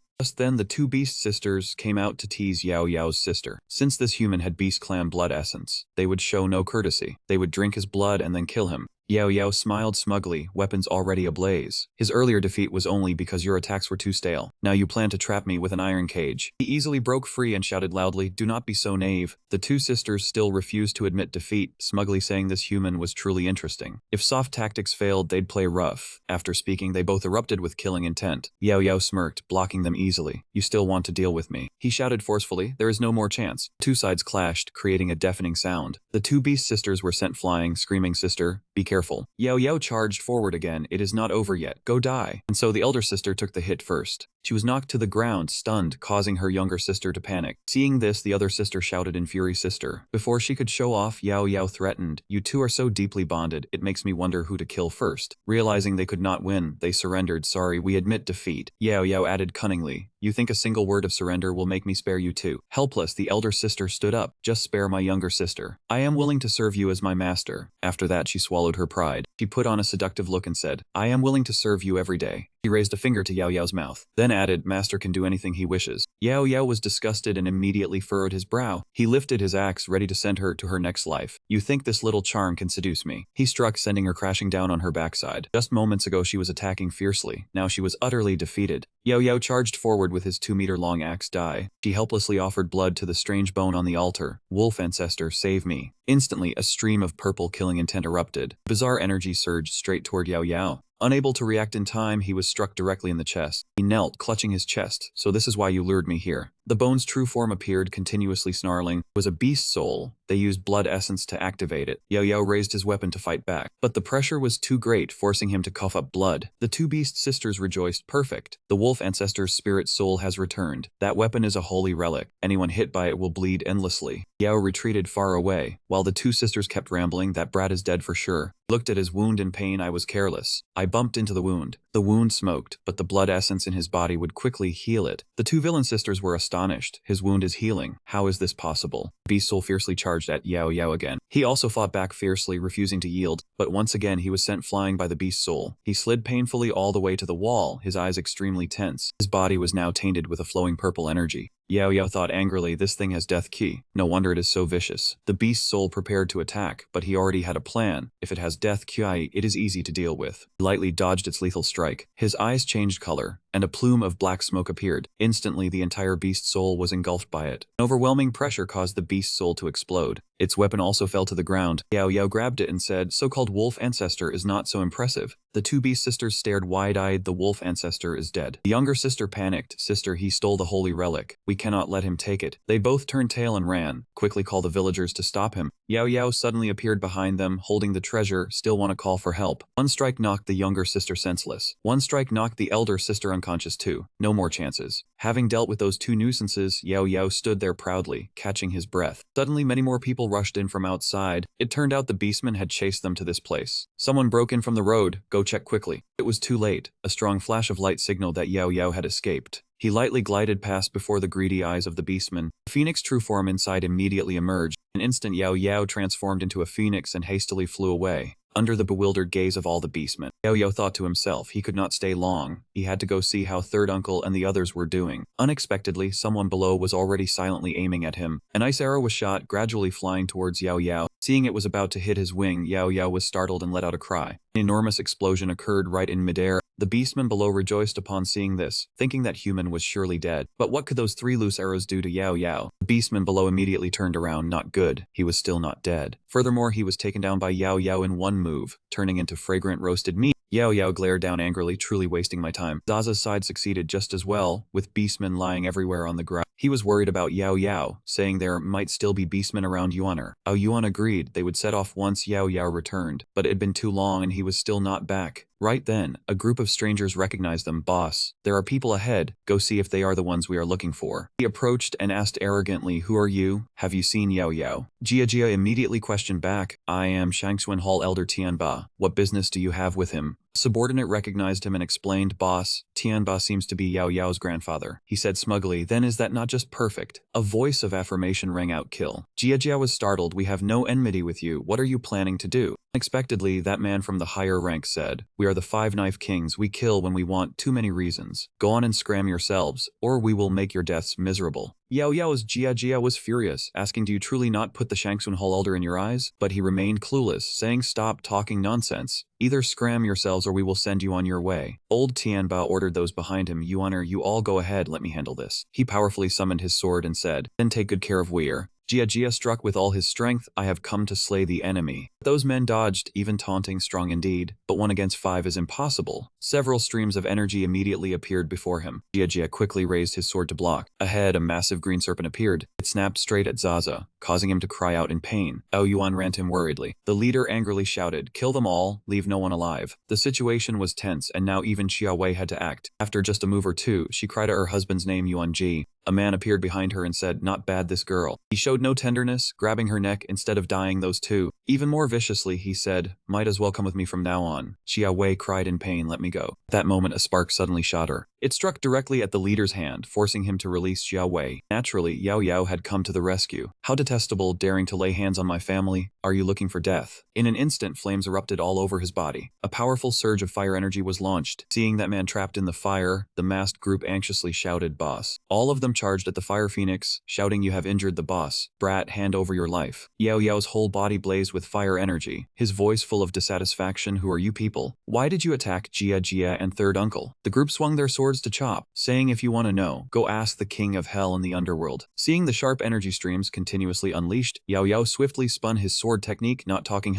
He held his weapon and leaped high into the sky, stunning the group. Then I will make my own move, you talk too much. Next second, Yao Yao swung his spear at them, shouting loudly, Divine Phoenix Slash. The masked group raised their blades and charged up, answering fiercely, brat, you are merely a low-level emperor, and you think you can oppose us? All of them rushed forward, streams of blade and sword energy ceaselessly slashing out. Stop your wishful thinking. Sensing the grim situation, Yao gritted his teeth and thought, not good. The weakest of this group is also a mid-grade prime emperor. I have been a bit careless. Right then, the overwhelming surge of force knocked Yao Yao down. He fell from above, breaking a large tree branch. Yao Yao thus crashed heavily to the ground. Jia Jia, seeing this from afar, could not help but shout Yao Yao. Yao Yao lay on the ground gritting his teeth in pain. Seeing his situation, Aofei and Kong Chen immediately rushed to rescue him. Yao Yao seemed unwell. Did he need help? Kong Chen shouted while fighting, Amitabha, these beast tribes are too persistent. Let's eliminate them first. The beast tribe was pushed back, he panted. So he is Yao Yao. Today, our junior brothers are still lucky meeting him again. After saying this, he unleashed a move joyfully, shouting loudly, become a wandering soul under my blade. Summoned Python immediately lunged straight toward Yao Yao. He quickly leaped up to dodge. Yao Yao began to worry, sweat pouring out. He cursed silently. Damn it, these guys are too strong, a bit difficult to deal with. The beast tribe suddenly appeared behind him, swinging their swords and charging. Want to admit defeat? Too bad, we won't give you that chance. Sharp blades continuously rained down, all hitting him. Your fate is only one word, death. Yao Yao was horrified, his eyes wide as he stared at them. Yao Yao quickly turned and pulled out the large bone, forming a barrier. Their swords shattered into pieces upon contact. The group stared blankly at the wounds on their hands, wondering suspiciously, how did this happen? Yao Yao was also surprised. He shouted excitedly, so this monster can suppress their sword aura. Immediately after, his face gradually showed a smug look. Then it's easy. Yao Yao charged forward like lightning, leaving a sword slash on each beast tribe member. Group was terrified, screaming incessantly. Before they could regain their composure, Yao Yao swung his sword and charged again. Yao Yao struck a powerful sword slash straight toward the beast tribe. That man was hit by this move and immediately spat blood. Soon, the beast tribe members collapsed to the ground, weakly crying out, why won't this wound heal? The blood can't be stopped, I'm so dizzy. Ra rushed over from not far away, his voice urgent, thank goodness Yao Yao won. As soon as he finished speaking, Ra heavily collapsed. Hearing the noise, Yao Yao immediately turned to look. Father Ra, how are you? Ra struggled to sit up, his voice panting. I might be in trouble, the blade was poisoned. Yao Yao sat down to comfort him. What nonsense are you talking about? I will definitely not let you die. Yao Yao took 2 small bottles from his person. I have a bottle of life spring water and 1 golden spirit fruit. Eat them quickly. Saying this, Ra tilted his head back and drank the entire bottle of life spring water. Seeing Ra seem better, Ao Yuan was amazed that Yao Yao had such good things. Jia Wei beside him added, then your father is saved. At this moment, Ra exhaled a hot breath, his voice stronger. Yao Yao, your life spring water and golden spirit fruit are truly domineering. I feel like I'm about to break through. Yao Yao turned around, his voice excited. That's great, father. Just focus on recovering, let me protect you. On the other side, Kong Chen, Aofei, and Ling Su were constantly fighting with the group. Ling Su was ferocious, her eyes stern as she looked at the group. After taking down each one, seeing her approach, Yao Yao thought to himself, what's wrong with this little girl? Coming over willingly, does she want to be my little maidservant? Ling Su approached and placed a jade needle in Yao Yao's hand. Immediately after, Ling Su turned to leave but did not forget to say, I owe you a favor. This is my jade needle, take it. Later bring it to find me, and I can help you with some matters. With that, a flash of light quickly disappeared. Yao Yao watched the figure disappear into the air, sighing inwardly. This little girl isn't bad. It's just a pity she's a bit cold. If only she would warm my bed. I wonder if the bed would freeze over. Looking toward Ra, a large dragon appeared behind him. Yao Yao's mouth gaped in shock. No way! You actually cultivated dragon-shaped battle kai. But at this moment behind him, 2 assassins silently appeared. A second later, they held daggers and lunged toward Ra. He is Tianba, kill him. Sensing trouble, Tianba's eyes immediately lit up. A powerful force overwhelmed the 2 assassins. Only then did Yao Yao shout in horror, not good, there are assassins? He coldly looked at the people collapsed on the ground, demanding, people keep coming to kill him. This is definitely not simple. Yao Yao tightly gripped his neck. Kid, put the dagger down, don't hurt my brother. Yao Yao glanced at him and from his eyes, streams of red energy shot out. Instantly a burst of fire ki burned the previous person. That man struggled, then collapsed to the ground, his face devoid of any life. Yao Yao tightened his grip on the man in his hand, raising his voice. Answer my question quickly, or your end will be just like him. That man stammered. Yao Yao squeezed his neck tightly, shouting, speak, who sent you? Being choked until he spat blood, he stubbornly replied, if I speak, will you let me go? Yao Yao, dissatisfied, increased the force in his hand. Do you still have a choice now? Speak quickly. He trembled, his eyes gradually dimming. It was Gao Yi who hired us to act. If we take the lives of Tianba, and you the 5 Paths Emperor will be his man. Yao Yao asked in surprise, who is Gao Yi? He replied, the city lord of Kangsuan City. Hearing this, Yao Yao thought to himself, the city lord of Kangsuan City is named Gao Yun? I killed his son back then. Could he be implicated by me? That man fearfully begged, I've said everything, I beg you to spare me. Yao Yao coldly replied, did I say I would definitely let you go? Die. Afterward, that assassin quickly went to meet the king of hell. Tianba walked over to Yao Yao, his voice worried. Gao Yi and I are elders of the same hall. Why would he want my life? This is too much. Yao Yao clenched his fist, his face stern. Perhaps you were implicated by me. His son Gao Yun was killed by me. Tianba nodded. No wonder the enemy hired people to kill. Yao Yao coldly replied. replied. When we get back, I will go see that old man. Suddenly a hand patted his shoulder. Yao Yao warily looked back. The other person spoke. Master Yao Yao, before you return, I wish to speak with you. Yao Yao was stunned, shouting in dissatisfaction. Kong Chen, what do you want to do? You scared me. Kong Chen clasped his hands and replied, Amitabha, fellow cultivator Yao, could you not return, and instead come with me to investigate under the Bodhi tree at Puyuan Temple? Yao Yao dodged the hand placed on his shoulder, his voice full of frustration, saying there would be another chance to talk. He still had to return to Shangxun City for work. Since that was the case, the young monk would not force him. Kong Chen circulated his energy, his face solemn as he repeated the words about fate with Buddha, wanting to compete in Buddhist teachings. Yao Yao was suspicious. What did this competition have to do with him? Liu Chuo was itching for a fight. Ao Fei laughed mockingly. That man had always been so deceitful. Yao Yao turned his head, discontentedly accusing him of wanting to compete in Buddhist teachings. Clearly Liu Chuo was repaying kindness with enmity. Kong Chen created clones surrounding Yao Yao, saying he wanted to compete so that he could feel Buddha's compassion. Yao Yao shouted resolutely he and Buddha had no fate. Stop pestering him, or else he would kill someone. Dozens of voices rang out in Yao Yao's mind. Amitabha, as long as the benefactor understood on his own, grasped his true mind and returned to the Buddha. You are as annoying as Tang Sanzang chanting scriptures. The young monk had no intention of making things difficult. He just wanted a small competition. It would not waste any time. Yao Yao could not take it anymore. A single punch dispersed those words. Alright, you donkey. He agreed to compete with him. Kong Chen leaned against a tree, calmly saying Amitabha. Benefactor Yao had finally seen reason. Yao Yao gritted his teeth and said each word slowly. Rest assured, he would beat him to death properly. Kong Chen pressed his palms together and chanted a mantra. A Buddha statue appeared, said he would show him the power of the Buddha, believing he would convert. Yao Yao shouted. Was this a natural-born Buddhist? It was too dazzling. Yao Yao's clones rushed towards Kong Chen. He did not care if he was a reincarnation of Buddha. Today he was going to beat him until no one could recognize him. Kong Chen struck back, each blow felling one Yao Yao. Amitabha, the young monk, was making his move. Yao Yao looked at him in surprise. He actually knew this kind of martial skill too? He suddenly charged from behind, a stream of fire energy already in his hand, but this fist and foot technique was exactly what he wanted. Kong Chen was fearless, standing still within the formation, continuously chanting Buddha's name. Seeing what appeared behind Kong Chen, Tianba shouted in astonishment, a thousand-armed Buddha. It could actually be like this. Yao Yao had met his match. Kong Chen calmly struck a move towards Yao Yao. Fire Lion obeyed the command and immediately lunged forward. Yao Yao was now in a difficult situation. The Buddha's hands kept transforming, the Fire Lion flickering in and out of sight. The next second, the Fire Lion split into multiple clones. Yao Yao shouted loudly. The Phoenix appeared. This donkey had some skill, but wanting to convert him was still too naive. Kong Chen continued chanting spells without stopping.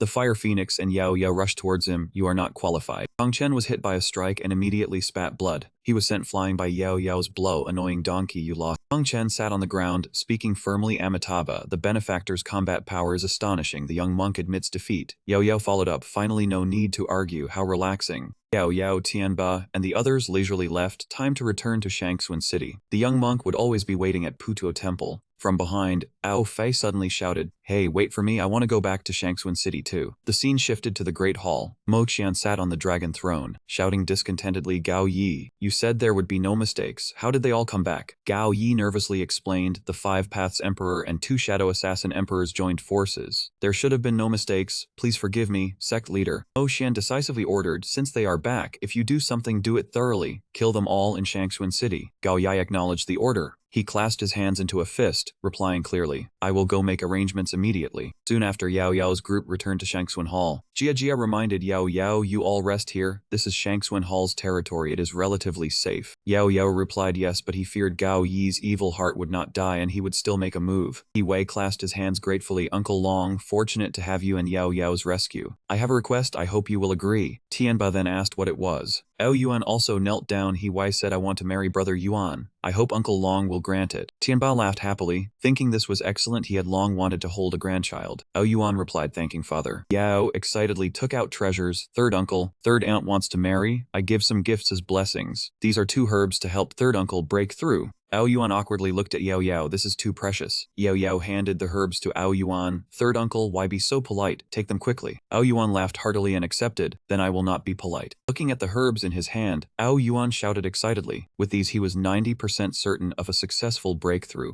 Yao Yao pointed and reminded, third uncle, you should just break through right here. The stone workshop has a gathering formation. The elemental energy is sufficient and beneficial for awakening. Ao Yuan nodded. Fine, the day of success will also be the day I marry. Immediately after, Aoyuan set up the gathering formation and sat inside, continuously circulating his energy. Yahello walked towards the remaining two to instruct third uncle, third aunt-in-law, you stay here and protect. Third uncle, I still have matters to attend to. If you have things to do, go ahead. Everything here is taken care of. Being everything settled, Yahello quickly left. Yes, I am going now. A few hours later at night, a figure swiftly glided by. The rain outside was becoming heavier. Yahello, holding a sword, suddenly charged towards the person in the room. Gao Yi quickly grabbed the girl beside him. Gao Yi shouted loudly, guards, there is an assassin. Yahello pursued closely behind, his voice dissatisfied. Trying to run, let me see where you can go. At that moment, Yahello slashed his sword across his back. Gao Yi fell, and the group of subordinates immediately charged in. They worriedly supported Gao Yi, immediately forming a formation to capture the assassin. Yahello looked at the people before him for a few silent seconds. Immediately after, he weaved through the crowd like the wind, his sword blades continuously slashing towards them. Finally, he rushed towards Gao Yi while he was still in shock. The raindrops kept falling.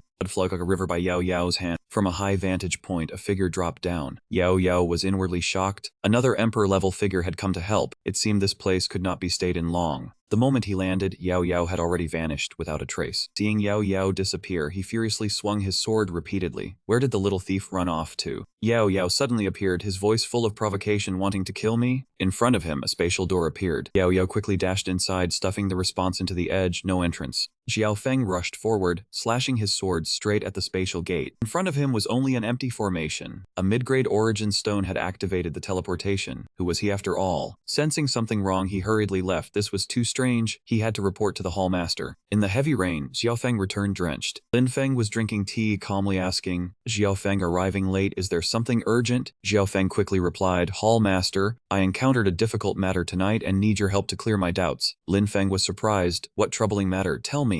Xiaofeng could not hold back. He shouted, City Lord Gao Yi was killed tonight. Linfeng heard this, his hand gripping his weapon tightly. Who would dare to challenge the majesty of our Kangxuan Hall? Xiaofeng urgently said, I want to know too, but he used a mid-grade origin stone to activate a formation and disappeared. Linfeng stood up abruptly. A mid-grade origin stone made him disappear right before your eyes. Xiaofeng added, yes, truly strange. He said sternly, his voice heavy, I never expect Gao Yi to be involved with someone like that. It seems we must increase our vigilance. The next day, the crowd was abuzz. Did you hear City Lord Gao Yi was assassinated last night? Everyone knew the killer dared to strike right at the Kangxuan Hall's nose. How ferocious must his strength be? Suddenly someone pointed to the sky and shouted loudly, someone has broken through to Origin Emperor. A strong figure rocketed into the sky. That person was excited, testing the surge of power in his hand. I, Mo Yunfei, have finally become emperor. Immediately after, Mo Yunfei coldly declared, today, becoming emperor is when I take revenge on Aoyuan. You wait for me. Watching the young man's figure high above, the crowd exclaimed, is that not Mo Yunfei? It seems he and Long Haoyuan were fighting over the He family's daughter. She loved Long Haoyuan. Now Mo Yunfei is getting back at him. On the third floor of the stone workshop, Ao Fei was still sitting motionlessly, circulating his energy. Suddenly Aoyuan opened his eyes. The next second, the power around him surged. He slowly floated into the sky, breaking through to lower rank emperor. Xia Wei saw this and sighed in admiration. Brother Yuan, you have truly succeeded. Aoyuan shyly scratched his head, thanks to Yao Yao bringing the Blazing King for a smooth breakthrough. At this moment, someone rushed in from outside holding a letter. Elder Long, someone sent a challenge letter for your son. Tianba and Aoyuan heard this, surprised. A challenge letter? Taking the challenge letter, Tianba said, let me see. After a moment, Tianba spoke, Yuaner, this is a life and death challenge letter from Mo Yunfei. Do you accept? Aoyuan replied, Father, it is time to end this matter. Tianba's face darkened. He shouted loudly, very good, truly my son. The battle venue is Kangxuan City. Prepare yourself, I will come immediately. Just in time to test the strength after my breakthrough. The battle began. Watching the two powerful figures on the platform, the crowd murmured. A duel between emperors is rare, how worth anticipating. They continuously assessed. Mo Yunfei became an emperor at 35. His strength is formidable, but his opponent is no weakling either. Still, I think young master Mo will win this time. How could a Kangxuan Hall disciple lose? In the arena, Mo Yunfei arrogantly said, loser, I never expected you to dare accept the fight. I will make you regret it. Aoyuan coldly replied, you attacked someone, I will retaliate. Your challenge was a mistake. Mo Yunfei laughed arrogantly. How ridiculous. My biggest mistake was not killing you from the start, letting you have the chance to stand here. Today I will not make that that mistake again. Ao Yuan wasted no words and attacked him. Then come try me, if we fight, we fight. Mo Yunfei arrogantly gripped his sword and rushed forward. As you wish. Once I kill you, Jia Wei will be mine. Ao Yuan was displeased. The two clashed. You dare covet my fiancée, you are seeking death. Ao Yuan used his strength to fling Mo Yunfei away. He stabilized himself on the arena floor, excitedly shouting, your tone is not small. Suddenly a surge of power arrived. Mo Yunfei shouted, take this move of mine first, then we will talk. Seeing that technique, Ao Yuan was slightly shocked. Before he could regain his composure, that powerful blast of Dao energy descended. Thinking Ao Yuan was crushed, Mo Yunfei laughed heartily. With such weak strength you dare accept the fight. You don't know your limits. At that moment a surge of fire ki shot out from the dust. Ao Yuan suddenly appeared before him, his eyes cold, his sword swinging. I am not dead yet. You are boasting too early.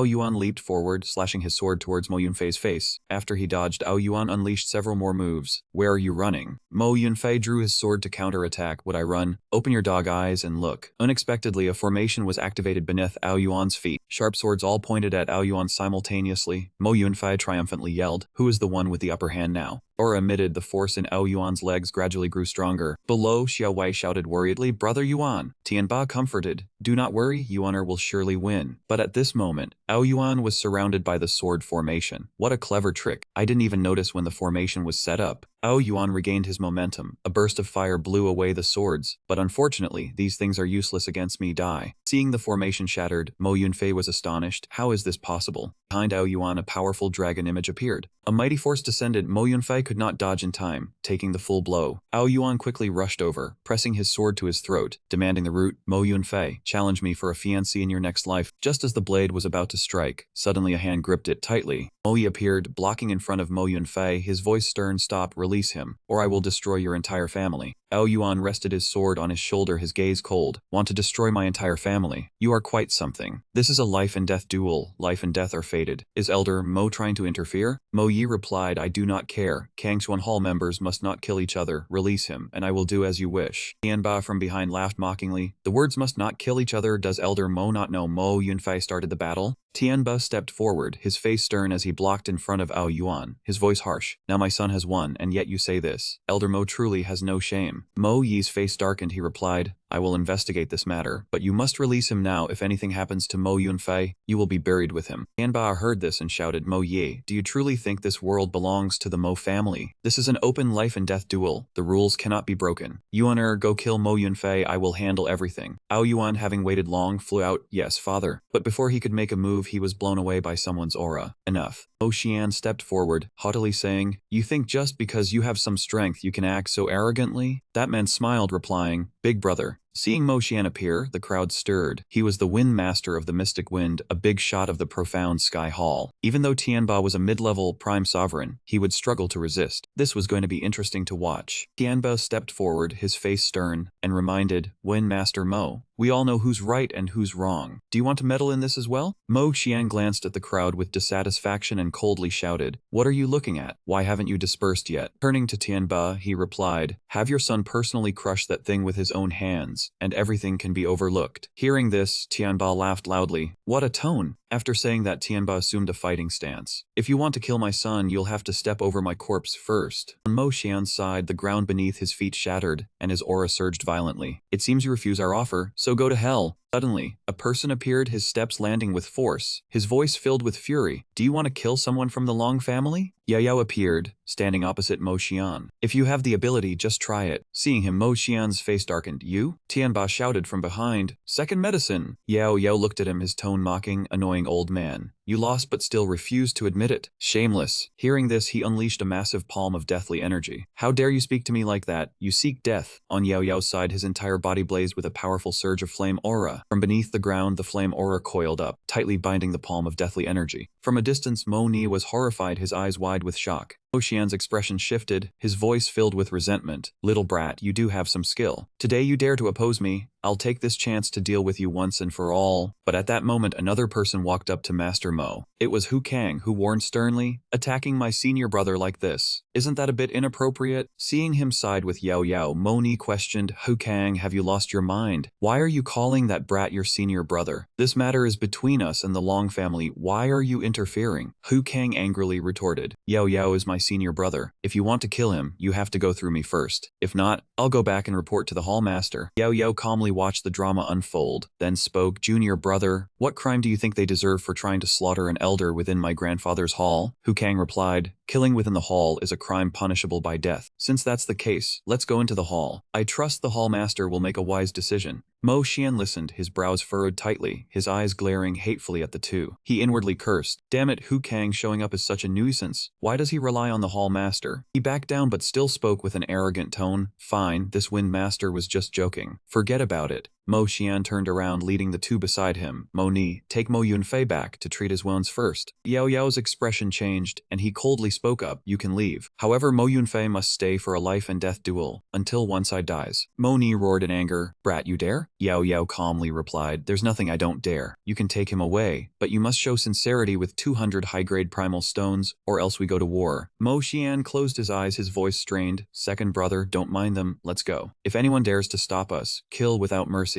Unexpectedly, Ao Fei walked in from outside, smiling cheerfully. Elder Mo, what are you all doing? I just heard about a life and death fight. Could it be you? As soon as his master arrived, Yao Yao planted her hands on her hips and shouted, Long Fei, you came at just the right time. This Mace sect leader is truly unreasonable. Clearly they lost, yet they still want to kill all of us. The crowd was shocked, and Mo Yi yelled, that brat knows the young hall master. Mo Sen stepped forward, cupping his hands, and said, young hall master, my son was crippled by them, and they still dared to cause trouble, so I made a move. Yao Yao sneered. He says it so domineeringly as if it were innocent. Long Fei looked behind him and told Elder Hu to recount the matter. Elder Hu immediately cupped his hands and reported the entire story to the young hall master. Seeing the situation turn for the worse, Mo Sen said, since you know the young hall master, I agree to compensate with 200 pieces of medium-grade primal stones, and we will consider the matter settled. Mo Yi shouted, big brother? Yao Yao looked at Mo Sen, her tone full of certainty. 200 stones were enough just now, but now it has to be 300, or else you will deal with the consequences yourselves. Mo Sen, along with Mo Yi and Yun Fei, turned around. He gritted out each word. Very well, 300 medium-grade primal stones. I will deliver them to you later. Let us go. Behind them, Ao Fei spoke up. Yao Yao, I will look into this matter and bring you justice. But first, I want to give you something. Yao Yao asked what it was. Ao Fei extended his hand, and in his palm appeared a fire phoenix. This. Yao Yao was surprised to recognize the Phoenix Essence Stone. Ao Fei smiled and praised, you have good eyes. This is a high-grade forging material containing phoenix blood which is beneficial to people. I gift it to you to repay your life-saving grace. Holding the Phoenix Essence Stone, the surge of power around Yao Yao grew even stronger. Right behind him, the silhouette of a phoenix immediately appeared. He sighed in admiration. It is indeed a Phoenix Essence Stone. The phoenix blood essence within my body has become excited. Yao happily patted Ao Fei on the shoulder. Thank you, now we are even. But I still have one favor to ask of you. Ao Fei calmly asked what it was. Yao Yao gestured outward. Some of my subordinates are still outside. Please find them and bring them back. Ao Fei firmly agreed. All right, no problem. The scene shifted to the Mo family. Mo Sen cursed resentfully. That damned bastard. If I do not kill your entire family, I swear I am not human. Mo Yi beside him chimed in. Big brother, I have an idea. Mo Sen turned around with an ashen face. What idea? A while later, the two of them went out together. Mo Yi said, they came from the mortal imperial dynasty, so they must have families. If we send people to kill them all, they will be horrified when they return. Upon hearing this, Mo Sen suddenly laughed with delight. He gave the order, a good idea, but we cannot do it ourselves. You go and contact a top-tier assassin to handle this matter. Mo Yi shouted from behind, yes, I will do it right away. A few days later, Ao Yuan spoke up. Father, what business do you have with us?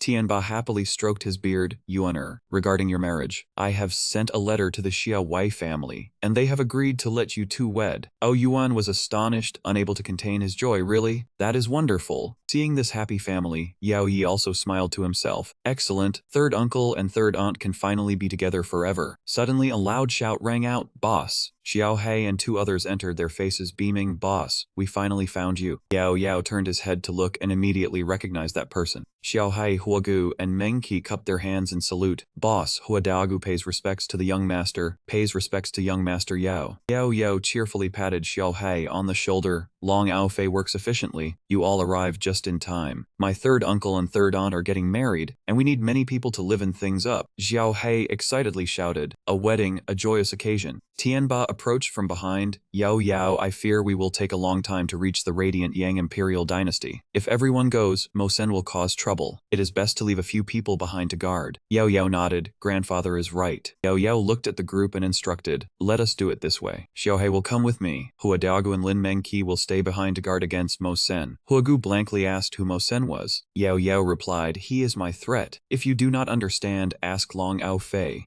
After giving these instructions, Yao Yao solemnly called out, let us go, grandfather. We are heading to the radiant Yang Imperial dynasty. At the radiant Yang Imperial city at this moment, a group of people appeared before the city gates. Seeing the strangers, the soldiers raised their spears to block them. Halt, who are you? Do you have the Emperor's imperial edict? The group paused, and the leader stepped forward. We do not need an imperial edict to enter. Let us through quickly. The guards' expressions changed, and they shouted, without an imperial edict, leave immediately. This is the imperial palace, and you need an edict to enter. The young man's gaze swept over them coldly. Immediately after, a surge of power slashed toward a guard. He was taken down with a single sword strike. The young man said smugly, too much nonsense. We are from the Abyss Gate. What use do we have for a mortal world imperial edict? Seeing the situation turn dire, the guards inside swarmed out. Not good, enemy attack. Stop them. The young man extended his hand and ordered his subordinates, I leave them to you. Do not dirty my clothes. Amidst the chaos, he rode his spirit beast into the city. General Li charged forward with his saber. Intruder in the imperial palace, die. As the sword slashed down, he quickly dodged, thinking to himself that this person held an official position and probably knew the information he wanted. General Li shouted in dissatisfaction. Damn it! He dodged. From behind General Li, he spoke up. Do you know where General Long is? General Li turned around, his gaze wary. You want to find General Long? He did not deny it, that is right. I came here to kill Yao Yao's entire family. Hearing his arrogant tone, General Li swung his spear. To touch General Long's family, you must first go through me. He forcefully bent the spearhead with his hand. If you refuse to talk. The next second, the young man kicked toward General Li, then die. Over at the Imperial Palace at this moment, waves of soldiers gathered at the city gates. All the Imperial guards ordered to stop the invaders. An old man came from behind and asked, young sect master, the situation outside has been handled. The young sect master looked at the guards, his tone contemptuous. This bunch of mortals is truly weak. Young sect master, let me deal with the guards. Immediately after, he leaped toward the soldiers. No, I want to personally fight my way to the Golden Lawn Hall and use the Emperor to get the information I need. A loud shout rang out, accompanied by a massive explosion. A tornado-like surge of power appeared, smoke and dust filled the air, and the soldiers helplessly screamed. Looking down at the chaotic scene from a high vantage, a general shouted, what is happening? Who are those people? Could the left guard allied army not stop them either? The young sect master suddenly appeared, his entire body radiating a powerful aura. Hey, you are blocking my path. Get out of the way. General Li immediately swung his spear to meet the attack, loudly warning, do not be arrogant. This is the radiant Yang Imperial Palace, not a place for you to show off. As soon as he finished speaking, he slashed a move toward him. The young sect master dodged and then struck back, pushing General Li back. You are all too weak. At this moment, the group of soldiers arrived, all with panicked expressions. They helped General Li up and shouted if he was all right. General Li immediately ordered, what are you standing there for? Quickly fire the arrows. Receiving the order, the soldiers drew their bows at him. Immediately after, 10,000 arrows flew out. Hundreds of arrows headed toward the young master, but he remained calm, thinking this world was too weak. The young master reached out and drew the sword from his back. A surge of power struck, and the arrows immediately broke and fell. How disappointing. Not giving the soldiers time to react, he swung another sword strike. Looking at the group lying scattered on the ground, he sneered, unable to withstand even a single blow. The young master led his people boldly inside, walking and saying, let us go in. Inside, a mocking voice rang out again. How could a mortal palace be so inferior? The emperor sat high above, his expression growing worse by the second. He was terrified, pointing and shouting, who are you? Even a holy landlord would not dare attack the imperial palace like this. The young master extended his hand, and a surge of Tao energy appeared. He said coldly, you are the mortal emperor, merely trash. Hurry and summon Tianba and Yao Yao. My sect leader has business to discuss. Hearing this, Emperor Chen Shi stammered, this matter. The young master sliced a subordinate in half with one blade, loudly warning, summon them quickly, or you will be killed without mercy. The emperor trembled and hastily agreed, shouting, I will send someone to summon them immediately. At this moment, outside the imperial palace, seeing the rolling murderous aura spreading out, Mei Niang was astonished. Strange, why is there such a fierce murderous aura in the palace? Mei Niang immediately turned and quickly left. This matter was very strange. She had to report it to the mistress. Unexpectedly, she ran into Ruo Dai. She spoke up, Mei Niang, where are you going? Mei Niang replied, Princess. She reached out and pointed toward the Imperial Palace, then recounted, young miss, I feel something is wrong in the Imperial City. I want to go and report it. Ruo Dai asked in surprise, the Imperial Palace, my father's place. Just then another person arrived. He spoke up, where are the people of General Long's mansion? The Emperor's imperial decree, summon the entire mansion to the palace. Hearing the eunuch's words, Mei Niang grew wary. The Emperor's summons? What a coincidence. Ruo Dai looked at the eunuch and asked, what is the matter with father's summons? He replied falteringly, you will know when you go. Ruo Dai looked at Mei Niang and reminded her, let us go see. A moment later, Ruo Dai and Mei Niang arrived at the holy hall, and she called out, Father. When she saw the scene before her, her gaze lost its calm. Above, the Emperor was being held captive by those people. General Long's men had finally appeared. The young master turned around, channeling Dao energy in his hand. You are Yao Yao's wife, are you not? Ruo Dai shouted in affirmation, I am Yao Yao's wife. If you have any issue directed at me, please do not trouble my father the Emperor. Hearing this, the demonic man burst out laughing. He pulled her toward him, come over here and cooperate with me. Ruo Dai was helplessly dragged into the air. No. Seeing her master in danger, Mei Niang quickly attacked the demonic man. Young miss, be careful. Immediately both sides rushed to fight. Mei Niang used her strength to pull Ruo Dai from his grasp. Young miss, this place is dangerous, let us go first. Just then, a figure beside him rushed out. Wanna leave, did you ask this old man? She pushed Ruo Dai out of the way of the attack. Young miss, run quickly. That man's attack quickly broke Mei Niang's sword in two. He prepared to strike directly at her head, but she reacted in time.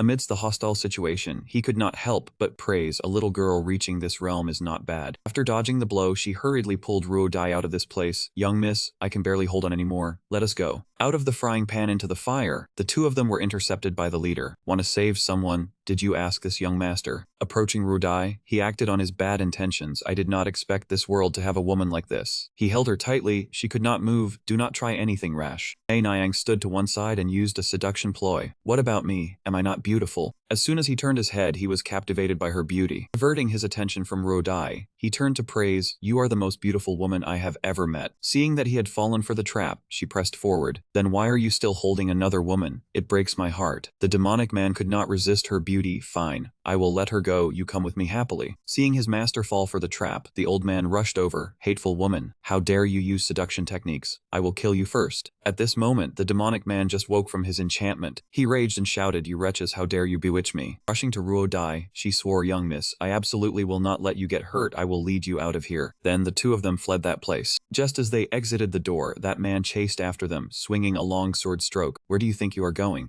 The sword strike unfortunately hit her shoulder. Ruo Dai called out worriedly, Mei Niang. No longer having the strength to run, she knelt down. Young miss, I am sorry. I could not protect you well. Ruo Dai tore her dress to staunch the bleeding. Say no more. Let me help you. Seizing this opportunity, the demonic man rushed over. Daring to oppose me, you seek death. He aimed at her. Ruo Dai stood blocking in front. Do not. Sword strike was about to hit when it was suddenly blocked by something. The blade pierced straight through a fox tail. He withdrew his sword. Realizing the demon fox beast Mei Niang was so weak she had reverted to her true form. Mei Niang, are you alright? Though exhausted, Mei Niang was determined to protect her master to the end. Young miss, I am fine. You must run. He stood blocking their path, pointing his sword at the two of them. Still trying to run, he quickly rushed at Mei Niang. Do you dare to look down on me? The demon remained triumphant, yelling loudly, all of you die for me. Mei Niang screamed a warning to Ruo Dai. Young miss, be careful. Forgetting her own safety, Mei Niang used her body to shield her mistress. Seeing this, the demon sneered, very good, a loyal fox, but it is useless. He aimed at Mei Niang again, preparing to strike. Suddenly, a spear came flying from somewhere. It perfectly blocked the demon's sword. He turned his head, wanting to see who dared to ruin his good business. Yun He and Meng Fei rushed over together, shouting, dare to touch our sister-in-law, you want to die. Sister-in-law, do not worry, we are here to save you. Mei Niang transformed back into human form and breathed a sigh of relief. Good, Meng Fei and Yun He have come to save us. Ruo Dai supported her, urging her to hold on. Seeing the two charge out, the demon remained calm. More people come to seek death. The spear was about to reach him, but he did not move at all. The moment the spear hit the ground, he had vanished. What happened? That speed was like an afterimage. Meng Fei sensed the danger. Not good, that demon has come from behind. Two trash half-blaze realm dare to jump in front of me. He quickly injured Yun He's shoulder, sneering, you do not know your own strength. Meng Fei was furious. Damn it, messing with our sister-in-law and injuring our brother. You are finished. He used all his strength to charge into battle. The strike was so powerful it pushed the demon back several meters. Yun He coordinated perfectly, waiting at the exact spot where he touched the ground. He thrust his spear like a dragon, charging straight at the demon, shouting, die. He was caught off guard by the ambush. Startled, he turned to look. He caught the spearhead with his bare hands, sneering, "Your strength is not bad." He crushed the spearhead, but faced with absolute power, "You are just trash." Witnessing this scene, he could not help but be terrified. He seemed to want to fight more seriously, his gaze cold. "Today I will show you." His eyes became sharp, as if they could tear the opponent apart. He summoned an energy sphere and said loudly, "What it means to crush." The sphere shot straight down towards Yunhee and Mengfei. The sphere descended, the two struggled to hold it up from being smashed. In the moment of despair, Yunhee uttered, "Damn it, we were careless, so useless. Cannot even protect our sister-in-law."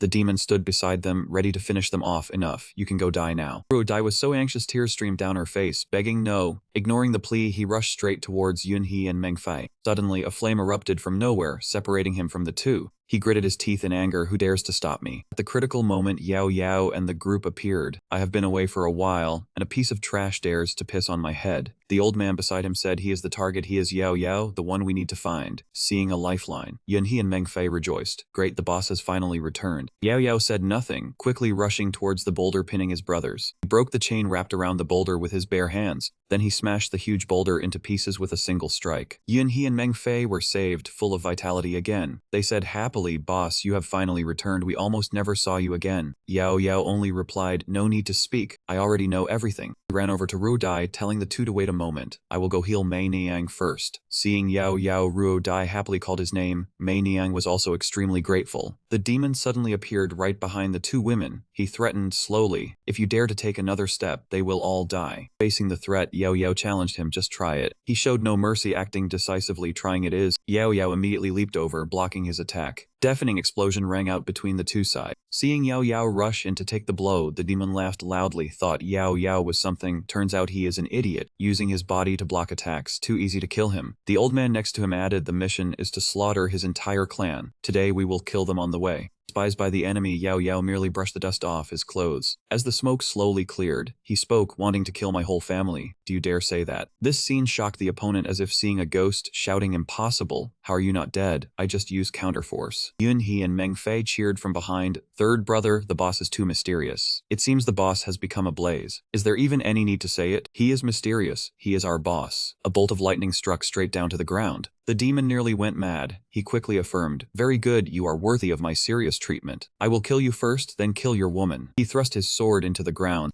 Then he crawled out of the multidimensional space. Seeing this, he sneered, "Trying to play dirty tricks on me?" Mentioning his wife and child, Yao Yao grew furious. "Come at me. I will face you to the end." The demon charged from one direction, unleashing the 7 illusory slashes. He snorted coldly, gripping his dagger and aiming at him, a mere pittance of skill. The demon could not dodge the blow. He was severely wounded by his dagger. He had not expected Yao Yao's true strength to be like this. He wondered why his stealth technique had been seen through. The old man beside him called out worriedly, "Young master." He ran over to support the demon, asking if the young master was all right. He stood up as if nothing had happened, saying, "I am wearing a golden silk inner vest. I am fine." Yao Yao did not stop his hands, charging forward to attack. "No one will leave here alive today." The old man quickly rushed in front of the demon, shouting for the young master to be careful. Then a shrill scream rang out. He was engulfed in flames. Seeing this, Yao Yao taunted, "You even have such loyal subordinates. Quite fortunate." The demon was utterly enraged, saying, "Damn it, you forced me to reveal my trump card." His expression twisted grotesquely, saying, "Next I will teach you a lesson." Yao Yao calmly unleashed a stream of fire, saying, "Who will teach whom is still unknown." He blocked the blow with his shield. He shouted, reflecting the blow back, "Shoot it at me." He froze. What? Reacting, he leaped to avoid the reflected blow, realizing the shield had a reflection ability. The demon continued, surprised, "Are you? More surprises are yet to come." Summoned Oxhead and Horseface, saying Yao Yao had done many evil deeds, deserving to be cast into hell. He spun his weapon a few times, showing interest in his weapon, saying an interesting trump card. He slammed his weapon down hard, creating force to knock Oxhead and Horseface away, then taunted them.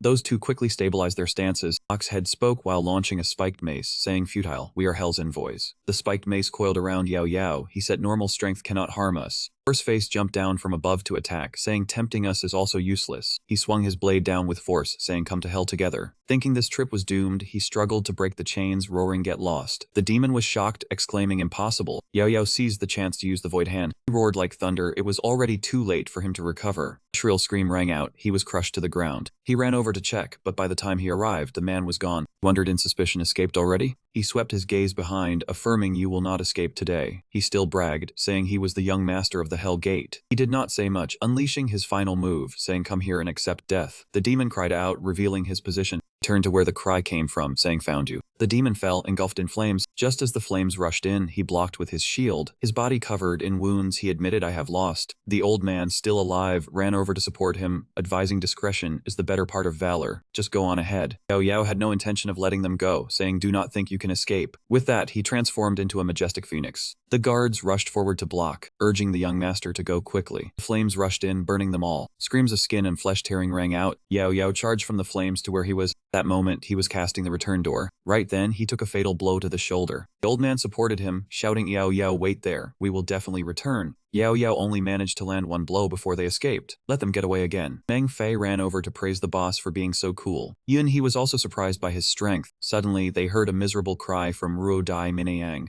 She was shaking Mei Niang, shouting for her to wake up. Yao took out a bottle of spring water, telling Ruo Dai to open Mei Niang's mouth so he could treat her. She replied okay, saying Mei Niang was injured protecting me, you must save her. Mei Niang took a sip, gradually stabilizing. While Ruo Dai was still worried, he comforted her, saying Mei Niang only had external injuries and would recover quickly after drinking the spring of life, which eased her mind. Mei Niang gradually woke up. Overjoyed she is awake, Mei Niang is truly awake. Your medicine is truly miraculous. Just as she woke up, she confessed, Prince Consort and young madam, I am sorry. I have held everyone back. Ruo Dai quickly affirmed her contribution. Mei Niang, what foolish words are you saying? If not for your protection, I would be dead. Yao reminded, do not talk for now. Return to the mansion to recuperate first. He turned back and called out to his two brothers. Second brother, third brother. Meng Fei replied, the big brother is with us. He asked the two of them to escort Mei Niang and Ruo Dai back to the mansion. Meng Fei acknowledged the order. He wondered, big brother, what about you? Where are you going? His expression turned somewhat serious. I still have matters to attend to, you all go back first. Listen to me, the two of you take Mei Niang and Ruo Dai back to the mansion. Take care, big brother, we will escort the sisters-in-law back. He replied, you all go now. Xiao Hai spoke up, big brother, the Hellgate has gone too far. Should we investigate? Yao stopped him. This time we return to help third uncle organize the wedding. Do not cause trouble. But this matter is not over yet. Yao answered seriously, the power of the Hellgate is immense. We need strength to oppose them. So I want to establish my own faction. Tianba supported his nephew. Do you truly have this intention? Ao Yuan agreed, not a bad idea. Your third uncle supports you. The moon hung overhead. Ruo Dai was still standing outside the door, anxiously waiting for news of Mei Niang's condition. Seeing him, she called out with tearful eyes, Ruo Dai. She greeted him gently, you have returned. He recounted what he had done. I spent 3 days arranging the affairs for third uncle's wedding, and will return after it is done. Reaching out to caress her face, he soothed her. Ruo Dai, I am sorry for frightening you with today's events. She looked at him with affection. Do not say that. As long as I see you, I am happy. The young couple reunited after a long time, feeding the world some dog food. In my absence, did you miss me? Ruo Dai felt shy. Seeing her stammer, Yao said, I want to hear the truth. She turned away shyly. Yes. Yao stepped closer. I missed you very much too. He embraced her, sharing a kiss. The next day, the wedding day of Ao Yuan and Xiao Wei proceeded as planned. The two entered the hall. The couple was about to perform the bows. The atmosphere was lively. Today, Ao Yuan and Xiao Wei finally became husband and wife. Yao, lacking sleep, yawned repeatedly. He looked towards his third uncle and third aunt, a happy smile spreading across his face. Hearing the joyful sounds so early in the morning is good. Ruo Dai tugged his hand, leading him towards them. Let's go, let's watch together. Joyful sound rang out, first bow to heaven, earth. The two bowed to Tianba, second bow to the parents. And they bowed to each other. The couple exchanged bows. Yao felt happy for them. It is so good. Finally, third uncle has found happiness. This fulfills one of my wishes. Ruo Dai asked in surprise, do you have other wishes? Without hesitation, he said, my greatest wish is to protect everyone from harm. To achieve this, I plan to go to the absolute demon ridge. Ruo Dai asked worriedly, what will you do there? He stated his purpose clearly. I will go there to gather followers, increase my strength, and raise my cultivation to the middle grade of the sovereign realm. Ruo Dai asked, when do you plan to depart? Yao decided not to rest now. She showed regret, we just met and must part so soon. He calmly replied, I must become stronger sooner to protect everyone. A moment later, he called out to Xiao Hai. From behind, Xiao Hai poked his head out. Big brother, I am here. He turned and called out, Xiao Hai, come with me to the absolute demon ridge. Yes. Before leaving, Ruo Dai hastily wished him safety. Yao, you must return safely. Yao did not turn back, bidding her farewell as he left. Rest assured, just wait for me at home. In the Rocky Mountain region, this place is the absolute demon ridge. A lush green land. Yao followed the path, searching for people. This is the Fire Monkey Ridge within the absolute demon ridge. First find Luzi of the Fire Monkey tribe. An arrow was deliberately shot straight at the two of them. Xiao Hai saw the arrow and shouted, not good, someone is ambushing us. Yao remained very calm, catching the arrow. He immediately ordered Xiao Hai, go take down those inside. Xiaohei decisively leaped into the tree from which the arrow was shot. Xiaohei climbed all the way to the top of the tree. He searched nimbly among the fallen leaves. A group of red monkeys suddenly charged. Someone is here, kill him. But before they could do anything, the whole group was sent flying.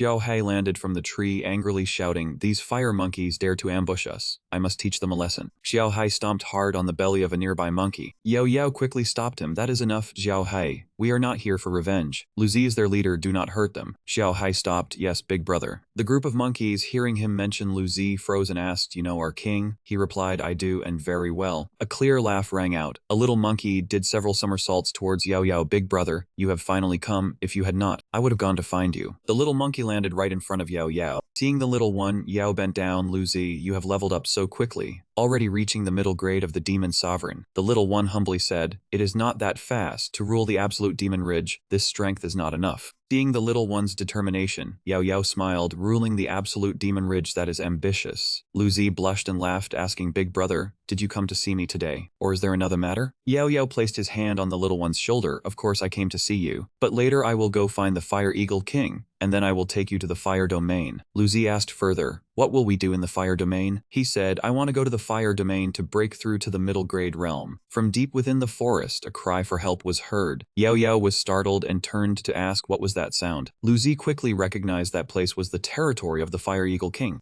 He immediately ran frantically in that direction. "Not good. Something must have happened to the Fire Eagle King. Let's go and see." As soon as they arrived, countless bodies lay scattered on the ground. 3 of them, Yao Yao, were stunned. "What is going on here?" Huo Ming, holding his injured arm, walked over. "Your Highness the Son of Heaven." Yao Yao hurried over to support him. "Huo Ming, what happened here?" Huo Ming weakly narrated, "The Heavenly Peng tribe wants to annihilate us all. The Fire Eagle King was severely injured protecting us." He asked hastily, "Where is the Fire Eagle King now?" Huo Ming pointed behind him. "In the hiding place over there. I can take you there." He immediately transformed into a true Fire Phoenix form. He placed everyone on his back and told them to follow him to the Fire Eagle. He took off, carrying everyone to the place where Ying Huang was hiding. As soon as he landed, Huo Ming immediately ran over to Ying Huang and said, "King, look who I have brought here." Yao Yao asked worriedly, "Fire Ying Huang, are you alright?" But Ying Huang was heavily injured, boss. He did not let Ying Huang speak further, so he took out a bottle of spring water and handed it to him, telling him not to talk anymore. He had the fountain of life to heal wounds, and to drink quickly. He immediately stopped his frantic hand. He gave a tired smile and said, "Boss, it is useless. My core is about to explode. No one can save me." Ying Huang coughed violently and said before dying, "Please take Huo Ming away. Preserve the bloodline of the Fire Eagle clan. The Heavenly Balance clan will not let this go." He struggled to say the last few words, passing the mantle of authority to Huo Ming. A cry of pain rang out. "Ying Huang." A stream of energy transferred from Ying Huang to Huo Ming. He silently watched the person gradually fade away and uttered, "King, do not abandon us." Yao Yao stood there and reminded him, "Huo Ming, this is the inheritance Fire Ying Huang has given you. Accept it quickly. From now on, you're the protector of the Fire Eagle clan." When Huo Ming's cry sounded, the entire Eagle clan knelt down, paying respects to the new king. The bee swarm was flying when they heard Huo Ming's cry. The lead bee was startled and turned back, saying that was the cry of the Fire Eagle clan. They still had remnants left. The bee swarm immediately changed direction, telling each other to turn back and follow him over there.